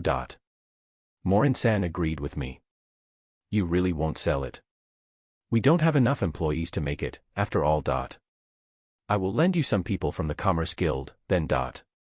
It's not like I don't trust you, Mylene-san, but having people I don't know here is. I didn't really care if any information got out, but I just wouldn't feel comfortable having strangers work for me. Well, if we get Elena-san to help us, we might be able to leave it to her. Yeah, but her parents run an inn, so. It probably wouldn't happen. Their only daughter. She would most likely get married and succeed the inn. Well, I will check the prices of the ingredients, so we can add it to the menu anytime we want. Terumi-san interjected. Not a moment later, Elena-san rushed back into the shop. Elena-san, what happened? Why are you so out of breath? She hadn't had a fight with her parents, right? Yuna-san, they are just cruel. Elena-san said and hugged me. I would prefer if you didn't bury your face into my stomach, you know. Can you please explain what happened? I said and forcibly pulled Elena-san off me. So, why are they cruel?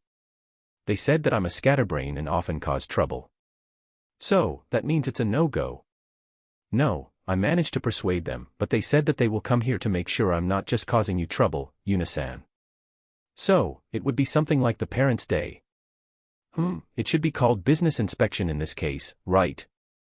They would come to see if their child was doing her job properly, after all. Wait, did that mean I was the one who had the role of a mentor here? On Parents' Day, the parents would have a talk with the teacher, but in this case, they would just come to see if Elena-san was doing her job well, so it had nothing to do with me, right? When they came, I could just leave it to Morin-san. Yeah, if this were a school, I would have the role of the principal, and Morin-san would be the teacher. Morin-san, is it okay if I leave dealing with her parents to you when they come? I asked my shop manager. I don't mind as long as they don't become a hindrance. Morin-san accepted my proposal. Yuna-san, Morin-san, thank you very much. Elena-san thanked us and bowed. Well, now we just had to show Elena-san's parents that she wasn't causing trouble here. The next day, even though I thought that the inn should have been busy, Elena-san's parents came to thank me. If she ever causes you any trouble, you can shoo her out whenever you want, okay? If she ever skips work, I don't mind if you kick her but hard, okay? For her parents to say something like that, was Elena-san a bad worker? When I had been staying at the inn, I had seen her taking breaks at the counter, but she had been properly working when it had been time to serve meals. Elena-san's parents left soon after, saying that they would come around to see how she was doing again later. Chapter 155, Bear-san makes preparations to open a pastry shop. With Elena-san's parents giving her their questionable approval, she would now start working at my shop. First things first, though, I had her learn how to make cake, and after 3 days. Yuna-san, I can't do it anymore. Keep it up, please. My arms hurt. I give up. You stopped moving your hands, you know. Morin-san. Yuna-san is bullying me. Do it properly, or I will kick you out. Ugh, okay. Elena-san finally started beating eggs again after Morin-san's threat. What would Elena-san's parents think if they saw her like this? The image of a crying Elena-san being dragged home crossed my mind. Well, cooking was tiring, difficult work. I almost never had to do it, so I didn't really mind, but beating a lot of eggs eventually tired your arms out. I wore a bear suit, so I wouldn't tire just from that, right? Elena-san, here, use this dot. I said and took a pseudo hand mixer out of the bear box. What is this, Yuna-san? I guess we could call it a magic mixing tool. It will make beating eggs much easier. Gold-san had made it for me. There was a magic stone in the grip, making the tool rotate by pouring magic power into it. I had it made for the children who would be helping Elena-san, though. Elena-san didn't waste time and took it before I even explained how it worked. If you had something so useful, why didn't you give it to me from the beginning? Elena-san said while happily using it. If her parents were to look at her now, they would probably think she was doing her job properly. I took out some more of the hand mixers and gave them to the children.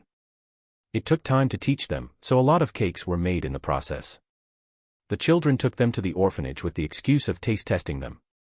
All the children liked them, even though they were made by trainees. If they could just make the cakes a bit quicker, the problem of not having enough preparation time would go away, right? Yuna-chan, can I talk to you for a minute?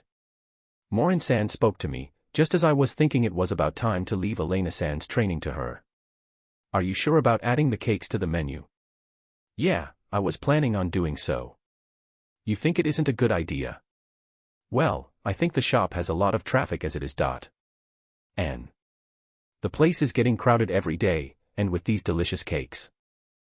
Do I really have to make another shop, then? If I made it at a different location, nobody would be able to oversee Elena-san, though. You don't like the idea? I was sure that you would make one anyway, Yuna-chan. If I had two of you, Morin-san, I would have no problem with it, but... I glanced at Elena-san, who was in the middle of making a cake. Well, Elena-san was diligent, most of the time. She did what had to be done. Yet, from time to time, she would say things like I'm tired or my arms hurt. It wasn't as bad as her parents had told me it would be, but there were times when we had to kick her butt a bit. I was planning on leaving that role to Morin-san, of course, but if I made a new shop at a different location, there wouldn't be anyone to kick Elena-san's butt when she was feeling lazy. Also, I would like to sell all the snacks like cakes, cookies, pudding, and potato chips at the same place. If we were to sell them at both shops, we would only double the effort, plus it would only trouble the customers. So, should I just add another building to this shop? I could make it next to the shop and link the two kitchens, maybe. Yuna-chan, how about using the second floor, then? The second floor? Aren't you and your daughter using it? There is a dormitory, right? I went there to give greetings once. We could just live over there, right? The rooms there aren't as big as here, you know. The rooms here are too big for us anyway. Yeah, I think so too. Karen-san interjected and nodded in agreement. You sure? I could also make a new house for you too. Thank you, but the dormitory will be just fine. It's close to the orphanage, so it will be easier to teach the children how to cook this way. From time to time, Morin-san taught the children how to cook after closing the shop. Yeah, living at the dormitory wasn't a bad idea at all. I decided to go with Morin-san's idea and turn the second floor into a pastry shop. In order to remodel the shop, we decided to close the shop for a week, starting with the next week's day off. I didn't forget to make an announcement about it to avoid causing trouble for the customers, of course.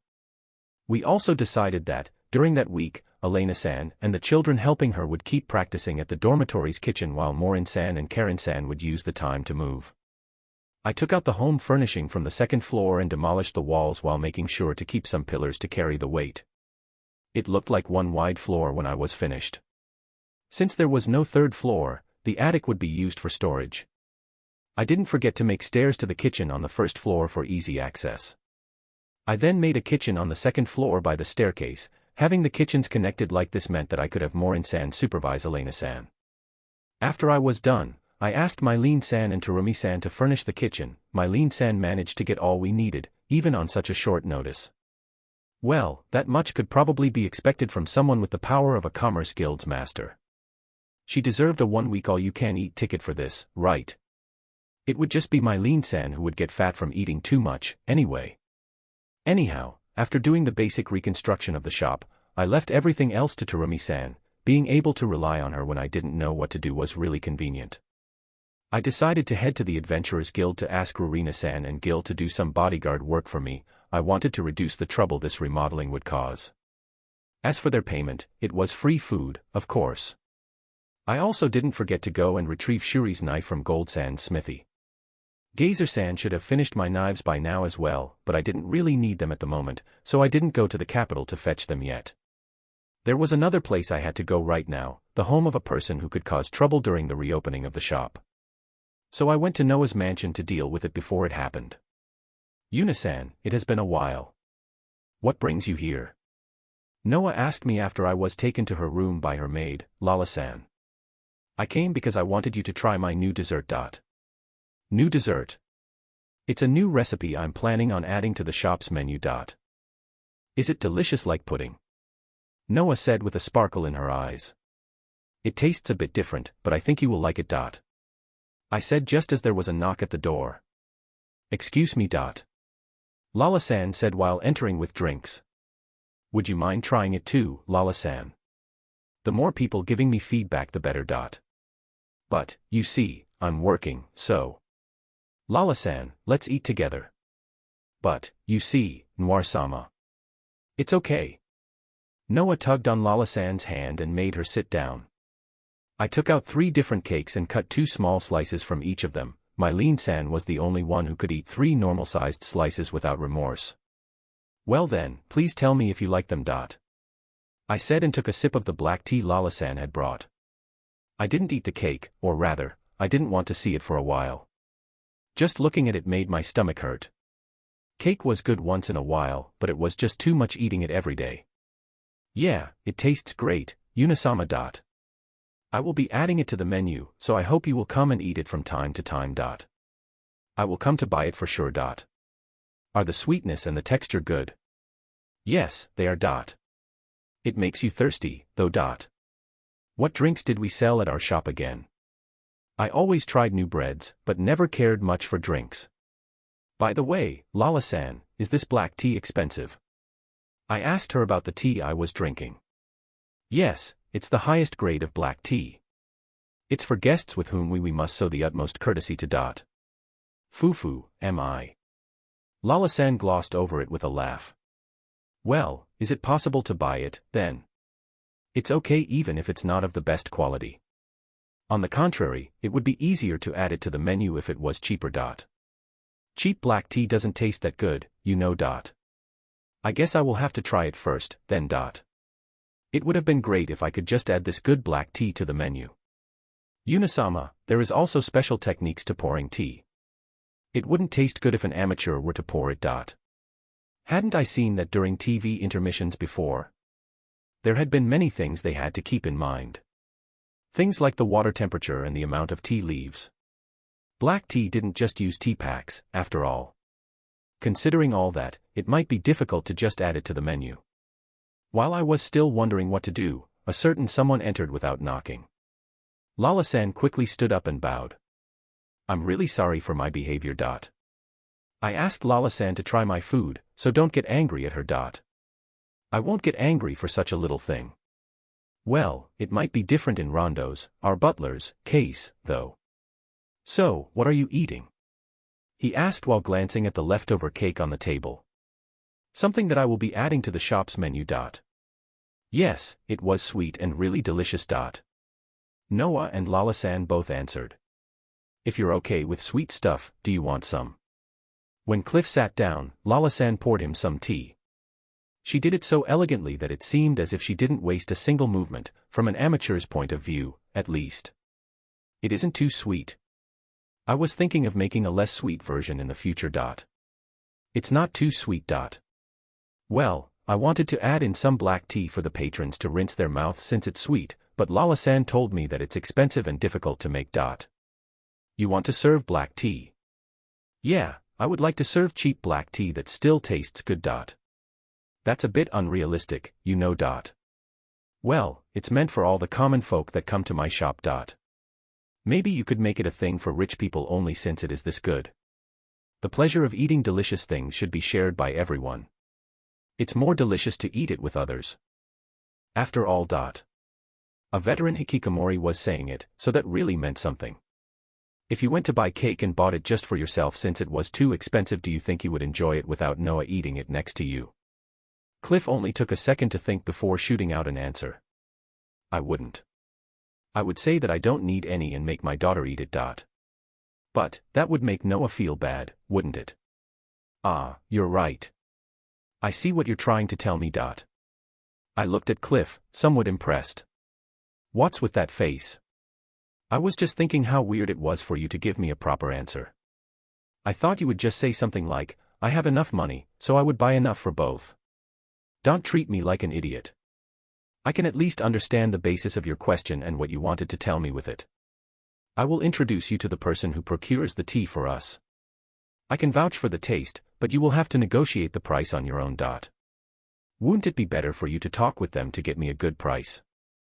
I can try, but don't expect too much. I'm not that good of a negotiator, after all. I thanked him and went straight in for another request. Can I ask you for one more thing? Would you mind if Lala-san gave some lessons on how to pour tea? Me.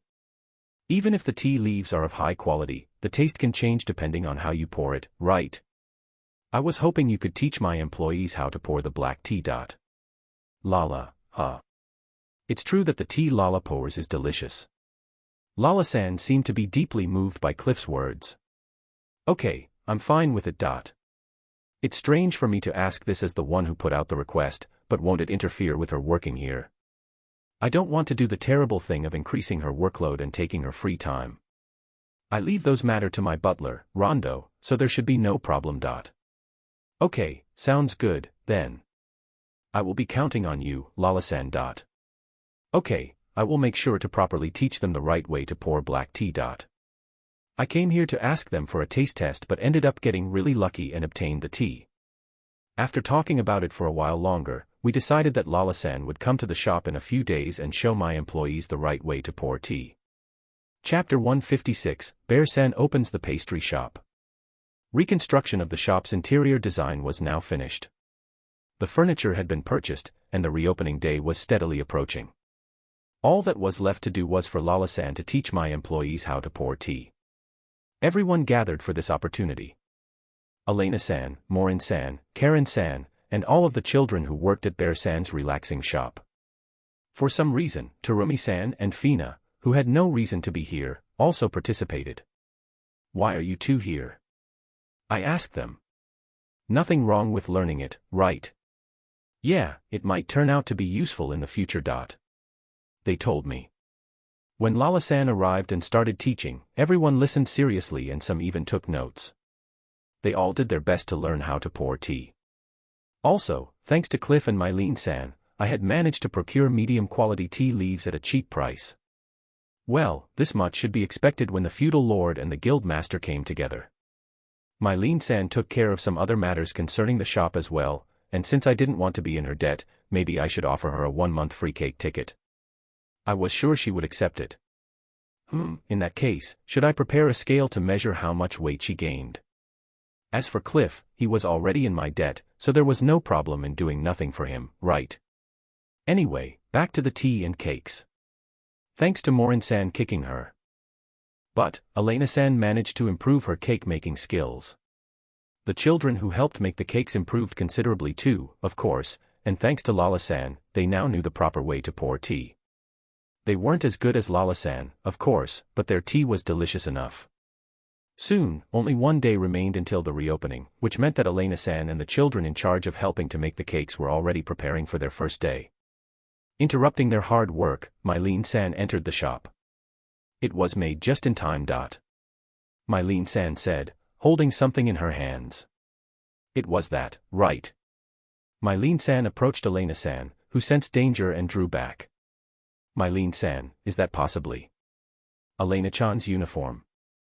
Mylene-san unfolded the fur in her hands, and a bear uniform appeared. I have to wear it too. But of course. I had it made for you, after all. Mylene-san said while approaching Elena-san again. I also wear it when I work, you know. It wouldn't be fair if you weren't wearing it, Elena-san. Karen-san interjected, obviously overjoyed to have made a companion. But, I won't be working with the customers.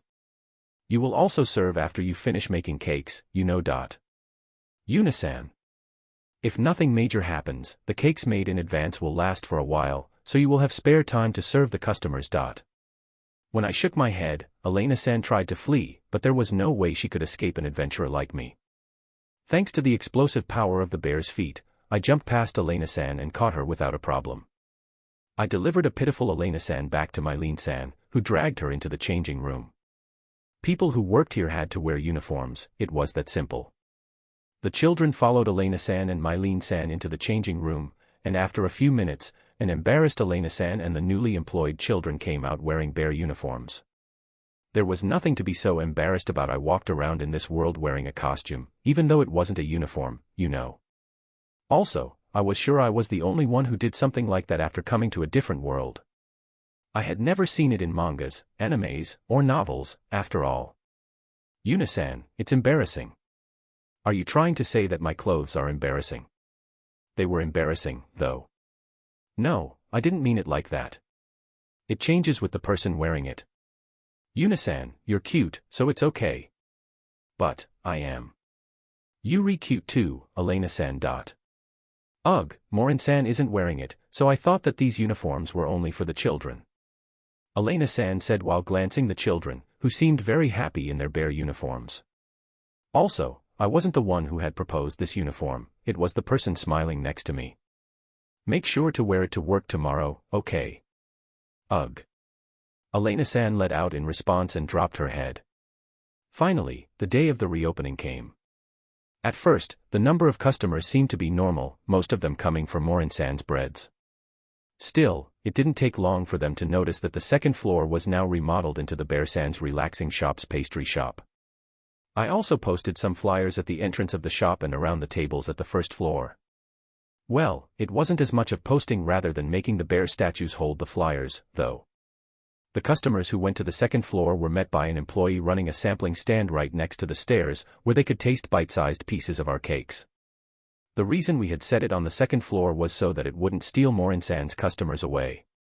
Anyway, the customers who tasted the cakes were assaulting the girl who was in charge of the stand with questions, and like all of the children who had been eating the cakes for a week now, she was able to answer all their questions, which mostly concerned what fruits were used and how sweet the cakes were. She didn't forget to recommend our drinks as well, of course. We still served the ones from before, like fruit juice and milk, but now we also served black tea, just the way Lala-san had taught us. The girl also recommended salty foods like potato chips. Cake and potato chips were the best possible combination to eat together.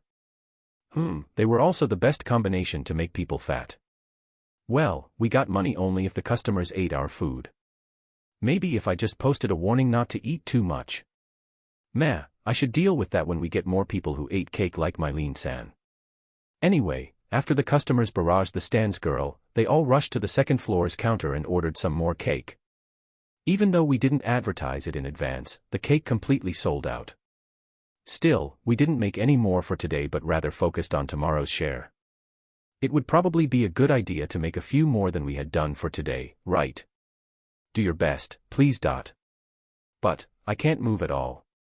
Elena-san whined, collapsed on a chair, and laid her face on the table. The children can see you, you know. Elena-san raised her head to see that they really were looking at her. Go on. Do your best. Ugh, fine. Well then, shall we prepare for tomorrow? The children all happily agreed. Yuna-san, it's really nice be young, huh? Elena-san commented on the enthusiasm of the children. Elena-san, aren't you still in your teens? I feel old, though. If you're old, what does that make me? Morin-san. Morin-san came to check on us from downstairs and was now giving Elena-san a slight glare. Was it because of what Elena-san said about her age? No. Morin-san, you're young. There is no way you could be considered old. Elena-san did her best to retract her statement. If I'm young, that means you are still young too, right? Yes. I will do my best. When confronted like that by Morin-san, she had no other choice but to get back to work with the same enthusiasm the children had. Morin-san smiled seeing her like this. So, why are you here?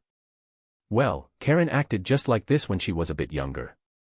She would ditch her work often and scolding her in such a way always worked. Yeah, I remember you telling me something about that before. Anyway, when you're young, of course you want to play and fool around. Honestly, I think that the children from the orphanage are too diligent in that regard. True. In Japan, children of their age just went to school and played around. Headmistress told me that they do their best since they know what it is like not being able to eat.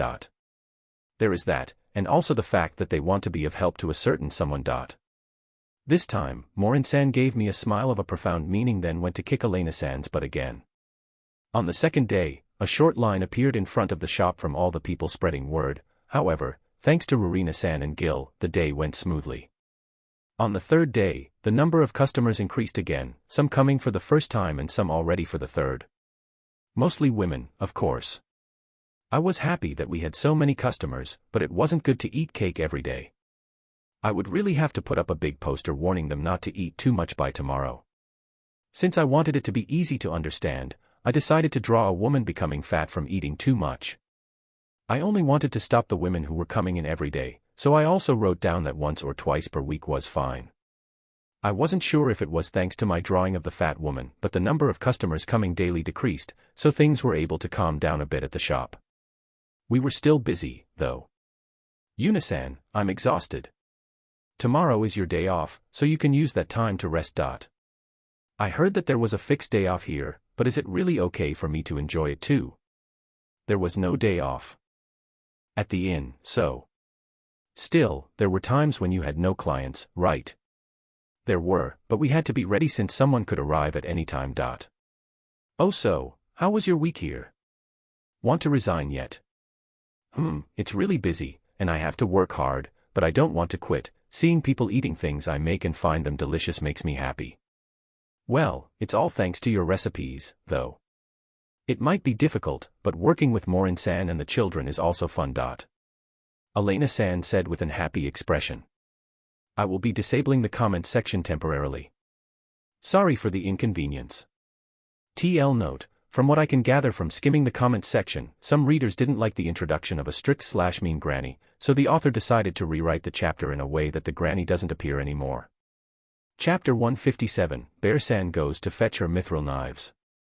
I'm sorry for causing you trouble in the previous chapter. The pastry shop had more and more customers, but it was smooth sailing thanks to Rurina-san and Gil.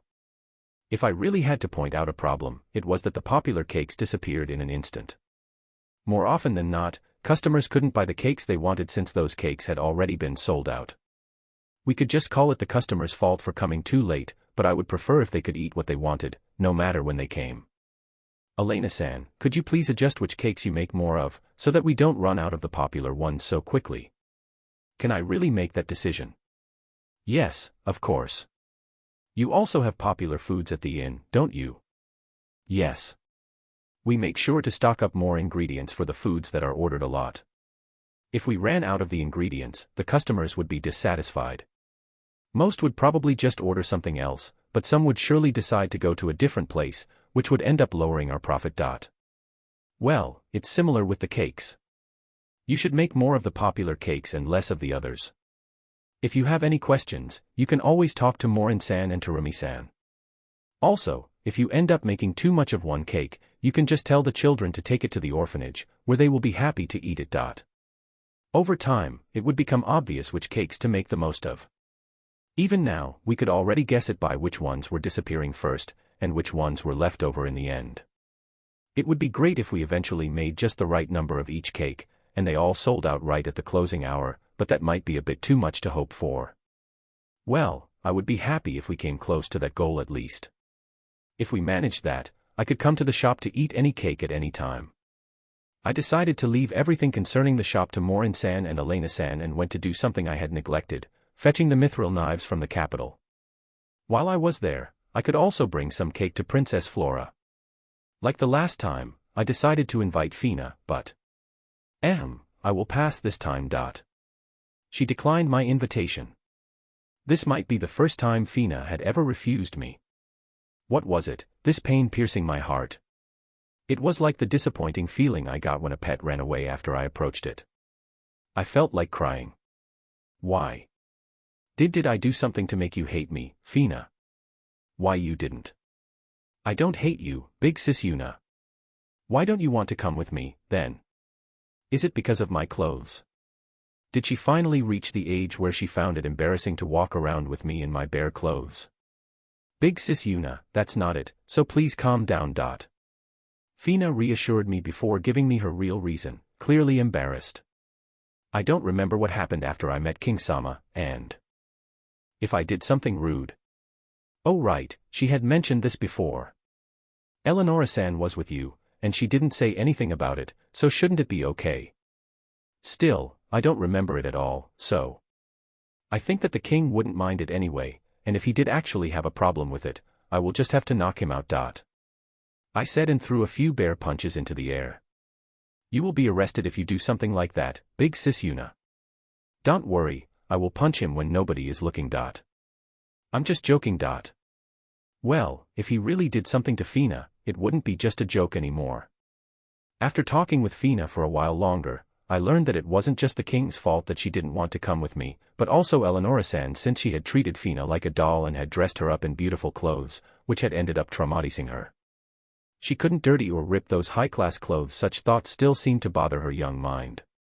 She would recall those bad memories if she went there, so she wanted to avoid it for a while.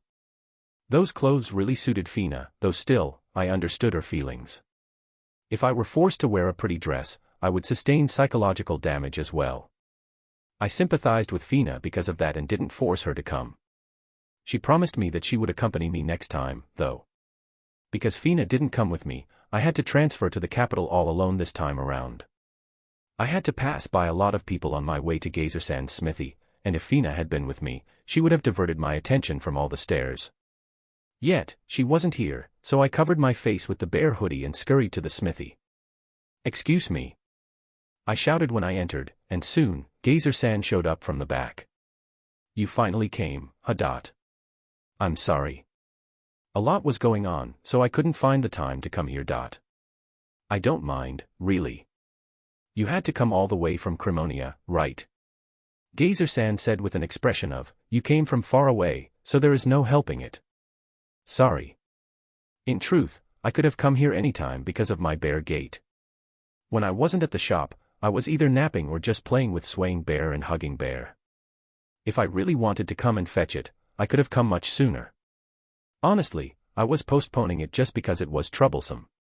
There was no way I could admit that to him, though. So, did you finish it? Of course. How many days do you think have passed since you have commissioned them?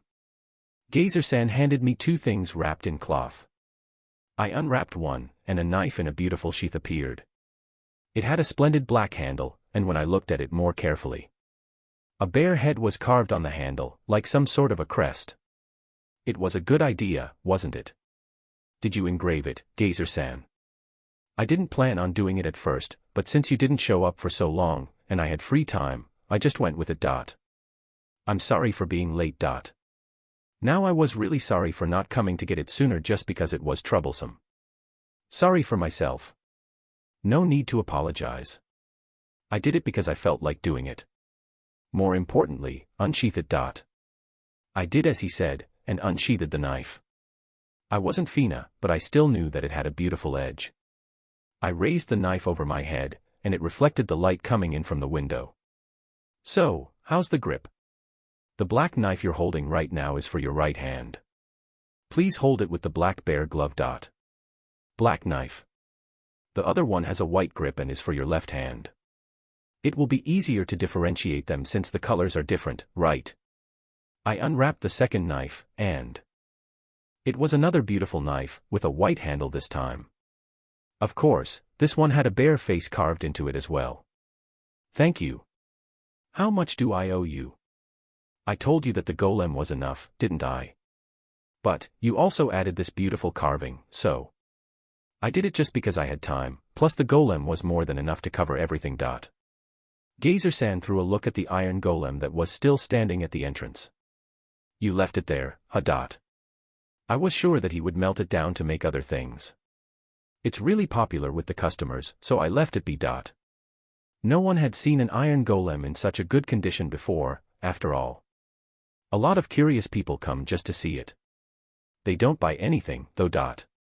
I had told him that it was okay to destroy it, but I was happy to see it still intact. Well then, can I try out the knives? Yeah, and if anything doesn't feel right, just tell me. I might be able to fix it right away. I exited the shop and took out an iron golem from the bear box to check how well the knives cut. I just have to pour some magic power inside, right? Yeah, its sharpness will improve depending on how much you pour inside. Well, it worked like that in the game as well, so time to try it out here. If it wouldn't work, I just had to figure it out later. I gripped the two knives with my bare hands. I had used Tantus a lot in the game, so this felt nostalgic. I could move the knives very quickly since they were light. The only problem was that they didn't have a big offensive power. Well, compared to big swords at least. I gathered magic power in my hands just like I did when casting normal magic and then slashed at the iron golem's right arm, which was cut off without any real resistance and fell to the ground. Oh, this is amazing. Gazer-san, the knives are amazing. I was able to cut it without a problem. I was actually a little moved. Yuri the amazing one.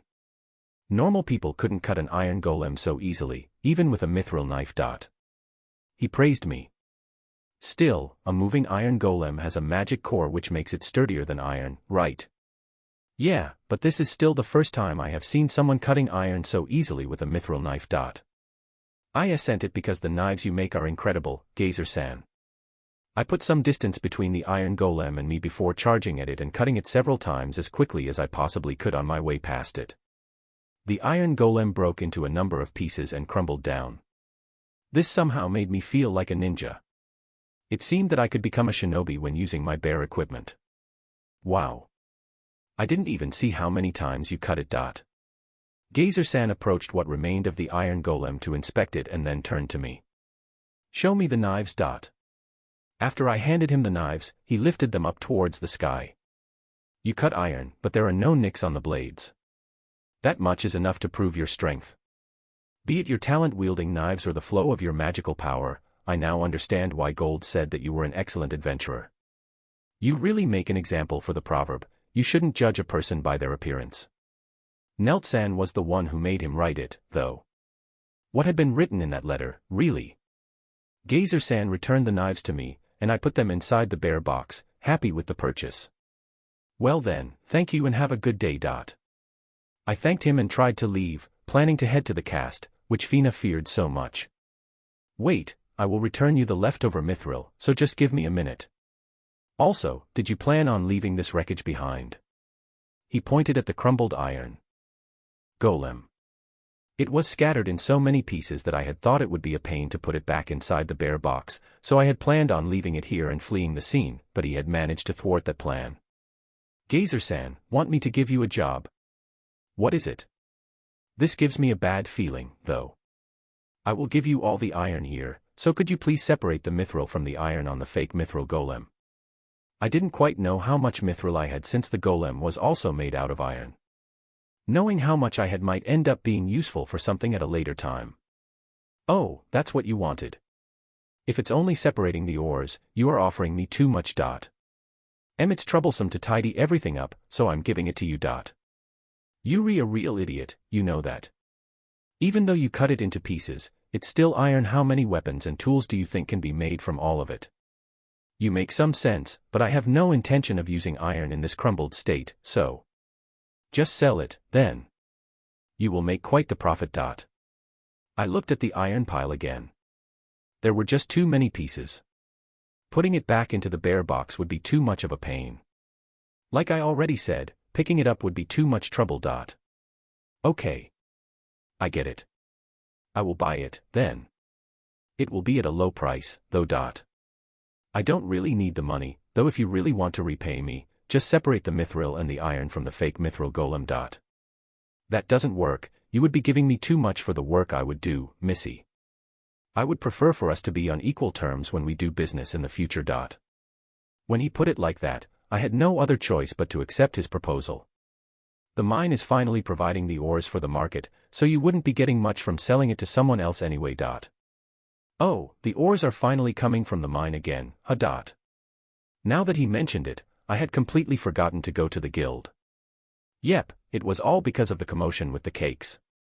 Well, I just had to go there to record the achievement on my guild card and receive the payment, so there was no need to rush, I could just postpone it for a while. I handed over the fake mithril golem to Gazer-san, and finally headed to the castle to bring the cakes to Princess Flora. I have kind of been missing swaying bear and hugging bear recently. Chapter 158, Bear-san comes up with a scheme, but it fails. After leaving Gazer-san's smithy, I was finally able to go to the castle. Like usual, I was able to enter without even having to show my guild card, which had my castle entry permit on it. It was great being well known, or rather, being a bear. Also, one of the guards ran off when I entered. Yup, the usual treatment. There was no point in even having the entry permit. The only time I might need to use it would be if I took off the bear suit. Still, if I did take it off, it felt like something bad would happen. As I walked through the castle, the people I passed all greeted me with slight bows. Normally, if someone were to walk through a castle dressed in a bear suit, people would report it, not bow, right? This would be comparable to walking through the Japanese Parliament building while wearing a costume, right? On my way to Princess Flora's room, I was approached by one of the women passing by. Thank you for making the picture book, the children really enjoy reading it. Having said that, she bowed and left. I was wondering why she would approach me, but it was about the picture book, huh? Now that she mentioned it, I had allowed for it to be distributed throughout the castle. Still, had the fact that I was the one who had made it leaked out. I had told Eleonora-san not to reveal that it was me. Maybe I should complain to her about this. As I was about to reach Princess Flora's room, another woman approached me. The children are very excited about the next book. Had my job changed to that of a picture book author? No, I wasn't a picture book author. I didn't plan on making another book either. Eleonora-san would hear about this. She must not spread it any further. Still, how did people know that I was the author when I didn't even write down my name? People not knowing it was me was the very reason I hadn't written it down. Well, there was no point in thinking about things I couldn't understand. I finally got to Princess Flora's room and knocked on the door. I heard Unju-san's voice from inside, and soon, the door opened. Oh, Yuna-sama, welcome. Hello, Unju-san. Is Princess Flora here? Yes, please come in.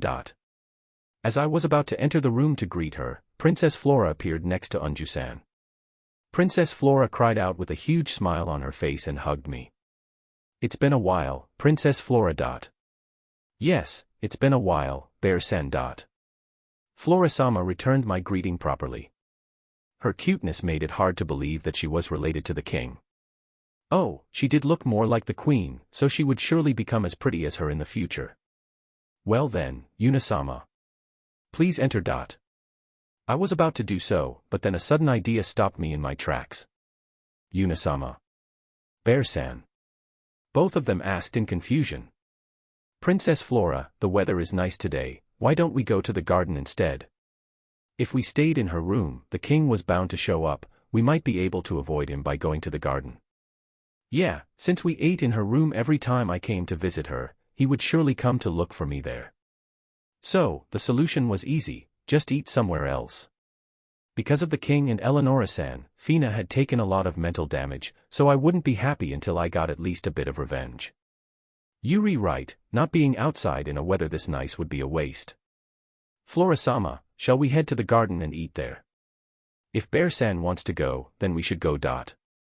Unju-san went along with my vile plan without any suspicion while Princess Flora also accepted with a smile. A pang of guilt hit me when I saw her smile like that, but since they both agreed, we headed to the garden to execute the king goes to Princess Flora's room, but nobody is there. Plan. I could almost imagine his troubled face, once he walked into the room, and not a single person was there. We could call this just a tiny bit of harassment, right? Unju-san asked, noticing the change in my behavior. Oops, I must have loosened my expression while thinking of my evil deed. No, everything is fine. You sure? Well then, Yuna-sama, I'll go prepare us some tea. Could I ask you to look after Flora-sama while I'm gone? I had no reason to refuse, so Unju-san bowed and ran off to prepare the tea. Princess Flora, we should head to the garden. I offered her my bare hand, and she took it, so we headed to the garden, hand in hand. While it would have been ideal to reach the garden without being seen by anyone, we did meet 3 people. I just hoped that none of them would report seeing us on our way to the garden to the king. When we finally arrived at the garden, we were greeted by a wide array of beautiful, blooming flowers. As expected of the royal garden. I had seen it before, but it was still breathtaking. Fina had seen this sight as well when she had visited the castle with Eleonora-sen the other day. Usually, the only people who could see this beautiful garden were those associated with the castle. That was just a waste. Not to mention the fact that everyone here worked the whole day and couldn't come to see it. So, it made sense that Princess Flora and I were the only ones here. Princess Flora was looking at the flowers happily, and based on that, I judged that she didn't come here often either. Tugging at her hand, I took her to the center of the garden so we could sit down at the table there. We could enjoy the flowers all we wanted there, while also being able to chat and eat snacks. There was even a roof set up over the table, so we didn't have to worry about getting wet if it rained. I could just think of all the romantic things people could do in this place, like looking at flowers on a rainy day, but who here would do that?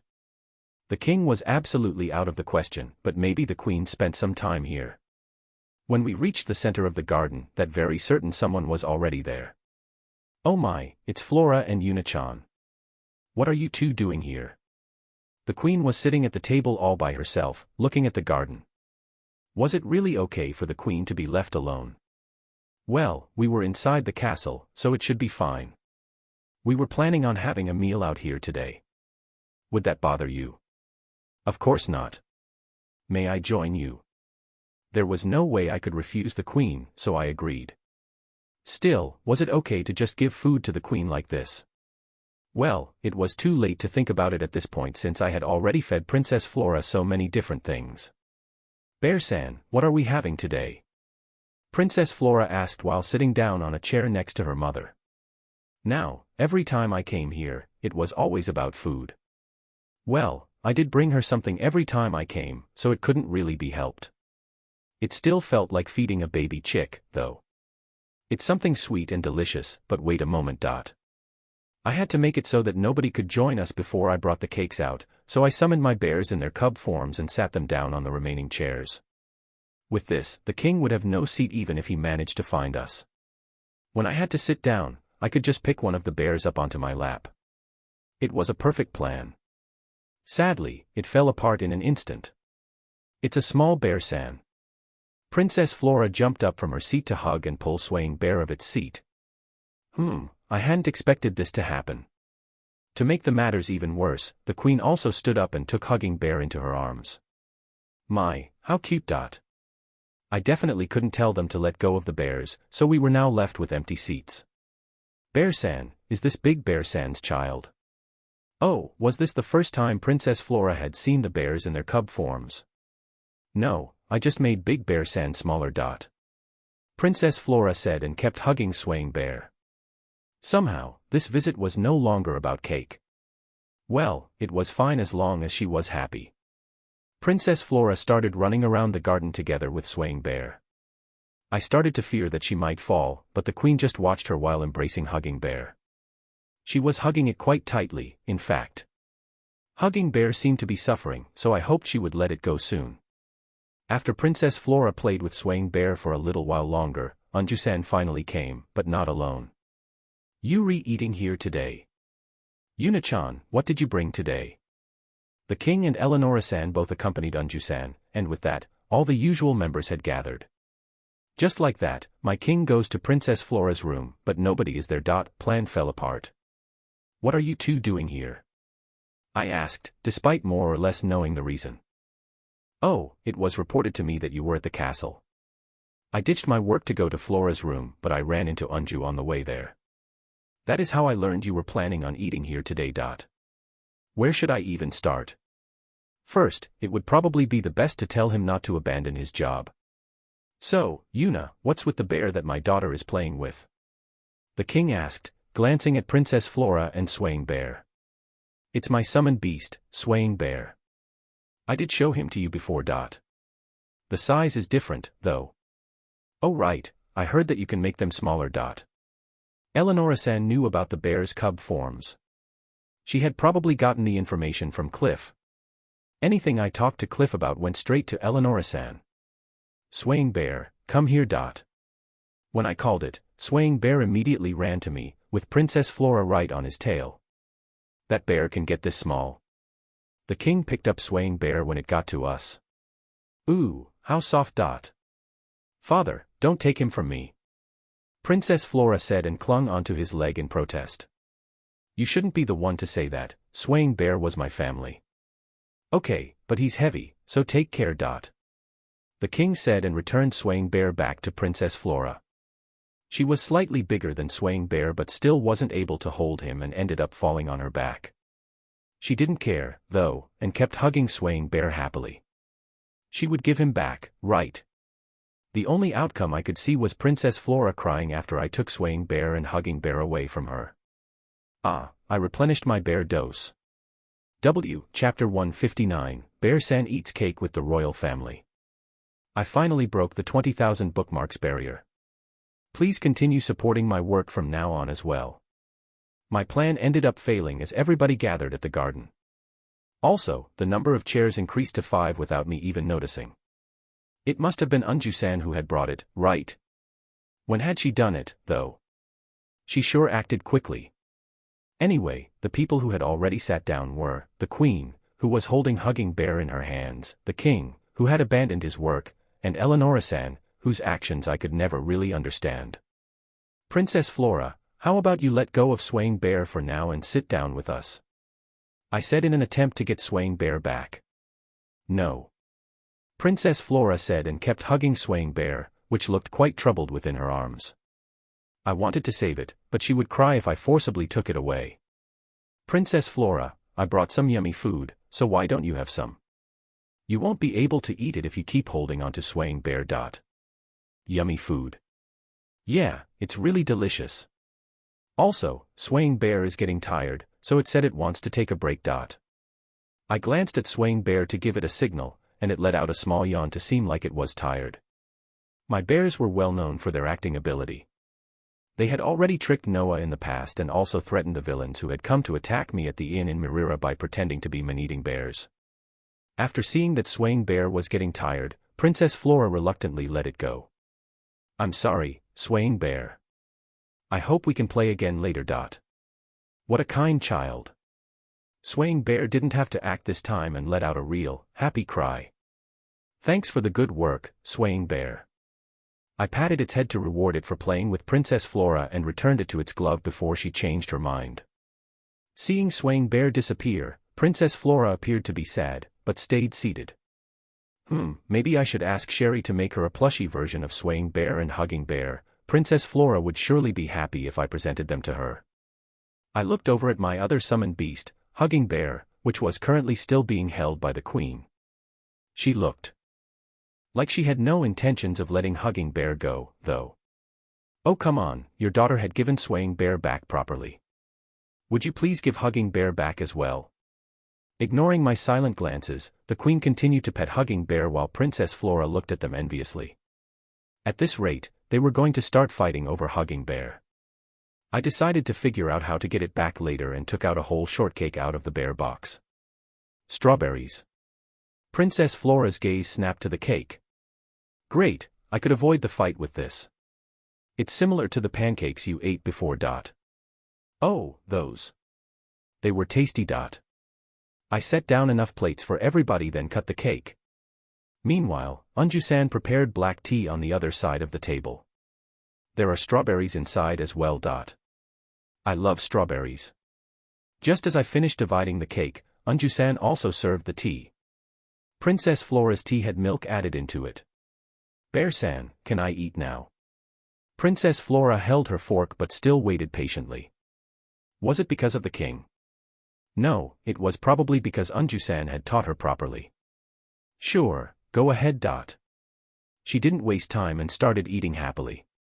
Yummy, she said with a smile, and cream on her cheeks. Others started to eat soon after. This really is quite delicious. Yes, but I find it a little too sweet for me.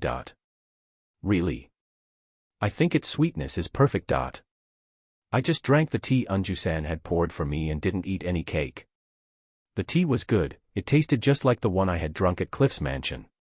Well, it was a tea the king drank, so it had to be of high quality. The tea I had drunk while I had come here before must have been of high quality as well, huh? The cake was being well received by everyone, even Princess Flora, who had been down for having to part from Swaying Bear, now ate the cake happily. Yet, the queen ate the cake while still holding onto Hugging Bear, giving me no opportunity to rescue it. Hugging Bear, stop looking at me with those eyes. I'll save you eventually. Yuna, you're not going to eat? The king asked me when he noticed I was only drinking tea. Yes, I ate way too much cake while taste testing the recipes. Also, eating too much would make me fat. Perhaps saying that I was sick of it would be more accurate. I couldn't get fat with my metabolism. Yet, one of the forks stopped moving when I mentioned getting fat. Oh, just one. It was Eleonora-san who had stopped eating. Princess Flora was still eating with cream all around her mouth, the king didn't seem to care, and the queen also carried on as if nothing had been said. Yuna-chan, this thing can make you fat? Eleonora-san asked, her hand holding the fork now shaking. Yeah, it has high sugar content. Well, that just means you get fat quicker compared to other food. You sure know some strange things. Yuna-chan, were you trying to make me fat? Eleonora-san got mad at me suddenly. Of course not. Besides, a single slice won't make you fat. If you don't eat it every day, that is. Really? You aren't lying, right? I will believe you, okay. If I get fat, I'll be mad, though. Annoying much. If it bothers you that much, you don't have to eat it, you know. Are you trying to bully me, telling me not to eat something this delicious?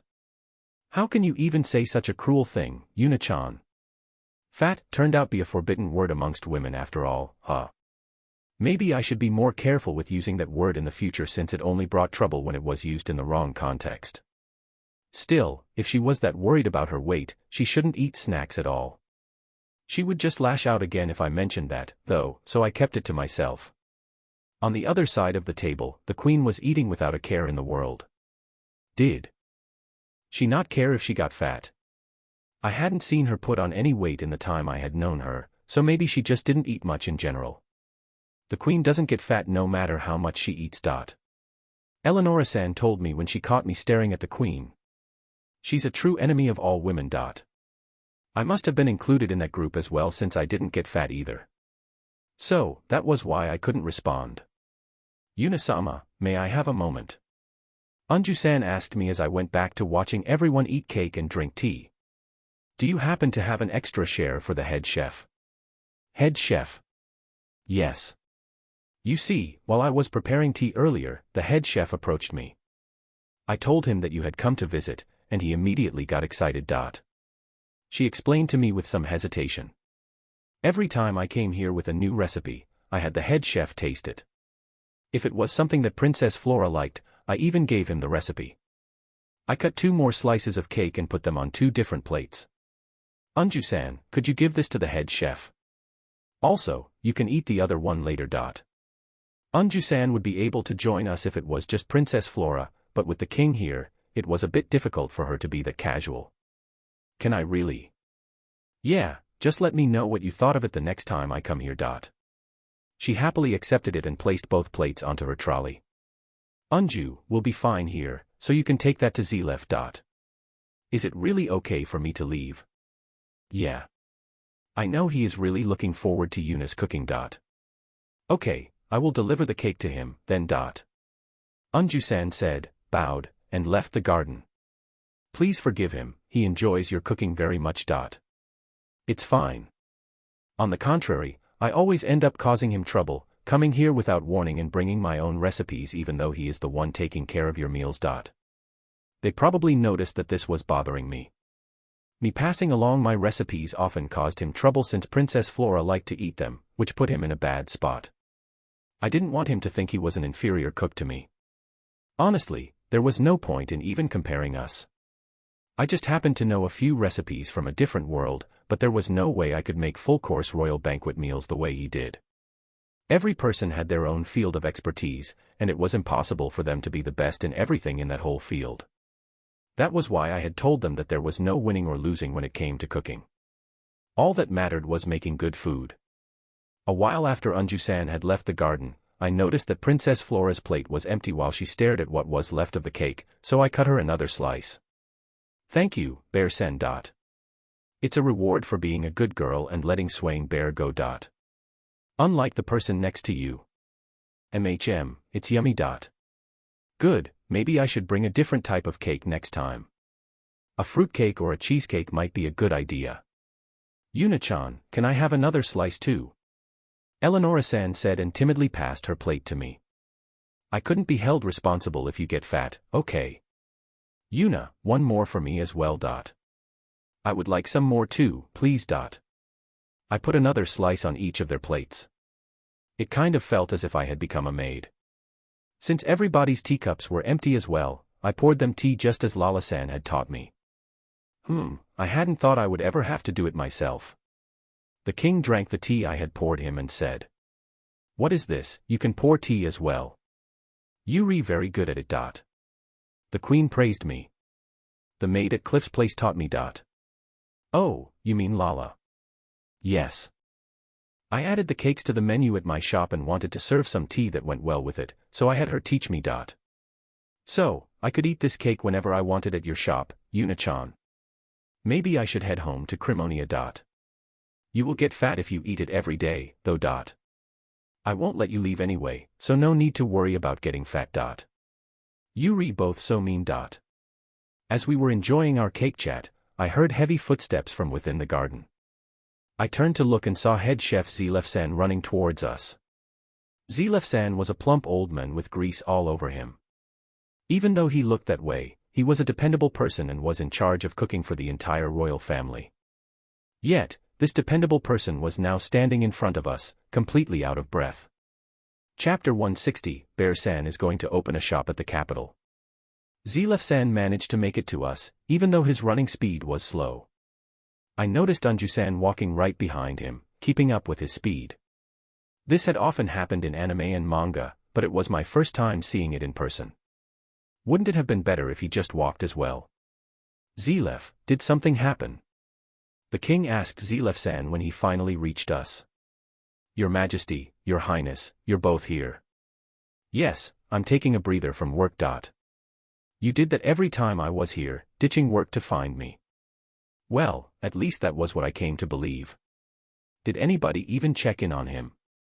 In this kind of a world, shouldn't there be an old man like a prime minister standing beside the king and scolding him? Probably someone who had to take stomach medicine to stop it aching from all the stress this king's actions were causing him. Well, if such a person had existed, he would have been here right now. So, what is it? This is the first time I have seen you actually run. Could we even call that running? It was of the same speed as Unju-san's walking. See, Unju-san was already tending to the queen and Princess Flora. I apologize for showing you such an embarrassing sight.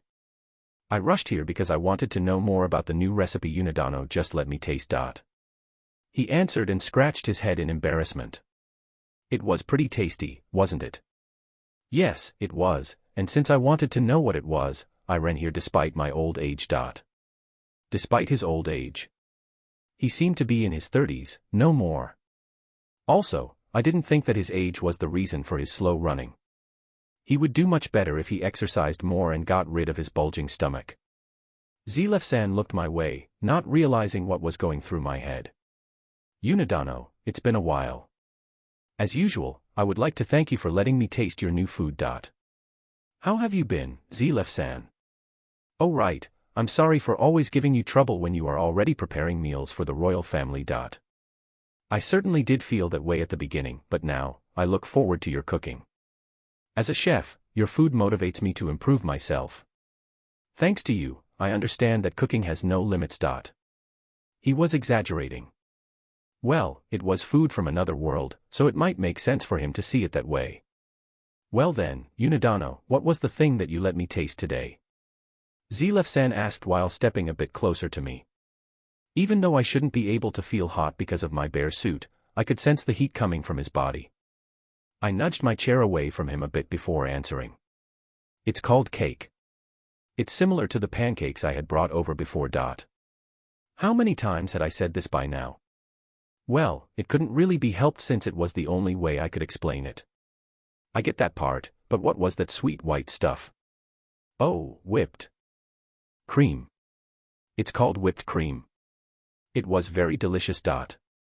Well, it's still in the trial stage, so it needs some more fine-tuning. Also, if you mix different things with whipped cream, you can get all sorts of flavors. Making a blueberry or a strawberry mousse might be a good idea in the future. What I really wanted to make was a chocolate mousse, though. Even if I was able to get my hands on cacao, I wouldn't be able to make chocolate. Maybe they sold chocolate in some other regions. If I managed to procure it, the amount of sweets I could make would increase significantly. I really miss the days in Japan when I had played games while eating chocolate and drinking juice. So, how did you like the cake? Was it too sweet for you? No, not at all. It was very delicious. There's still some left, would you like some more? They had already finished the one I had brought out on the table, but I had another one in my bear box. I wouldn't mind another slice if it really isn't a problem, but I came here for another reason. Zilef-san sounded a bit awkward. Why did you come, then? I was wondering if it's possible for you to teach me how to make it. I won't reveal the recipe to anybody else, of course. As a chef, I want to know more about this mysterious texture and flavor. I do realize it must have took you a lot of time to create such an amazing recipe. It's embarrassing for me to ask you to reveal it, and I understand if you don't want to share it, but... Well, it had taken a bit of an effort to reinvent the recipe since I hadn't known the ingredient ratios to make the right mixture. Zilef, I believe you promised not to ask Yuna about her cooking methods again. Yes, but as a chef, I just have to know it. I couldn't even imagine the concept behind something like that myself, and that makes my soul ache. Yuna already showed you how to make things like pudding and pizza, didn't she? She did, and I apologize, but... Zilef-san's voice trailed off, and he lowered his head as the king scolded him. Just like the king had said, I had already given Zilef-san quite a few recipes. He had been keeping them to himself without leaking them, so it should be fine to show him how to make cake as well. I don't mind showing you how to make it. Zilef-san was overjoyed when he heard my reply. Yeah, it's fine. It has a lot of sugar, though, so try not to make it too often. It's okay if it's just for Eleonora-san, but I don't want to see Princess Flora getting fat because of my recipes. Eleonora-san started to glare at me, but I just ignored her. Of course. It is my job to keep the royal family healthy. Even if Princess Flora tells me she wants to eat more, I promise I won't make it for her. I won't tell you that. Princess Flora said, looking rather displeased. How cute. Are you sure about this, Yuna? I think this every time you pass him another recipe, but shouldn't they be important to you as a chef? He promises not to leak them, but still. Recipes certainly should be important to chefs, no matter what world they were in. Some would even say they were more important than their own lives, especially in case of their family recipes that were passed down from generation to generation. Yet, my recipes had been obtained from cooking books, television, and the internet. They were just regular recipes of my world, not something special I had created. Besides, even though they considered me a chef, I didn't live my life as one. If anyone asked me if the recipes were important to me, I just told them no, unless it could harm my shop in Crimonia, then I had to say yes. My precious employees were giving it their all working there, after all. So, as long as it wasn't in Crimonia, I had no problem revealing my recipes. Even if a cake shop was opened at the capital, nobody from Crimonia would go that far to eat it. I also had no intentions of losing on the flavor front. As long as it makes Princess Flora happy, I'm fine with sharing my recipes. You really care about the children. I heard a lot about you and the children of Crimonia's orphanage, you know. I took care of the children because they were innocent. Back in Japan, my parents had only complained, and at school, there was a lot of envy, jealousy, and bullying. I liked the children of this world because they had pure hearts, unlike those from Japan who had only been cold-hearted bullies. The children at the orphanage were honest and hardworking. If they were bad and stole things, I would probably have abandoned them, but I wanted good children to be happy and taken care of. I knew it was possible they would turn out like Eleonora-san or Mylene-san when they grew up, but I hoped most of them would end up being like Morin-san or Terumina-san. Yuna-chan, how about opening a shop at the capital then? I could help you by finding a good location, procuring the ingredients, and negotiating the price. That sounds like a great idea. The king approved Eleonora-san's suggestion. I had thought about it before, but I simply hadn't seen any benefits in opening a shop at the capital. There had been 3 reasons I had opened the shop at Crimonia. 1. So that I could eat whenever I wanted. 2. So that the children from the orphanage had jobs to do. And 3. The money. Not that I really needed it. So, it had been mostly because of the first 2 reasons, rather than the third. I had the money I had brought over from Japan, the money I got from defeating monsters, and the money from the tunnel's passage fee. Altogether, it was a lot of money. I honestly didn't even know if I got more from the shop sales or the passage fee. So, there was no real need for me to open a shop at the capital. Still, what about the merits of opening it? 1. I had to manage it. Too much work. 2. I had to train others. Too much work. 3. Everything was just too much work. And 4. The worst of all, I couldn't imagine somebody listening to orders from a girl wearing a bear suit. You could sell pudding and other recipes as well. That way, it would be possible for your shop to become the most popular in the capital. Yes, the other dishes you had brought for us were delicious as well. Sorry, I have no interest in running the #1 store in the capital since opening a shop here would just be too much of a pain. It had been hard enough to open a shop at Crimonia. Even just thinking about opening another one at the capital without Terumina-san and Mylene-san helping me sounded impossible. So, that was why I explained to them the previously mentioned demerits of opening the shop here. And here I was thinking I could eat your cooking whenever I wanted if you opened a shop here. Just ask Zlef-san to prepare it for you. I want to be able to eat whenever I feel like it. If Zlef is busy, he won't be able to cook it for me. She had the same idea as me, huh? Eleonora-san, why don't you open the shop, then? I can teach you the recipes, and you manage it yourself. A great idea, if I could say so myself. If she wanted to eat whenever she wanted, she had to put in the effort herself. I myself had worked hard to open my shop at Crimonia. How about opening a branch store in front of the castle? The king made an unbelievable suggestion. I'm sure there would be issues with management, training, labor, and disclosure of recipes. So, why don't we let the country manage it, then? Nobody would dare consider stealing recipes from a country-owned shop.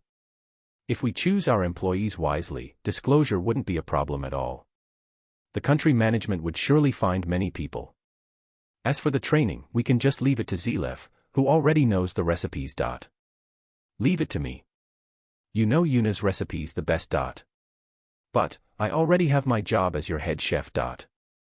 You have a lot of spare time, don't you? I have no interest in finding a new head chef, so don't worry about that. However, I do want you to be in charge of teaching the employees and running the shop when you aren't taking care of our meals. Great, that would mean I could eat whenever I wanted. You'll get fat if you eat too much, you know.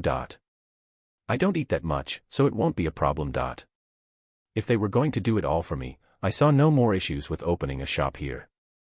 If the castle oversaw the shop like the king proposed, recipes had no chance of leaking out. It also wouldn't affect my shop in Crimonia at all since it would only sell to the people of the capital. Then, all we have to do is find employees, right?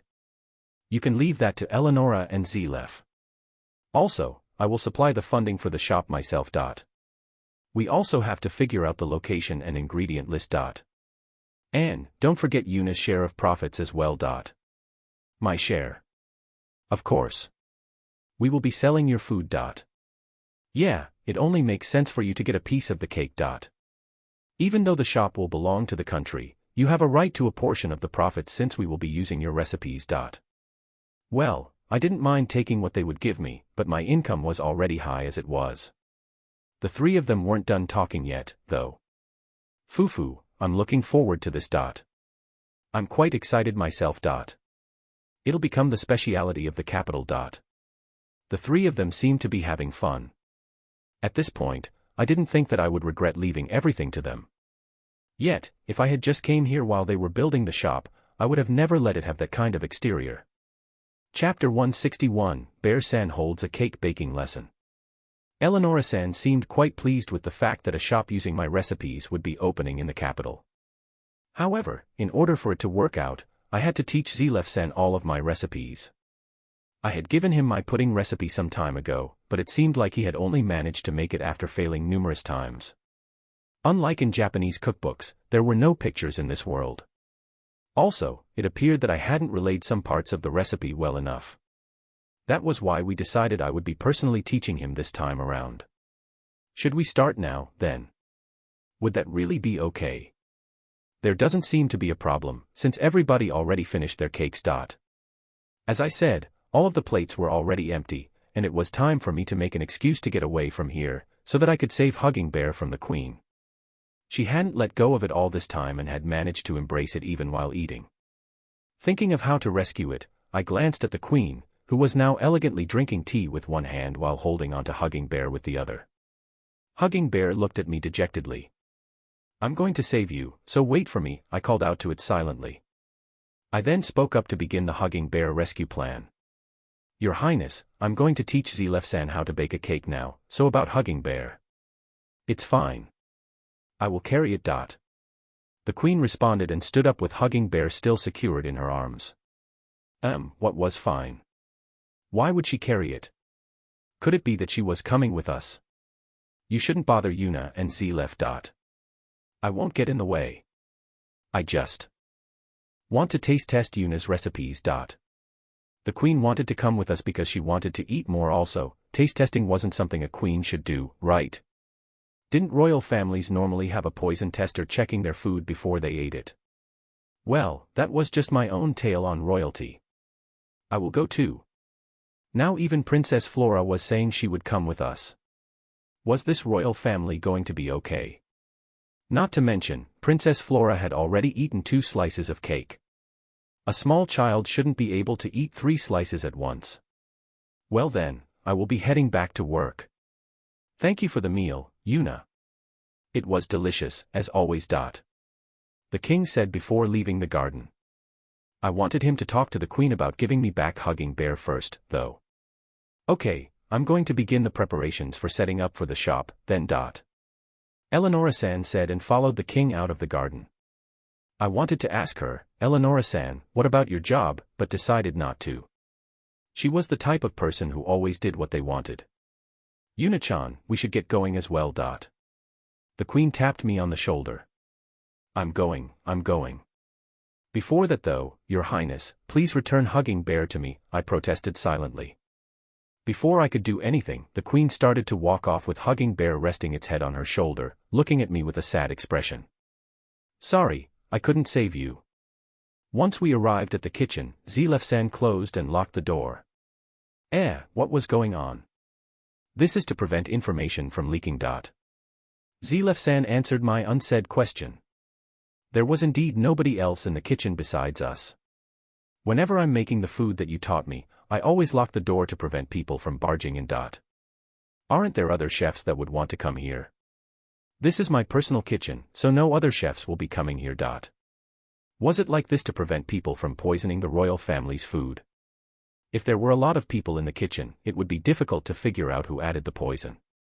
They had probably made this kitchen for the head chef only in order to prevent that from happening. Also, this kitchen was arranged as a place for me to make your recipes, and only I'm allowed to use it. Did I hear him right? It would make sense for this place to be his private kitchen to make meals for the royal family, but he said this was just a place where he could make my food. Unbelievable. Had they made this kitchen just to prevent the recipes from leaking? Well, that would explain why there hadn't been any leaks so far. Still, weren't the royal family members' lives more important than my recipes leaking out?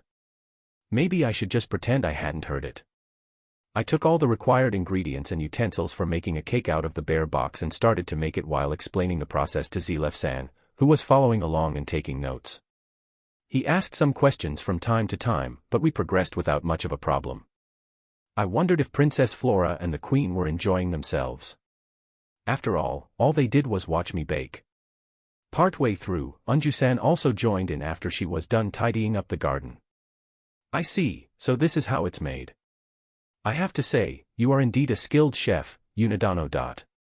I am. I think you're amazing, given how young you are. Even if I were to compare you to my subordinates, your skills are in no way inferior to theirs. You can't compare her to your subordinate, Zilef. I didn't do such a thing. Also, those who have gathered here are all capable of making food for the royal family and the nobles. In a way, they are all good chefs. When he mentioned his subordinates, I immediately imagined them to be his apprentices, but it seemed like it was different in this castle. Anyway, I didn't really know whether I was amazing or not, but I could understand that he was praising me for my cooking skills. Bear-san is amazing. Princess Flora inquired. Yes, she is amazing.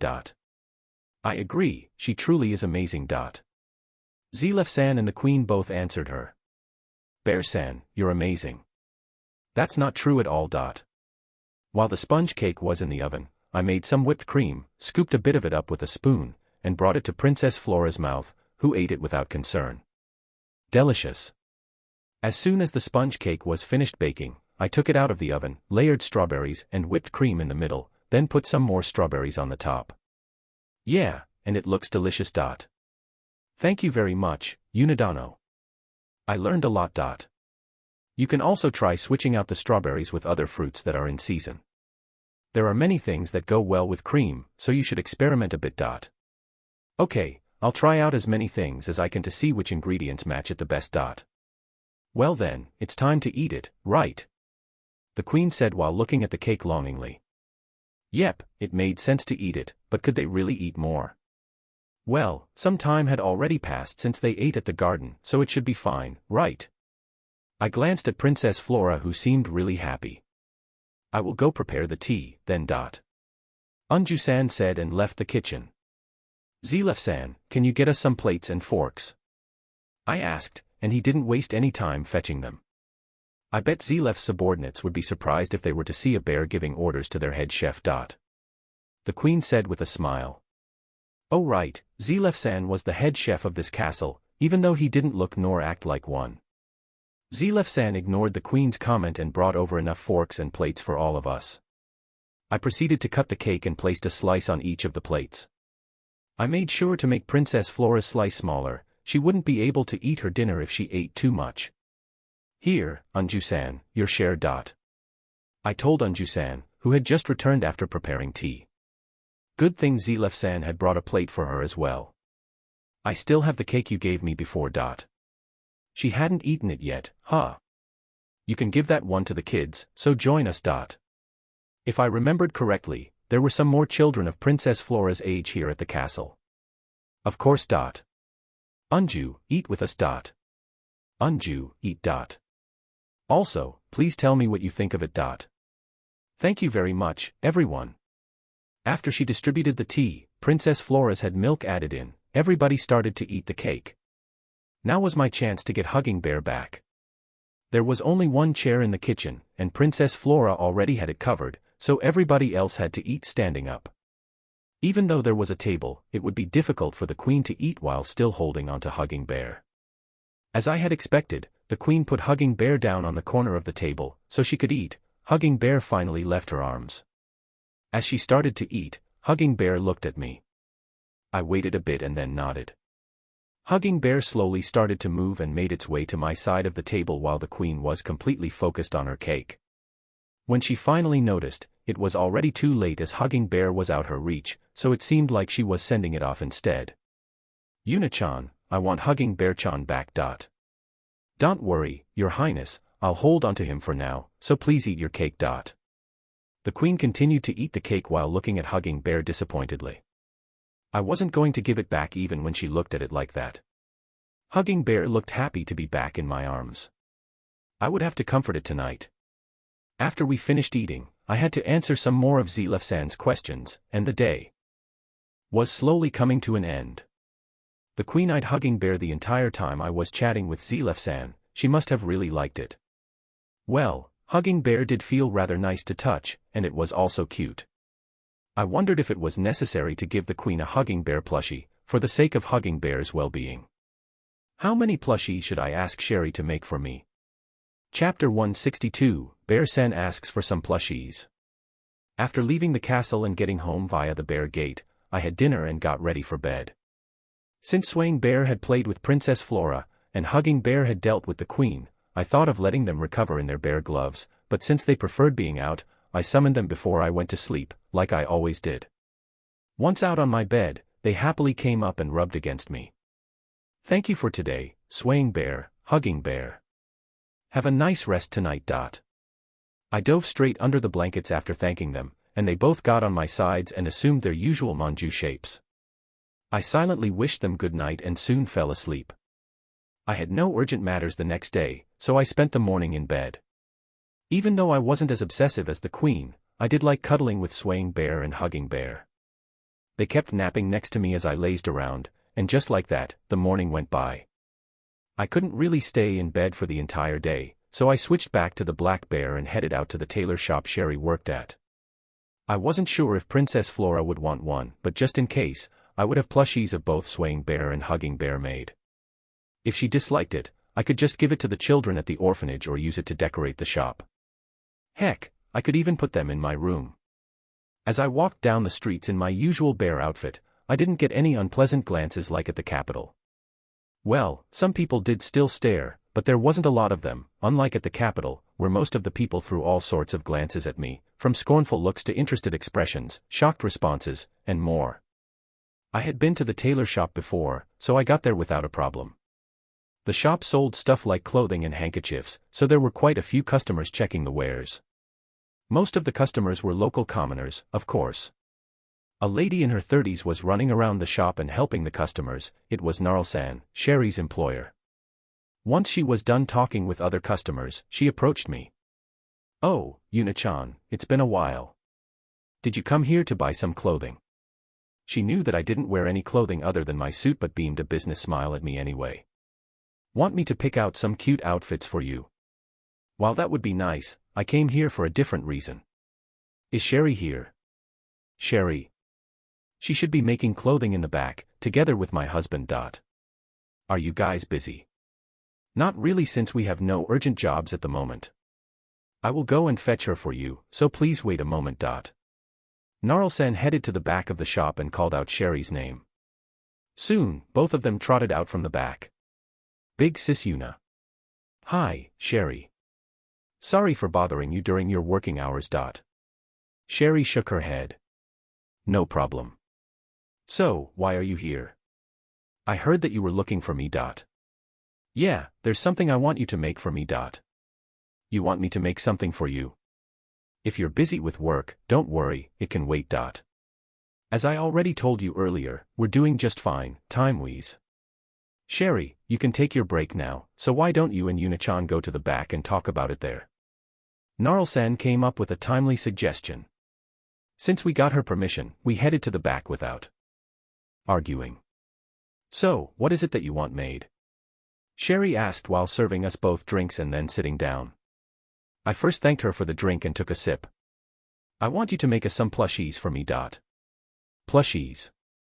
If I wasn't wrong, things like dolls and plushies existed in this world. I couldn't say for sure, though, since I had never really looked too deeply into it.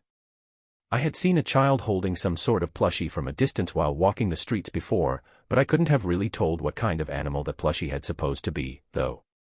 I had only seen the child hold onto it tightly. "Yeah, I want you to make plushies of Swaying Bear and Hugging Bear." "Plushies of Swaying Bear and Hugging Bear. Can you?" "Yes, I can make them, no problem." I knew Sherry could make them. It would help if I could see what they look like before I start making their plushies, but I guess it's too cramped to let them out here, right? Sherry said and looked around the room we were in. It was by no means a big room. It had a table and a few chairs, plus some extra things all around, so there was no space to summon Swaying Bear and Hugging Bear in their regular sizes. It was a different story if I were to summon them in their cub forms. No, it will do. I responded and summoned Swaying Bear in its cub form. Yua! Sherry cried out when she saw Swaying Bear. Big sis Yuna, what is this small bear-san? It's Swaying Bear. Since it's a summoned beast, I can make it smaller. I couldn't make it bigger, though. It's cute. Sherry commented, grasping Swaying Bear with both her hands. I want you to make some plushies about this big, would that be okay? Why yes. It's fine. Oh, please give me just a moment. Sherry said and started to rummage through the drawer behind her. Once she found what she was looking for, she turned back to me. Big sis Yuna, would it be okay if I measured it? Sherry said and, with a sharp movement, extended the measuring tape that was now in her hand. I have no problem with that. Swaying Bear, stay still, okay? Swaying Bear cried out softly in response. Well then, Swaying Bear-chan, I'll measure you now, okay? Sherry said and approached Swaying Bear. First, I'll measure your arm. She pressed the measure tape against Swaying Bear's arm and noted it down. Now, I'll measure your leg. Can I measure your sole as well? Swaying Bear sat down and lifted up his feet, so Sherry was able to measure it more easily. Okay, waste this time, make sure you don't move. Swaying Bear obediently stayed still and let her measure it. You okay with me checking your tail now? Swaying Bear turned around, its cute tail now facing Sherry, who didn't waste time to measure it. And lastly, your head please. Swaying Bear nodded, and Sherry quickly measured its head multiple times, making sure to get all of the details she could. I would have been scared to get measured like that. I actually feared getting all my sizes measured, or better, I feared knowing them. Well, I still had room and time for improvement, but that didn't change the fact that measurement was a scary thing. Heck, just the thought of it made me shiver. Big sis Yuna, is something wrong? And nope, nothing. No need to worry about me. You got all the measurements? Yes, I got everything I need. She neatly recorded Swaying Bear's measurements into her notebook. If they had been mine, I would have torn it up and burned it to ashes. Oh right, is it okay if I make Hugging Bear-chan's plushie using the same measurements? Yep, that's okay. They should have the same measurements, right? Well, even if there was any difference, it shouldn't be significant. How long do you think it'll take you to finish them? I do have my job I need to focus on. Maybe if I did it during the night.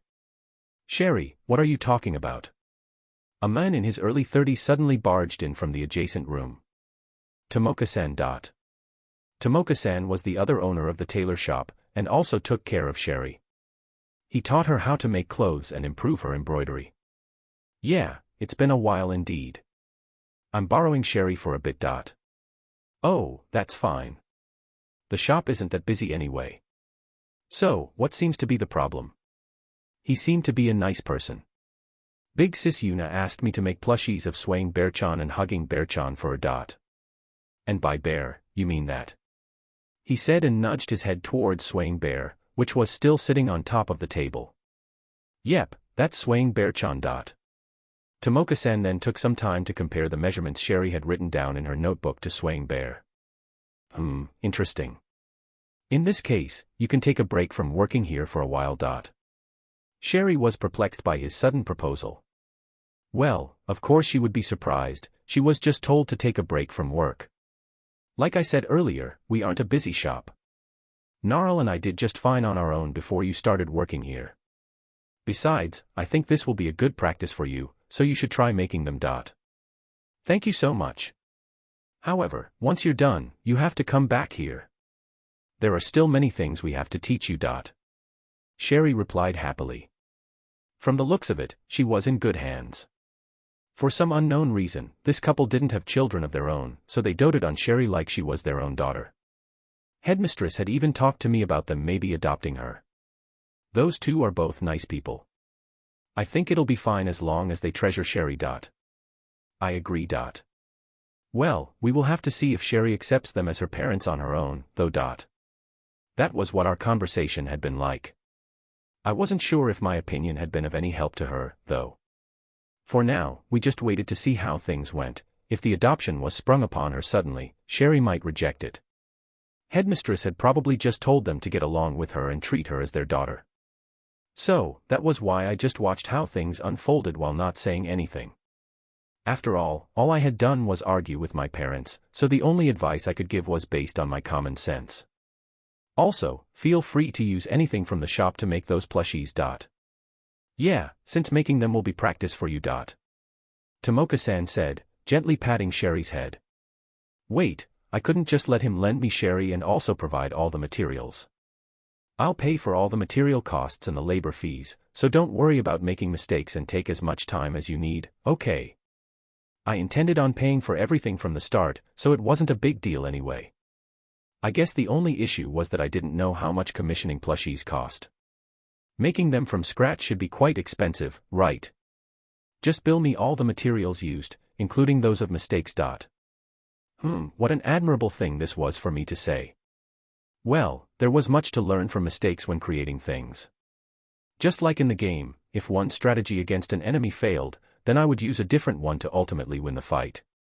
She would be making bear plushies, which nobody had tried before, so there was no need for her to worry about the expenses that would build up from the mistakes. Tomoka-san, please don't get angry if Sherry makes a mistake and wastes the materials, okay? I didn't plan on scolding her to begin with, you know. I felt reassured knowing I could leave Sherry in his hands. Then, Tomoka-san, can I start working on it today? If I said no while you're making such an expression, I would probably be punished by the heavens. We have no urgent jobs, so feel free to start immediately. Sherry expressed her thanks for receiving permission. In order to not get in Sherry's way, I thanked Tomoka-san and left the store. I really looked forward to seeing the finished product. Chapter 163, Bear-san gets the prototype plushie. The day after I had asked Sherry to make the bear plushies, I finally asked Fina to disassemble the black tiger, which I had completely forgotten about again. We finally had the mithril knife, which could cut open the black tiger, something a regular iron knife couldn't do. The fact that Fina's dismantling skills were quite high also helped a great deal, of course. I probably wouldn't be able to dismantle a black tiger even if I had used a mithril dismantling knife. While Fina was disassembling the tiger, Shuri stood right beside her, learning the process enthusiastically. I wondered about this a lot, but what kind of person was I to make children do dismantling for me? Well, it was a bit late to ponder this now, so we could just say it was fine because this was another world, maybe. Anyway, thanks to Fina, I finally got a black tiger rug, so in order to thank her, I gave her some of the meat and other parts as well. Fina tried to refuse, of course, but I forced her to take it. She tried to explain to me that it was a high-class ingredient because it wasn't a monster often encountered, but I didn't really care about that. If it was delicious, it should be eaten, not sold. Maybe I should take it to Anzu and have her prepare it for me. The next day, I decided to head to the Adventurers Guild. It had been over a week since I had finished the request at the mine, so it should be properly processed by now. When I arrived at the guild, I immediately headed to the receptionist, Helen-san, and asked her about the request I had done at the capital. Yuna-san, you accepted a request at the capital. She took my guild card and checked it for me. The investigation as well as the subjugation of the golems at the mine is indeed marked as completed. It matched what Gazer-san had heard. The golems were no longer appearing in the mine, so the miners had resumed their work.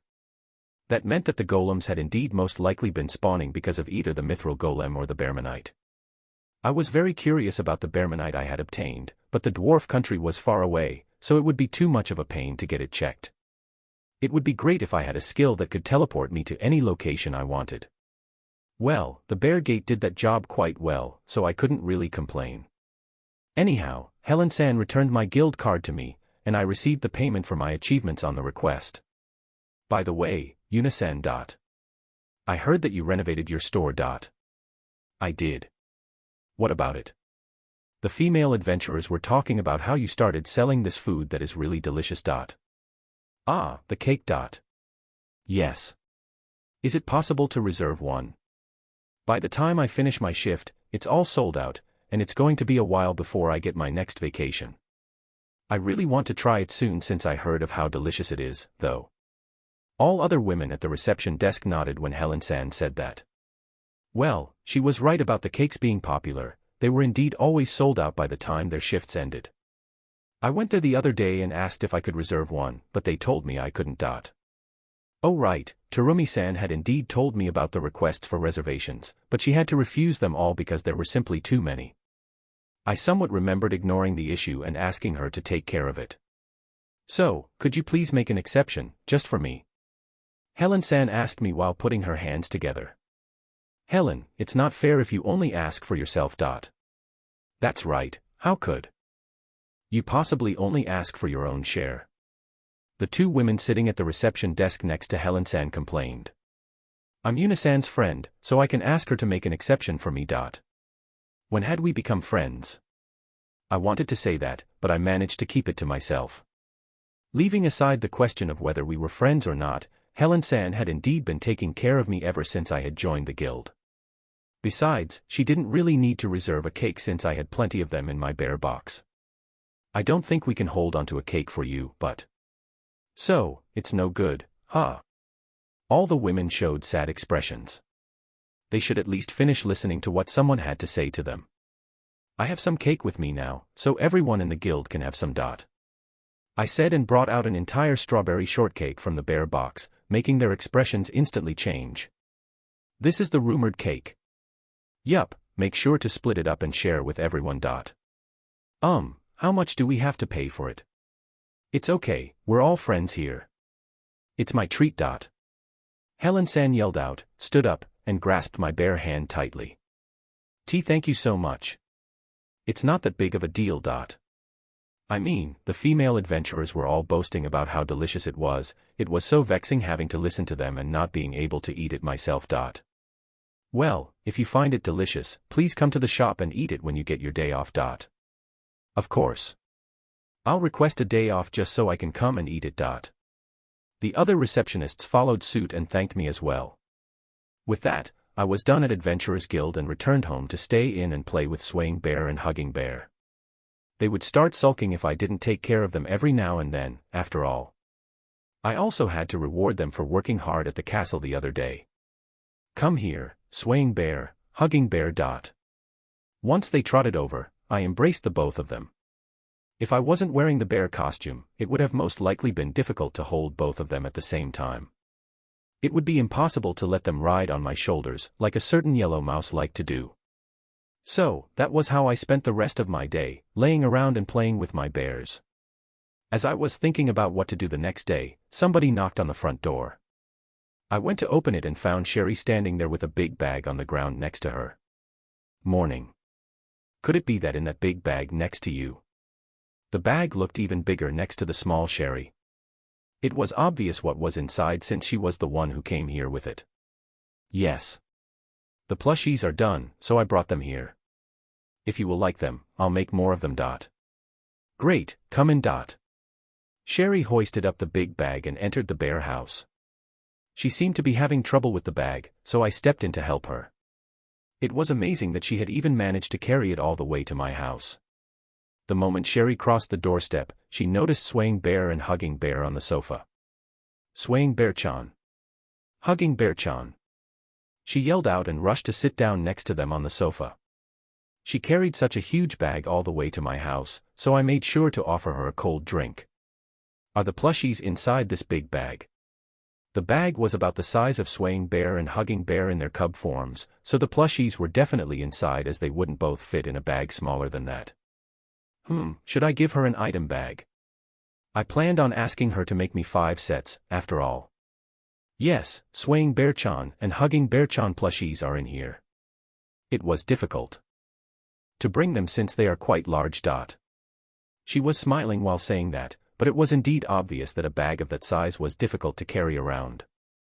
I definitely had to give her an item bag before she headed back home. Sherry then opened the bag and took out the Swaying Bear and Hugging Bear plushies. I took the Swaying Bear plushie into my arms. Oh, this was well made. She had managed to make it look quite cute and the size was right on the spot as well. Hugging Bear and Swaying Bear both curiously approached their plushies, so I placed both of the plushies next to them on the sofa. Hugging Bear and Swaying Bear both looked at their respective plushies with interest. They don't feel quite the same," Sherry said, comparing the bears to the plushies. "Is that so?" "They look the same to me. Or at least close enough. The faces were difficult to get right since I couldn't recall it perfectly. They do look a bit different. She said a bit, and it really was only a bit. Was Sherry a perfectionist? "If you would let me take the two of them back with me, I could make the plushies look better. I can't lend them to you, unfortunately. I figured as much," Sherry said and lowered her head. Was the quality of the plushies really that important to her? They looked good no matter how many times I checked them, though. I wanted to do something to cheer her up, and a good idea crossed my mind.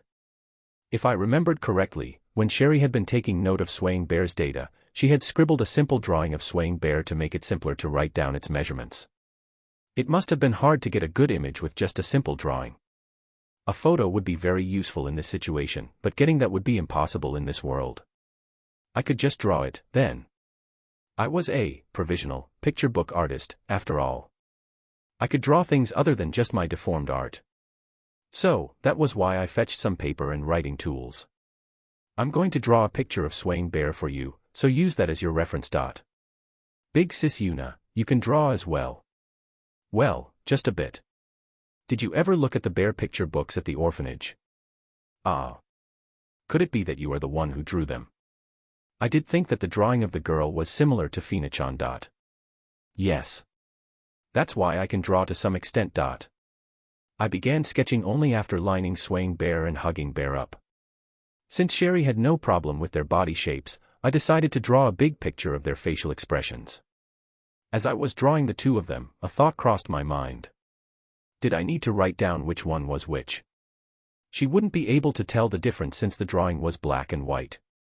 Maybe I should have used some color. Well, even if I colored it, it would still mostly be black and white. Big sis Una, you're really good at drawing. Sherry complimented me while watching from the side. I finished the sketch soon after and handed it over to her. I can make perfect plushies of Swaying Bear-chan and Hugging Bear-chan with this. You don't have to make them perfect. Honestly, even the ones you brought me today are good enough. I said and held up the bear plushies. No, it's not good enough. I'll make them perfect. Sherry's enthusiasm was amazing. It's okay, you don't have to put in that much effort. I'm giving them to a girl that's around 4 years old. If it's a present, then I definitely have to try harder. Sigh. Fine, but don't push yourself. By the way, can I have these plushies? They are prototypes, though. I think my bears like them, though. After I had finished sketching them, Swaying Bear and Hugging Bear had started to play with their respective plushies. I'm glad they like them. Still, I will make them look exactly the same next time I bring them over. Sherry then thanked me and rushed out. I didn't forget to give her an item bag before that, of course. As the day was coming to an end, and I was thinking about what to do for dinner, Fina arrived at my house, out of breath. Chapter 164, Bear-san receives an invitation. Fina was at my door, completely out of breath. Why are you in such a hurry? Because this letter. I had no idea what she was trying to tell me. Before I listened to what she had to say, I took a bottle of water out of the bear box and gave it to her. She drank the whole bottle in one go before catching her breath. So, what happened? I inquired again. Didn't you receive a letter as well, Big Sis Una? No. Fina was grasping what seemed to be a letter in her hand. Well, I didn't really check my postbox very often. I thought nobody in this world would be sending me letters anyway. It had been the same in Japan. I hadn't even gotten any personal emails either, the only ones I had ever received had been those from the game company. Please go and check your postbox, then. Since Fina insisted so strongly, I went to check my bear-shaped postbox. Oh, there really was an envelope inside. I took it out and immediately noticed that it was of a high quality. I knew you would receive one as well, Big Sis Una. Fina said and sighed a breath of relief. I had no idea who would send me this letter, though. I looked at the sender's name.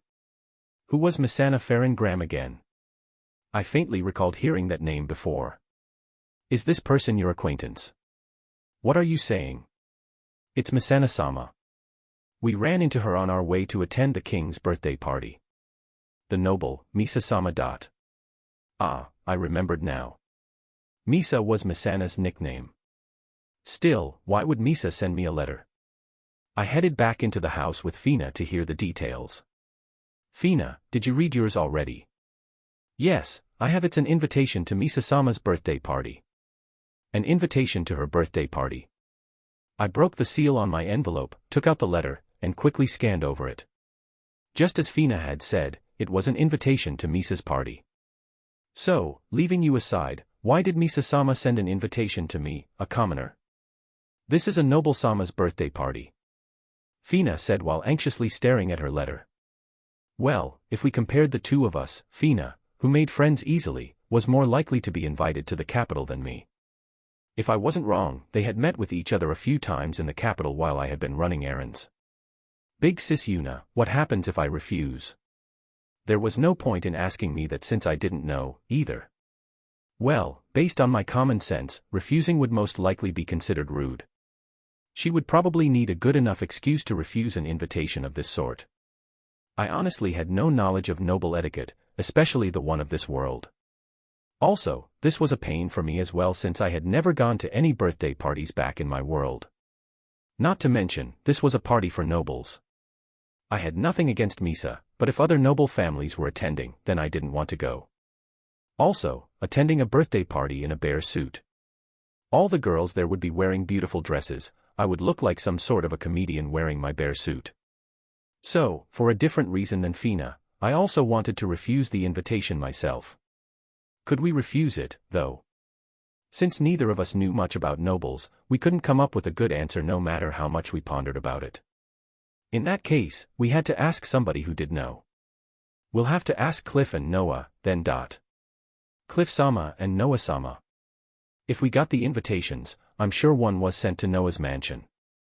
As well. Yes, that makes sense. Since it was already getting late, we decided to go to Cliff's mansion tomorrow morning. The next day, Fina came to the bear house again, and the two of us headed to Cliff's mansion. We were greeted by the gatekeeper and taken to the same room as always. We sat down on the sofa to wait for Cliff when I noticed Fina seemed nervous. Fina, are you okay? Yes, I'm okay. She definitely didn't look okay, though. It's just that, knowing I'm about to meet Cliff-sama is making me a little nervous. She had stayed at Eleonora-san's mansion and had even seen the king himself before, so there shouldn't be any reason for her to be nervous over meeting Cliff now, right? Fina, you've already met the king, so Cliff shouldn't be a problem, right? I just can't. Cliff-sama isn't somehow I could normally meet, and I'm not of a social standing to be let into his residence. Am I even allowed to sit on this sofa? What will I do if he gets mad at me? Big sis Yuna, would it be better if I stood instead? No, it's okay to sit. Also, if Cliff gets mad at you, I'll fight him on your behalf. I won't get mad, so please don't pick a fight with me. Cliff said as he and Noah entered the room. Were you eavesdropping? We just heard the last part as we entered. It's been a while, Yuna-san, Fina. Noah, sorry for coming so early in the morning. Gee, good morning. Sorry for intruding. I didn't stand up as I greeted them while Fina jumped up and stuttered her greeting. No problem, you're welcome to come, no matter how early or late it is. Cliff and Noah sat down on the sofa across of us, so there was now a table in between us. Thank you. Well then, sorry if this comes out of nowhere, but mind if I ask you something? Sure. It's regarding Misana, right? I was actually planning on sending someone to your place later today. So, you received a birthday party invitation as well? Yes, since the party will be hosted at Grand's place. Grandsan's place. If I remembered correctly, Grandsan was the one who had helped me when I had been purchasing the plot of land at the capital. In the letter, she also asks us to bring you to their. Can we refuse it, though? You plan on refusing it? I mean, if commoners like us go to a noble's birthday party, won't it cause trouble for Misa? As I said that, Fina nodded furiously in agreement. I think it should be fine. The people invited are mostly her friends and family. Fina wanted to see Misa, but was still afraid of causing trouble by going to a noble's party. Noah and I will both be going as well, so if anything happens, I will deal with it. You'll be going too, Cliff. I realized it was the birthday party of a noble's daughter, but should Cliff, a feudal lord, really be leaving his town just to attend a birthday party? Well, my daughters will be attending that one. The one I'm going to is for Gran himself. Grandson will have a party too. Yes, he is celebrating his 50th birthday just before Misana hosts her own party. I'll be attending his party, and since I'm going there anyway, I'll just bring you all along. Normally, I don't really go to birthday parties, but it's his 50th. It will be a bit troublesome, but I don't intend on missing it. Misana's party is basically a bonus, so you don't have to worry about anything. You guys should go, it'll be fun. I'm sure Misa wants to see you too as well. But, I'm just a commoner. Fina said and lowered her head in shame. You two are both members of the Bearsen fan club, so it doesn't really matter that you're a commoner. Wait a second, when had that fan club been made? Fina, don't you want to see Misa? I do, it's just. If you don't go, Misa will be sad. She might even cry. Misa went out of her way to ask me for your addresses and sent the invitations herself, you know. That was how it had been sent to our homes, huh? I will feel sorry for her if you don't go. Well, it certainly made sense that she had sent the invitations because she wanted us to come. She surely hadn't sent them for some malicious reasons. Think of it this way, wouldn't you be sad if you sent an invitation to Unisan, but she decided not to come? I get it. I will go. When Noah put it that way, she made it impossible for Fina to refuse. Since Fina will be going, you will go as well, won't you, Unisan? Fina looked at me. I couldn't possibly let Fina go by herself. If I said that I wouldn't go now, Fina would surely cry. Also, unlike Fina, I had no real reason to refuse the invitation, it was just that I found it troublesome. I will go. Yay. That means I can go on a trip with Bearsens. That was his real aim, huh? Well then, Fina. We should choose what we will wear for the birthday party. Noah grabbed Fina's hand and started to drag her away. Fina looked at me as though she wanted me to save her, but I sent her off with a smile instead since I didn't want to get involved. Since Fina couldn't do anything to stop Noah, she got dragged out of the room. It was just picking an outfit, it wasn't like she was going to die. Anyway, we will be departing from my house in the early morning 5 days from now. Cliff ignored his daughter's actions and continued our conversation. Is Misa's town far from here? Not really. It takes about 3 days by horse carriage. In that case, my bears would probably only take a few hours to get there. I'm sorry, but I will have you to travel with us this time around. He was right, since we would be gathering at Cliff's mansion, I couldn't just go on ahead with my bears. Just so you know, I know nothing about nobles' birthday parties. Is there something we must bring? We will prepare the basic things you will need, but could you get a present that will make Misana happy? Ah, a present. Can we give her jewels or clothing? I don't think Misana will be happy receiving those as presents. You say that, but I have no idea what presents make noble girls happy. Why don't you give her those bear figures you decorated your shop with? Would something like that really be okay? If it was for our daughter, she would have been delighted. Well, he made sense. Wait, if she would be happy with the bear figurines from my shop, then wouldn't Sherry's plushies be good too? Giving girls plushies as a present had been a pretty standard thing back in Japan. Thank you. I'll take it into consideration. So, you said we only need to prepare the present. Okay, I'll be heading home, then. Can you take care of Fina? Yeah, we'll look after her properly, so no need to worry about her. I was abandoning Fina. Cough, cough. Fina would take a while to find an outfit for the party, so it was okay for me to head home alone, right? A noble's birthday party, huh? I sure hoped it wouldn't turn out to be too troublesome. Was what I thought leaving the mansion. I planned on starting the birthday arc after finishing up with plushies, but I just had no idea how to transition between the arcs, so that's why the plushies arc will now continue together with the birthday arc. Chapter 165, Bear-san advances to Commerce Rank E. I had already decided on the present, but was that really the only thing I had to prepare? Since I could make cakes now, maybe I should make a birthday cake for her. Yeah, making a 2-layered cake could be fun. I could also write happy birthday on it with colored fresh cream. I should be writing it down on a chocolate plate, but I couldn't do that without chocolate. I had all the ingredients for making the cake, so I decided to try making it the moment I got home.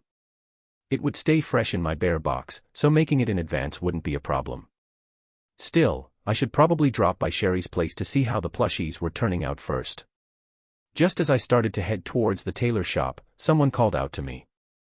I turned around to look, and saw it was Rihanna-san from the Commerce Guild. She was the one who had helped me purchase my plot of land here. It's been a while, Rihanna-san. Yuna-san, are you on your way to the Commerce Guild? Not really, I don't plan on going there today. Oh, did you come by yesterday? I hadn't been to the Commerce Guild for quite a while since there was no real reason for me to go there. Most, if not all, of the things concerning my shop were dealt with by Terumi-san, after all. Honestly, the only thing I had done myself had been the purchase of the plot of land. I was sure that you would have already gone there. Did Terumi-san not mention it to you? Terumi-san. I haven't really seen her the past few days. So, had something bad happened? Oh no, it's not that. It's just that your Commerce Guild rank went up. Yesterday, I asked Terumi-san to tell you to come to the Commerce Guild when you had time. My guild rank went up, I didn't recall doing anything, though. I had opened a shop, but I left everything to Morin-san, and Zu, and Terumi-san. Well, the sales must be affecting my Commerce Guild rank, so it made sense for it to go up. Normally, it takes merchants a whole year to increase their rank to E, you know. Yes. A new merchant starting a new trade has to work hard to bring their sales up. It takes about a year to get their business run smoothly enough to rank up. Many merchants who don't become successful in a year's time just give up and quit. Unlike at the Adventurers Guild, it was difficult to get to rank E at the Commerce Guild, We still have to go through the procedure for increasing your rank, so if you have time right now, could you come to the guild with me? Now that I thought about it, even if I went to Sherry's place now, she shouldn't have made much progress since yesterday. It should be better to go there in the afternoon and just prepare the cake tomorrow, right? Since I figured I was in no rush with other things, I decided to go to the Commerce Guild now. By the way, why are you here, Rihanna-san? At this time, shouldn't she still be working at the guild? I'm here for work. It shouldn't be my job, but I was asked to do it. I could ask you the same, Yuna-san. You didn't need anything from the Commerce Guild, so why are you in the area? I had some business with Cliff and was on my way back home. With Cliff-sama. There was something I wanted to ask him, so I went to his mansion this morning. Rihanna-san and I chatted about silly topics on our way to the Commerce Guild. Once we arrived, I noticed there were only a few people inside, probably because the early morning rush was already over. Could you please wait a moment? I will return as soon as I finish giving my report. Rihanna-san said and headed to the back. I looked around for a place to wait and quickly decided to sit on one of the chairs by the wall. Getting a different employee to rank me up would probably have been fine, but it was easier to wait for Rihanna-san since I knew her already. I normally saw Mylene-san sitting at the reception desk, but she wasn't here today. Was she finally doing her actual job as the guild master properly? As I looked around the Commerce Guild, I noticed a few people staring at me. I still got those looks from time to time, I covered my face with the bear hoodie, and kept waiting for Rihanna-san. Since I sat there quietly, I couldn't help but overhear two merchants speaking close to me. You got a second? Look, that's the child who wears the bear suit. Dude, don't point at her. Don't look at her either. Why? Haven't you heard about the young bear lady? The merchant asked in surprise. I only heard the rumor that the owner of the shop with the giant bear statues also wore a bear suit around town. I just wanted to ask you if that child wearing the bear suit is said owner. Sorry for being a child. I might look like this, but I was 15 years old, you know. Are you new to this town? Yes, I came from Mirira 2 days ago. I knew it. So, how much have you heard about that bear? Only that a bear manages the bear shop, which was recommended to me when I asked for a shop that sells good food at the guild yesterday. I'm sure you found its food delicious, right? Yes. It was the first time I had something that delicious. And, when I asked about who ran the shop, I was told that it was a girl wearing a bear suit. Yep, that bear missy over there should be the owner. Still, don't get any funny ideas, okay? Why? Don't merchants like to talk about making money? She could make a lot of easy profit if she just shared her cooking methods in other towns. Don't even try that. You will be kicked out of the Commerce Guild for good. Why would that happen? She's backed by the Fosquiros family and the Commerce Guild itself. Seriously? Yeah. That's why nobody from this town dares to even approach her. I have no idea how you planned on getting her cooking methods out of her, but she isn't someone you should pick a fight with. If what you told me is true, then you're probably right. It's your choice whether to believe me or not.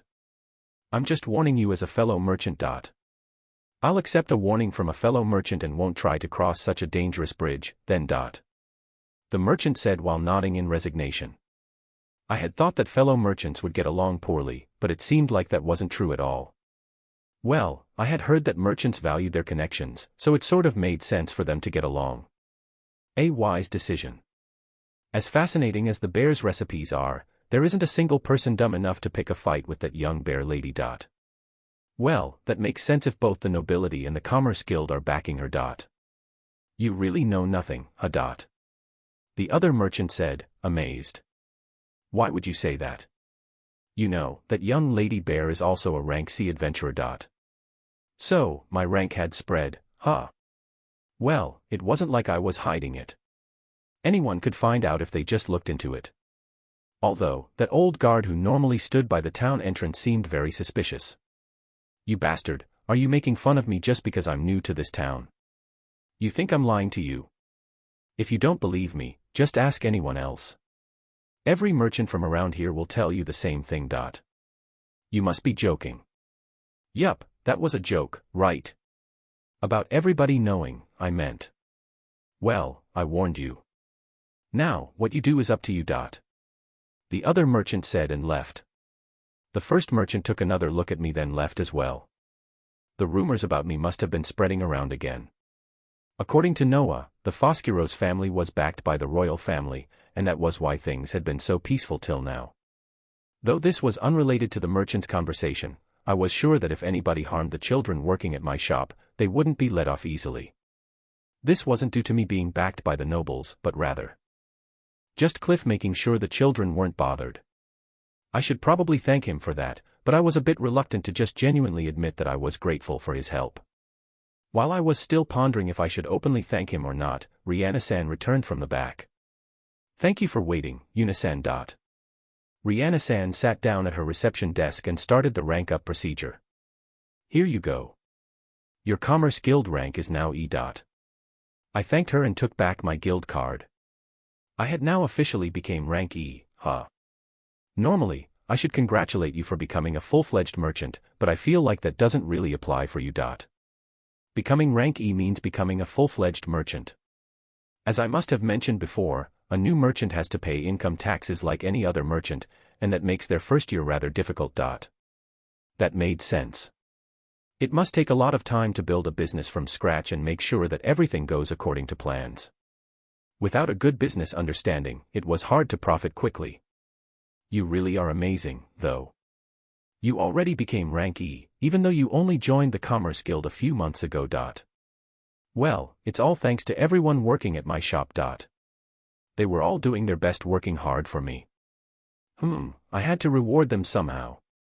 Well, in your case, I'm sure you'll also hit rank D pretty soon. She was probably right. I had the income from the tunnel's toll fees, and the cake sales were going up day by day. Well, unlike with the Adventurers Guild rank, there was honestly no real use in my commerce rank going up at the moment. I thanked Rihanna-san again and left the Commerce Guild. Since I was hungry, I decided to go get something from the food stalls before heading home. When I finally reached my bear house, a pouting Fina was waiting for me there. Chapter 166, Bear-san makes a birthday cake. Big sis Yuna.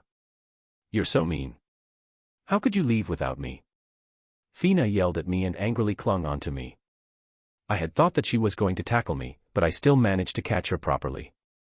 Sorry, but I thought choosing a dress would take a long time. I couldn't just tell her that I ran away because I hadn't wanted to get caught up in it. I look forward to seeing you in a dress, though.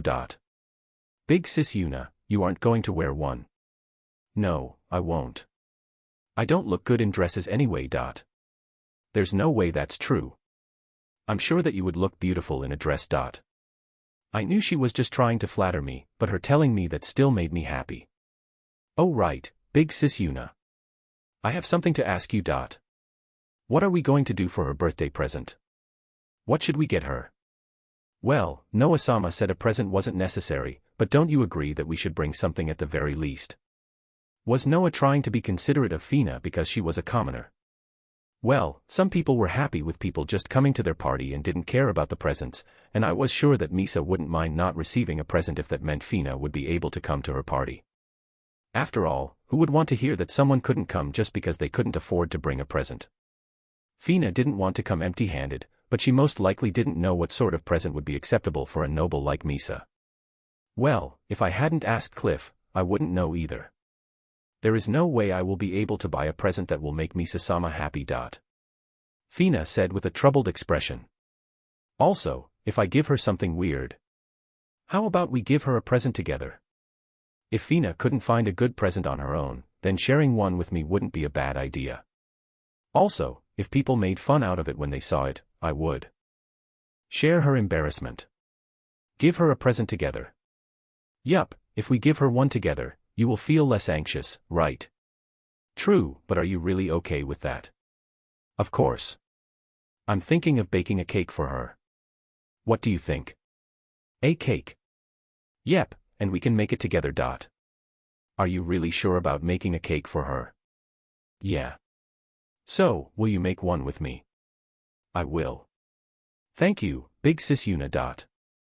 Unlike her previous tackle, she now embraced me warmly. I was thinking of also giving her swaying bear and hugging bear plushies. Swaying bear and hugging bear plushies. Of course, she didn't understand because I had never mentioned them before. Rather than try to explain, I decided to show her the prototype plushies, which Sherry had brought me yesterday. Since they were now serving as my room decoration, I took Fina inside the bear house. Big sis Yuna. What are these cute plushies? Fina said and hugged the plushies tightly. They look just like swaying bear and hugging bear. I thought so too, but I couldn't have managed to convince Sherry, who had the soul of a true craftsman. Her embroidery was very good as well, so maybe it was just in her nature to be a perfectionist. I had Sherry make them for me. I was hoping to make Princess Flora happy with these, but I'm sure Misa will like them as well. Yes, she will definitely like them. Fina said and hugged the plushies tightly again. Did she maybe want them as well? Well, she was only 10 years old. Also, she had lost her father at a young age, and her mother had been ill, so she had probably never gotten any children toys. The same must have been true for Shuri. In that case, I should give them both some plushies as presents too. Although they were children who did dismantling work, they were still children nonetheless. How many should I ask Sherry to make, then? If I asked for too many, it would end up being hard for Sherry to make them all on her own. I should probably discuss this with Tomoka-san. I'm going to Sherry's place to ask her to make the plushies for Misa now. Did you eat lunch yet? I had already eaten some food from the food stands, but if she was hungry. I ate it with Noah-sama. Were you fine with that? She must have been nervous eating with the nobles again. Yes. It was only with Noah-sama, so I wasn't too nervous. She was okay with girls of her age, huh? Even though Noah was a noble, Fina must have felt much more at ease with her, compared to a feudal lord like Cliff. Besides, Noah wasn't like a daughter of some sort of malicious noble family that often appeared in manga or novels. She was nice to a commoner like Fina. She did get a bit weird when it came to my bears, but all in all, she was a good child. Since we had both eaten already, we decided to go straight to the tailor shop. Yet, just as we were about to exit the bear house, the very person who we were going to see was standing right at the doorstep. Sherry looked a bit strange, though. She was swaying left and right. Big Sis Yuna, and even Fina-chan. Are you two going out? We were just about to head to your place, actually. My place? Sherry said and let out a small yawn. I wanted to ask you for a favor, Sherry. Why did you come here, though? Did you finish the plushies already? It had only been one day. Wasn't that a bit too quick? Yes. I made them without even taking time to sleep. She said and smiled. They weren't something I needed right away, you know. I quietly started pat her head. Why had you worked so hard? Sherry just kept smiling as I petted her head. She had eye bags like a panda. Could it be that she had gotten those panda eyes because she was making bears? I shivered at that thought. You didn't really have to rush so much, you know. I know, but I just had too much fun making them. She was obviously tired, even though she was trying her best to smile. I could heal her with my magic, but it was probably best to just let her sleep in this case. I brought them with me, so would you mind taking a look at them? Before that, I will lend you my bed, so go and catch some sleep. I had to get Sherry to get some sleep before I could even consider looking at the plushies. Big Sis Yuna, I'm fine. She definitely didn't look fine. Not only was she swaying side to side, she also kept yawning. Go to sleep. I told her strongly this time. I'm happy that you worked so hard to make these for me, but I didn't want you to sacrifice sleep over them. So, go get some sleep right now. Sherry obediently said and nodded. I let Sherry into the bear house and led her to my room. She fell asleep the moment she got into my bed. Good night, Sherry-chan. Why were you trying so hard? I said as I petted her head. I could see that Sherry was having a lot of fun making the plushies and that she was in no way forcing herself to do it, but that didn't mean she should be sacrificing her sleep over them. It's because everyone wants to be of use to you. Of use to me? Yuri, a benefactor of everyone at the orphanage, they all respect you and are all happy to be of help to you in any way they can. Fina explained to me. I understood that Sherry wanted to help me, but it still troubled me that she had stayed up all night to make the plushies for me. Besides, I was no benefactor, nor was I someone to be respected. I just did what I wanted to do. I had given the children of the orphanage a job just because I had found out about clucker eggs by some chance. I had asked them to help at the shop because we had known it would have been busy and that we had needed more people. Also, everybody was working for me, and that meant I had to repay them, not the other way around. There was no reason for them to thank me. To put it more bluntly, the whole thing was just give and take. They did their jobs, I paid them money, and got what I wanted. I had to explain this to Sherry, so that she wouldn't keep working without even taking time to sleep. Big Sis Yuna, what should we do? Sherry-chan won't be able to make the plushies like this. We should bake the cake first, then. So, we began making the birthday cake.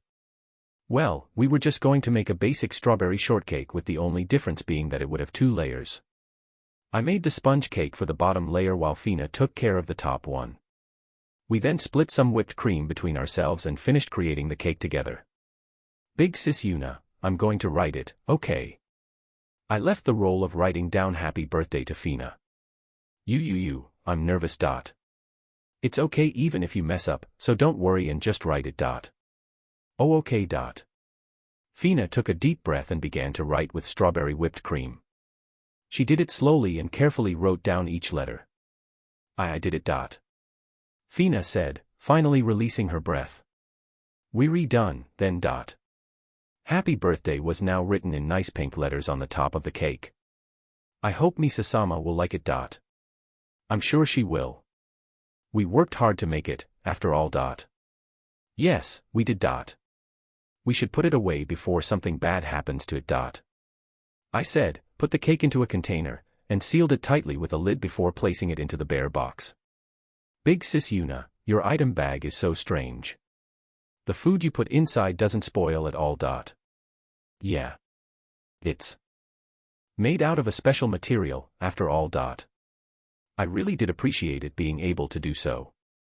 I just couldn't accept the fact that all my abilities came from the bear, though. I would be happy if at least this effect was unrelated to the bear. Well, it was better than getting thrown into another world without anything at all. After the cake was safely stored away, we cleaned the kitchen, and by the time we finished, Sherry came down from upstairs. Chapter 167, Bear-san Makes Plushies. Sherry walked into the kitchen while rubbing her eyes.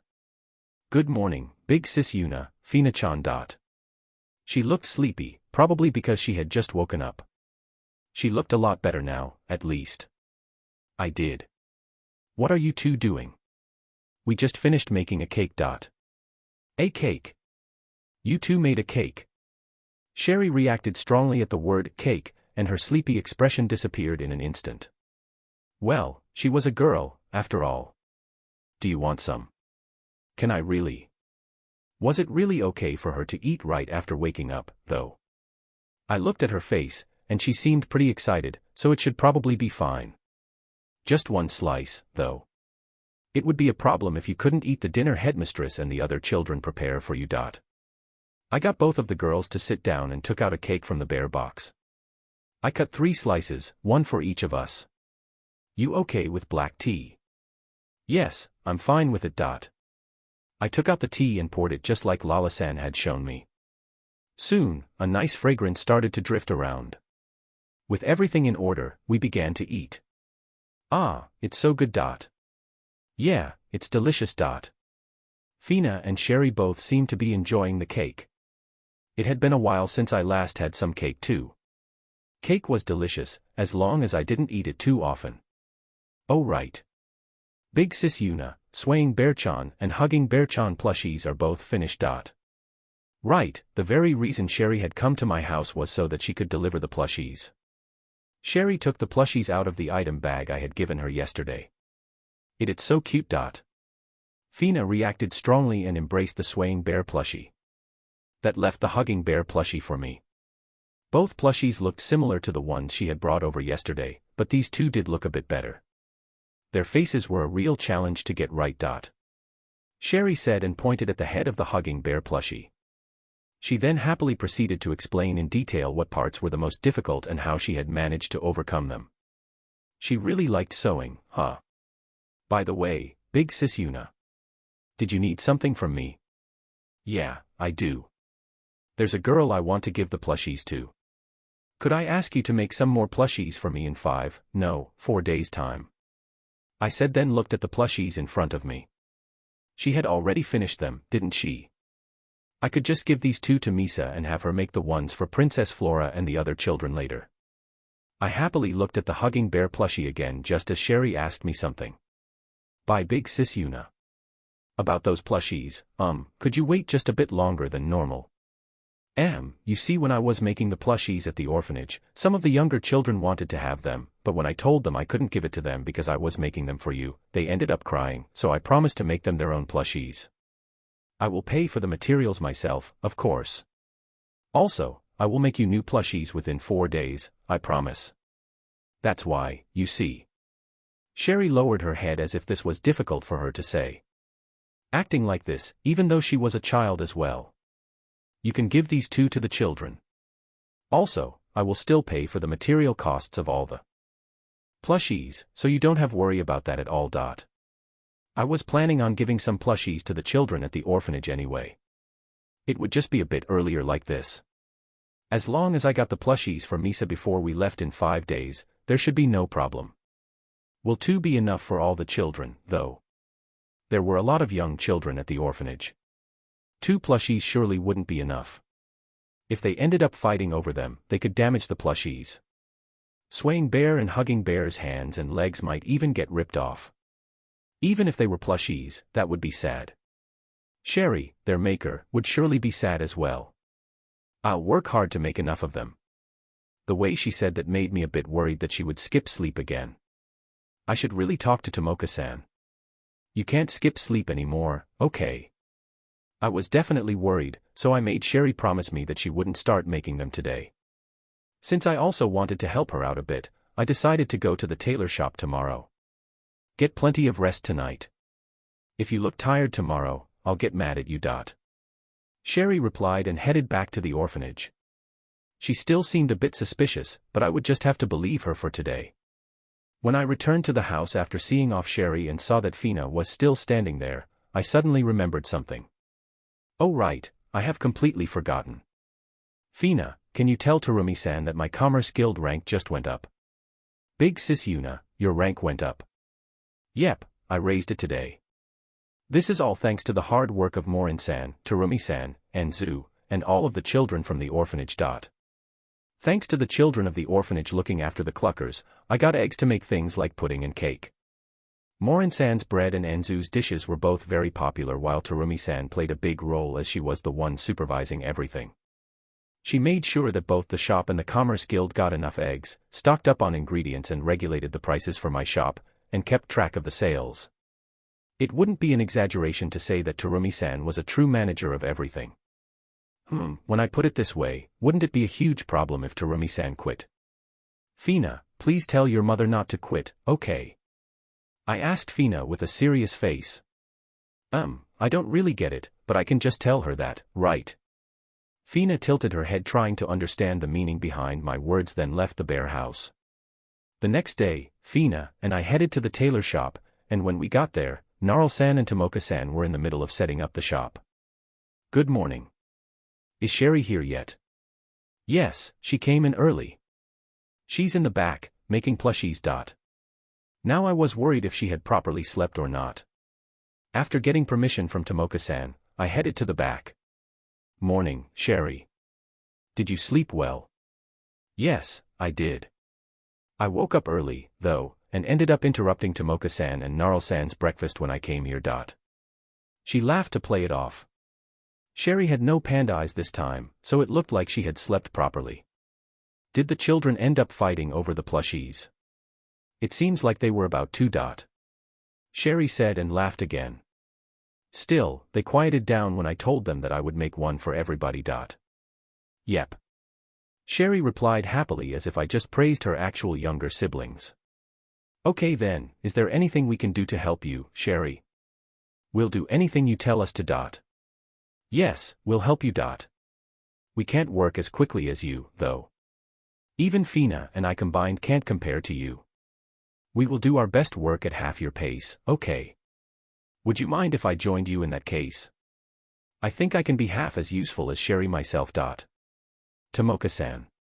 Tomoka-san was now standing at the door, which I had left open on my way to the back. Tomoka-san, what about your job? Don't worry about that. The shop isn't busy anyway. That wasn't something he should be saying proudly. Well, I had planned on asking him for help since making the plushies for all the younger children of the orphanage would take a lot of time. I didn't plan on making him work for free, though.